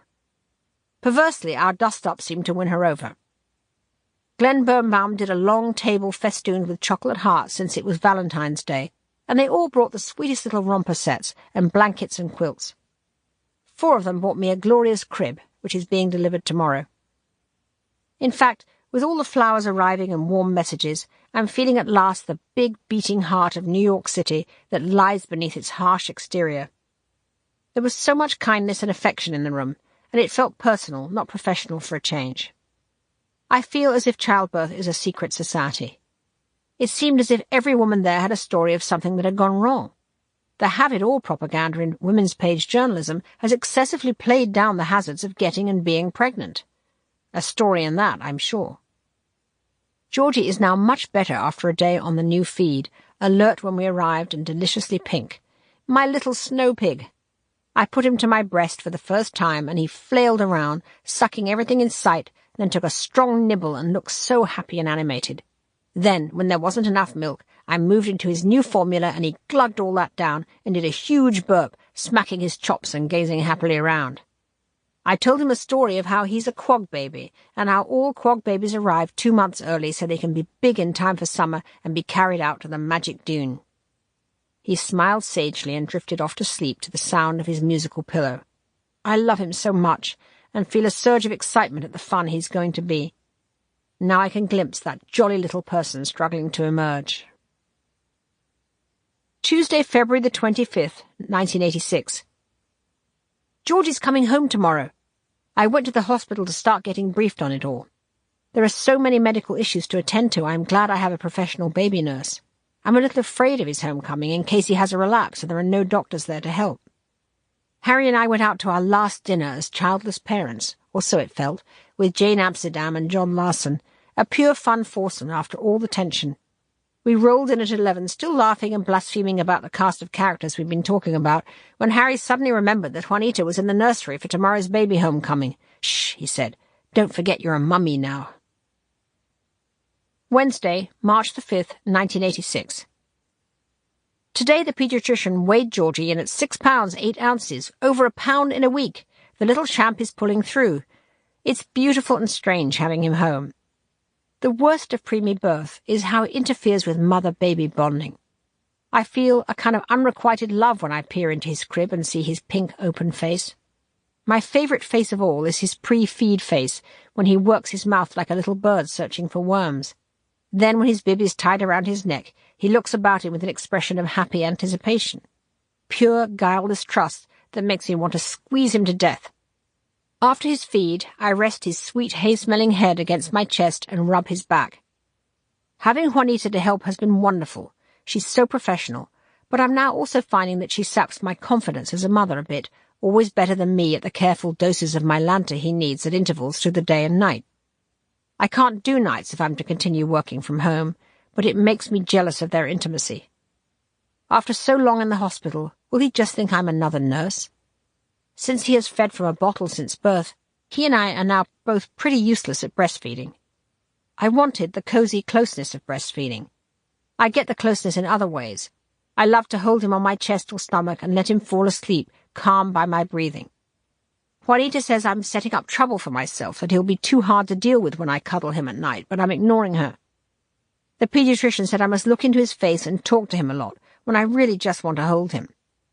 I still feel almost shy with him, convinced he doesn't understand I'm his mother. Looking at the other babies, I was aghast at their raucous prizefighter faces. In his white wool cardigan and knitted bonnet, Georgie was like a Victorian Christmas card. This Friday is his real due date, so his weight is just what it ought to be if he'd come to full term. Harry is wonderful with him. He sings him songs from his own past I've never heard before. Childbirth pulls so much from one's unconscious memory. Like me, he most loves happy face before he feeds, and mournful face when he can't burp. Tuesday, March the 11th, 1986. I love working from home now, not having to contort myself into a high-heeled hellion. An interview with me in the Sunday Telegraph arrived, written by a smart, beady Oxford journalist, and I was depressed by its depiction of me in my suit and pearls, with hair like a tossed salad and a newsreader smile. Ugh. Why do I work so hard and spend so much money to create this wholly fallacious picture of myself? Being at home and out of the insane materialism of the New York social scene has been so refreshing. Tonight is the 10th anniversary of Mortimer's, and the world and her walker are out knocking back champagne and shrieking their insincerities even as I write, while I've dined alone on a lamb chop and spent the evening trying to find out if Georgie preferred his Humpty Dumpty mobile or his musical elephant. I feel so happy. On Sunday I had a row with Juanita. I can't stand the way she always tells me I am doing something wrong when I'm with Georgie.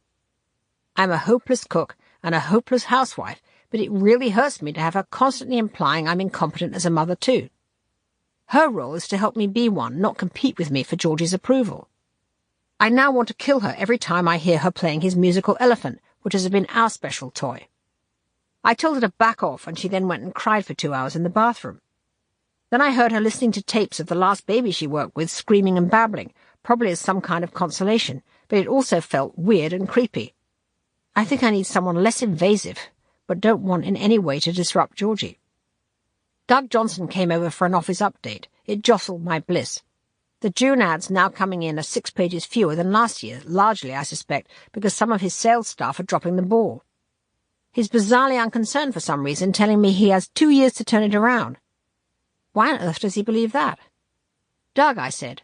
Richard Locke was told he had 2 years. So were Joe Corr, David Obrasky, and Leo Lerman. Don't you think that's an unwise assumption? Anyone who trusts Cy to be patient is crazy. Wednesday, April the 9th, 1986. The world is gearing up for Ariana Stassinopoulos' wedding next week to Michael Huffington, a Texas oil guy. The bridesmaids are Barbara Walters, Lucky Roosevelt, and Ann Getty. Mort Zuckerman is an usher. It's a writer's field day. Jackie Rogers is making me a skinny black top and long white skirt. Georgie is increasingly delicious. He's now doing strenuous push-ups in his crib. Harry's Elgar trick is his best pacifier. G's round eyes go even rounder, his breathing becomes concentrated, his face assumes a rapt look, as Harry waltzes him round the room in his snuggly to the Enigma variations. So far, there are no more signs of problems from the early birth. God bless him. Sunday, April the 13th, 1986. Ariana's wedding, on Saturday, April the 12th, was a diary classic. The whole world seemed to have assembled at St. Bart's Church as if for a royal occasion. The bride and groom were preceded down the aisle by a sound boom, which Harry at first thought was a cross, held aloft by a prancing soundman. Ariana herself looked amazing, a cross between Callas and Queen Alexandra. Galanos had made her a skin-tight, high-throated, white lace gown with a coronet of orchids, and her hair was scraped back to reveal the regal nose. She was anorexically slim. To get to this size, she must have lived on nothing but communion wafers for a month. The groom is a mystery, really. A tall glass of water with a weak smile. Since the service preceded Ann Getty's dinner dance, all the guests were dressed to the nines, each row bursting with taffeta and silk. Aileen Maley was in her Belle Watling get-up of 2,000 bows on her head and a giant skirt. The starlet Lee Taylor Young was wearing a flouncing salmon tulle ball gown. Ronaldo Herrera, after saying for weeks that he refused to wear a dinner jacket because it made him feel he was in Pritz's honour, gave in and wore one, but watched with heavy consternation as the service swerved from High Church to Greek Orthodox, with crowns held aloft over the bride and groom. "What will the psalms be in? Aztec?" muttered Henry Kissinger. Zuckerman trudged up and down the aisle, cracking gags as he performed his usher duties. "I'm available for bar mitzvahs too," he hissed at Howard Kaminsky, the Random House publisher and CEO. The tiny figure of Ariana's old flame from London, the Times columnist Bernard Levin, ambled by, flanked by 2 taffeta Amazons, one of whom was Princess Michael of Kent. Anne Getty looked shapely and unconstrained in a yellow silk dress that looked good with her cloud of abundant Titian hair. Barbara Walters carried off her unfortunate lavender bridesmaid dress extremely well. Afterwards, a total of nearly 800 went on to the reception at the Metropolitan Club. There was a big posse of pre-dinner floaters who seemed not to have seats. Most of these were Ariana's old friends. The receiving line went on till 10 p.m. Harry caught sight of Anna Murdoch, who fled across the room. Rupert was more poised. He broke out of a group he was in and bounded over to greet Harry. They conversed cordially about the state of Fleet Street and the triumph of Rupert breaking the print unions at Times newspapers with his new printing plant at Wapping, a feat Harry genuinely admires and almost forgives the rest of it for. It's ironic. The union strikes that killed so many brilliant editions of the Sunday Times were the misery that made the Thompson family sell to Rupert in the first place. Perhaps it needed his brutal expediency to end the impasse. The carnivore liberating the herbivores, as Murdoch later put it. At dinner, I was at a great table between Henry Kissinger and William Safire, along with Barbara Walters, Dick Snyder, Lally Weymouth, George Weidenfeld, and Princess Michael. George Weidenfeld spent much of the evening in plump reverie, puffing on his inevitable cigar. I'd love to have got inside his head. He has long been Ariana's sponsor from the days in London, when she and I, as girl-about-town graduates from Cambridge and Oxford, respectively, used to go to his wonderful publishing salons on Cheyne Walk. As a combination of sophisticated cosmopolitan intellect and émigré Viennese huckster, he's always been a champion of unconventional upward mobility, especially when allied to a beautiful girl. It was his genius idea to have Ariana play the Greek card and write her biography of Callas in 1980, which Harry extracted on the front page of the Sunday Times review section, launching her author career. At the wedding, he must have been thinking, "Look how we've pulled it off." Only 3 years ago, Ariana, looking for new horizons, was working the party circuit in New York, and George was about to go broke at Weidenfeld and Nicholson. But their 2-pronged seduction of Anne Getty means that both he and Ariana have landed in a giant pot of honey. He's wooed Anne into underwriting his publishing company and become her business partner, and Ariana has an influential new best friend and a new husband oozing with money from Texan oil. George's speech was an encomium to Ariana, slightly marred by its strong commercial thrust promoting her forthcoming book on Picasso. Ariana herself gave longest and most profuse thanks to Anne Getty. At one point, according to Marie, Mrs. Huffington was seen pounding down the street away from the Metropolitan Club, pursued by solicitous Mrs. Stassinopoulos, who, after much gesticulating, persuaded her to return to the wedding party. Mrs. Huffington's umbrage could have been on any number of counts: the placing, the toasts, the cameras. In the receiving line, Ariana broke away to give love to Charlotte Curtis, which will ensure good coverage in the New York Times. Wednesday, April the 23rd, 1986. Getting to know Pace Gallery's Arnold Glimcher has yielded dividends. He's acquired a great art scoop, now ours, with the sketchbooks of Picasso after years of courting the heirs. There are 175 in all, some owned by Paloma, some in private hands. When I expressed instant interest in publishing extracts, he asked me up to the Pace Gallery to view them. I found turning the pages strangely moving and exciting. Their very irregularity of size and shape reflects the inspiration of the moment. My particular favourite is number 66, a pocket-sized red moire volume brought from the Biarritz branch of Mappin and Webb on Picasso's honeymoon with Olga in 1918. It holds 17 different studies of her in cubist undress. In great Alex tradition, I'm going to give it a 22-page run. And of course have the very best Vanity Fair writer to go with it in John Richardson, who knew Picasso and has so much knowledge. I found all this especially thrilling because the original Vanity Fair was one of the first to publish Picasso in America. In a last inspired bit of chance, I asked Alex if he had a great Picasso photograph to open with, and of course he does, from his book, The Wondrous Artist in His Studio. With this as the cultural capstone, the May issue is strong. Cher is on the cover in a great Annie close-up with her hands pressed to the steeple of her long face. Ian Jack's done a rich profile of Benazir Bhutto, who may be poised to be the leader of Pakistan. Incredible to me when I think of how I used to see her hanging around the Oxford Union. I lunched with John Richardson, who, unsurprisingly, was in full cry about Ariana's wedding. Michael Huffington, he insisted, is gay, and also a born-again Christian, twice.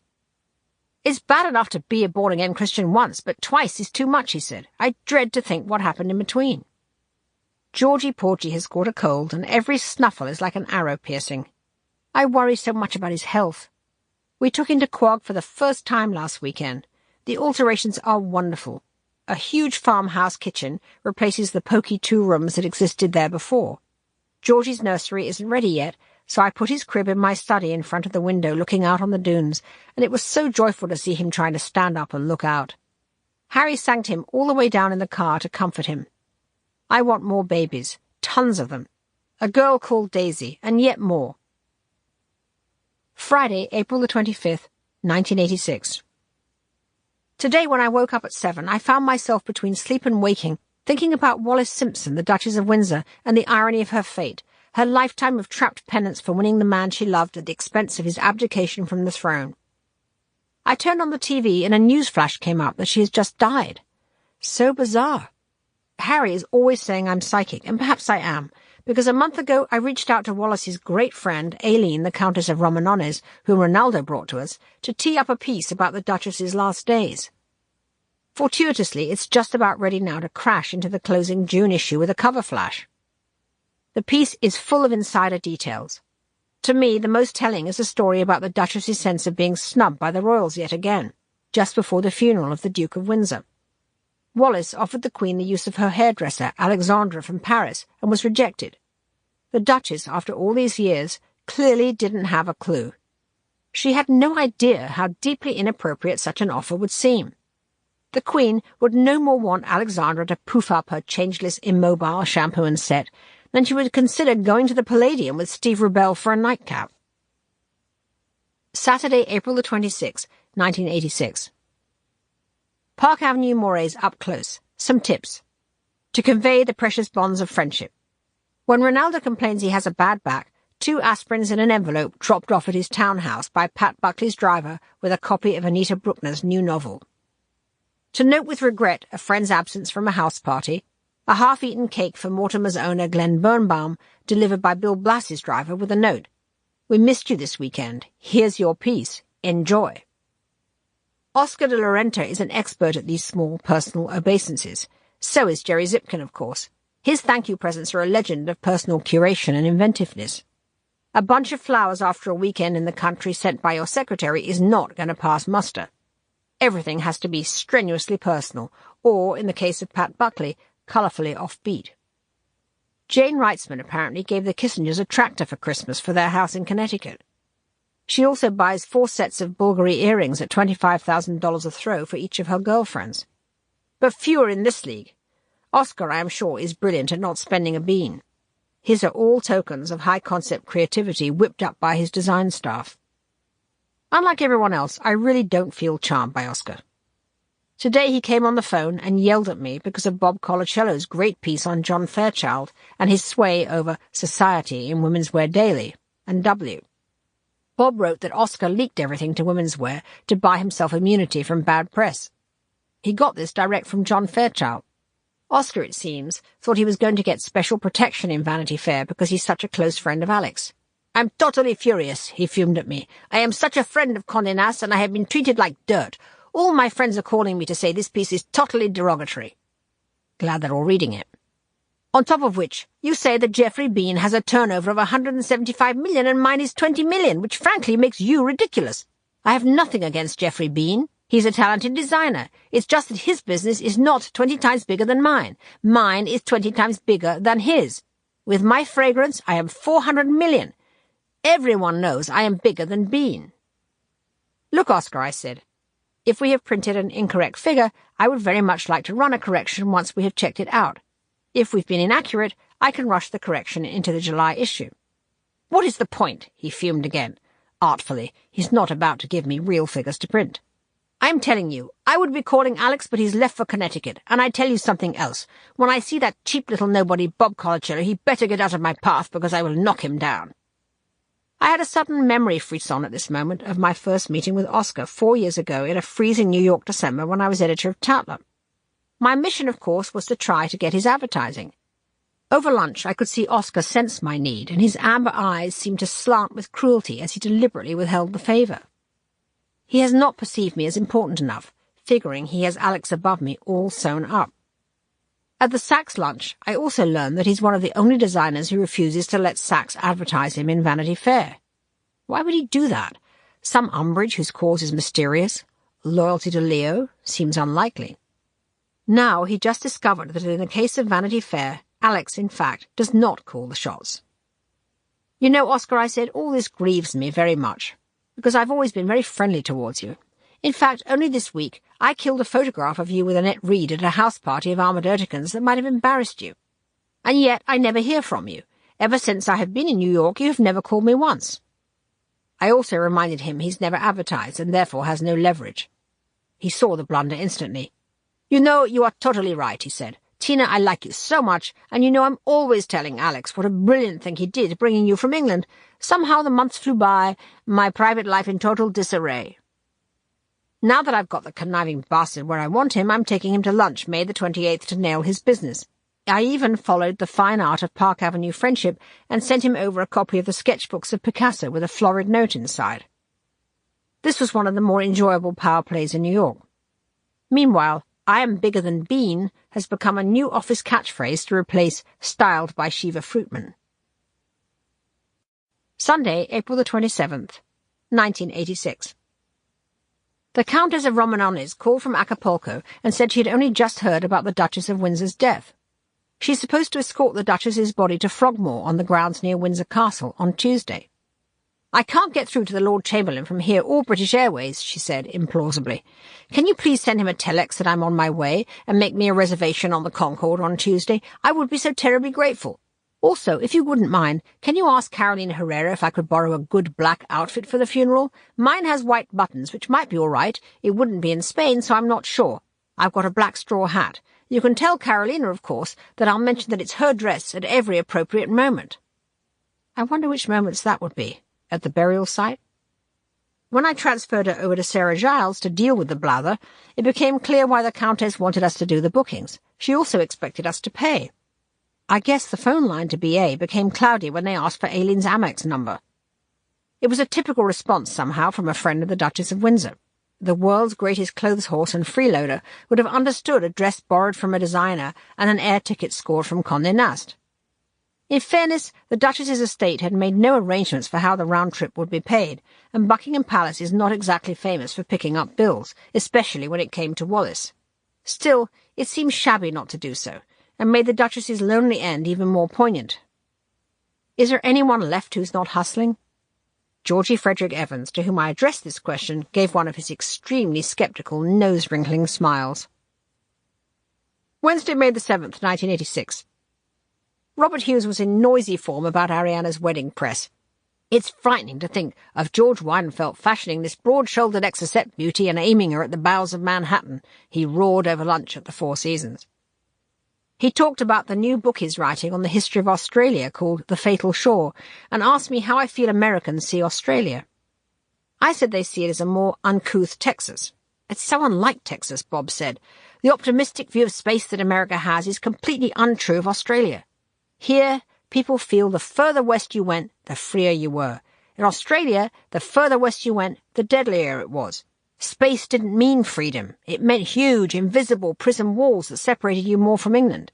The distances in Australia are so discouraging. But what I do still love about the place is the absence of euphemism. They've remained impervious to psychobabble and bullshit and jargon in a way I still find deeply refreshing. The concept of public relations is still comparatively new. It was so good to talk to Bob after 2 days of Fashion Week.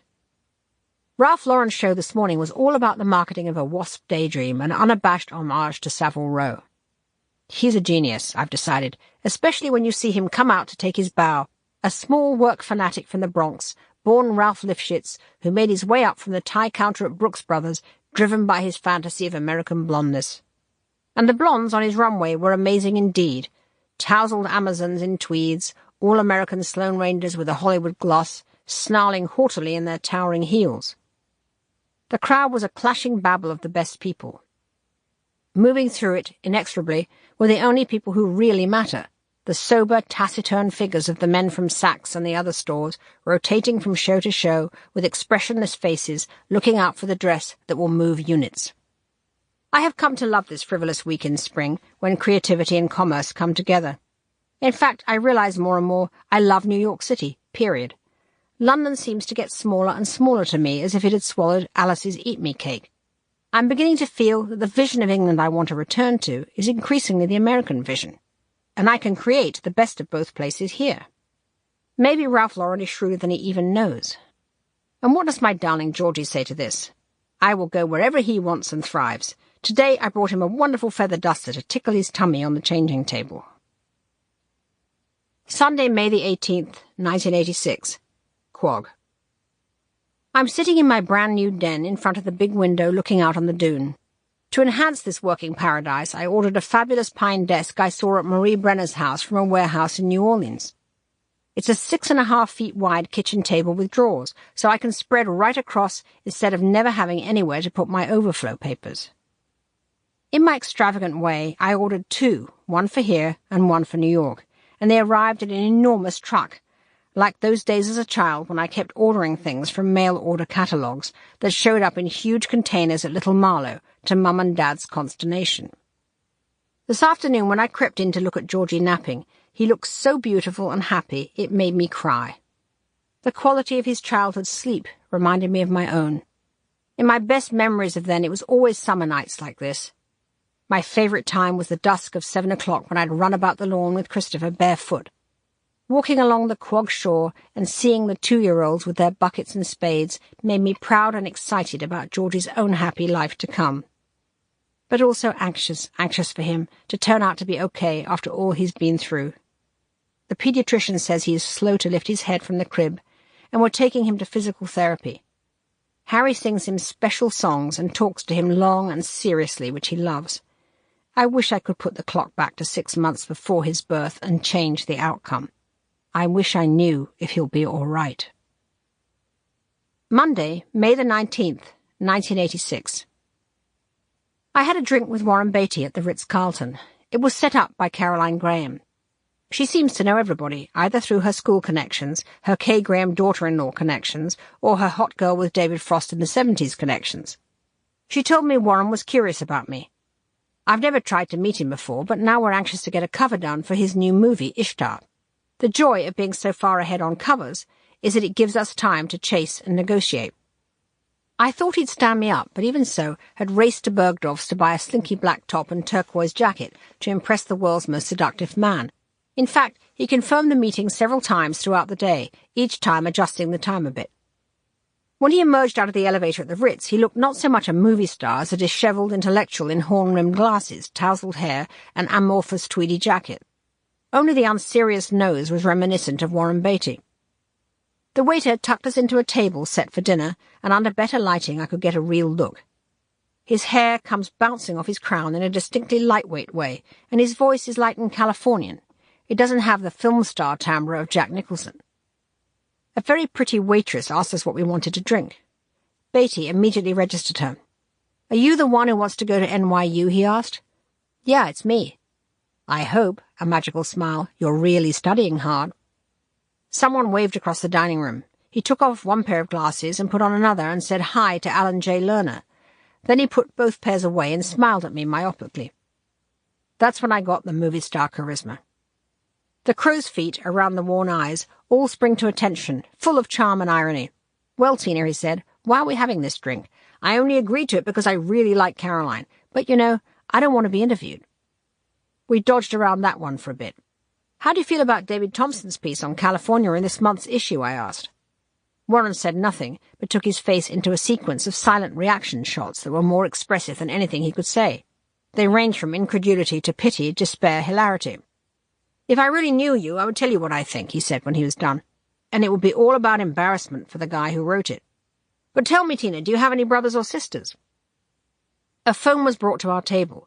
He said into the mouthpiece, "Let me make a suggestion that may sound off the wall. Why don't you do this for no fee? I mean, it could really work to come across as someone who's doing this for no money." Just a thought." Hangs up. "Are your parents still alive, Tina?" I told him I thought he should do some memorable pictures with Annie Leibovitz. "What's memorable?" "I don't like what she does to people. She'd make me take my shirt off." "Helmut Newton?" "I don't like all his whips and chains." "What about the guy who's been photographing Jack Nicholson for you?" "Herb Ritz?" "Yeah. Does he take pretty pictures?" "He's good," I said, and responding to the flirtatious gleam creeping into his eyes. "But I don't like using him because he doesn't let the editor-in-chief come to the cover shoots." "Are you telling me you'd have to be on this shoot?" "Yes," I said. "Do I look as if I'm fighting that, Tina?" I brought the new June issue to show him, which probably wasn't such a great idea because it's more lightweight than May was. It has the great piece on the Duchess of Windsor, yes, but he probably wouldn't care about that. He's always trying to seem a political savant, but I'm not entirely sure he qualifies, though he's certainly smart.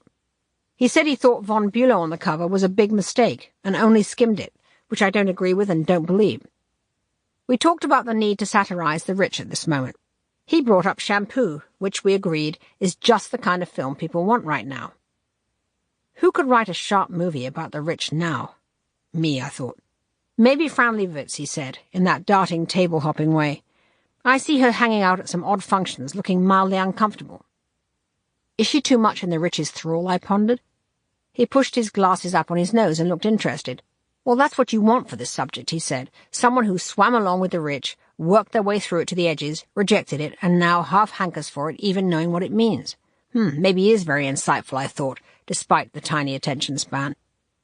In another mental table hop, he started talking about my resemblance as an editor to Diana Vreeland. Wasn't she fantastic, he said. Wasn't she just great? Shall we call her up and tell her? The waiter brought the phone and he dialed her number without looking it up. Then he was spelling out his name to her foreign maid until Vreeland came on the line. He turned on the charm full blast. It was as if he was positioning himself to re-seduce the old-fashioned diva at the end of the line and was going to give it all he got.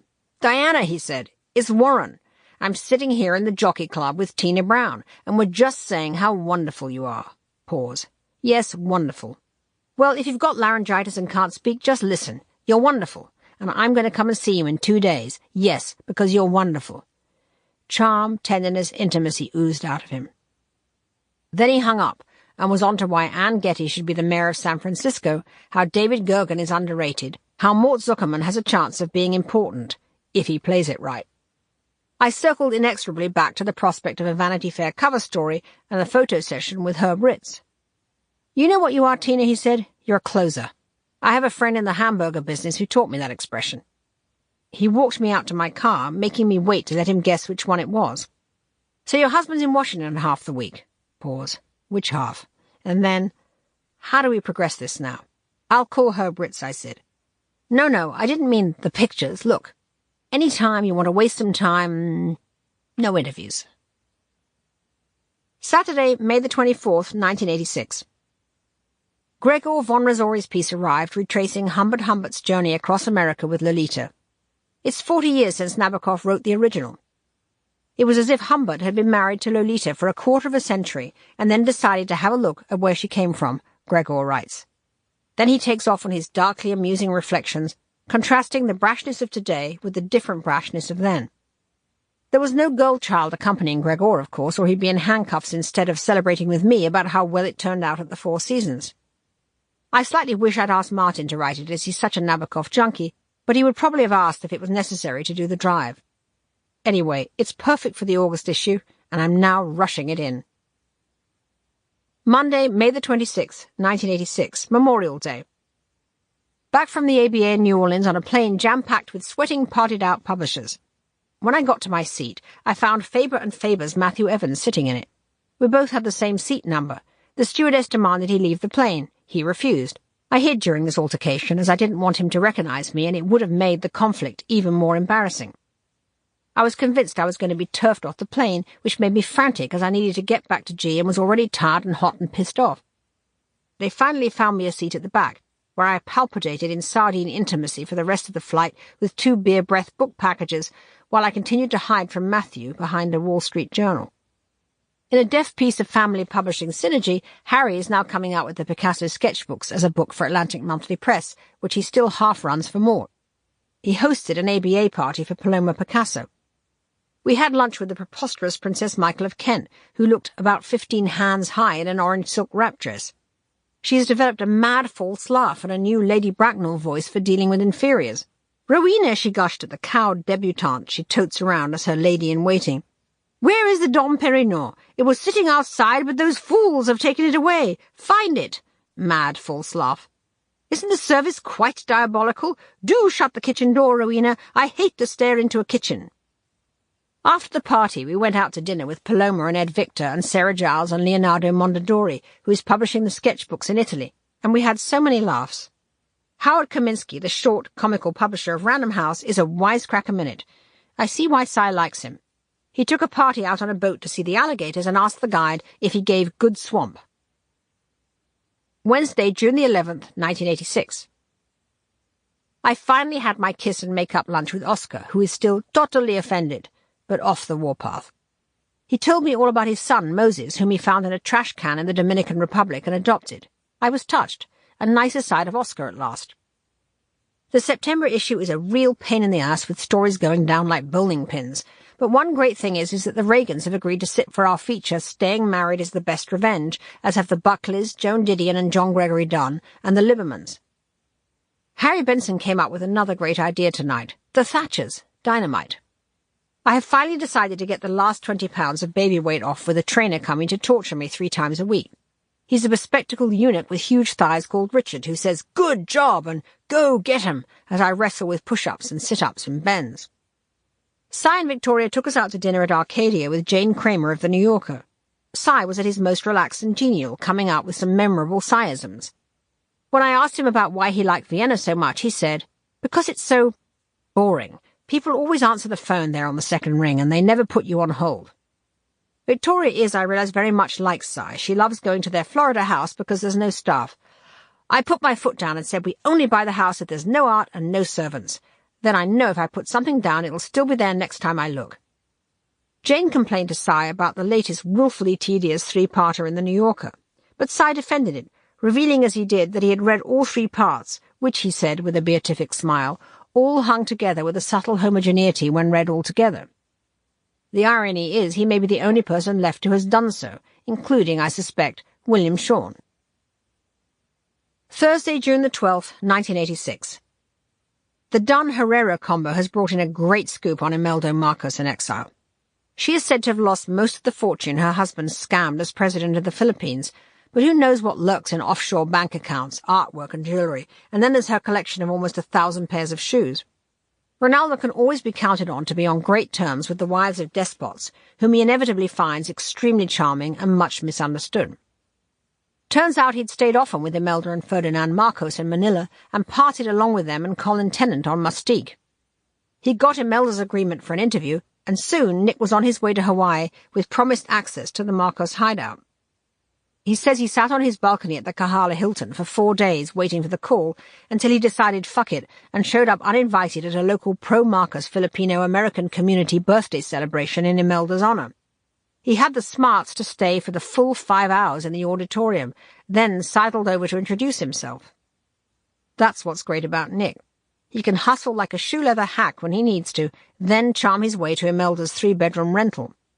He said it was protected only by snoring guards and bustling domestics, a come-down for sure from the days when they owned 29 presidential rest houses and a palace to host parties in by the sea. He got a 3-hour interview with her of total unburdening that's going to make so much news. Monday, June the 16th, 1986. Quog. We've had Cape publisher Tom Mashley in from London, staying with his girlfriend in Quog. This house absorbs guests wonderfully. The sums Tom talked about paying his British authors seem ridiculously small after living in New York. Martin Amis was paid £15,000 for his latest book. That seems pitifully small to me, given the size of his reputation. We're paying $10,000 for an article. And yet, in London, where we were paid much less, Harry £70,000 and me £18,000 a year, we seemed to never think about money at all. We felt we were living like kings at Ponsonby Terrace, minutes from the centre of London, with 4 stories to roam around and our own studies with their creeped windows, the cats frisking along the wall I called the cat corridor, dividing us from the neighbours. Here with Harry paid $200,000 and me paid $155,000, astronomical sums, we talk about very little else and live in a 2-bedroom apartment. Quog, of course, is where the money has gone, and we don't begrudge a dime of it. I wish I could cook in my new wonderful kitchen. I envy women like Julie Kavanagh, a domestic goddess with a chopping board who whips up amazing dishes so casually, then sits down and writes a brilliant book. I have zero confidence in the kitchen. I can executive produce dinner, it seems, but not cook it. Tuesday, June the 17th, 1986. Olivia Channon, the Guinness heiress and Oxford undergraduate, overdosed on heroin and died, and I'm wondering whether I should get on a plane and try to recreate her story. I'm not sure why it haunts me so much. I always remember this as Oxford's magic time, of finals week and the greenness of the river, of gliding in a punt past the sweet-smelling banks with a bottle of cold white wine in the days when I could still drink. Perhaps also because I devoured the riveting diaries of her American-born grandfather, Henry Chips Channon, which chronicles with such a keen eye the world of London society before the war.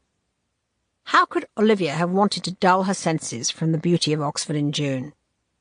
Sarah Giles, who knows many of the people around Channon, is calling around, seeing if any of them would talk about it. I keep thinking about Olivia, slumped in her heroin vomit in her room at Christchurch. Who let her down?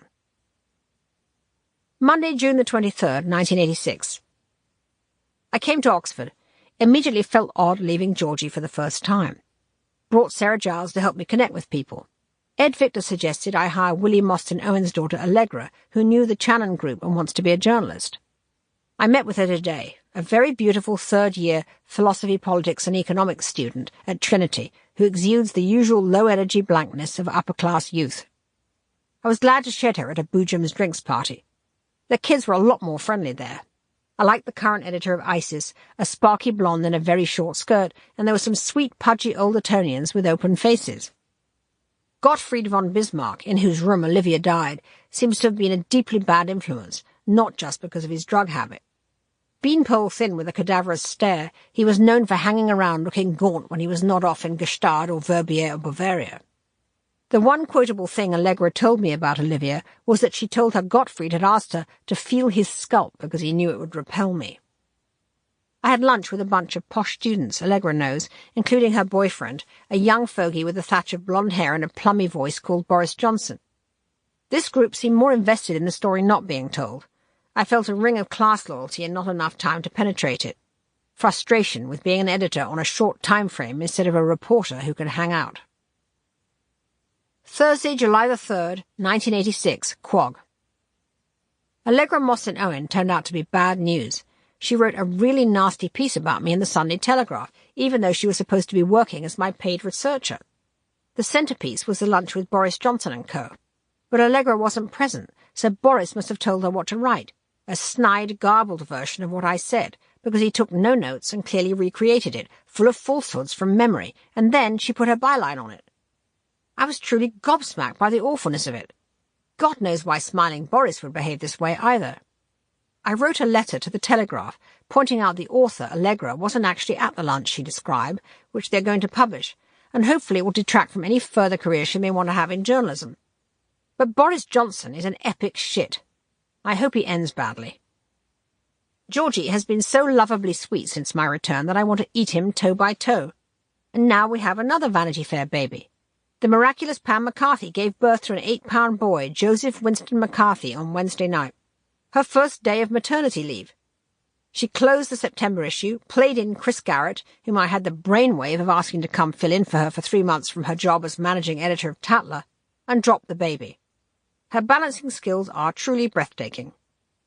I feel proud that we are managing these maternity exits with our own seamless organisational concepts with the backing of PVZ, who helped me sell the idea to Cy.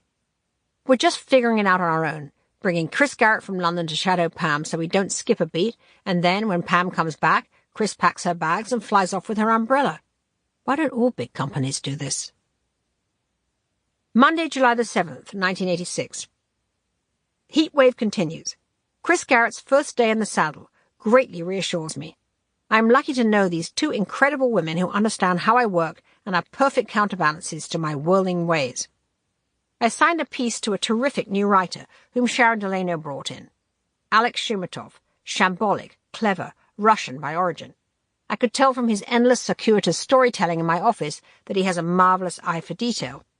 He writes sometimes for The New Yorker.